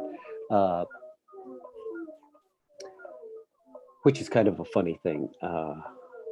But to have, I go in 4 hours a week right now, KT. Wednesdays, 8 to noon is my shift. But of course, I take care of the lieutenant governor and his people, and they're all part of the death cult. They want the apocalypse, man, which is goofy. So do they like cough on you and stuff? No, I actually have not had any contact with him. He's been in when other people are working their shifts. But that was, so Alan, our new chef, who's been completely isolated, he shows up with a mask on and he's got to serve them lunch and stuff, and he's freaked out about it. These people are traveling around. Yeah. Meeting with other people. He was a little freaked out, and as the new guy, he sort of got chastised because, we were born to serve, and the attitude about that particular group of humans, I just laugh because the people at the higher levels of management or whatever hold so tightly to the tradition and the standing of the body itself, of the Senate. And I just laugh. I'm like, I'm sorry. I watch what goes on here every day. These people are human beings and they're incredibly flawed, just like the rest of us. And that you hold them to this higher place just seems ridiculous to me. That's probably my biggest struggle. But I'll have my time in. With the state of Texas, you work to the rule of 80. It's your age plus your years of service. And I'll hit the rule of 80 next year. Oh, wow. Wow. Tim, what are you going to do with your time? Then I'm going to get some things done. I actually feel like I've been practicing during this period of shutdown because, I've been sitting in the room making little noises like this, but I've been cutting up a lot of things. I had when Emily and I went on Co-op Radio and opened the mystery box of records that had been sealed for 15 years and improvised a radio show. Mm-hmm. So I've been cutting up all those album covers and turning them into little puppets. Hang on. Did I show those to you? No, show me the puppets. I'm going to have to go get them. Go get the puppets. It's hot. It's hot out there? Well, I'm wearing lots of clothes. Also, the sun is shining onto me and me only. The sun is yours. You are master of sun. Mila's been eating grass, so she's gonna barf. Wait, I have a question. I was like, Do you enjoy if I say Queen of Sun? I don't know. I don't feel very queeny for the most part. Do you feel, is there another royal name you would like? Oh, but I also don't feel, well, It would feel weird to be like, you're the king of the sun. Still going.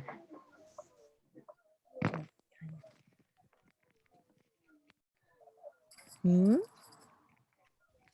So one of the when we first opened that box of records on the air, one of the first records was an Anita Bryant record, which both Emily and I, we actually broke the record Amazing. just because she was so hateful as a human being. But it was funny because there were two things that came out of the box right away and we just broke them. One was Burl Ives, of course, who sold out all kinds of fellow performers to the Oh, yeah, HUAC. yeah. And Anita Bryant, and it was like, no, no. I don't care if the records are playable or not. We're not going to do it. But I've got my little Beatles, Oh my God. and then I collaged on the back of them. So they will. So what I'm building is a virtual postcard for an exchange that I do with this group called Spark. We do a monthly. Oh, wow. And on the back there. So I've got these little mounts for them, and then I make them go around on the turntable, and I'm shooting little videos of them and sending them to the people as their virtual postcards. Nice. But they got to choose their. Oh my God, Sound of Music. Yeah. Nice. They got to choose. So I sent them pictures of album covers. They had 3 choices. Here's Doris Day.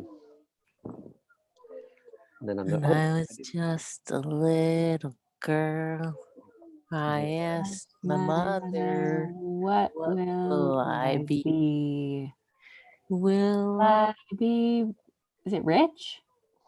Is it Will I Be Pretty? Will I Be Rich? Will I be pretty? West Side Story. Oh, I feel pretty. I feel pretty. I feel pretty and witty and gay. Ooh. That works. What's that? So Oh, that's no, I see. the backside. Oh, nice. Nice. So those are going to be my virtual postcards. But I think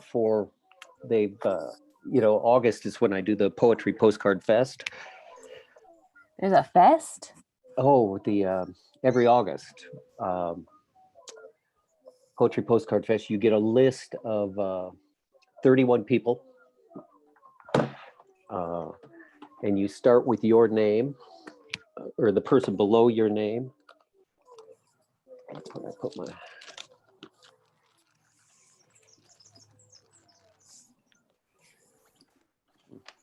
don't know what I did with my list. But every day you write an original poem onto a postcard and send it to the next person. It's supposed to be done in the moment. No writing, no rewriting. If you make a correction, do it on the card. Some people obviously are grooming their poetry more than mine. Go directly onto the card.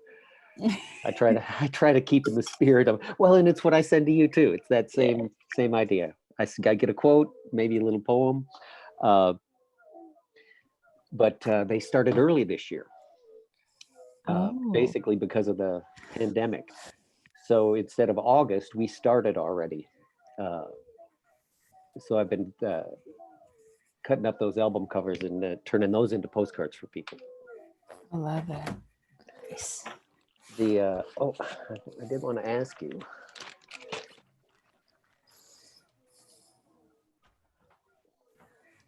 Do we like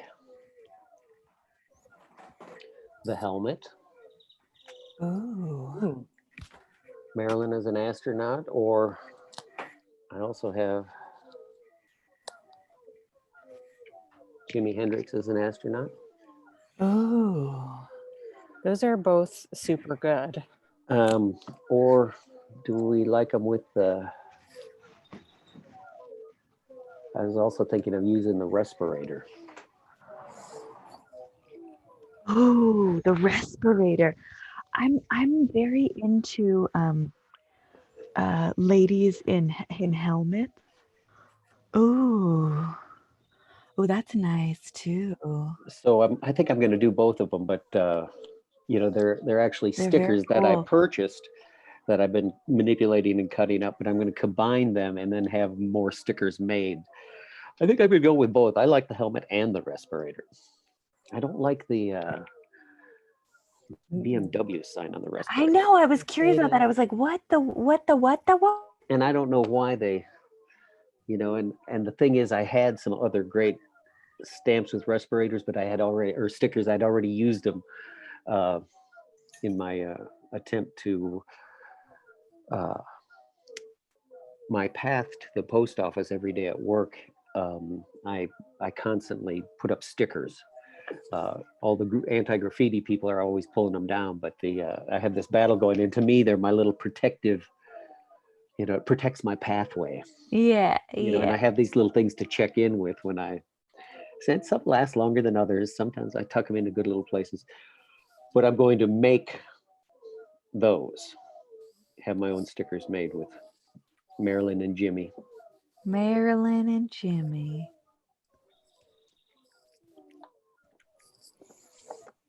It stopped. What happened?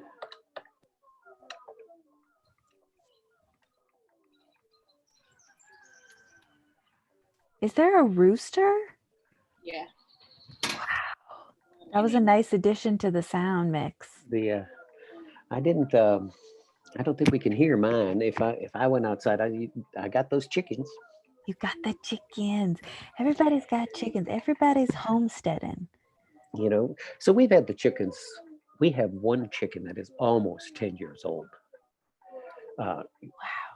She hadn't laid in years and years, and she's one of those Chinese chickens. What? The Chinese chickens, they were bred in China. They have black skin and bones. Whoa. But they're called silkies, and so they look like little punk rockers. They have that puffy They're so weird. They puffy have hairdos and feathers on their feet that look like slippers. But this little girl, 10 years old, chickens, they don't live that long. She hasn't been laying in years, but she's still toddling around. They only lay for like a couple years, right? Yeah, couple, it depends on how hard you push them too. Back when we first had them and we had some cold winters, I was putting a lamp in their chicken coop for warmth mostly. But what I didn't realize I was doing was forcing them to lay through the winter. By light is the clock they use. And so they need some downtime too. Now in production, the production hens, they just light them all the time and they never let them stop. But I don't need to push these girls that hard. So I let them go during the winter. And 2 years ago, I had to buy a dozen eggs. That was the first eggs that I bought in 5 years. Oh, wow. But I only had to buy 1 dozen.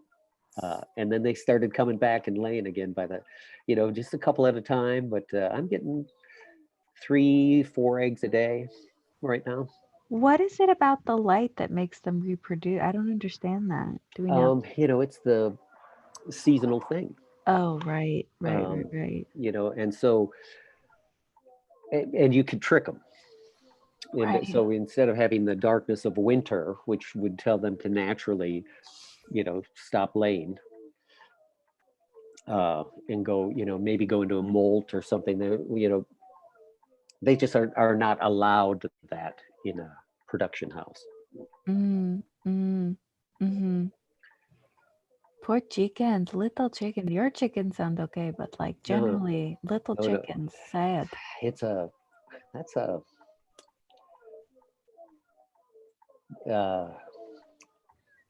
truly, I believe the way we eat is, one of the biggest problems in the world. Mm. The whole idea of even a virus transferring from an animal to another animal like us.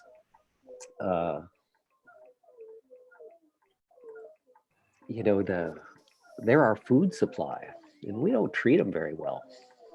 Yeah. And it's not surprising, especially with the multiple billions of people on the planet and how we use up its resources, that something like this would come from our food source, the virus. Yeah. But the amount of pollution that agriculture creates in the world. I just see it when we've had these rains here, Walnut Creek. Obviously, everybody put their fertilizer down before the last rain because we had this crazy bloom of algae in the creek. And it was just instant, and it's like, okay, that's runoff. That's coming off our yards. Think of that on an industrial level of, these mega farms that they've created. We did an interesting thing with Sarah's family Zoom. We've been doing Friday happy hours. Sarah's mom, who's no longer with us, Donna, loved a Manhattan. So we're having Manhattans. But last Friday, we actually rode in the combine with Cody as he's seeding the fields. So this whole time for like a half hour, he's driving up and down with this monster combine, pulling this seeding thing that is like 30 some feet across, and just up and down these fields. It's like, how long are you going to go today, Cody? He says, I'm going to go all night. I'll plant all night. So it was, like your performance almost. But in that combine, he's got a little setup where he can, he pees into a can. He's got a little, his little cooler set up. He's got his lunches and stuff. He gets in that damn tractor, and like your endurance piece, he plows or seeds or whatever it is for, 12, 18 hours. Yeah. Wow. And also, he should pee in the field. It's good for the soil, but whatever. They would, but he doesn't get out. They don't stop. Oh, wow. They just never stop. Yeah, it's crazy. And Sarah's dad was a crop duster. Oh. So we're always surprised that she and her siblings don't have extra limbs or because they all worked for their dad. They were all flaggers. They all stood in the path of the poison. Oh, man. It was always so crazy to drive through South Dakota with him, because he'd see a weed out in the field. He's like, I could hit that. Just the whole idea of immediately poisoning something that was considered invasive. And of course, now these guys have, they're doing all that, those soybeans that are the Roundup safe or whatever they're called, made to survive the poison. But of course, they spray that shit, it gets on, kills the bugs, your bees, everything is just, it's goofy. And to watch them struggle as farmers, because they never know. If it wasn't government subsidized, it wouldn't work at all. But just such a crazy industry. I don't know. Yeah. How are they feeling right now with the supply and the virus, and like there's so much uncertainty in so many industries, but we're already seeing stuff where people are like, you're not allowed to hoard certain foods. Like, we don't know about the production line. Yeah, no, well, so they were the ones that told us a couple of weeks ago that the beef thing and the pork thing were shutting down. Because that's right there in South Dakota, the largest. Hey, Check cute the cat. cat. Check the cat. Check the cat. Check the cat. Everybody is checking the cat. Jack's a gooder. Jack thinks he's a dog. He was a great foster cat for kittens. We had a couple years where Henry was working down at the Humane Society, and so we'd foster these little kittens, and Jack was the world's greatest parent. Often we'd get a pair of a little boy and a little girl, and you'd walk into the room, there's Jack cuddling, cleaning the little girl and entertaining the little boy with his tail, or vice versa. But that seemed to be one of the patterns where he was nurturing he ended up with an immune problem himself, so he can't be around the kittens anymore. But because he's not afraid of dogs, he has become the go-to test for dogs to see how they react to cats. Boy.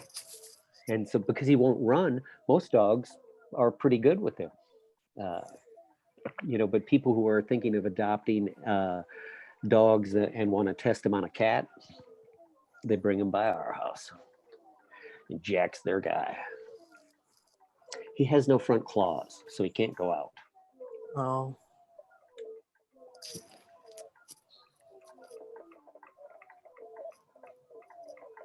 They're still going. They sound kind of like they go along with the doves. I think I have a coat of doves living somewhere in my yard, and the sounds are going with the little cooing. Yeah, the manufactured sounds seem to be duetting with the doves in my yard.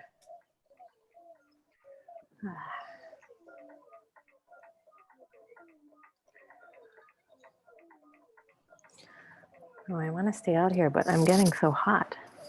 Yeah, it's kind of crazy that it's here, isn't it? Mila is very. But we were 97 the other day.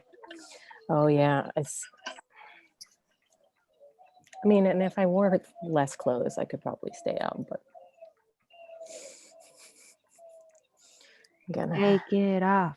Take it off. You want YouTube to shut us down, right? All you got to do is have a queer person showing a little skin. I didn't even wear my shirt. Homo Photo Club for the event. Isn't that Gretchen Phillips's thing? Yep. Yeah. So Gretchen and I were in our punk rock band together years ago. Oh. Which was quite an experiment in musical madness. People often referred to us as the lesbian turbo folk hardcore pop group or something. It was wait, which group? Meat Joy. Oh yeah, I didn't know you were part of Meat Joy. Yeah. Yep. Nice.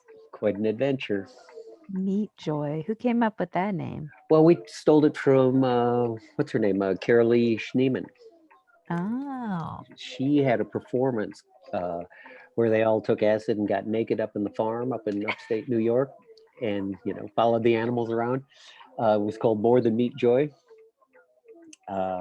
and she came here to teach at UT. Oh. She is the one who got she taught in the art department. She taught performance art. No, I think you're thinking of Linda Montano. No, this is Carolee Schneemann. Schneemann, but really, I don't remember Carolee Schneemann being on faculty. she was here in the art department. That's how the Hard Women got started. They were all artists, Rachel and Suze Kemper, and No, that's Linda Montano. how no, because we met with her, and she let the cat suckle on her neck. Was one of her performances that she was doing right now. The Linda Montana was here also, yes. Linda Montano, yeah, was This was teaching and got denied tenure. 80. Oh shit. This was 83, maybe. Oh, okay. Because I think Linda left UT in the early 90s. And Carol Lee was just there as a temporary. She had no intention of staying. Oh, She just okay. came in and taught. She was here for almost a year, though. Okay. And but when you say Rachel, you mean Rachel Martin? Yes. Okay. Rachel Martin Henshaw. Yes. I think she has dropped the Henshaw. Yeah, I think so. So did you see their dog show? Yes. I forget what it was called. I think it was called the dog show. Was it Did- called Dog Show? Did you get a blessing?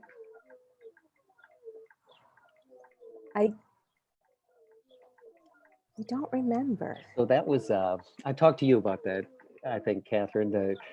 One of my performance joys last year was that show.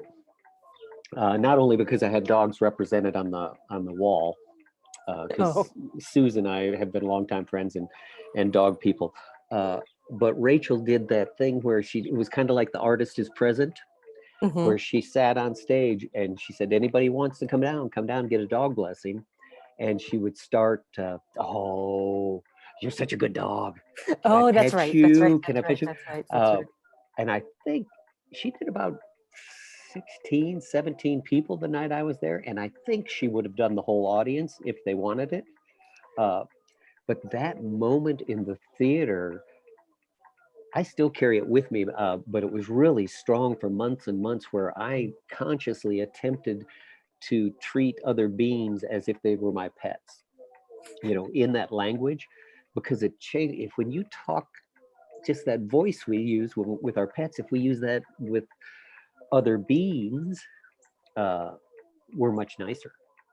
When we talk to our animals, oh, you're such a good dog. You're such a good dog.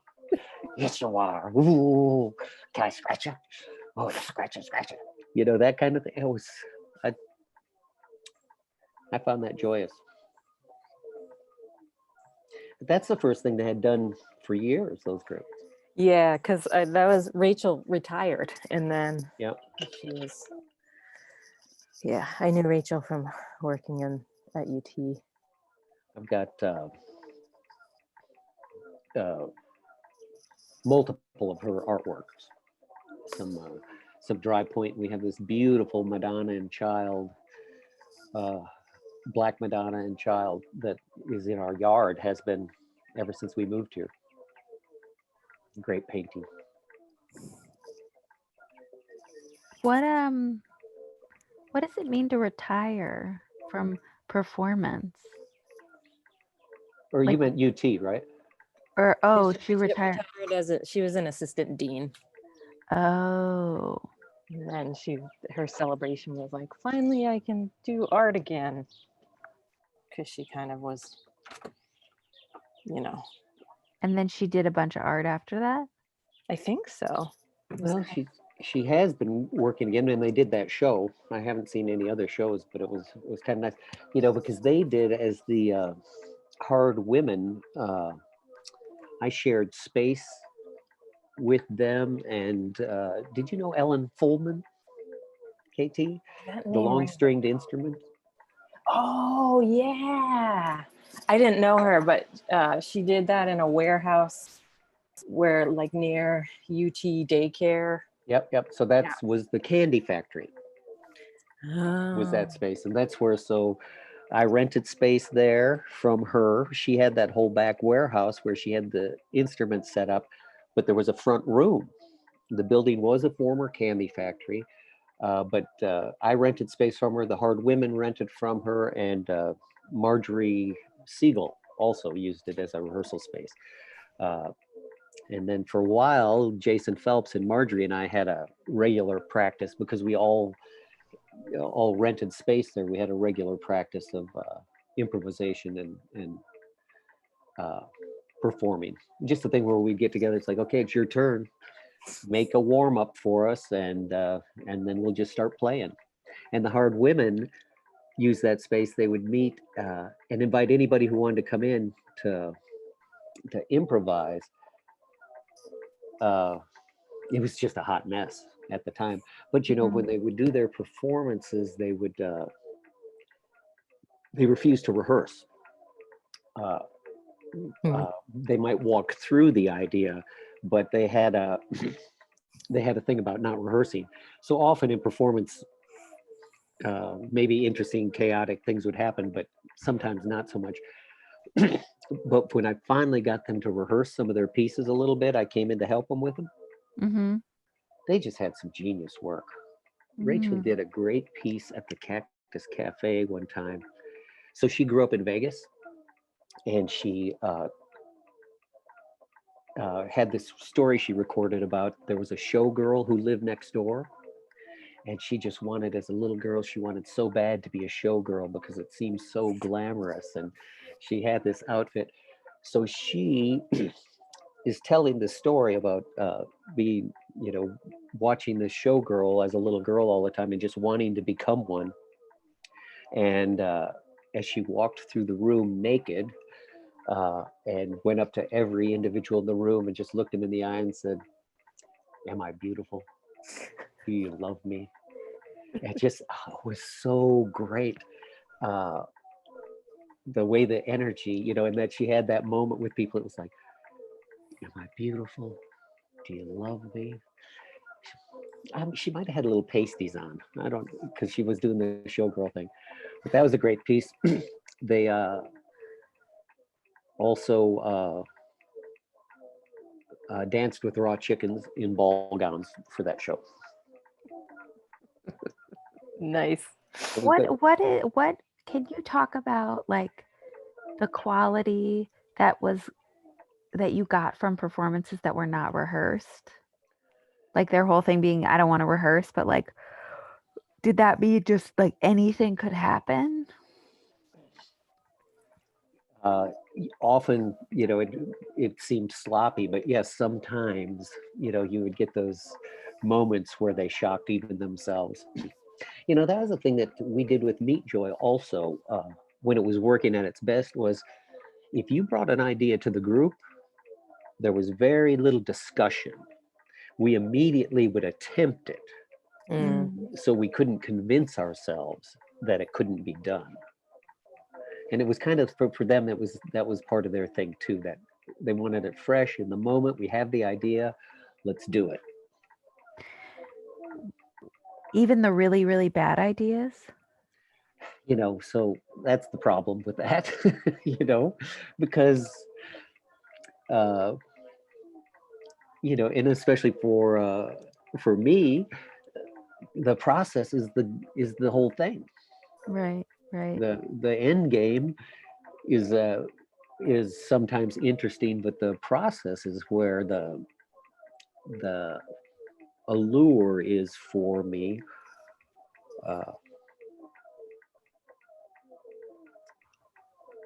You know, also when I'm working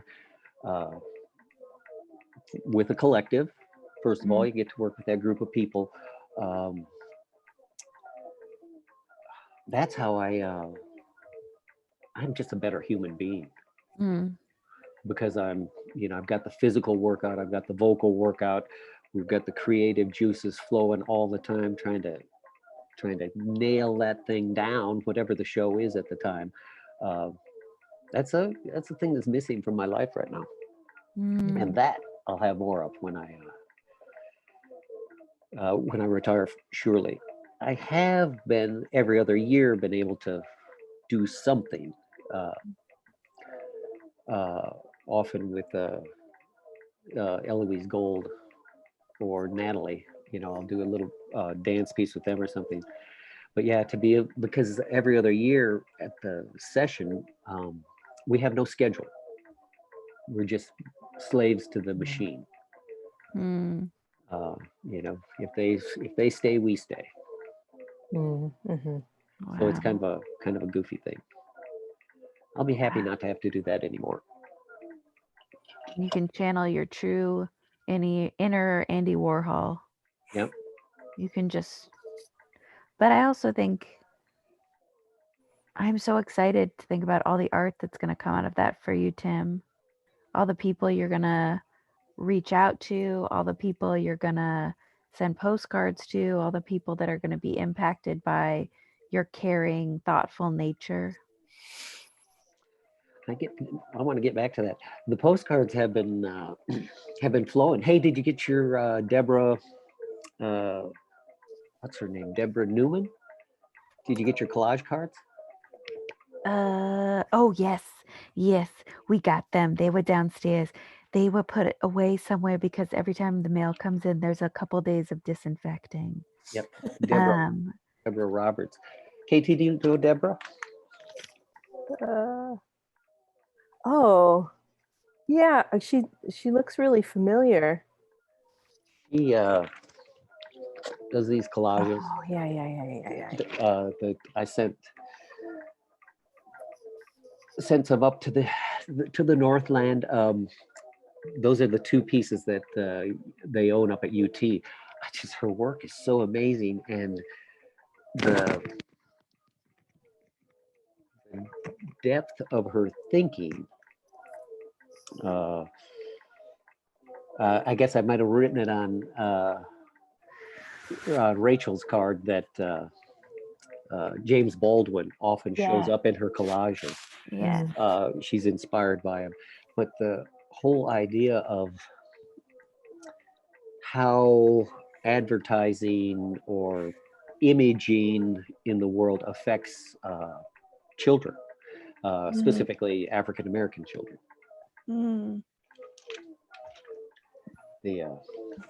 She's an interesting woman.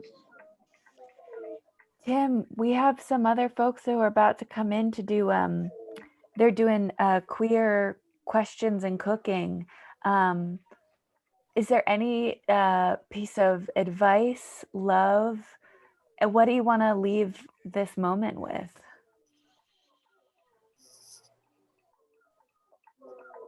You know, we've had our little song going in the background.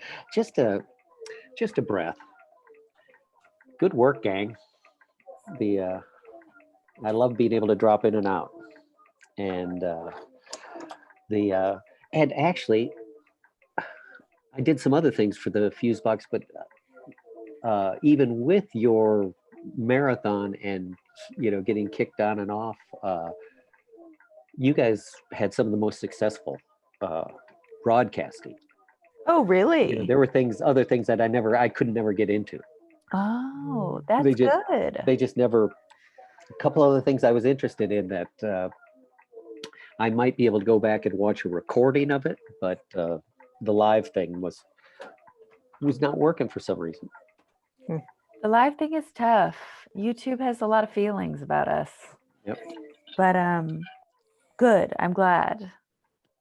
And we're still going strong. So I hope you'll stay with us. Yep. Have a little cooking.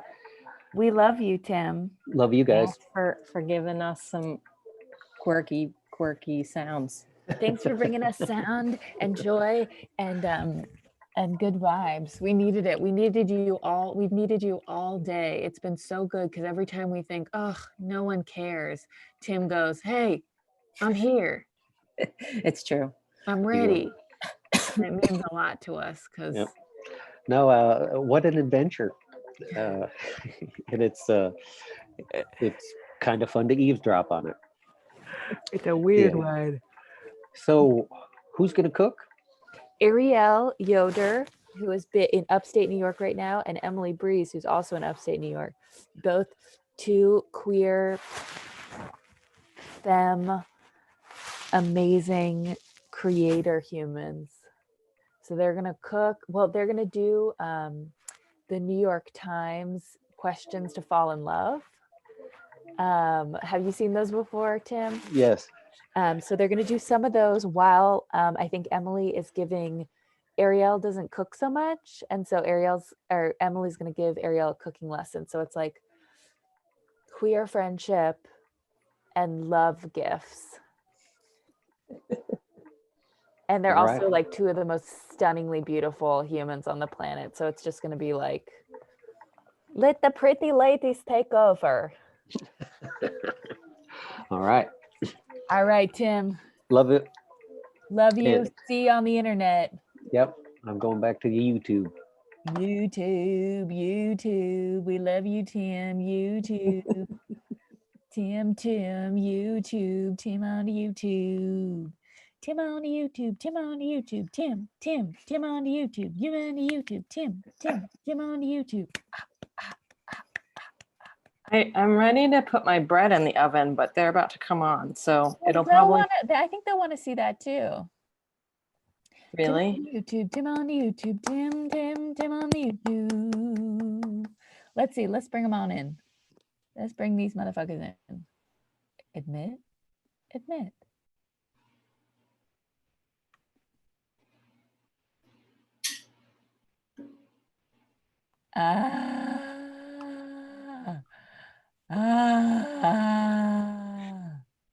Are you alive, Catherine? Are you okay? Hello? Hello, Queen. Hi. Hi, babies. Good morning. Good morning. Morning, friends. How is everybody? Well, we wanted to see if it was okay. KT is going to put their bread in the oven really fast. And I figured it would also yay. give us time to be like, hey, what's going on? Great. I was watching you make that last night, KT. You were? Yeah, it was gorgeous. Aw, that's very generous of you. Yeah, we're having quite an adventure. I think that we really peaked last night with the dance party. I was in bed before that happened, so I missed it. But I saw it on Instagram, and it was okay. Yeah, and the queer confessional booth with Christine, where Christine, our producer extraordinaire, created a fort filled with like fucking plants and shit and Yeah. dead secrets. I'm moving in to that space. And her dog just stayed there with her the whole time. Oh, It was amazing. How are you both doing? you good? Hi, Good. Kendra. That's Kendra. Kendra, you're on the live stream. Yeah, it's live. You don't have to. You can stay. So you're good. Emily, how you doing? I'm good. I don't think I've woken up before 11 a.m. for anyone in weeks. So you should count yourselves very special. I know that's like a lot for me to say to people who have stayed up for 24 hours right now. Yeah. It's like a little rude, but that's the truth. I'm really blessed. Yeah, I mean, I think that like I appreciate you and I understand. And isn't this better that you're doing 10 o'clock and not 9 o'clock? I'm very happy. Yeah. I'm very I thought happy. so. Yeah. How's your queer quarantine going? It's good. I have both of my sisters here now. Oh no. You okay, Ariel? I want this to be over. Want to see people and kiss people again. I miss kissing so much. I was literally just talking about this last night and I went off on a tangent about like, oh, I miss French fries and milkshakes. And then I was like, and I miss like dunking a little fry in a milkshake and like letting it get all like frothy and then like just like you know, like putting it in my mouth and like crunch but like soft. And I was like, oh my God, I need like stop. Yeah, I think for the first like week and maybe 2 weeks, I was like, what is sex? Like I had never felt less sexy in my life. Yeah. I didn't even like recognize my own vagina. And now I'm at a point where I'm like, oh yeah, that's over. Now I'm just ready. Yeah, ready to go. Ready to Here for go it. at all times on all cylinders. 100%. Yeah. 100%. Do we have- think that when social distancing or like when the economy starts to open back up, that sex will open back up too? I mean, I'm opening back up, and that's.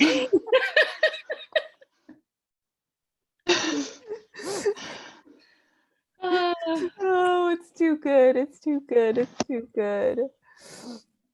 Yeah, I think there will be a weird couple of days or a weird few encounters where people are a little scared to touch each other, and then it'll go wild. I also think that the first person who touches me is in for like a reckoning of tears. And I'm gonna be like, that's what my foot feels like. Like it's gonna be it's maybe not. But also I feel like what I will say is for someone who has a partner that they're with all the time, it's not even like, I think it's like the app we're like, should we touch? Like, this is a weird moment to like, I mean, we do, don't get me wrong. but Gross, you're the worst. but like it's a weird time to be like, oh, there's a pandemic, let's get sexy. Yeah, totally, 100%. It's a little bit like,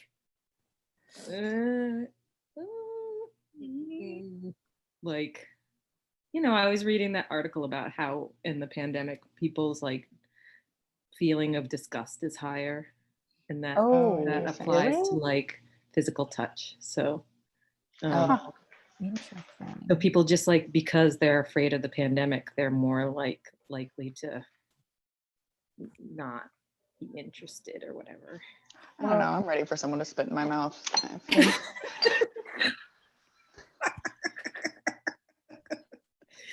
to know. A little bit. You are such a filthy pig. I just like, I need you to wear a t-shirt that says filthy minx. My voice teacher from college has this shirt that says like 90% sexy, 100% disgusting. And she wears it all the time, and it's like my favorite shirt. I want that. Oh, Nice. I love it so much. Do you have any like, we're curious about how the quarantine is specifically affecting the queerness. I don't know if you have answers to that. Like, are your desires changing? I mean, we know Emily wants to have like be spat in. But like for the record, I just want to clarify in case any hot people are watching. I don't actually want that. That was for comedic effect. I do want other things. In your mouth. Way to edit yourself for the YouTube channel, Emily. Yeah. It's just like for all my future lovers who are currently watching this live stream. For all the fans out there, listen, where you can put your mouth and spit, we want to clarify. Just like with that mug you have, your udders. I've never been this way this early in the morning. I don't know what's happening. This is such lies. This is your true form and your true nature. You know. It's like when Emily has this like incredible halter top that is like the Emily Breeze halter top. And like when Emily is wearing it, I know that Emily is feeling Emily. And Emily is like ready to like go fuck some shit up and like get some bondage going on and just like get out in the world, like either gonna go to the Gap or like go to a sex party. What's it gonna be? Those are my two locations. That's absolutely I always true. go directly from the Gap to the sex party. I literally have done that before. You know why? It's because the Gap has very sensible neutrals, which are like mix and matchable, and they have sturdy black leggings. That's all you need for a sex party. Exactly, because it's just that little elastic. Push it on down. Or Also, like, snap it a little bit. snap it, hit it. Pop it. Pop it. We haven't even had we haven't even had a lot of discussion about queer clothing, because I think mostly YouTube has been kicking people off because they've decided to not wear a lot of clothing on this stream. Oh, cool. Oh yeah, Alexis.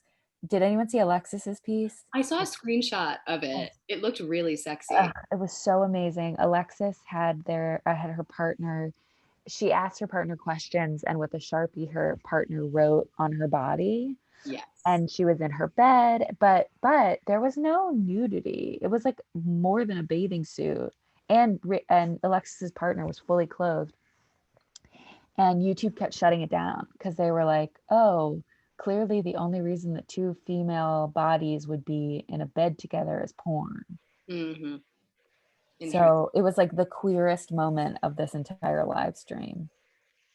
Of like, of course you're policing us, even though they're just like whispering to each other. Yeah. I mean, I know every time I want to sleep with my girlfriend, I have to make a porn, obviously. Is that for you too? Yeah, isn't that required? Yeah. That's all we're doing. And we're also just like putting things in our mouth that look like dicks and being like, oh yeah, oh. That's all we do for a camera. Yeah. That makes me so aroused. Duh. Like, just take a zucchini. Ah. In fact, I don't have any libido unless there's a camera looking at me, unless there is a gaze specific that feels very manly. Male gaze, male gaze, male gaze, male gaze. This So is a great morning conversation. this is a great morning phone We've call. covered it all. We've covered it all. We're good. These sessions have been very amazing because they've all like been different lengths and time. So what we will say to you is that you have a couple of options. We can disappear, go by, because that's what a lot of people were doing because they just wanted their moment. So we go by, and you two can have this moment together. The other thing I'll say is that if you run over a half hour, that's totally fine. You can do as much or as little as you want. Just give us, if we go away, just give us some sort of signal that you're finished and we'll come back in. Yes. And I guess we do, yes, more than half hours. We got a lot of questions. We had a whole like grooming session planned, but we did not groom. Well, we can groom on the other side of this. I'm going to get pretty. I'm going to try and, I got a stamp that has a wing on it and I'm going to try and make it work. I can't seem to get it to work though. Amazing. No, I just don't know how to make it work. Do you want us to disappear? It's up to you, Emily. I don't really care either way. Yeah, I mean, like, we got a little thing planned. Yeah, we're going to go away. Well, I mean, I'll be here. So if you need anything, holler. Okay. Okay. Have a nice queer adventure, time travel. Thank you. We're very excited.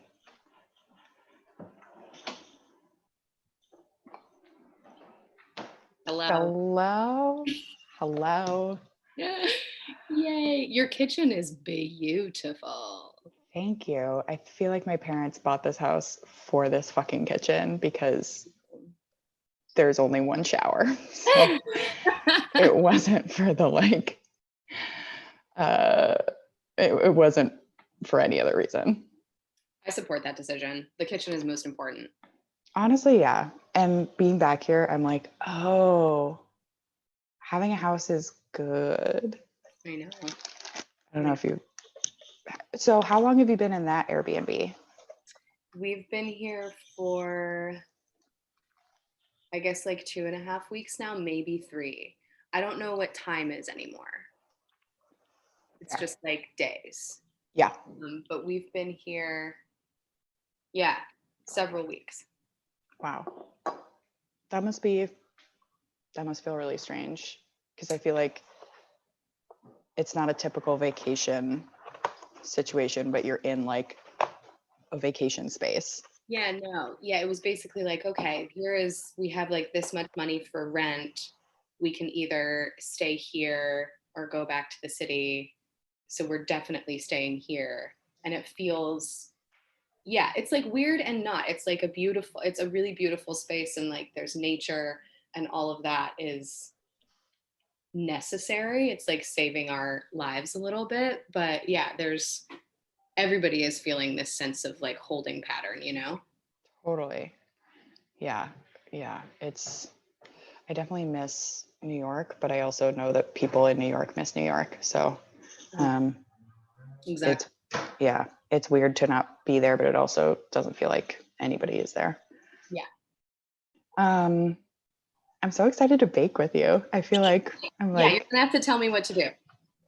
okay, Allison, it's fine. My sister is like hiding in the kitchen to get her blueberries. It's really cute. Hi, Allison. Ariel says hi. Just like a little munchkin. So I feel like the first thing is you want to get the bowl with the oats. Okay, my mixture. Yeah, your little greasy oat mixture. I have my Greasy oats. And is that bowl big enough to like mix in? No, but I can transfer to, we don't actually have a mixing bowl here, so I have to use a fucking saucepan. Okay, I would transfer to the saucepan. If you have a spatula, that's probably your best bet. If you don't, that's fine. Are we allowed to curse on YouTube? I don't know. Jeez. I didn't even think about that. Well, it's gonna happen. Yeah, that's unavoidable. Oh, Catherine is giving a little thumbs up. So yes, I'm gonna take that as a yes. I'm gonna start cursing a lot now. All right, so they have been transferred. Okay. How many eggs do you have? I've got several. How many do I need? Ideally, I would say 2. Okay. But like this is a very adaptable recipe based on like how much shit you actually have. Okay. I can definitely do 2 eggs. Do I put them in there? You just crack them right on in. Just crack on in the eggs. All right. So while we're doing that, do you want to do our first question? Yeah, I feel like maybe we should start with star charts just because that's what I'm most excited about. Yes. Yes. I feel like for our viewers, we should tell them that like Catherine was like, you guys should do those 36 questions from the New York Times article because queer friendship and like queer love are like kind of intertwined. Yeah. And we looked at the 36 questions, and I personally did not want to share with the universe all of them, and also they're long. They're also, some of them feel particularly straight in a lot of ways. So you are brilliant and adapted them and came up with one specific for this experience, and I liked them much, much better. So we just decided to do our own. I'm so glad. Yeah, so the first one is Star Chart / Harry Potter house because they're intertwined. Yeah. Okay. Although I will say I'm sort of just going based off of my own intuition with Harry Potter house. I haven't done like the full Pottermore, like whatever that is. That's fine. I feel like the thing is though, like the big part of the house selection is like you sort of get to dictate where you go. So I feel like your intuition is just as valid, if not more so, than that Pottermore quiz. I say that as someone who has taken the Pottermore quiz, like and then like multiple variations of that quiz just to like make sure. Okay, well then do you want to go first? Sure. So my star chart, I am a Libra sun. I am a Scorpio moon. and I am a Gemini rising. There's a lot there. Yes. I am also, my Venus is in Scorpio, and my Mars is in Cancer, and my Mercury is in Libra. So it's just air and water, and it's like a lot of fucking mist. Oh, wow. Do you identify with one over the other? Like, do you seem like a Libra to me, like that tracks. Thank you so much. Yeah. That tracks for me 100%. I didn't realize the Scorpio moon thing. I like that. Yeah, it's like a sneak attack. It's like definitely Sneak attack. I very heavily identify with all three. Like I feel like the side of me that's like deeply ambitious and like a lot of angst is very related to my Scorpio moon. And my Gemini rising, like I have heard previously that like it's easy for me to feel like I'm flip-flopping. It's and also my mom and my sister are both Geminis, and so I feel like there's like a familial maternal strain of like Gemini-ness, although they're so different in terms of how that Gemini presents. That's funny. And then my Harry Potter house is Ravenclaw, because of course it is. Of course it is. All right, tell me about you. Okay, I am an Aries sun. Yes. A Sagittarius moon. Ooh. And a Virgo rising. Wow.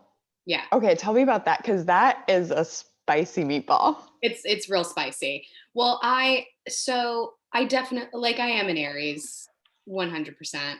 I identify with like the ambition of an Aries, but I think combined with my, like, I just like to work. I just like to work and always work, which is my Virgo. But I also get bored really easily, and I'm always like, what's next? And sometimes if I feel like somebody is confining me, or if I feel like I'm stuck somewhere, I like rebel. That's like my Sagittarius is like, I'm rebelling against all of this shit. Gotcha. So that's so interesting. Yeah. So I can be like very pragmatic and very sort of like task and detail oriented to a point, until I am bored with it or feel like it's sort of not aligning. And then I'll be like, fire, let's burn it to the ground. Yeah. Yeah. That's really funny. That's so, I do see that for you. That feels right. My Venus is in Taurus though. So it's like a huge grounding energy. And I feel like, so inside of my relationships, I like to feel really cozy. That's sweet. It is sweet, but sometimes it's in opposition with my other signs. So like if I get too cozy, just burn it to the ground. And then Harry Potter house, I feel like this might be cheating, but I feel like it would depend on the day that I sat down with the sorting hat, because I am 50-50 Hufflepuff Ravenclaw. I totally see that. Totally see that. Yeah. Although I would say, I feel like my answer to that is that there's more room for alternate characteristics in Hufflepuff than there is in Ravenclaw. I buy that. Like, I think the nice thing about, I have so many Hufflepuff friends. I have a lot of my friends are Hufflepuffs. I don't hate Hufflepuffs. My best friend is a Hufflepuff. I like know a couple Hufflepuffs. No, I do genuinely love Hufflepuff so much. When I was back in the city, I had just left this living situation with two lovely, wonderful queer women, and one of them was a Slytherin and one of them was a Hufflepuff. Yikes. And we were like such a good mix of like, Ceci would be like, no, you need to dump his ass. He fucking sucks. Like, Yeah, amazing. Kill all the white supremacists, and Hannah would be like, what if like we cuddled and watched something on the couch? And I would be like, okay, what you're feeling right now is this, this, and this, and it's because of your daddy issues. And if you do this, then he'll respond this way, and then you'll do the other things. I don't know. That was very inarticulate. I know. I love a Slytherin too. I really do. Slytherins are great. Great. I also love secret Slytherins. I have a couple of friends who are like, you're like, oh, really? They're like secret Scorpios. Yeah. Yeah. So with this mixture, if you have any like cinnamon, nutmeg, vanilla, any kind of spices. Ooh, what is that? Cinnamon. Cool. And I put some cinnamon in the oat mixture already. Okay. It overnight, but I'm gonna put a little bit more. Yeah, just what it like to taste. Just Okay. whatever you want. Perfect. And then what type of sweetener do you have? I have honey. Cool. How much honey do you have? I have this much honey. I also have a little bit of maple syrup too, if that works. Yeah, I would add, let me see your mixture. Sorry, just for like scale. Yeah, I put some honey in last night. I don't know if this is gonna be awkward. Okay, cool. I mean, it's all to like your flavor. So I'm adding like approximately a half cup to 3/4 of a cup of white sugar, and I'm just eyeballing it. So I would add maybe like half of that amount of honey and like a little bit of maple syrup. Great. But also like taste it, and if it's not sweet enough, add more.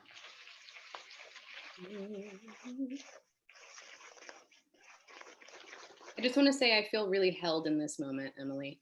Oh, I'm so glad. I really enjoy just like following your instructions. Thank you. I really love baking, and I really like talking people through baking, because I think sometimes it can feel really intimidating, and like Yeah. the reality is that baking is actually so much simpler and so much more forgiving than a lot of people are led to believe. Well, And it's like good that we can eyeball, like, because what I've heard, normally my experience with baking is like you have to follow the recipe to the letter, and if you don't, you're fucked. no, I mean, it depends. Like it's really fucking hard to make a cake by eye. Right. And like, especially when you get into things like, I don't know, like a souffle. I've failed at every souffle I've ever tried to make. On your Instagram. It's so bad. Well, okay. Also though, I haven't made, that was the first souffle I've attempted in years, because when I was in high school, I tried to make a souffle and I ended up with 12 stitches in each hand. What? Yes. And it was also right before, it was like over winter break. And so I like had to go to like New Year's Eve parties with like little like bandage mittens. What happened? I was sugaring the souffle dish over the sink, and it hit the corner of the countertop, and I tried to grab it, and it had broken by the time I was trying to grab it. So I was grabbing shards, and so it was not good. And then I fainted, because anytime I have like a serious thing, I faint. So it was. Just made my chest tight. I'm sorry. Not like I just breakfast conversation. No, it's I'm gonna grab my baking sheet because I forgot to grab that.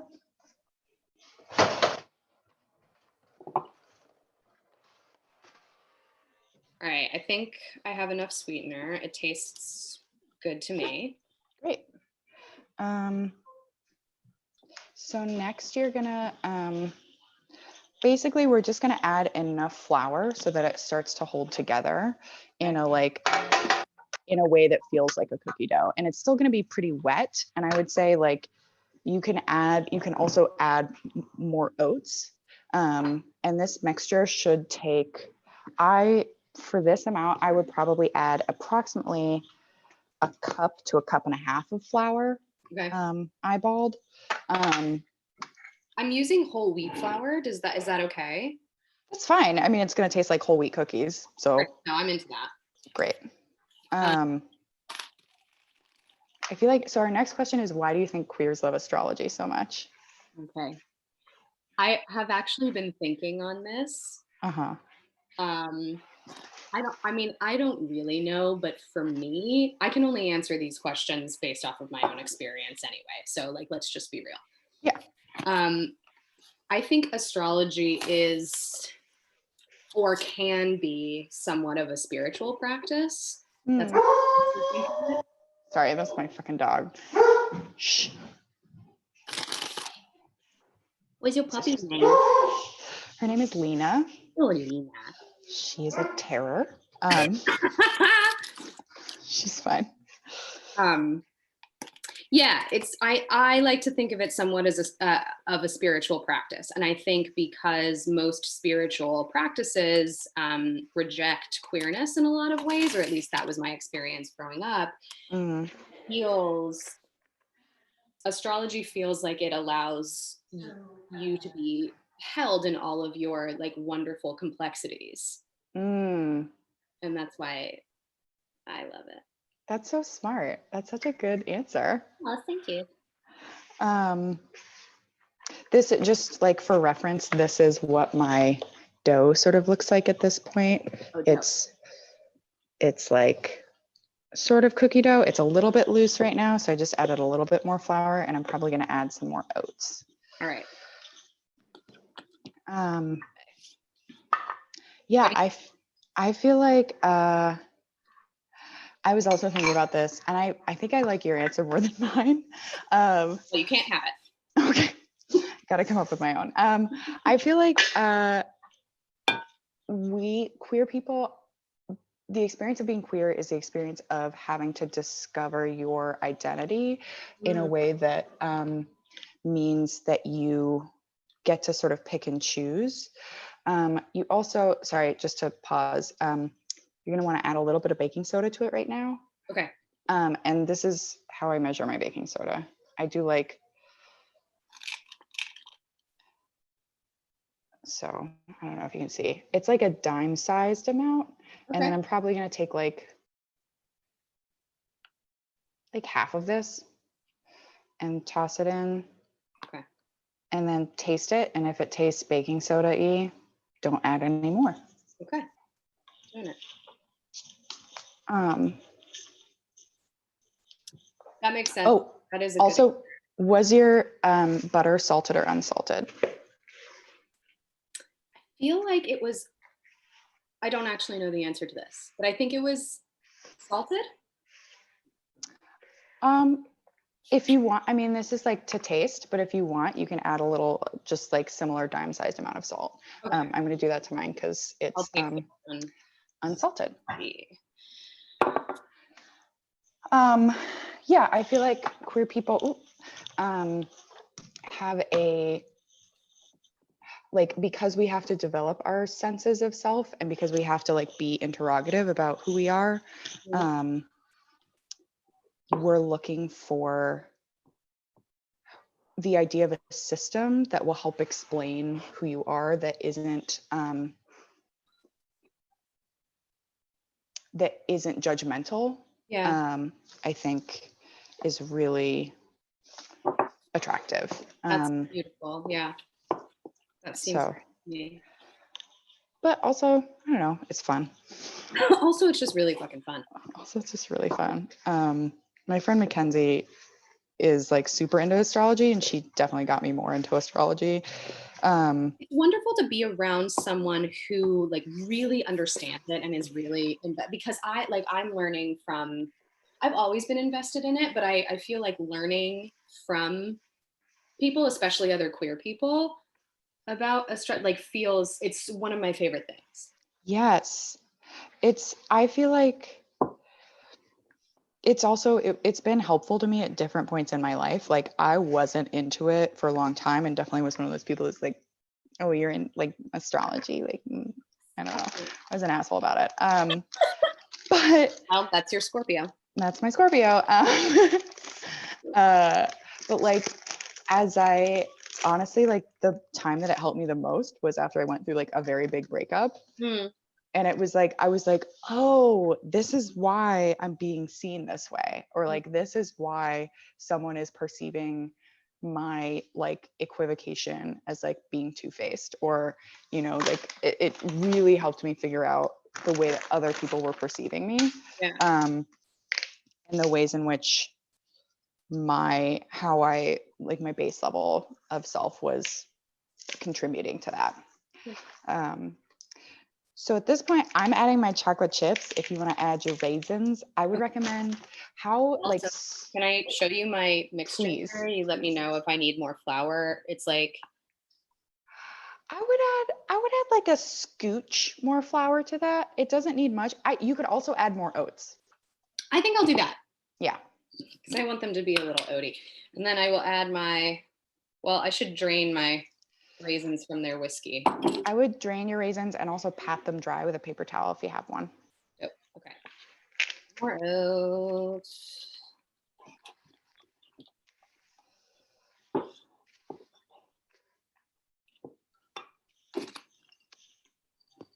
Do that.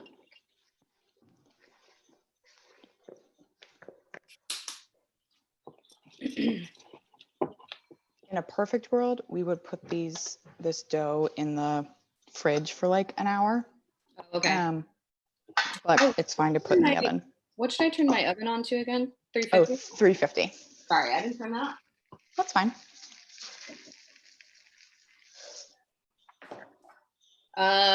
So this is what it looks like now. Is this good?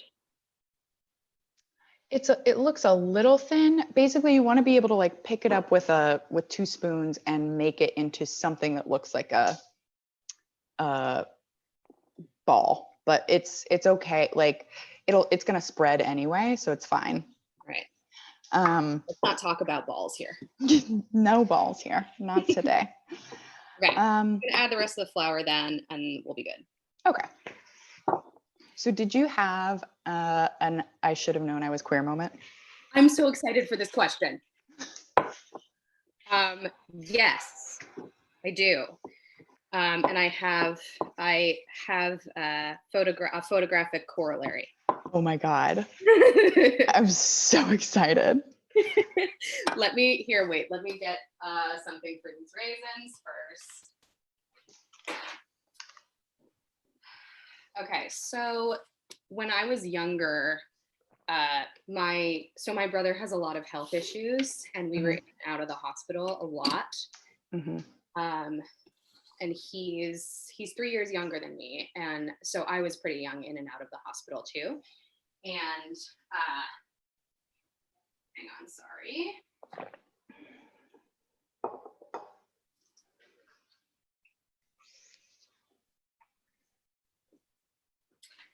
So at this children's hospital, they had this wonderful little room where you could go and find VHS tapes. And you could sort of it was sort of like a policy, sort of, what's the word I'm searching for? You know, like you took it out and you were only allowed to have it for a certain amount of time, and then you just returned it, you know? Like a rental. Yeah, like a rental, but it was sort of unspoken, and, you know, you didn't have to like check out or anything. It was just sort of like honesty policy. Yeah. And so I was obsessed with that movie Willow. I don't know that movie. Oh my God, Emily. You have With gay? It not really, but I'm gonna show you what happened to me and you're gonna understand. Okay. So it's like a fantasy movie. Like I forget when it was made. I think it was like maybe early 90s or even late 80s or something like that. And it's wonderful. It's a gorgeous story. It's like, you know, about a prophecy and a baby that is lost, and, you know, they have to bring this child back to the castle to make everything right. And there was this character named Princess Portia. Okay. Who I was just obsessed with. Mm-hmm. Oh, she's gay. She's oh so my gay. oh my God. And they Wow. try and make her, they try and of course like put her into a relationship with like the main protagonist, who is Val Kilmer, by the way. Oh my God. Further evidence that you need to watch it tonight. Yeah. But she's clearly queer, and I was just obsessed with her. And I would watch that movie over and over and over again. And she like, she always just made me tingly. And I obviously couldn't explain why, but yeah, I mean, she was everything, because she was like this gorgeous, like long red hair, but she was like a fucking warrior. That's so cool. Ugh. So yeah, that was my moment. That's so funny. I would always go back. I was like, well, now it's time to watch that movie again. Wonder why? This is really like the content. It's just a really good story. That's so funny. That's so precious. That's so also like, I don't know, sweet. Yeah, it was like a lovely little escape too, because it was, you know, you're in the hospital and like, I don't know, it helped me get through it. Yeah. All right, sorry, I'm gonna tear parchment paper, so this might be loud.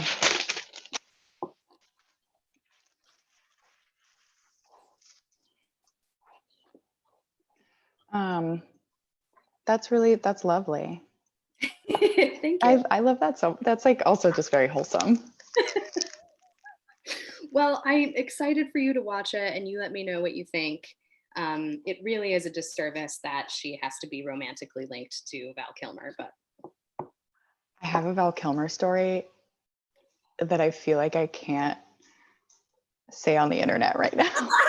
Okay, text it to me. But I'll tell you later. Yeah. All right, raisins have been added.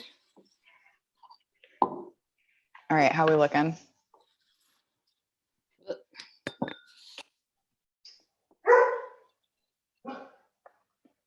That looks great. Okay, great. Does it taste good? I'll let you know.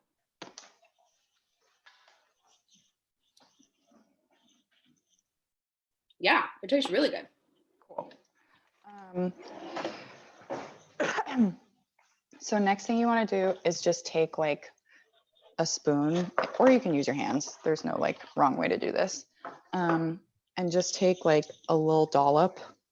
Mm-hmm. I do like yay big. Okay. And just plop them right down on a baking sheet. I have parchment paper. It's fine if you don't have parchment paper. Can I use foil? Use what? Foil? Foil will burn the bottoms a little bit. Okay. But if you just like throw a little bit of butter on the bottom of a baking pan, they won't stick. Okay. So what is your, I should have known I was queer when? moment? I mean, truly, like there are so many. I mean, like when I was in first grade, we had the like, what do you want to be when you grow up? And I wrote that I wanted to be either the first female president or the first female professional baseball player. Yeah. So like there were some hints. I was obsessed. I had a trifecta of movies that were that was Sound of Music, Mary Poppins, Chitty Chitty Bang Bang, all of which feature a like very pretty older British femme woman who like comes and saves the children. Ooh, hey. Okay.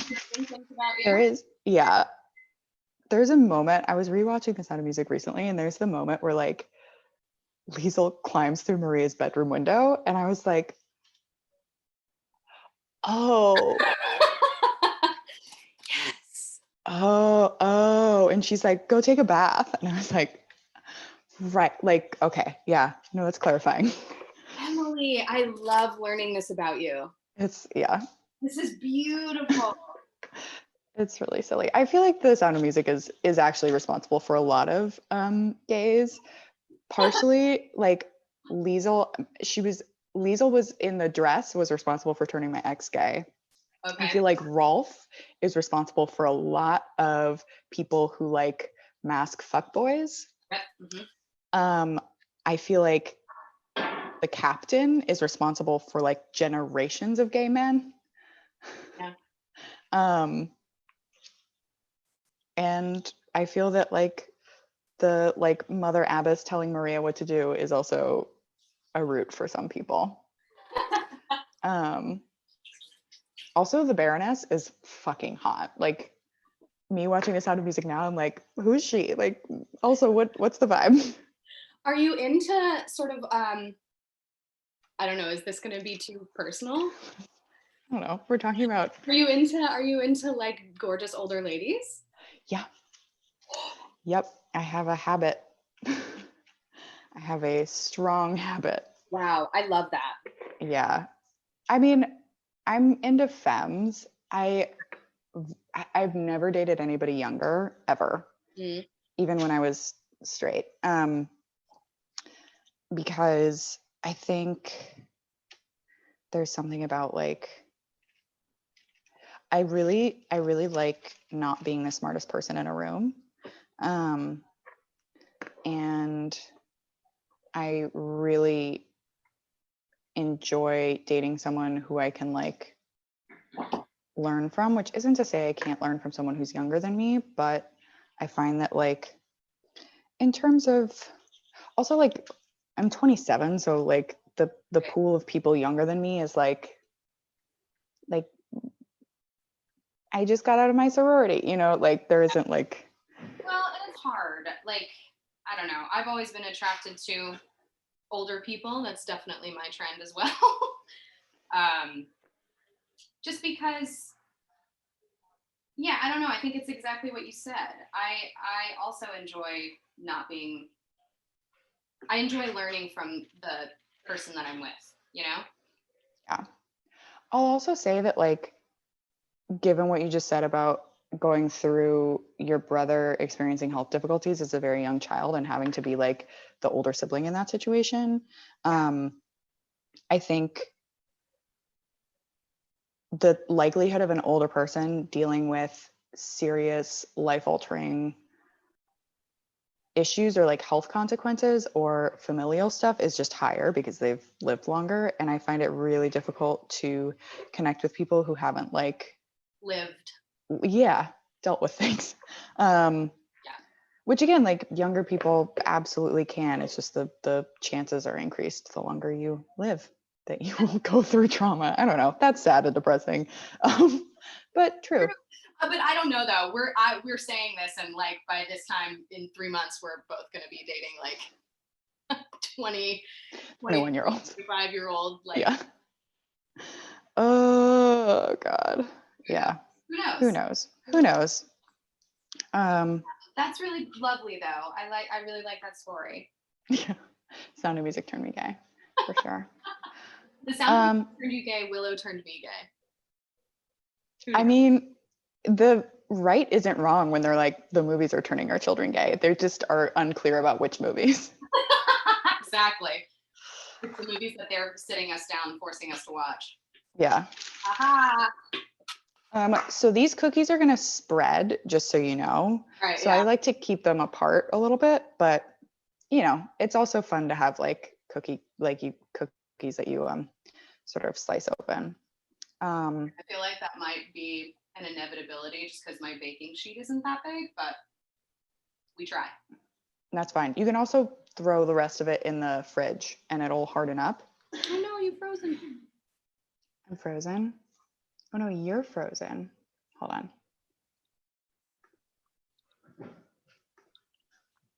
Am I back? I might have to. Is this me or you?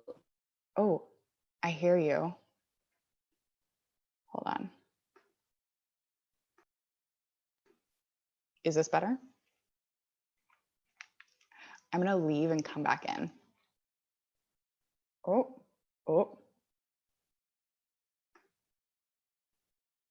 Are we back? Fuck. Hold on. Hi.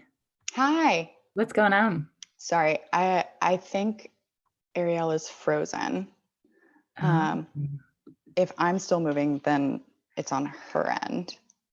Yeah, she's left and she'll come and I'll let her back in. I just want to say I'm not to be a voyeur or anything, but I'm just living for the two of you being amazing together. Thank you for setting this up, Catherine. This is really cool. Oh, good. I realize that we're just having like, it's just bringing all my favorite queer people together to hang out. It's just a party for you. Kind of a party for me.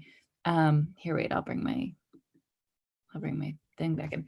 Kind of a party for me and KT, but also because I just feel like plays on the internet are so dumb. So I was like, but I think people existing on the internet is interesting.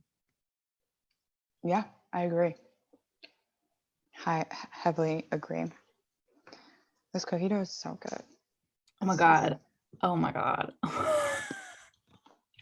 It's really yummy. Girl, you got that yummy, yummy, yummy, yummy, yummy, yummy. Girl, you got that yummy, yummy, yummy, yummy, yummy, yummy. Catherine, did you have a I knew I was queer when moment? Yeah. So, I had this like, it was pretty young. I was like in the 4th, 5th grade, maybe 6th grade was like the peak. But I just would convince really incredibly all of my friends to make out with me when they came over for sleepovers. It's such a vibe. I know. I still sort of like feel like that's my job as a director, is not to actually make out with my actors, but being like, you know, you want to do that, right? But like, what if? But like, what if? Yeah, so I would do that. And then that like through middle school escalated to a lot of like nudity and touching and like playing house where like there were 2 mommies and they were naked.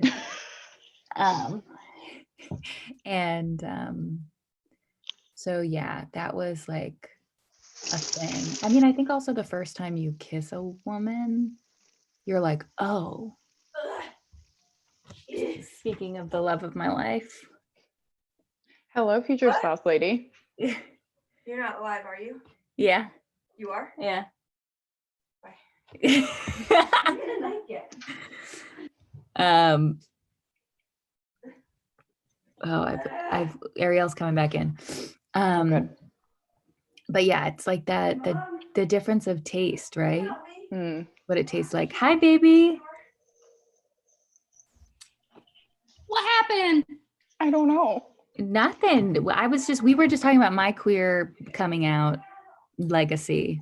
Yay. Sorry, I to don't know. Phil. I don't know if that was like my internet or what happened there. Whatever. It's all good. We're having a great gay old time. I'm gonna disappear again so you two can continue your cooking. Cooking. Goodbye. Goodbye. So I have them in the pan. Look at that. Okay, so you want to pop them in the oven. Okay. And I do 15 minutes. But you know, check on them after 12. We'll check on them after 12. I'll set a timer for 12. Allison, would you mind opening this for me real quick? Do you want to be on the camera or not? Okay. Well, it's live on YouTube, so. Hello. Allison says hi. Hi. All right. Okay.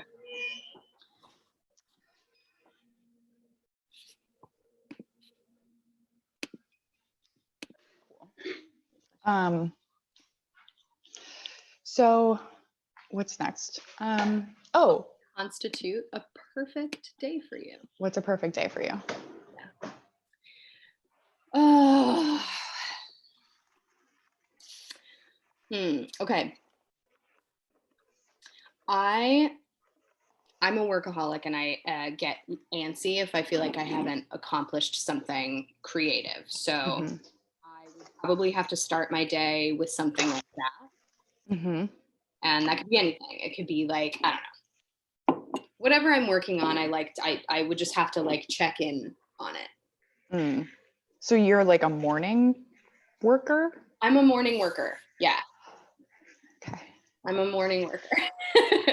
So I would get up, I would have like a delicious breakfast. and have enough time to wake up, coffee, breakfast, a little bit of work, and then I would probably want to go on a hike or so, like something outside. We are so drastically different people. I love a hike. I love a walkabout. But it could be anything. I would want to, anything that allows me to like get out and move my body. So that could also be like a museum. That could be like, you know, Catherine says she loves going deep into the bush. Yeah, it's true.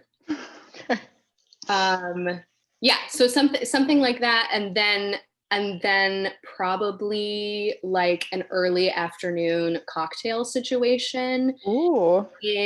But like in an outdoor cafe or sitting on the street somewhere where I can like watch people go by, and like get a little tipsy by like 5 or 6 p.m. and then and then like sex and in bed by a reasonable hour.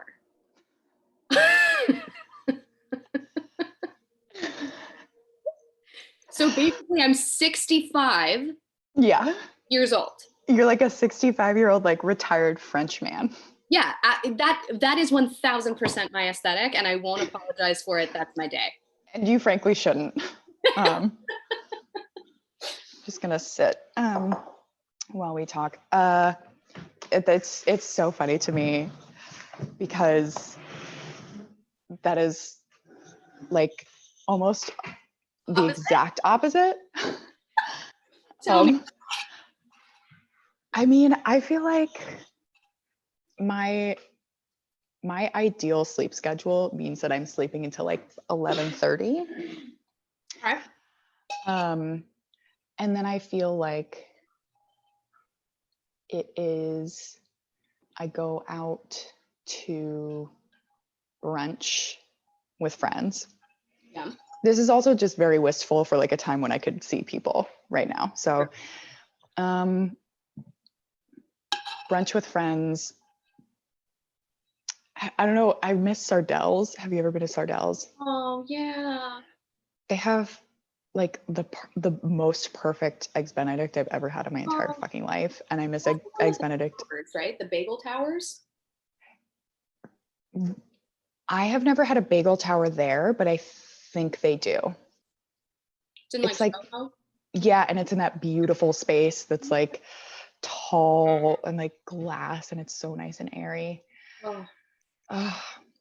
And the waiters are so nice. I did steal a plate from them once because I wanted it. This is live. The internet police are coming for you. I'm never gonna be allowed back. They're gonna be like, she's the plate stealer. Good for you. Yeah.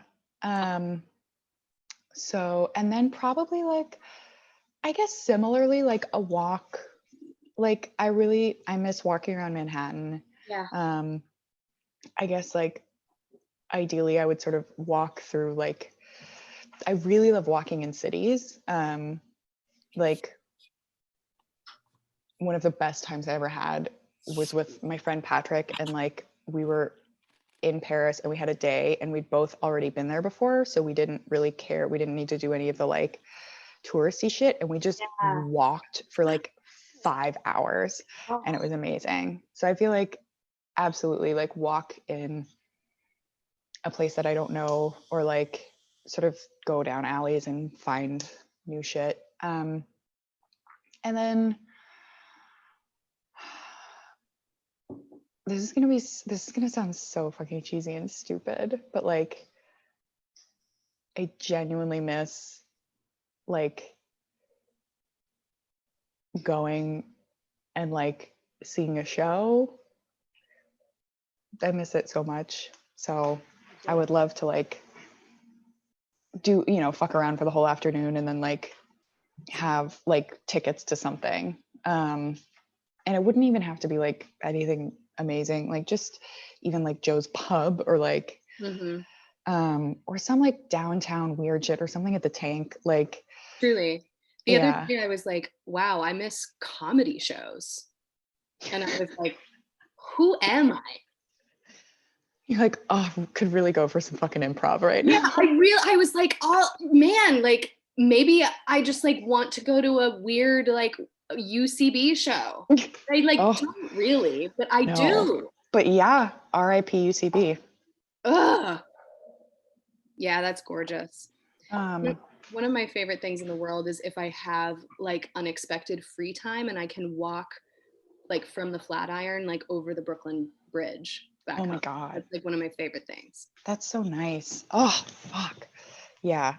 I also love walking with people. Like literally, if I'm hanging out with a friend, I don't have to like plan to do anything. If we're just like, if like an ideal thing would be like we go from brunch and then we like just walk around, yeah, for like hours and then show and then dinner after the show and then probably cocktails after dinner. And then like my ideal bedtime is like 2-ish, 2-3. That's weirdly how I've been going to bed during quarantine. Like during quarantine, my sleep schedule has completely shifted. Yeah, it's not good. I'm in bed. I find that I want to be in bed earlier than normal, but then I'm in bed from like midnight to like 3 o'clock in the morning doing fucking nothing on TikTok. I've had to delete it for a second time now. Like I can't. I know you said that last night and I was like, oh girl. It's bad. But now I just am on Instagram watching TikTok videos on Instagram. Oh my God. It's bad.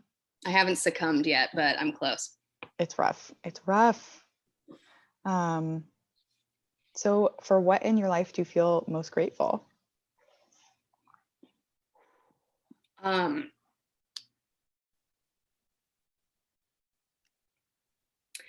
So I haven't always had a good relationship with my mom. My mom and I, when I was younger, were pretty testy with each other. I think they're going to be grooming.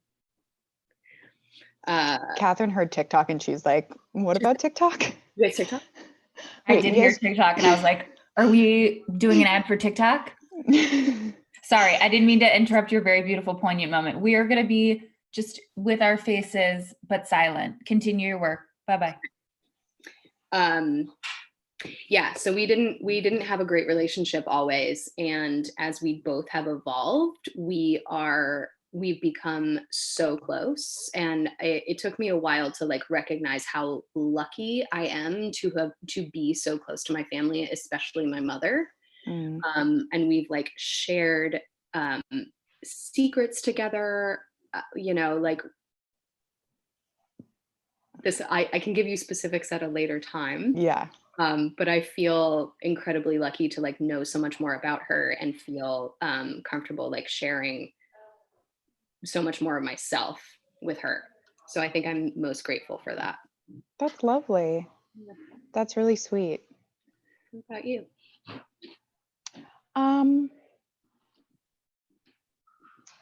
I feel very lucky for my sisters. We're very, very close. And I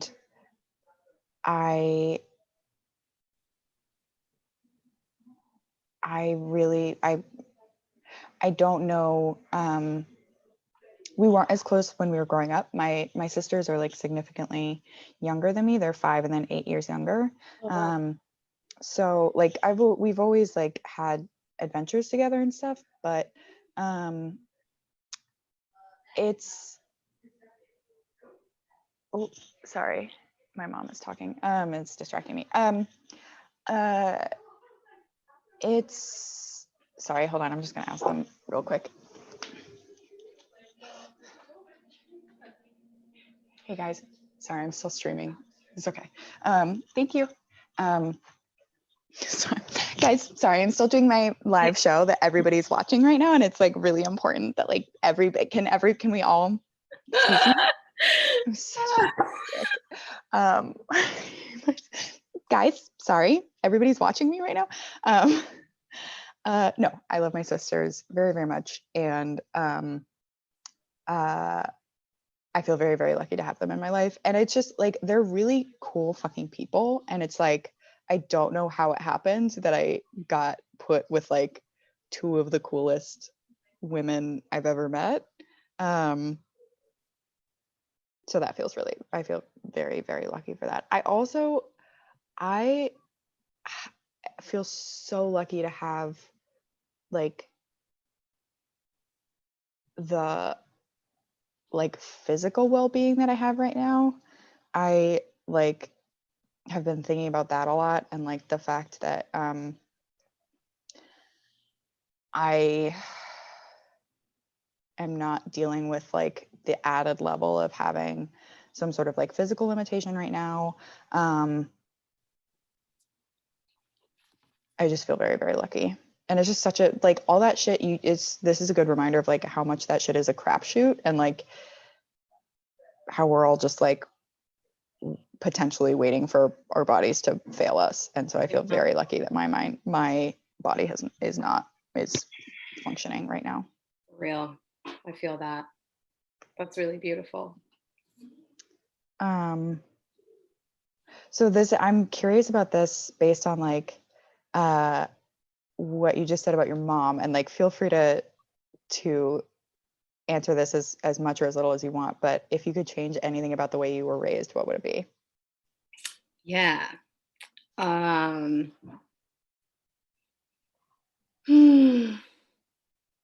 mean, I had a pretty conservative upbringing, so like the knee-jerk reaction I have is to be like, well, I wish that wasn't the case. You know, I wish I wasn't raised like so inside of like a relatively closed-minded household where I could have discovered who I was a little bit earlier. But I also don't necessarily like, there were many aspects of that have also shaped who I am in ways that I'm grateful. So I guess if I were to change like a specific thing inside of that, it would be the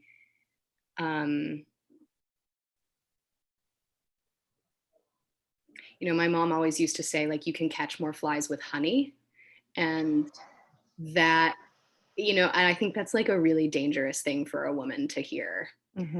Because it sort of shapes the way that I ask for things in the world in a lot of ways. And I wish that I could have embraced a kind of, I wish that I could have embraced like my individual power earlier. And I'm still like learning how to do that, because that adage, that saying is like still very much embedded inside of my personality. Totally. In terms of like just asking for what I want. Yeah. I feel like that's such a real thing. I've talked to a lot of other women about like how you have to be kind before anything else. And it's so like it can be so taxing to exist in a space where it's like the most important thing about you is how you treat other people, which is tough because I don't think that's like it's not true. Yeah. It's not necessarily a bad thing. But dangerous. It's also like if you only see yourself in relation to how other people value you, I think that it can be a very difficult way to exist in the world. All right. My timer just went off. Yeah, mine's up too. I think they're done. And if they look a little underdone at the top, that's fine. Thanks, Mom. They'll continue to cook on the baking sheet. So. All right, I'm just pulling mine out. Thank you.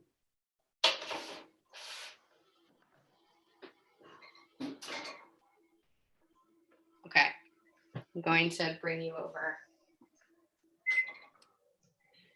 Should we do like one? I'll show you mine, and and you show me yours, and then we'll do one more question. Yeah. And then maybe we like let the grooming happen. Yeah. Okay. All right. It's a big reveal. Same time. Ooh, mine are hot. Hold on. I'm just gonna tilt you down. Oh, mine look a little bit like little muffins. That's okay. Oh, those are cute. Yeah, but I think maybe whole wheat flour. But they look and smell delicious. Good. Good, good, good. That's what matters. Ooh, yeah, they like are a muffin consistency, but Okay. I think they're gonna taste real good. There you go. Yours look delicious. Okay. So what's our last? Oh, well, I guess we've got a couple.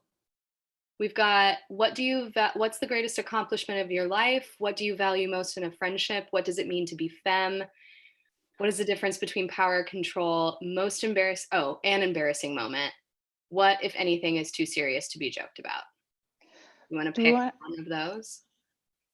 Yeah. Oh, these are all good. I know. I mean, I feel like what does it mean to be a femme is the one that I love. All right, you go first. I mean, this silly answer is like, what does it mean to be a femme? It means that I spent like a good 10 minutes picking out this outfit for this experience. To be like, I didn't at all. That's amazing. But it was like, what's gonna look like cute, but like I got out of bed, like I don't know. Which is stupid. I don't know. So my friend Elizabeth posted something on her Instagram about like what it means to be a femme, and I really love the definition, and I'm gonna paraphrase a little bit, but it's basically like it's a specifically queer identity that exists in direct rejection of like everything that like white cis heteropatriarchy stands for. And specifically the thing that she mentioned in her definition that I really loved is that it's about curated adornment. And that can be like physical presentation, but it can also be like what it means to adorn your like way of thinking or the way in which you interact with the world. And I think that there's something really wonderful and beautiful about taking this time to make something pretty when it doesn't have to be for no one other than yourself. Like, and I think that I would categorize like making a really like delicious, healthy meal for yourself as like something that would fit into that category. So it's expansive, but I think like curated adornment is part of being a femme that I personally love. And it's also part of why like I love other femmes. Like there's something that is really wonderful about all of that. That's a gorgeous explanation. That's really beautiful. Yeah, I agree with all of that. I don't necessarily know if I have a good answer for this, but for me, in line with that,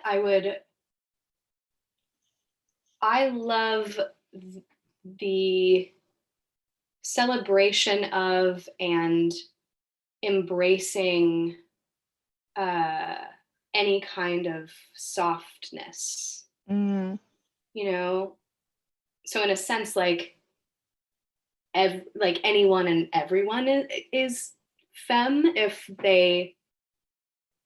and when they like celebrate the softness of their mind, body, spirit, you know, and I guess, yeah, rejection of like perceived heteronormativity, or a rejection of like a perception of what it means to be queer from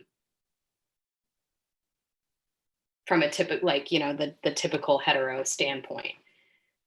Because yeah, for me, it also incorporates this like sense of adorning myself, making myself pretty, embracing my femininity, what that means to me. But there is no right way to be femme. I think it's just like a celebration of that, like that soft, gooey center that we all have. Yeah, I love that. That's really nice. I really like that definition. Aw. This was really fun. This was really good. Catherine, thank you. And Katie, thank you. Thanks.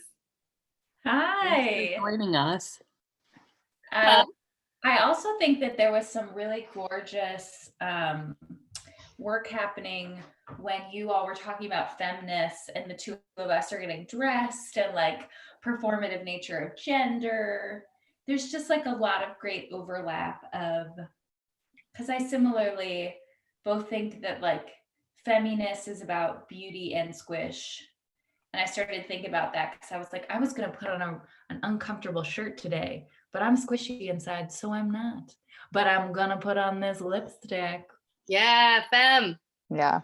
Yes. Am I femme though? I don't know. That's the thing. It's like, can we ever really know? I mean, I have no idea. I switch between a lot of things. I don't feel comfortable in dresses anymore.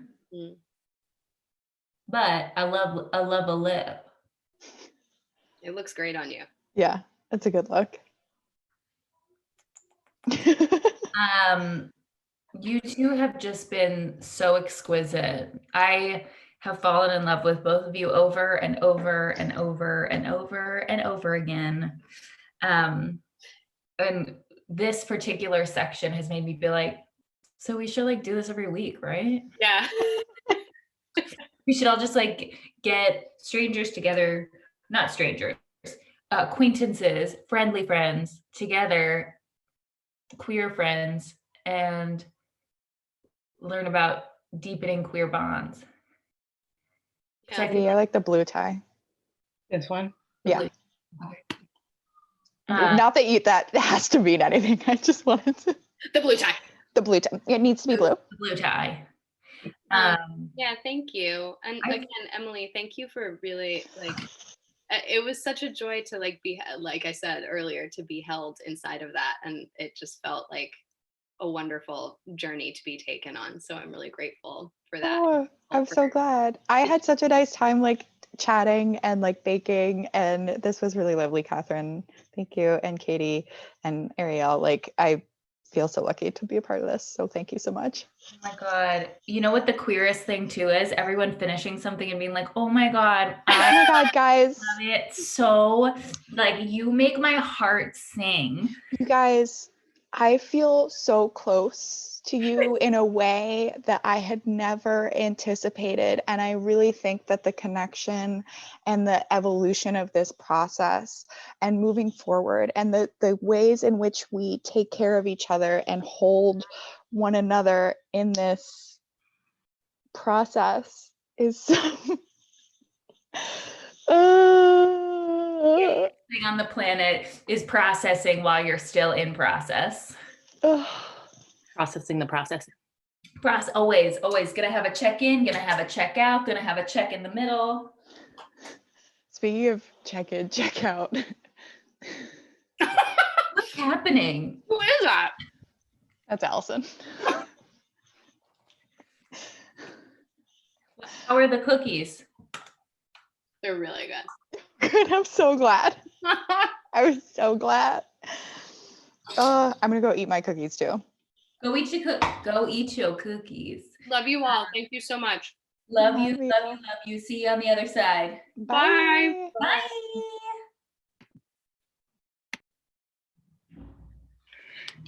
Just the two of us. Can make it if we try. Just the two of us. So are we like getting all dressed? Are we getting Zoom dressed up? We're getting Zoom dressed.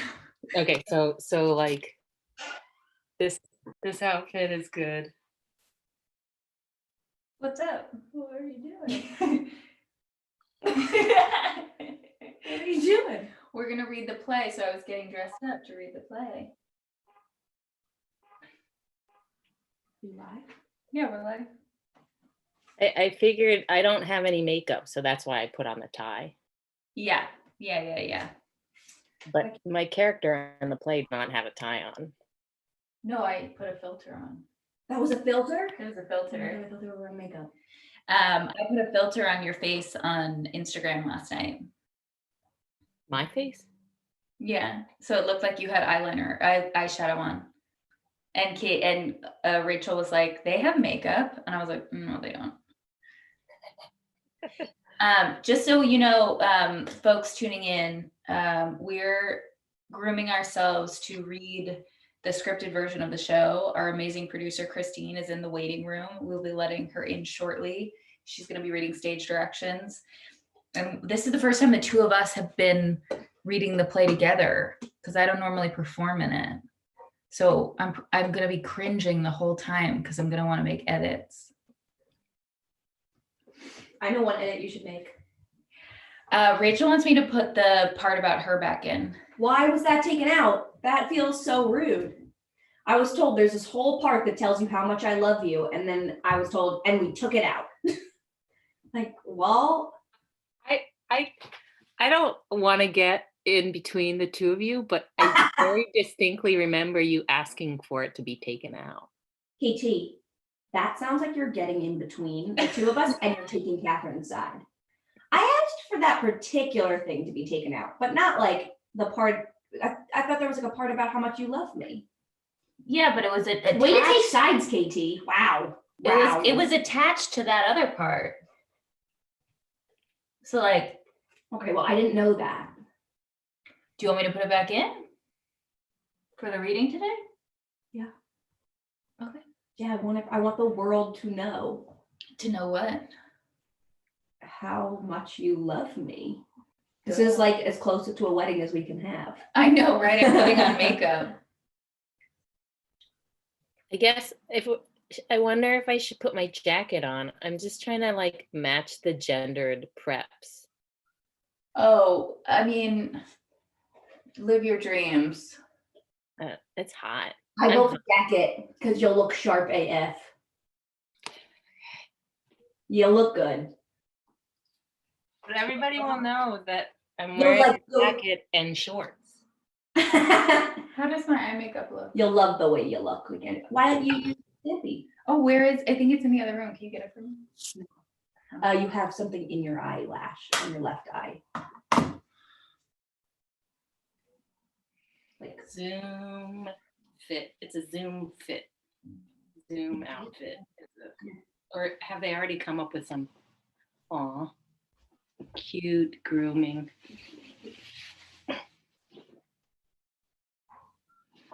You look so good. Stand in the light. Hi. You look so pretty. Thank you. You look beautiful. Thank you. Aw. I want to see you in some. Oh yes, KT, yes, Yes. sharp. Yes.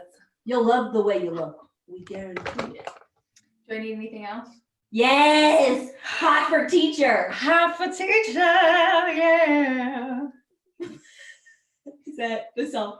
Hot for teacher, yeah. I wonder if any of your students are zooming in. Oh. You look so. Yeah, I try really hard not to think about that. Oh, like. They barely zoom in for class, so I don't know why they would zoom in for random art. I don't know how to say this without sounding like a controlling partner, but like, are you gonna put a shirt? No, I'm not gonna put a shirt on. Do you need me to put a shirt on? No, it's just like you're live streaming in your bra. Well, that's fine. I mean, I like have a thing on. It's very like I'm comfortable. I put comfort first. Okay. Well, I'm not a controlling partner, so you can wear whatever you want. I was just gonna ask the question because Oh my god, there's all this like smelly stuff. Yeah, she stocks it. Have you seen that there's different stuff on the other side? It's for men on the other side, I think.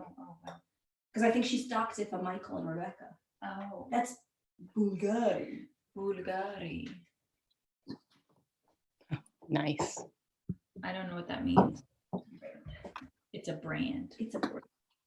They make watches and perfumes. Yeah. Oh, did you see this? No, I didn't see that.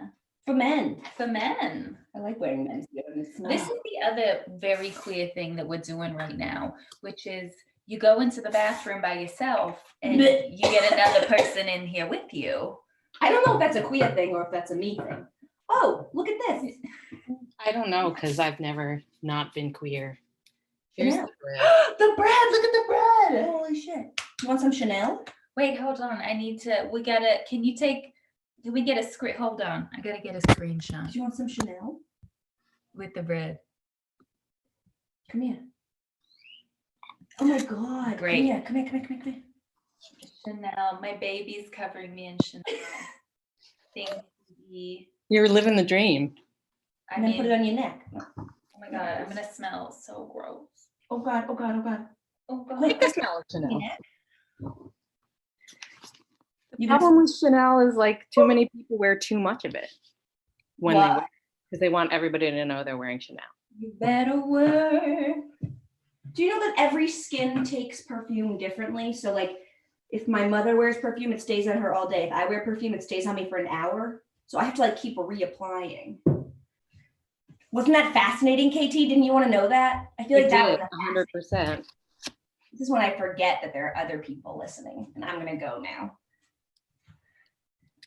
Good luck. Are you gonna tune in for the reading? Yeah. Duh.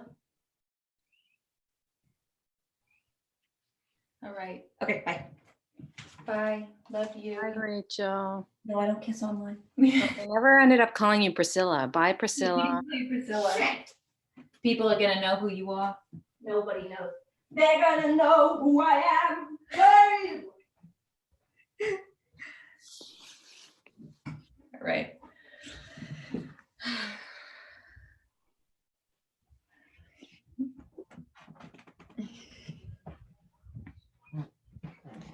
All right, let me get. Deadly Cults. It's a whole series on oxygen, so I'll be doing that later. Okay, great. Massage Mila. Oh, okay. It's too good. Okay. In like 10 minutes, 5 minutes. Laura, you're such a wrinkly old lady. Where'd all the skin come from? Wow, we're entering the final countdown. Yeah, I mean, we only have an hour and a half left. I'm strangely awake. It helps to like brush your teeth and like shave your face. No, wait, I need help. Glasses, no glasses. Glasses.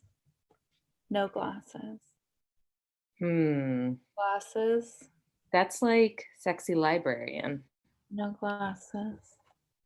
I mean, can you read without your glasses? Yeah, they're like specifically for blue light. Oh. So I'm fine to read. I see. I had my last pair of glasses blocked out blue light, and then I realized in tech that like I needed to not have that going on for the lighting design. The other thing is you said that YouTube live stream ends after 12 hours. Yeah, has it been playing for 12 hours? You're almost at 12 hours. Oh, okay. So what we're gonna do, hey everybody here, we are going to, I have words, yes. We are going to stop this live stream. You're gonna use the same link that you did on the Fusebox website, going to my YouTube page, youtube.com/KWIHT06, and you're going to get into the new one. Because I don't want it to get cut off in the middle of the reading, but we want all of you to come back because we're about to read the fucking play as in whatever state that it's in. And we need you all to listen and give us feedback and thoughts. We have the culmination of this entire 24 hours is in reading this thing and seeing if it holds up to all the work that we've been doing here online with you. I'm going to type that in the thing. Katie, can you talk about and show off your bread a little bit more while I type Oh, type this in? this is, it's okay. It's an okay loaf. It was it proved really well. And then when I put it in the oven, I have to figure out how I knock it around too much when I put it in the oven. It should have a little bit more height. Like, I feel like I want it to be more like this tall. So I'm working on that, but I'm pretty sure it'll be a good one. Usually I have to wait at least 6 hours before I cut open a new sourdough loaf, but I think perhaps I will cut it open while we're still on. Oh yeah, we're gonna need that because we'll need a wee intermission. Okay, everybody, I have let you know what the deal is with this situation. So we're gonna log off now and then we're gonna restart the live, okay? We'll see you on the other side. Do not leave us. We're about to read the play. Come back. Come back.